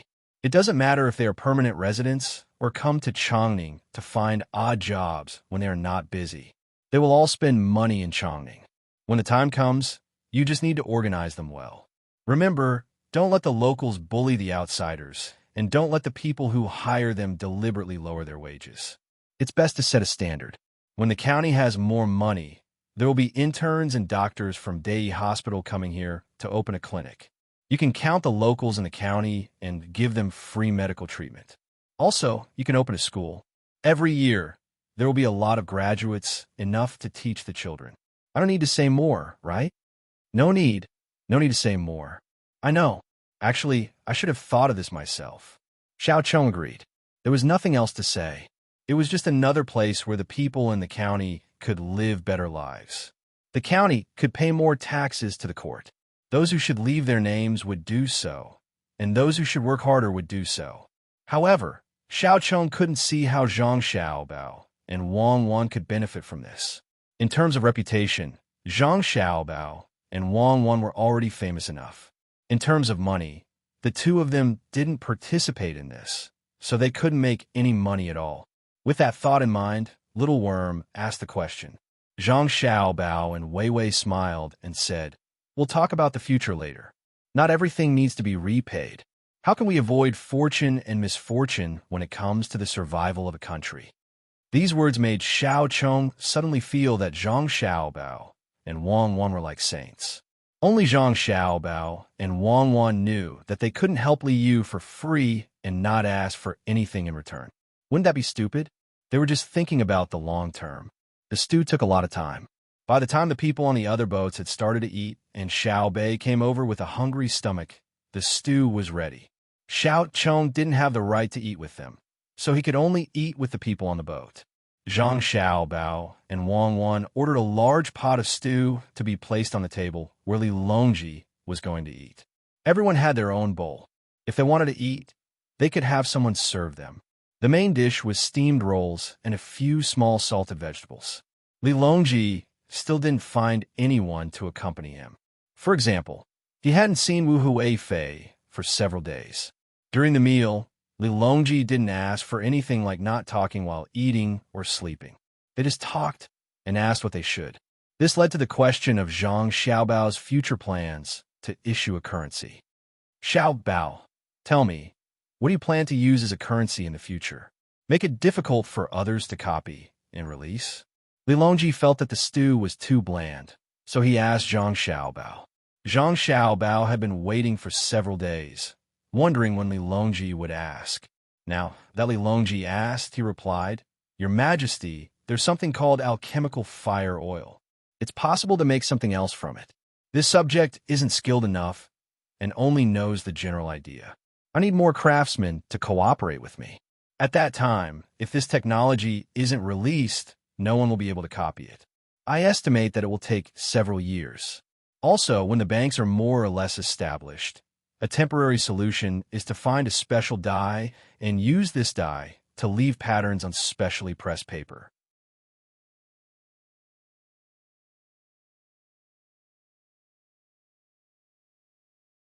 This will replace the current cloth and silk." When Zhang Xiaobao said this, he glanced at Wang Wan. Wang Wan continued, "The place where the money is made has to be separated from the place where the money is issued. The place where the money is made doesn't care how the money is used, only the amount is controlled. The people who issue the money are not allowed to do the same. When the time comes, we'll use Zhang Xiaobao's and Zhang Xiaobao's businesses as a trial.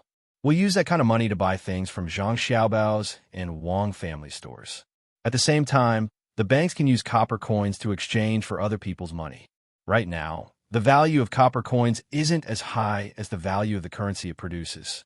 When the time comes, no one will be willing to use copper to make money. Also, there can be a restriction on the items sold by Zhang Xiaobao's and Wang family's businesses. That is, they can only use paper money to buy things, including daily necessities and luxury goods. If possible, we can work together with other merchants. The imperial court also collects paper money when collecting taxes. Other than Xiao Bei and the others who didn't care about such a big matter and worked hard to fill their stomachs, everyone else put down their chopsticks and thought carefully about this matter. After thinking for a while, Old Man Pai spoke first. Do we have to use the goods sold as a guarantee? Can't we just use copper coins as a guarantee? This question hit the nail on the head. What was used as a guarantee was very important. In other words, it was the gold standard or the copper standard. Zhang Xiaobao and Wang Wan had also discussed this issue. If it was the gold standard, the most likely possibility was that the gold would be suddenly exchanged by people with bad intentions. At that time, there would be a shortage of gold, forcing the people who issued the currency to give up on the exchange of gold and change it to a free market form of currency exchange.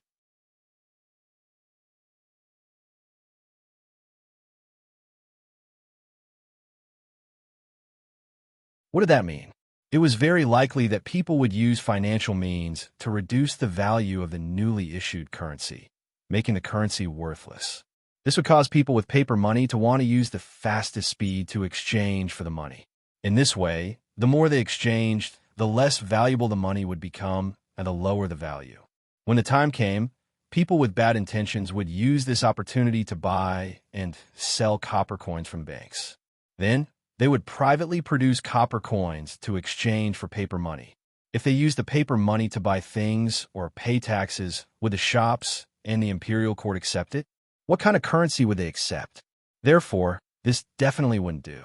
Zhang Xiaobao then explained the situation to Li Longji and the others. Li Longji's chopsticks trembled as he listened. Although he was usually very calm, at this time, his forehead was sweating. Old Man Pai and the others did not have a good time either. They all felt that their mouths were dry. After a while, the charcoal under the pot that kept the stew warm gradually went out. Only then did everyone recover one after another. When they looked at Zhang Xiaobao and Wang Wan again, the look in their eyes was even more different than before. Liu rubbed his numb face with his hands and said, "It's all thanks to Xiaobao and Cuckoo that they are from Tang. It's all thanks to us." Even if the others did not say it out loud, they admitted it in their hearts. If they were from another country, they would naturally not help Tang solve the problem of the cloth. The scariest thing was that they hid their identity and opened a bank to lure Tang's imperial court to use copper or gold to stabilize the value of the paper money. When the time came, they would use the method that Zhang Xiaobao and Wang Wan said, and Tang would be in chaos. Since such a terrible thing had not happened yet, it could be avoided. Gao Lishir pondered for a while and then asked Zhang Xiaobao, "Xiaobao, are you saying that we can use goods to stabilize the value of the paper money?" "No, we can't do that with goods because our goods also require raw materials. If the supplier of raw materials changes the price of the paper money, especially when the price of the paper money rises, there is a possibility that the paper money will be affected by other people. We can use technology to maintain the value of the paper money. By gradually releasing the technology for civilian use, we can let merchants use the paper money to buy things. They will take the initiative to protect the value of the paper money.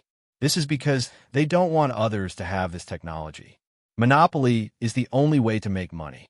In order to maintain the value of the goods produced by this technology, they have to take the initiative to protect the importance of the technology. Naturally, they have to protect the value of the paper money. Therefore, good craftsmen who can participate in all kinds of research have to sign a contract with the imperial court. They are not allowed to leak the information, and they will even lose their freedom before the technology they are researching becomes outdated. Of course, this period will not be too long. It could be 3 years or 5 years. At that time, they will regain their freedom and receive a large amount of compensation. Zhang Xiaobao chose technology as the exchange rule to balance the value of the paper money. Is 3 to 5 years really feasible?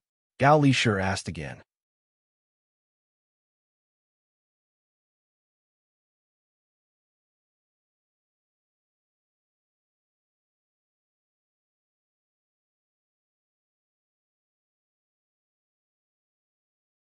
Chapter 759.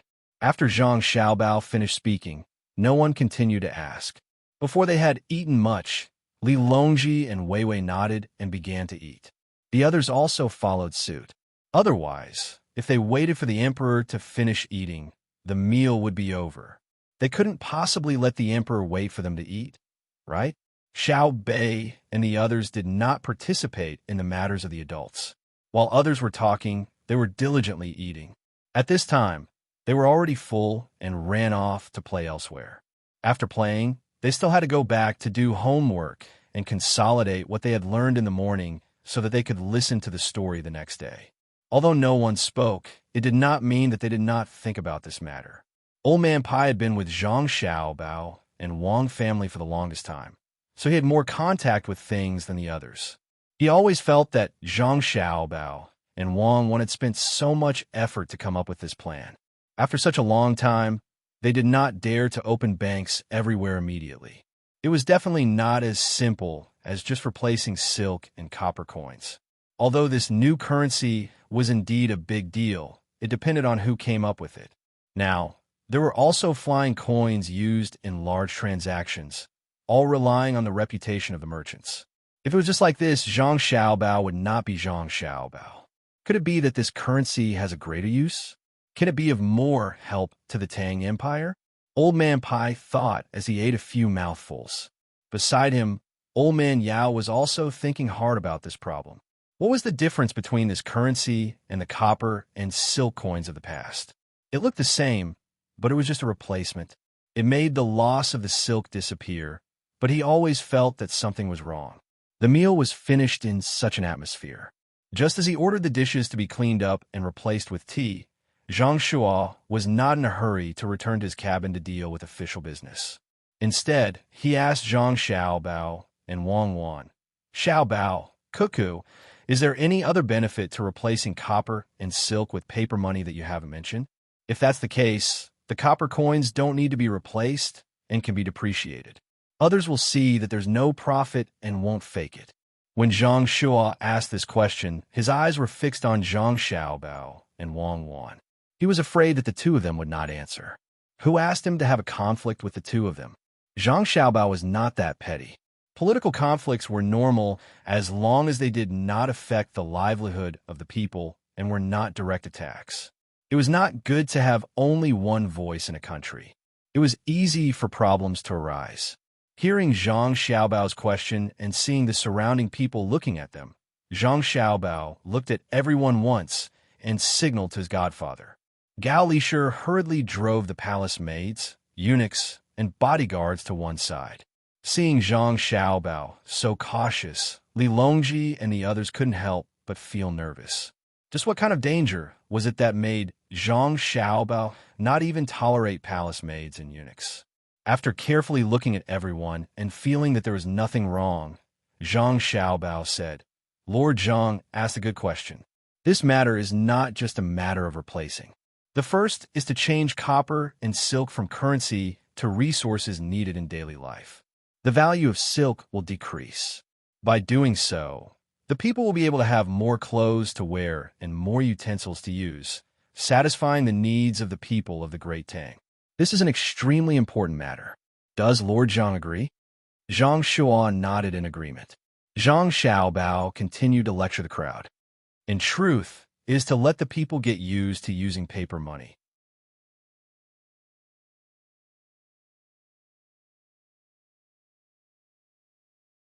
Of course, if small amounts of paper money are easily damaged due to circulation when the steam press is made, we can use iron to press them. This way, we can reduce the amount of money that can be recycled. Just like silk, once it was worn out to a certain extent, the imperial court would collect it back through taxation and would never release it again. The money that was stamped out, if it was made by hand without a stamping machine, would be very laborious. The amount of fake money that could be made in a day would be less than what a craftsman would earn with normal work. This way, no one will be bored enough to make fake money for fun. The benefits of using paper money are that it is easy to carry around, and it is also very convenient to deposit and withdraw money from banks. If the people are willing to use money to buy all kinds of things instead of using things to exchange for things, the imperial court will be able to save a lot of trouble when it comes to taxation. Lord Zhang, do you agree? Yes. Zhang Shuan nodded in agreement. Indeed, if all transactions were done using the same type of paper money, taxation would be much easier. After all, if someone used 2 gene of eggs to buy salt from a merchant, the imperial court would collect a few eggs as tax. If they didn't collect it, they would have to collect the merchant's money. A merchant selling salt not only needed to sell salt, but also other things. This was the case now. It was truly chaotic, and the price of eggs was not always the same. Today, 2 eggs were 1 copper coin, and tomorrow, 5 eggs could be 2 copper coins. Thus, local taxation was also very unstable. There would be more and less, and it was very difficult to control. The others expressed their agreement. At this time, Zhang Juling asked, "Is there anything else besides this? If this works, Xiao Bao and the others will have done a great service." Then let's talk about the bank. With the appearance of paper money, transactions are convenient, but there still needs to be a corresponding organization to help keep it.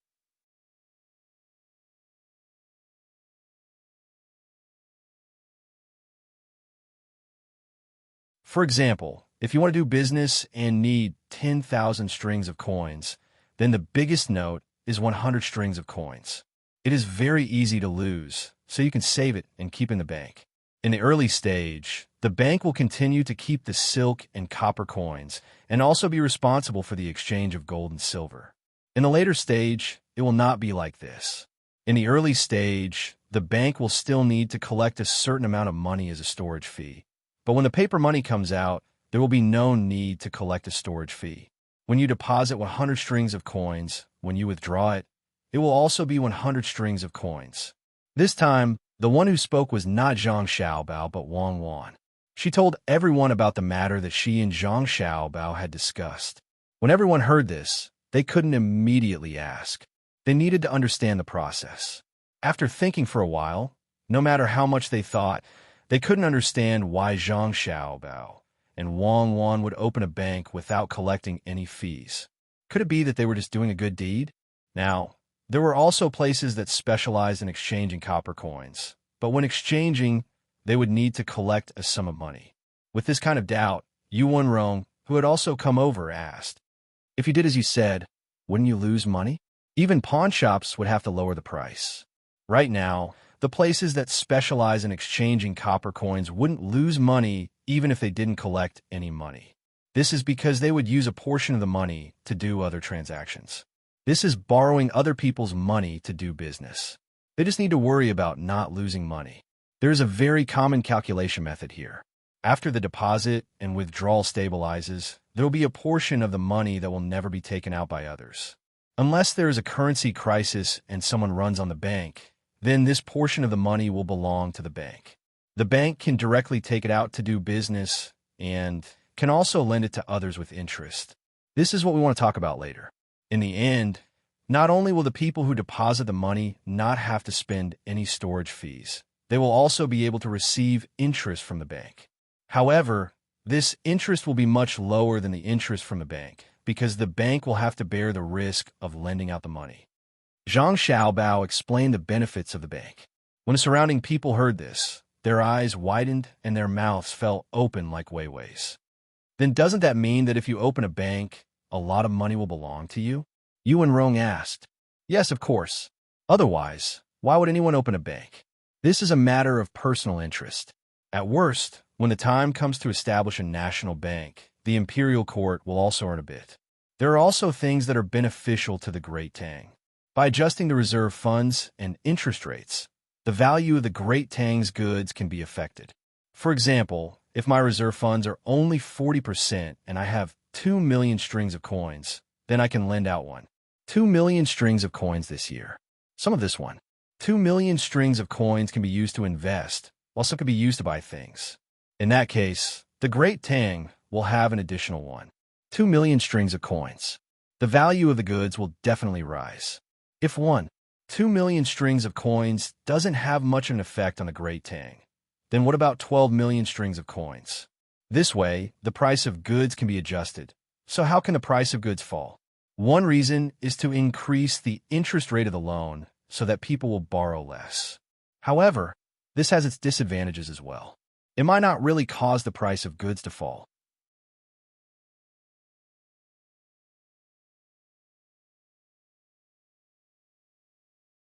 One reason is that the profits of the bank will decrease, and the other reason is that the borrowers will transfer this portion to the goods, causing the price of the goods to rise. Thus, at this time, the interest rate of the deposits has to be increased correspondingly. Otherwise, inflation will rise too quickly, and the currency in circulation will become worthless. Wang Wan explained a little more. Just like before, everyone fell silent and pondered. This time, it was Li Longji who asked, "From the looks of it, the depositors will have more money in the end, and the borrowers will allow the bank to have more money. However, the copper coins and silk that should have been used as currency no longer exist. Doesn't this mean that the value of money will become less and less, but it will still continue to inflate?" Zhang Xiaobao nodded. "Your Majesty is wise. That is indeed the case. However, this inflation is the inflation of the entire Great Tang. No one will lose anything, and it will also accelerate the development of the economy. The value created is definitely more worth it than the danger of inflation. If there is no mistake, the overall situation is the same." Li Longji nodded. Thinking about it, that was indeed the case. Zhang Xiaobao continued, "Another advantage is that we can issue national bonds, which means we can borrow money from the people. When the time comes, the interest will be higher than normal deposits, and the country will have money to do other things. When the time comes, for example, 3 years or 5 years, we can return the money to the people with interest. Then, what if the country loses money when it uses the money to do something? For example, in terms of infrastructure, there is no profit to be made." Li Longji tried to keep up with the pace. "Infrastructure will never lose money. When there is a direct monetary loss, there will be compensation through taxes. As for investments, it doesn't matter as well. We can just borrow more money to return the money to the people and continue to raise the interest rate."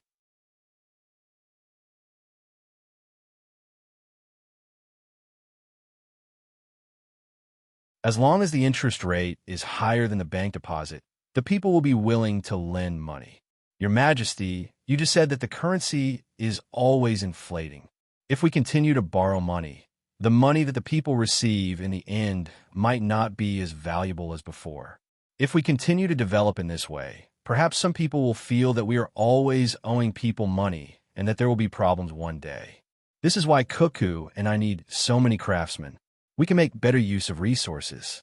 Right now, every moo can produce 4 dan of grain. As we continue to research, we can produce 10 dan of grain per moo. This will inevitably lead to the depreciation of grain. As long as the technology can keep up, the depreciation of the currency is actually the depreciation of the goods. The final result is balance. In other words, by increasing production, we can use the depreciation of the goods to offset the depreciation of the currency. Zhang Xiaobao had to say more, even though it wasn't easy for others to understand. After waiting for the tea to be changed, Zhang Shua thought it through and said, "In other words, as long as it is a non-physical currency, it will have to face depreciation. If we don't want problems to happen, we have to work hard to develop that productivity you spoke of. That is to increase the output of the land and make better things. But there will be a day when we reach a certain level, right? For example, if we dig up all the coal, all the alchemical fire oil, and all kinds of mines, what will happen to our descendants?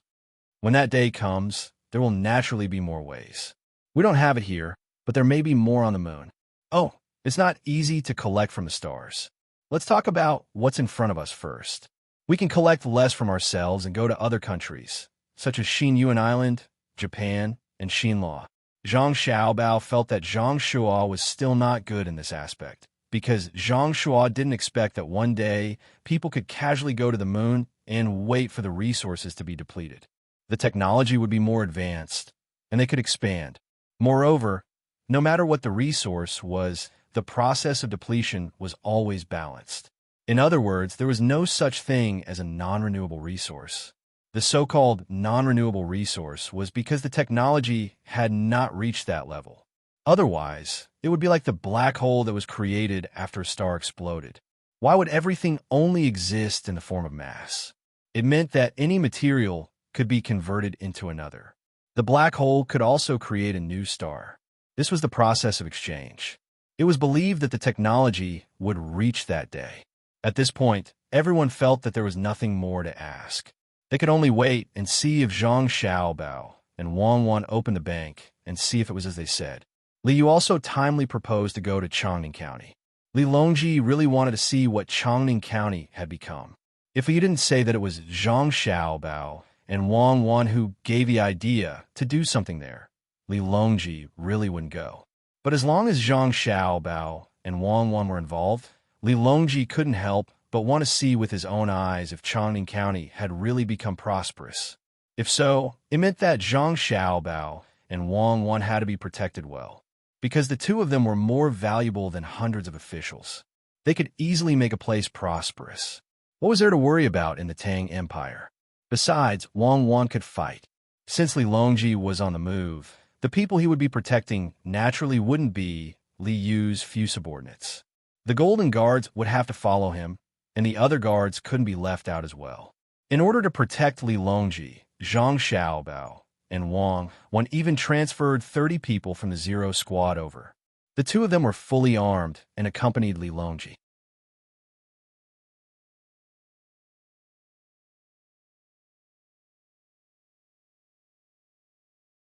Those who didn't know would think that Li Longji was doing this to get close to them, because no matter how much older they were than children of the same age, they still didn't look mature.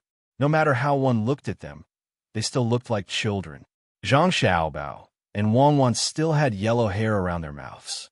Who would have thought that these two children would have such strong fighting strength? Not only could they fight against one of Li Longji's personal guards, but they could also command them. Li Longji also thought the same. With the two children by his side, they could numb people. Old Man Pai and the other two also had to go. They were in charge of looking after Xiao Bei and the others. There were also many guards. When Li Longji got off the ship, the officials here thought that he was going to the provincial capital. They were both happy and worried. They were happy because it would be good for the emperor to go. He could improve his reputation and let the emperor see them. They were worried because they didn't make any preparations. If something went wrong, not only would they not be praised by the emperor, they might not even be able to keep their heads on their necks. However, the result disappointed them. They were also glad that the emperor didn't plan to go to Linfen. Instead, he planned to go to Changning County. The fleet left, and the people who were doing business looked on curiously. There were merchants who wanted to take advantage of the fact that there was no tax to be collected, and when they saw the flag of the fleet, they immediately knew who had come. They were nervous and excited, and showed off their knowledge to the people who were looking at the fleet curiously, telling them that the current emperor had come. After knowing this, the people were dumbfounded. If the emperor was going to go, he should have cleared away the people around him. Why was the emperor here when they were still doing business?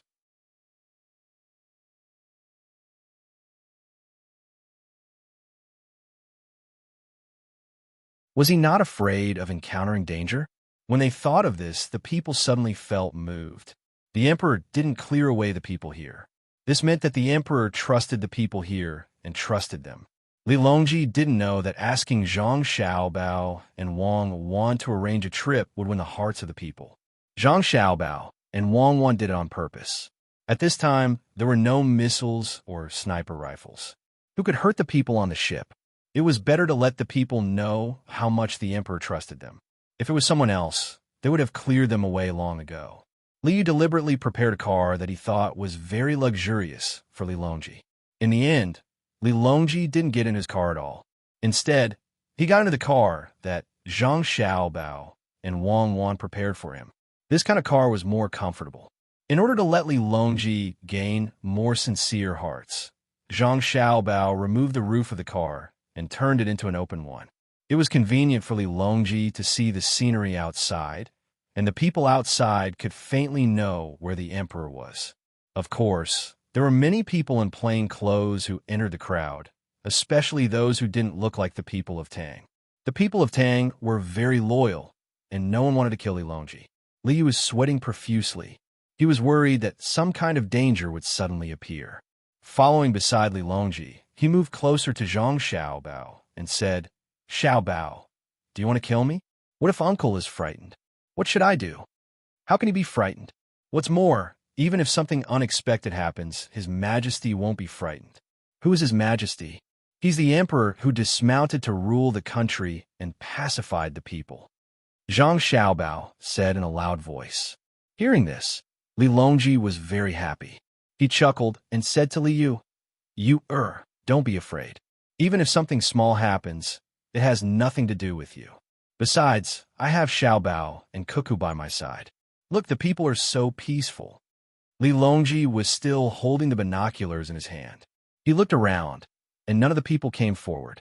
Someone took the lead and shouted, "Long live the emperor," and knelt down. The commoners also followed suit and knelt down. This made Li Longji feel even more comfortable. He even waved at the commoners around him, even if they couldn't see him. The speed of the team was not fast. It would be dark by the time they reached Chongning County. Li Yu followed them and was worried. At the beginning, the three people led Xiao Bei and the others. From time to time, they would tell Xiao Bei and the others about the situation here. While they were walking, Zhang Shua came over and said to Old Man Pai, "Sir Bai, how about we think about the matter of the bank that Xiao Bao mentioned?" "Oh, what else is there to say? Haven't we already asked what we need to ask?" Old Man Pai was puzzled. "No, I suddenly thought of something. Many of the countries around us are using our money. If the bank opens and new banknotes come out, the other countries will exchange a lot of the banknotes. When the time comes, they will suddenly come to buy our things. Our prices will suddenly increase. When prices increase, money will naturally depreciate. What should we do? Don't we sell our things to others? For example, Tubo. They use their things to exchange for our money. Then they let people spread the news that our money is worthless and that we should use copper coins. At the same time, they keep buying copper coins. Then they use copper to make our Kaiyuan Tongbao to exchange for a large amount of banknotes. Using banknotes to buy things, wouldn't that be a mess? Now, I reckon that many people have thought of this method. It's all Zhang Xiaobao's fault. If he wants to make a game, just make a game. Why does he have to teach others other skills?" Zhang Shua said nervously. The complaint in his words was very obvious.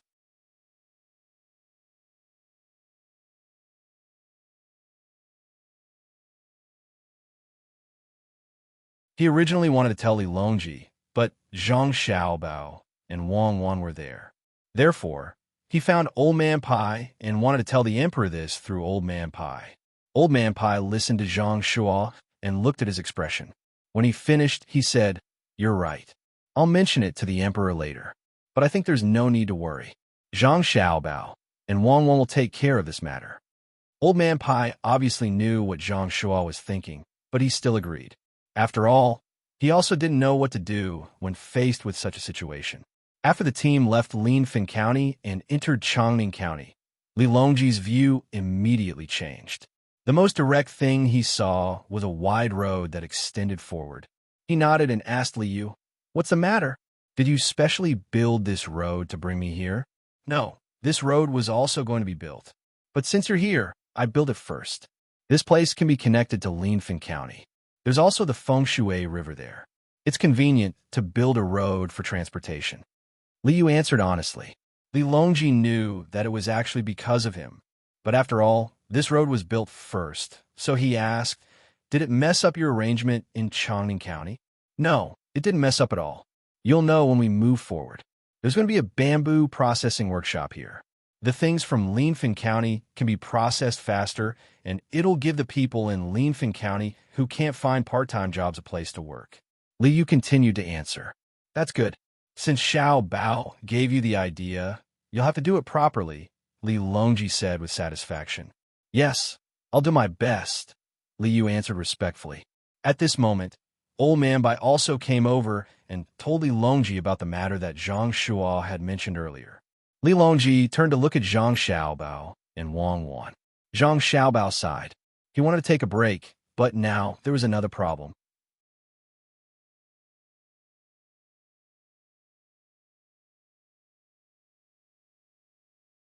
Your Majesty, Wang Wan and I have already considered this matter. We're just afraid that they won't use our money. It'll be better if they use our money. When the time comes, we'll make a rule that only our money can buy our things. If our things are better than theirs, they'll ship their goods here to sell. Tubo is only a small country, so they won't be able to cause much of an impact. Even if they don't have money, we can sell the national debt and let them use resources to exchange for it. We can also use the form of land leases. In any case, the Tang Dynasty's currency must be popular in the surrounding countries. We can let them not use the Tang Dynasty's money and not the other country's money. If a country's currency is controlled by another country, what do you think the consequences will be, Your Majesty? Zhang Xiaobao couldn't understand.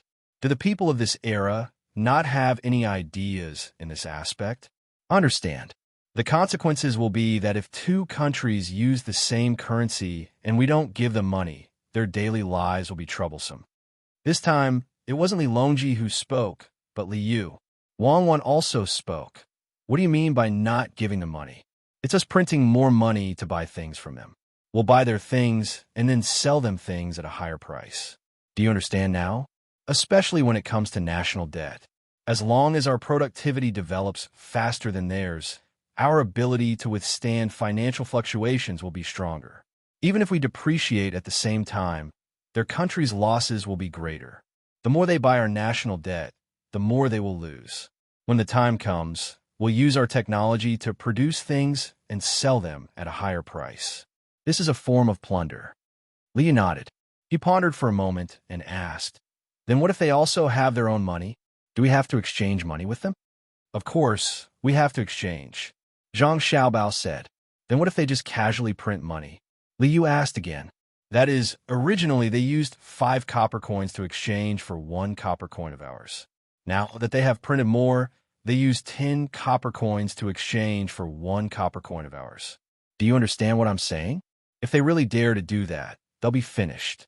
Actually, even if they don't do that, they'll still be finished. As long as Cuckoo and I open up the bank, they won't be able to do anything. Zhang Xiaobao was very much looking forward to that moment. He would be able to display his abilities and wouldn't have to restrain himself like he did now to not make a move against Great Tang. Li Longji was also listening. When he heard Zhang Xiaobao's words, he asked, Xiaobao, are you saying that once you open up the bank and produce paper money or something similar, you can make a move against the surrounding countries? What effect will that have? Wang Wan replied, it can cause a country to completely collapse. It can cause its people to lose their hearts and morale. It's that powerful? Li Yu was shocked. Good. We must open the bank as soon as possible. We will be waiting for that day to come. When the time comes, we will send troops to attack. Li Longji believed Zhang Xiaobao and Wang Wan's words. Wang Wan continued, Your Majesty, when that time comes, you won't be the one sending troops. Instead, you'll have to defend. The other side will definitely attack. This is a way to divert the internal conflict. If they don't fight, they'll really be finished. If they fight, there's still a chance. As long as they defend, it won't take too long.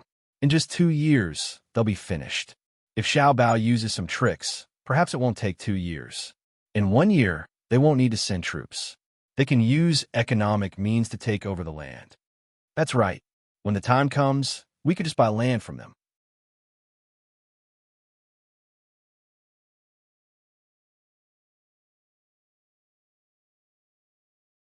If their people don't have land, they'll have to leave their own country and run to other countries. We'll send people to reorganize them. In the future, they'll be Tang citizens. Zhang Xiaobao continued. Li Longji was stunned. When he looked at Zhang Xiaobao, he suddenly felt like he was meeting Zhang Xiaobao for the first time. He had never heard of such a thing. This was what it meant to subdue an enemy without a battle. His economic means were so powerful. Old Man Pai wiped his sweat and turned to report to Zhang Shuo. When he saw Zhang Shuo waiting, Old Man Pai said, Lord Zhang, you're worried. Xiao Bao and Cuckoo's abilities are not something we can predict. The thing we're worried about is Xiao Bao and Cuckoo's trump card. The group continued to move forward. The scenery around them was getting better and better, but Li Longji was no longer in the mood to enjoy the scenery. All he could think about was what Zhang Xiaobao and Wang Wan had said. He was constantly thinking about taking over more land, but after the war in Tang, it was impossible to continue fighting. They didn't have enough people. Otherwise, he wouldn't be recuperating. However, if it was like what Zhang Xiaobao and Wang Wan had said, and they didn't need to send troops in the end and could occupy the land through economic means, why not do it? The more he thought about it, the more difficult it was for Li Longji to calm down. When the sky gradually darkened and torches were lit, he couldn't help but say to Zhang Xiaobao and Wang Wan, immediately arrange for the money bank. There's no need to wait for the future. Make the preparations now. Wherever you want to open the bank, you can choose any craftsman you like. You must quickly produce money that can't be counterfeited. The two of you will be in charge of this matter. If anyone tries to stop you, the two of you can decide for yourselves. We only want to hear the result. Li Longji had truly gone crazy. He didn't care how much trouble Zhang Xiaobao and Wang Wan's bank would cause.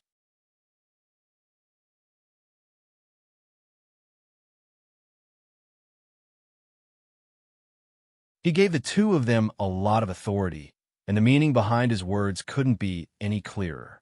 That was, no matter who tried to get a share of the benefits and try to stop them, Zhang Xiaobao and Wang Wan could kill them first. Zhang Xiaobao and Wang Wan glanced at each other. They had been waiting for this moment. They had finally obtained authority, but this bit of authority wasn't enough. They needed more strength.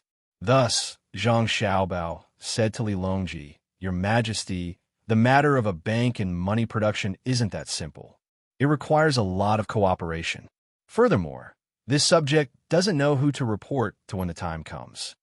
Hearing that there were still difficulties, Li Longji closed his eyes and thought for a while. He said, as long as it's related to a bank and money production, the two of you can do it. Even if you need to use some land, just bring it over. Who do you want to report to? Naturally, it's to us. All right, this subject will definitely do it well. It will take at most 5 years, but at least 3 years, Zhang Xiaobao said happily after receiving the authorization. Li Longji really wanted to hear Zhang Xiaobao say 3 to 5 months, but he also knew how difficult it would be. At the very least, he didn't know how to do it now. He could only wait. Fortunately, he was still young and could afford to wait for 3 to 5 years. After entering the county, Li Longji saw countless lanterns and colorful flags. Only then did he put his thoughts back on this trip. He had Li show him around and talk to the local officials. Seeing that it was getting late, he didn't ask Zhang Xiaobao and Wang Wan to continue cooking. Liu had already prepared the food. In the beginning, Liu wanted to make more food so that it would look very sumptuous. However, after contacting Zhang Xiaobao and Wang Wan, the two of them told him that he shouldn't do that. It didn't need a lot, just something special. The emperor couldn't eat too much. Liu trusted Zhang Xiaobao and Wang Wan, so he did as they said. Sure enough, when they were eating, Li Longji praised Liu for being frugal and not wasting anything. Li Longji praised Liu for being frugal and not wasting anything. Night fell. Zhang Xiaobao and Wang Wan no longer had to follow Li Longji around. They returned to their temporary courtyard and told Xiaobei and the others a story. After that, they washed up and lay on the bed.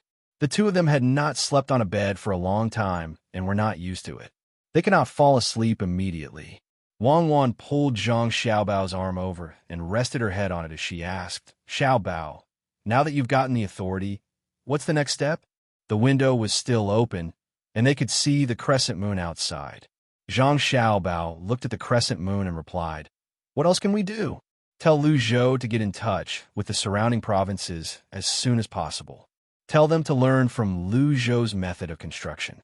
If they want to be quick, we can lend them some money first or invest in them directly. However, if we invest in them, they'll have to exempt us from taxes for at least 2 years. Naturally, the excuse is to set up a bank there.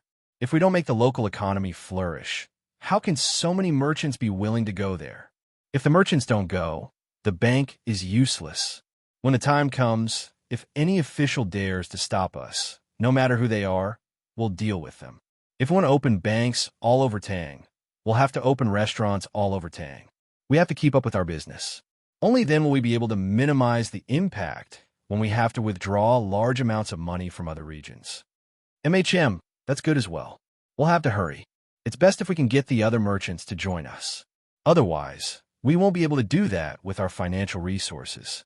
It'll be even better if we can get the local gentry to join us.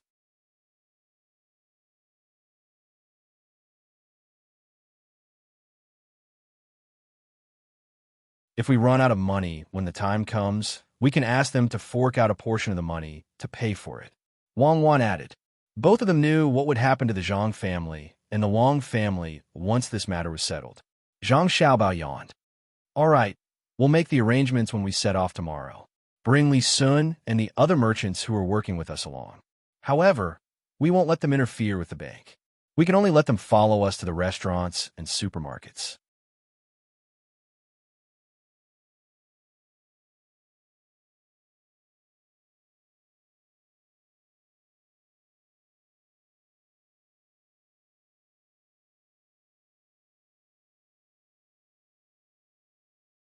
Chapter 760. When Li Longji opened his eyes, he saw Wu Huifei dozing off beside the couch, and Gao Lishir looking as though nothing had happened. Gao Lishir was the first to react.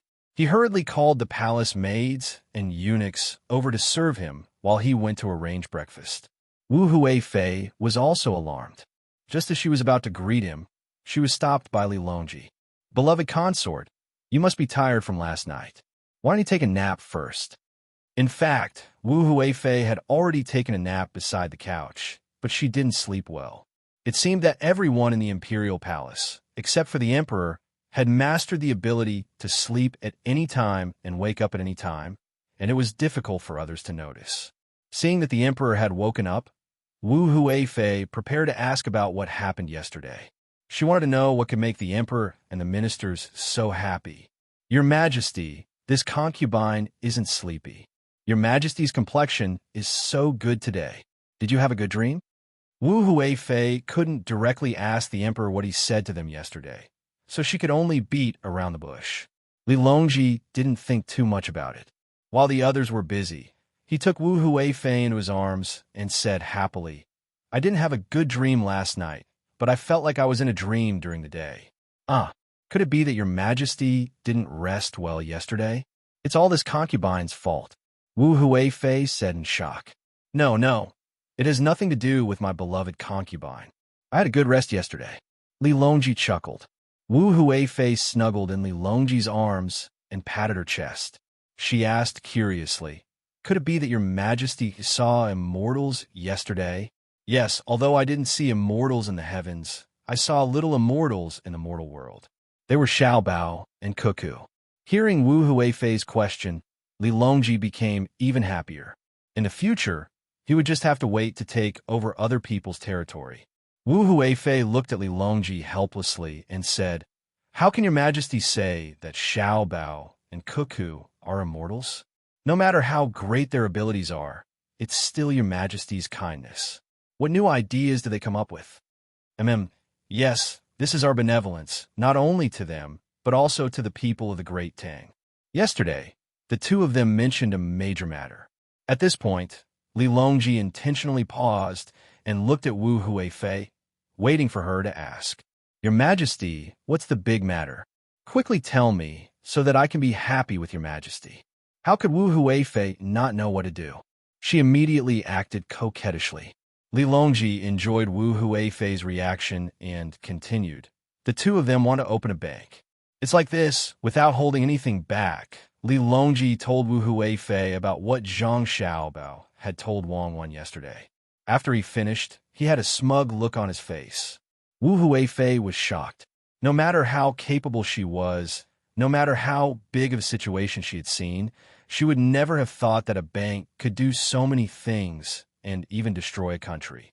At first, she only thought that Zhang Xiaobao and Wang Wan wanted to open a bank to make money, but now she knew that there were so many people behind it. This was not ordinary. For what she heard from the emperor was very concerned about this matter. If she directly found fault with the two of them, the emperor would definitely be unhappy. Wu Huifei had been thinking about how to use this opportunity to attack Zhang Xiaobao and Wang Wan. For example, she could mention to the emperor that Zhang Xiaobao and Cuckoo wanted to take the great Tang's money to their own families, and that they had bad intentions. Now it seemed that this plan would not work, because Zhang Xiaobao and Wang Wan had talked about the pros and cons, and they did not intend to take a lot of money for their own families. Otherwise, it would have been better not to talk about it.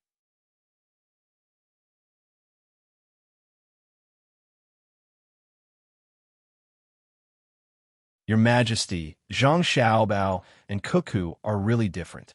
They can come up with such a vicious idea. Oh no, such a useful idea. I just don't know if it will work. Wu Huifei's evaluation of Zhang Xiaobao and Wang Wan was indeed vicious. If they were not vicious, how could they come up with such a plan? The surrounding countries might not have thought that someone in the Great Tang was going to attack them. Li Longji also admitted that Zhang Xiaobao and Cuckoo's plan was vicious, but that was only for outsiders. It was good for the people of the Great Tang. Hearing Wu Huifei's words, he smiled and said, "It may be a little troublesome, but I have already given them the authority. As long as it has to do with opening a bank and printing money, they can do it themselves. When the time comes, they can just tell me. Whoever tries to stop them will be dealt with. Your Majesty is really a good emperor. I think Zhang Xiaobao and Wang Wan will do their best to do this. But Your Majesty, if there are too many people who oppose or want to take advantage of this, will Your Majesty really let them deal with them?" Wu Huifei suddenly had an idea, so she said to the emperor, "Of course, whoever stops them will be dealt with. Well, I am hungry. My beloved concubine, eat with me." Li Longji had made up his mind. His stomach suddenly growled, and he walked to the restaurant with Wu Huifei in his arms. Wu Huifei thought as she walked, if the benefits of the bank are released, there will be many people who want to take advantage of it. No matter how powerful Zhang Xiaobao and Wang Wan are, if they offend too many people, will the emperor be able to protect them? Besides, the people who want to take advantage of it can be the princes or the aristocratic families. Well, this matter bypasses other departments. Zhang Xiaobao and Wang Wan are directly responsible for the emperor. What will Zhang Shua think? What will the officials of other departments, such as the Ministry of Revenue, think?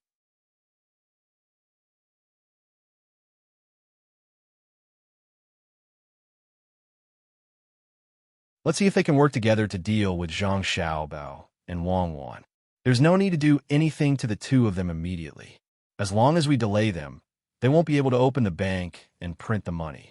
Then, in 3 to 5 years, as long as they don't make any achievements this year, the emperor will definitely be angry. The more Wu Huifei thought about it, the more she felt that an opportunity had come. The smile on her face became more and more brilliant, making Li Longji think that Wu Huifei was happy with him. Zhang Xiaobao and Wang Wan didn't know that Wu Huifei was thinking of a way to scheme against them. In fact, the two of them already knew that the battle with Wu Huifei wouldn't be easily extinguished. One was to defeat Wu Huifei, and the best would be to have Li Longji throw her into the cold palace. This idea was probably very difficult to achieve. There was no need to say how much Li Longji valued Wu Huifei. Otherwise, he wouldn't always want to remove Empress Wang and let Wu Huifei take the throne. Since this didn't work, they could only distance themselves and make Wu Huifei feel that they couldn't do anything. That way, things would be easier. Zhang Xiaobao and Wang Wan had been paying attention to Wu Huifei recently. Unknown dangers were the most difficult to guard against. In the morning, they ate with their younger siblings and left them to study in the inner courtyard. The two of them went to arrange things. Otherwise, the two of them would be teaching little Bei and the others in the morning. They were too busy today. Under the discussion of Zhang Xiaobao and Wang Wan, letters were written and sent to various places. They even sent a letter to the front line of Tubo's Jinchuan. This was a major matter. If they made a move, they would have to make a move as well. Otherwise, someone might have taken advantage of them. Lu Zhou's matter was of the utmost importance. Hence, there were more things to be done. They could make a move on Xin Yuan Island now.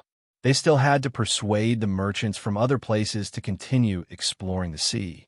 Wang Wan rubbed her wrist that was sore from writing letters as she said to Zhang Xiaobao, it's almost noon. Let's go. I think Li Longji should be leaving soon. Zhang Xiaobao was so tired that his head was buzzing. There were too many things to consider. Even he and Wang Wan could not finish everything after working the whole morning. They still had to wait until the evening to think about it. When he heard Wang Wan's words, he put down the pen in his hand and said, "Just hang in there. We'll be fine after a few days." Luzhou hasn't sent any letters for half a month. I wonder how the munitions factory is doing. They can already make rear-firing bullets, but they're still lacking in terms of guns. I hope they can hurry up. Even if they did not use copper coins, they still had to prepare more gold and silver. America had already left the gold standard, but they still had a lot of gold in reserve. Moreover, there was no harm in preparing some gold. One day, they would be able to use it in electronic circuits. If a country without gold and silver wanted to make good electronic circuits, they could only buy them from other countries. Now is a good time. Let's stop mining in our country and transport them from other countries. Fortunately, there are coal and oil. We can't mine from the sea. As our industrial revolution slowly matures, we can mine the land from other countries first. Will a large amount of oil be used? When our refining technology gradually matures, we must remember not to let people from other countries get their hands on our technology. When we were developing, other countries blocked our technology for a long time. Wang Wan agreed wholeheartedly. If they could keep it a secret, they should keep it a secret. It would be best if they could occupy more land while they were still alive.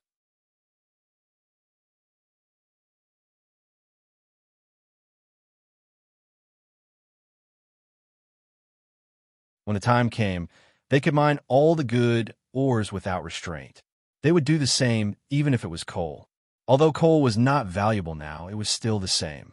Xiao Bao, if someone really wants to take a share of the bank's business, do you think we should let them? It's easy to deal with one or two people, but if there are too many of them, can we really deal with them all? When the time comes, all the forces will join forces. Even Li Longji will have to compromise, right?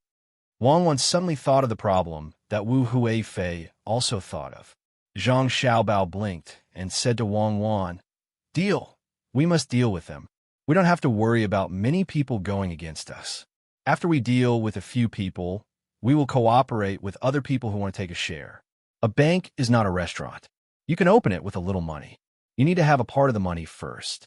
I think that as long as a bank loan appears, there will be many people who are worried about not having enough money, but have a way to get rich coming to get a loan. If they don't have a foundation, how can they get a loan? Not only do we have to pull others in, but we also have to pull the imperial court in as well. However, the businessmen who cooperated with us first can't be involved in the bank's business. If that's the case, it will make people suspect that we, who are close to each other, did something. It will be easy for people to use this as an excuse to attack us. However, after we open the bank, we can give a certain discount to those who have been cooperating with us and let them deposit their money in the bank. So that's how it is. Then, are we going to let others take a share? With our family's financial resources, it seems that we can't open banks all over Great Tang. At most, we can take a share of 10%. This is still under the constant transfer of funds. There is a time difference between opening banks. Wang Wan felt that her family's share of the bank was too small.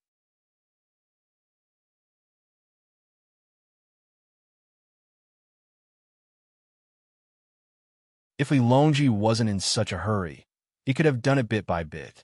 However, Li Longji wanted to see results in a short period of time. 3 to 5 years was indeed a short period of time.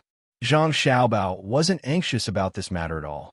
He chuckled and said to Wang Wan, "What was the problem that Li Yu encountered at the beginning? Isn't it just raising funds and increasing shares? We can do the same. Even if we take a share of 10%, it will be more than other people.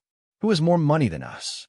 We don't care about the money from the imperial court, but as long as other people dare to fork out money, they might take more shares in the beginning. For example, if dozens of people fork out money for a region, we might not even be able to take a share of 10%. However, we can still continue doing other business, and we will earn more money in the future. Even if each of our banks only takes a share of 5%, it won't take long for us to accumulate a lot of money. Then, we can pool our money and invest in the banks one by one, diluting the shares of others. That's right. Let's do that. First, we'll open a bank and let Li Longji see hope. Then, we'll squeeze the shares of others bit by bit. Is there any other good method? Wang Wan asked excitedly. There is. There's another method. When lending money, there has to be a rule. Will they set this rule? If they really do it, the bank will easily lose money. After all, it's different from lending money in the past. We could take advantage of this loophole. For example, we can send people to look for projects and borrow money. During the estimation, we can make use of the rules. Originally, we can only borrow 1,000 strings of coins, but we can only lend 5,000 strings of coins and use the extra money to raise funds. When the time comes, we can declare bankruptcy and let the bank take back the project. In this way, whether the project is profitable or not, it doesn't matter. Or we can open a separate bank and strictly ask the local government to lend, increase the reserve ratio, and use the new bank to borrow from the old bank. Then, we can raise the interest a little. This is using the old bank's money to make money for our new bank. Zhang Xiaobao said another method. No, why are you using such methods again? Wang Wan immediately rejected. That's right. I just said it. We can't go overboard, even if we borrow the chicken to lay the eggs. When the time comes, we can try it in other countries. There are many other methods. I haven't used them for many years, and I'm itching to use them. Zhang Xiaobao reacted. He had an agreement with Wang Wan that he could not use two harsh methods on his own country. As the two of them chatted, it was time for lunch. The team was almost done with their preparations and was ready to set off after lunch. Li Longji called Zhang Xiaobao and Wang Wan over and asked if the two of them had done it. After getting an affirmative answer, he had a peaceful meal. Just as the team set off and walked halfway, many people from the Zhang Xiaobao and Wang Wan came from Luoyang and found Zhang Xiaobao and Wang Wan. Steward Zhang personally came and pulled Zhang Xiaobao and Wang Wan into a carriage. He got someone to bring over a large box and open the lock with a snap for the two of them to see. Zhang Xiaobao and Wang Wan became nervous the moment they saw it. There were many parts in the box, and the two of them were very familiar with the functions of these parts. The two of them even drew the blueprints for the production. It was built purely by hand. Pa, pa, pa, pa. It was quickly assembled. The parts in front of them were gone. There were 2 short guns and 2 long guns. All that was left were bullets and rods. After wiping the oil on his hands, Zhang Xiaobao touched the guns excitedly and muttered, "It's finally done. I didn't give the craftsman so much money for nothing. Such good treatment."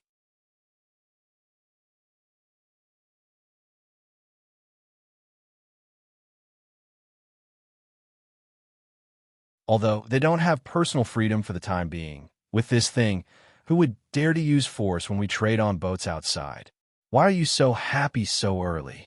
We still don't know the shooting range and accuracy.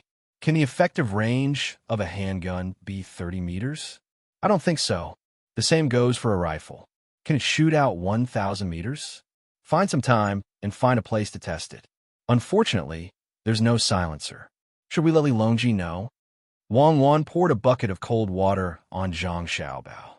Zhang Xiaobao curled his lips. He also knew that this kind of weapon was not easy to make. Not only did it have to be made with good steel, it could only be made by hand. It was estimated that only a few could be made in a day. After saving up for a year and discounting the scraps, it would be good enough if they could form a team. Touching the handgun and the long gun, he gestured a few times and said, "As long as the trajectory of each bullet is not different, it's fine.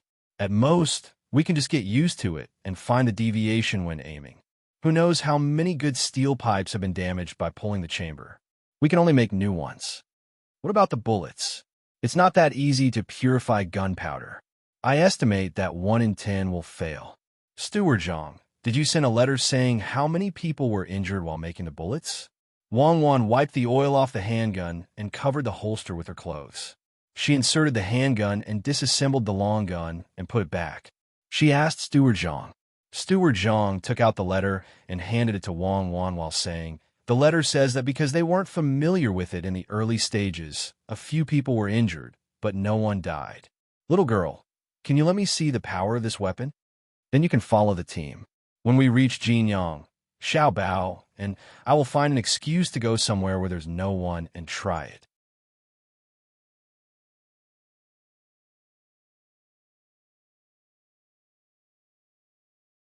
Wang Wan took out the handgun again and stuffed the bullets into the magazine. After checking the safety and seeing that the firing pin could be blocked, she put it back in with ease. As for whether the bullets could misfire on their own, there was no need to consider this. It was impossible under normal circumstances. Unless there was an impact or it was too hot, there was no need to sell firecrackers. Steward Zhang thought for a moment and finally felt that he was still needed in Luoyang. He did not follow Zhang Xiaobao and Wang Wan. When Zhang Xiaobao and Wang Wan returned, Li Longji even asked out of concern if something had happened at home. Zhang Xiaobao casually found an excuse to brush him off. How could Li Longji know that Zhang Xiaobao and Wang Wan had returned with an additional weapon? In addition, the two of them also had something in their backpacks that could shoot further than ordinary bows and arrows. Zhang Xiaobao and Wang Wan couldn't hold it in any longer. They wanted to find a chance to test the gun. Speaking of which, the range of a handgun wasn't as good as that of crossbow. If it was accurate, it would be able to shoot down a person within 100 meters. If it was accurate within 50 meters, it would be able to take down a person with one arrow. The only advantage of a handgun was that it could fire continuously and was convenient to carry around. Everyone returned to the boat, and the team continued forward. At this moment, they were not far from Jinyang. They would definitely reach their destination in another 10 days, and this was even when the boat was not moving that fast. Zhang Xiaobao and Wang Wan did not have much time to accompany Li Longji to enjoy the scenery. As long as the two of them had time, they would perfect the bank. When lending money, there had to be an evaluation standard.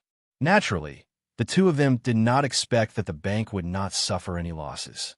After all, business was not something that could be decided by manpower. The most important thing was the management.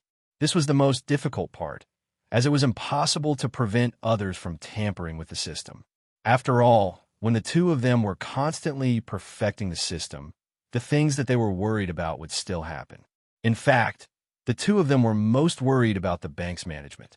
After receiving bribes, they would lend money to people who did not have the qualifications to lend money. When the time came, even if they killed the person, it would be useless. They would not be able to get back the money that they lost. Li Longji also knew that the two of them were busy and did not have time to spare. Thus, he spent more time with Wu Huifei. Looking at the scenery of his country and having the company of a beauty, he was very satisfied. Wu Huifei was also waiting for an opportunity. Right now, she could not let people send out letters, nor could she find Zhang Shua to sow discord. She could only wait until they reached Jinyang. Time passed very quickly. While Zhang Xiaobao and Wang Wan were busy, and while Li Longji was enjoying himself, 8 days had passed. The team did not take 10 days. At noon today, they could see Jinyang City in the distance. According to the speed of the boat, they would be able to enter the city in 2 hours. At this time, Jinyang was already under martial law. There were not many people coming and going. Occasionally, one would appear. They were either a plainclothes officer or a relative of an official. After all, it would be too fake if the emperor did not see a single person. If he saw a few, it would be even better if he had the opportunity to talk. Zhang Xiaobao and Wang Wan also came out of the cabin. Using a telescope, they saw the situation ahead and knew that the local officials did not listen to their orders and made such arrangements in private. Now is not the time to find out who was responsible.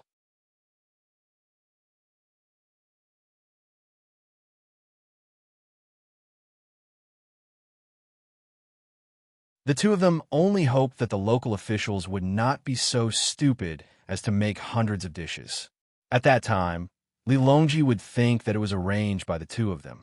Let's go greet Li Longji first and let him understand that this is a matter of the local officials. It has nothing to do with us. Just as Zhang Xiaobao was preparing to return to the cabin, he saw that countless people had gathered outside Jinyang City. There were also people hanging things and placing things there.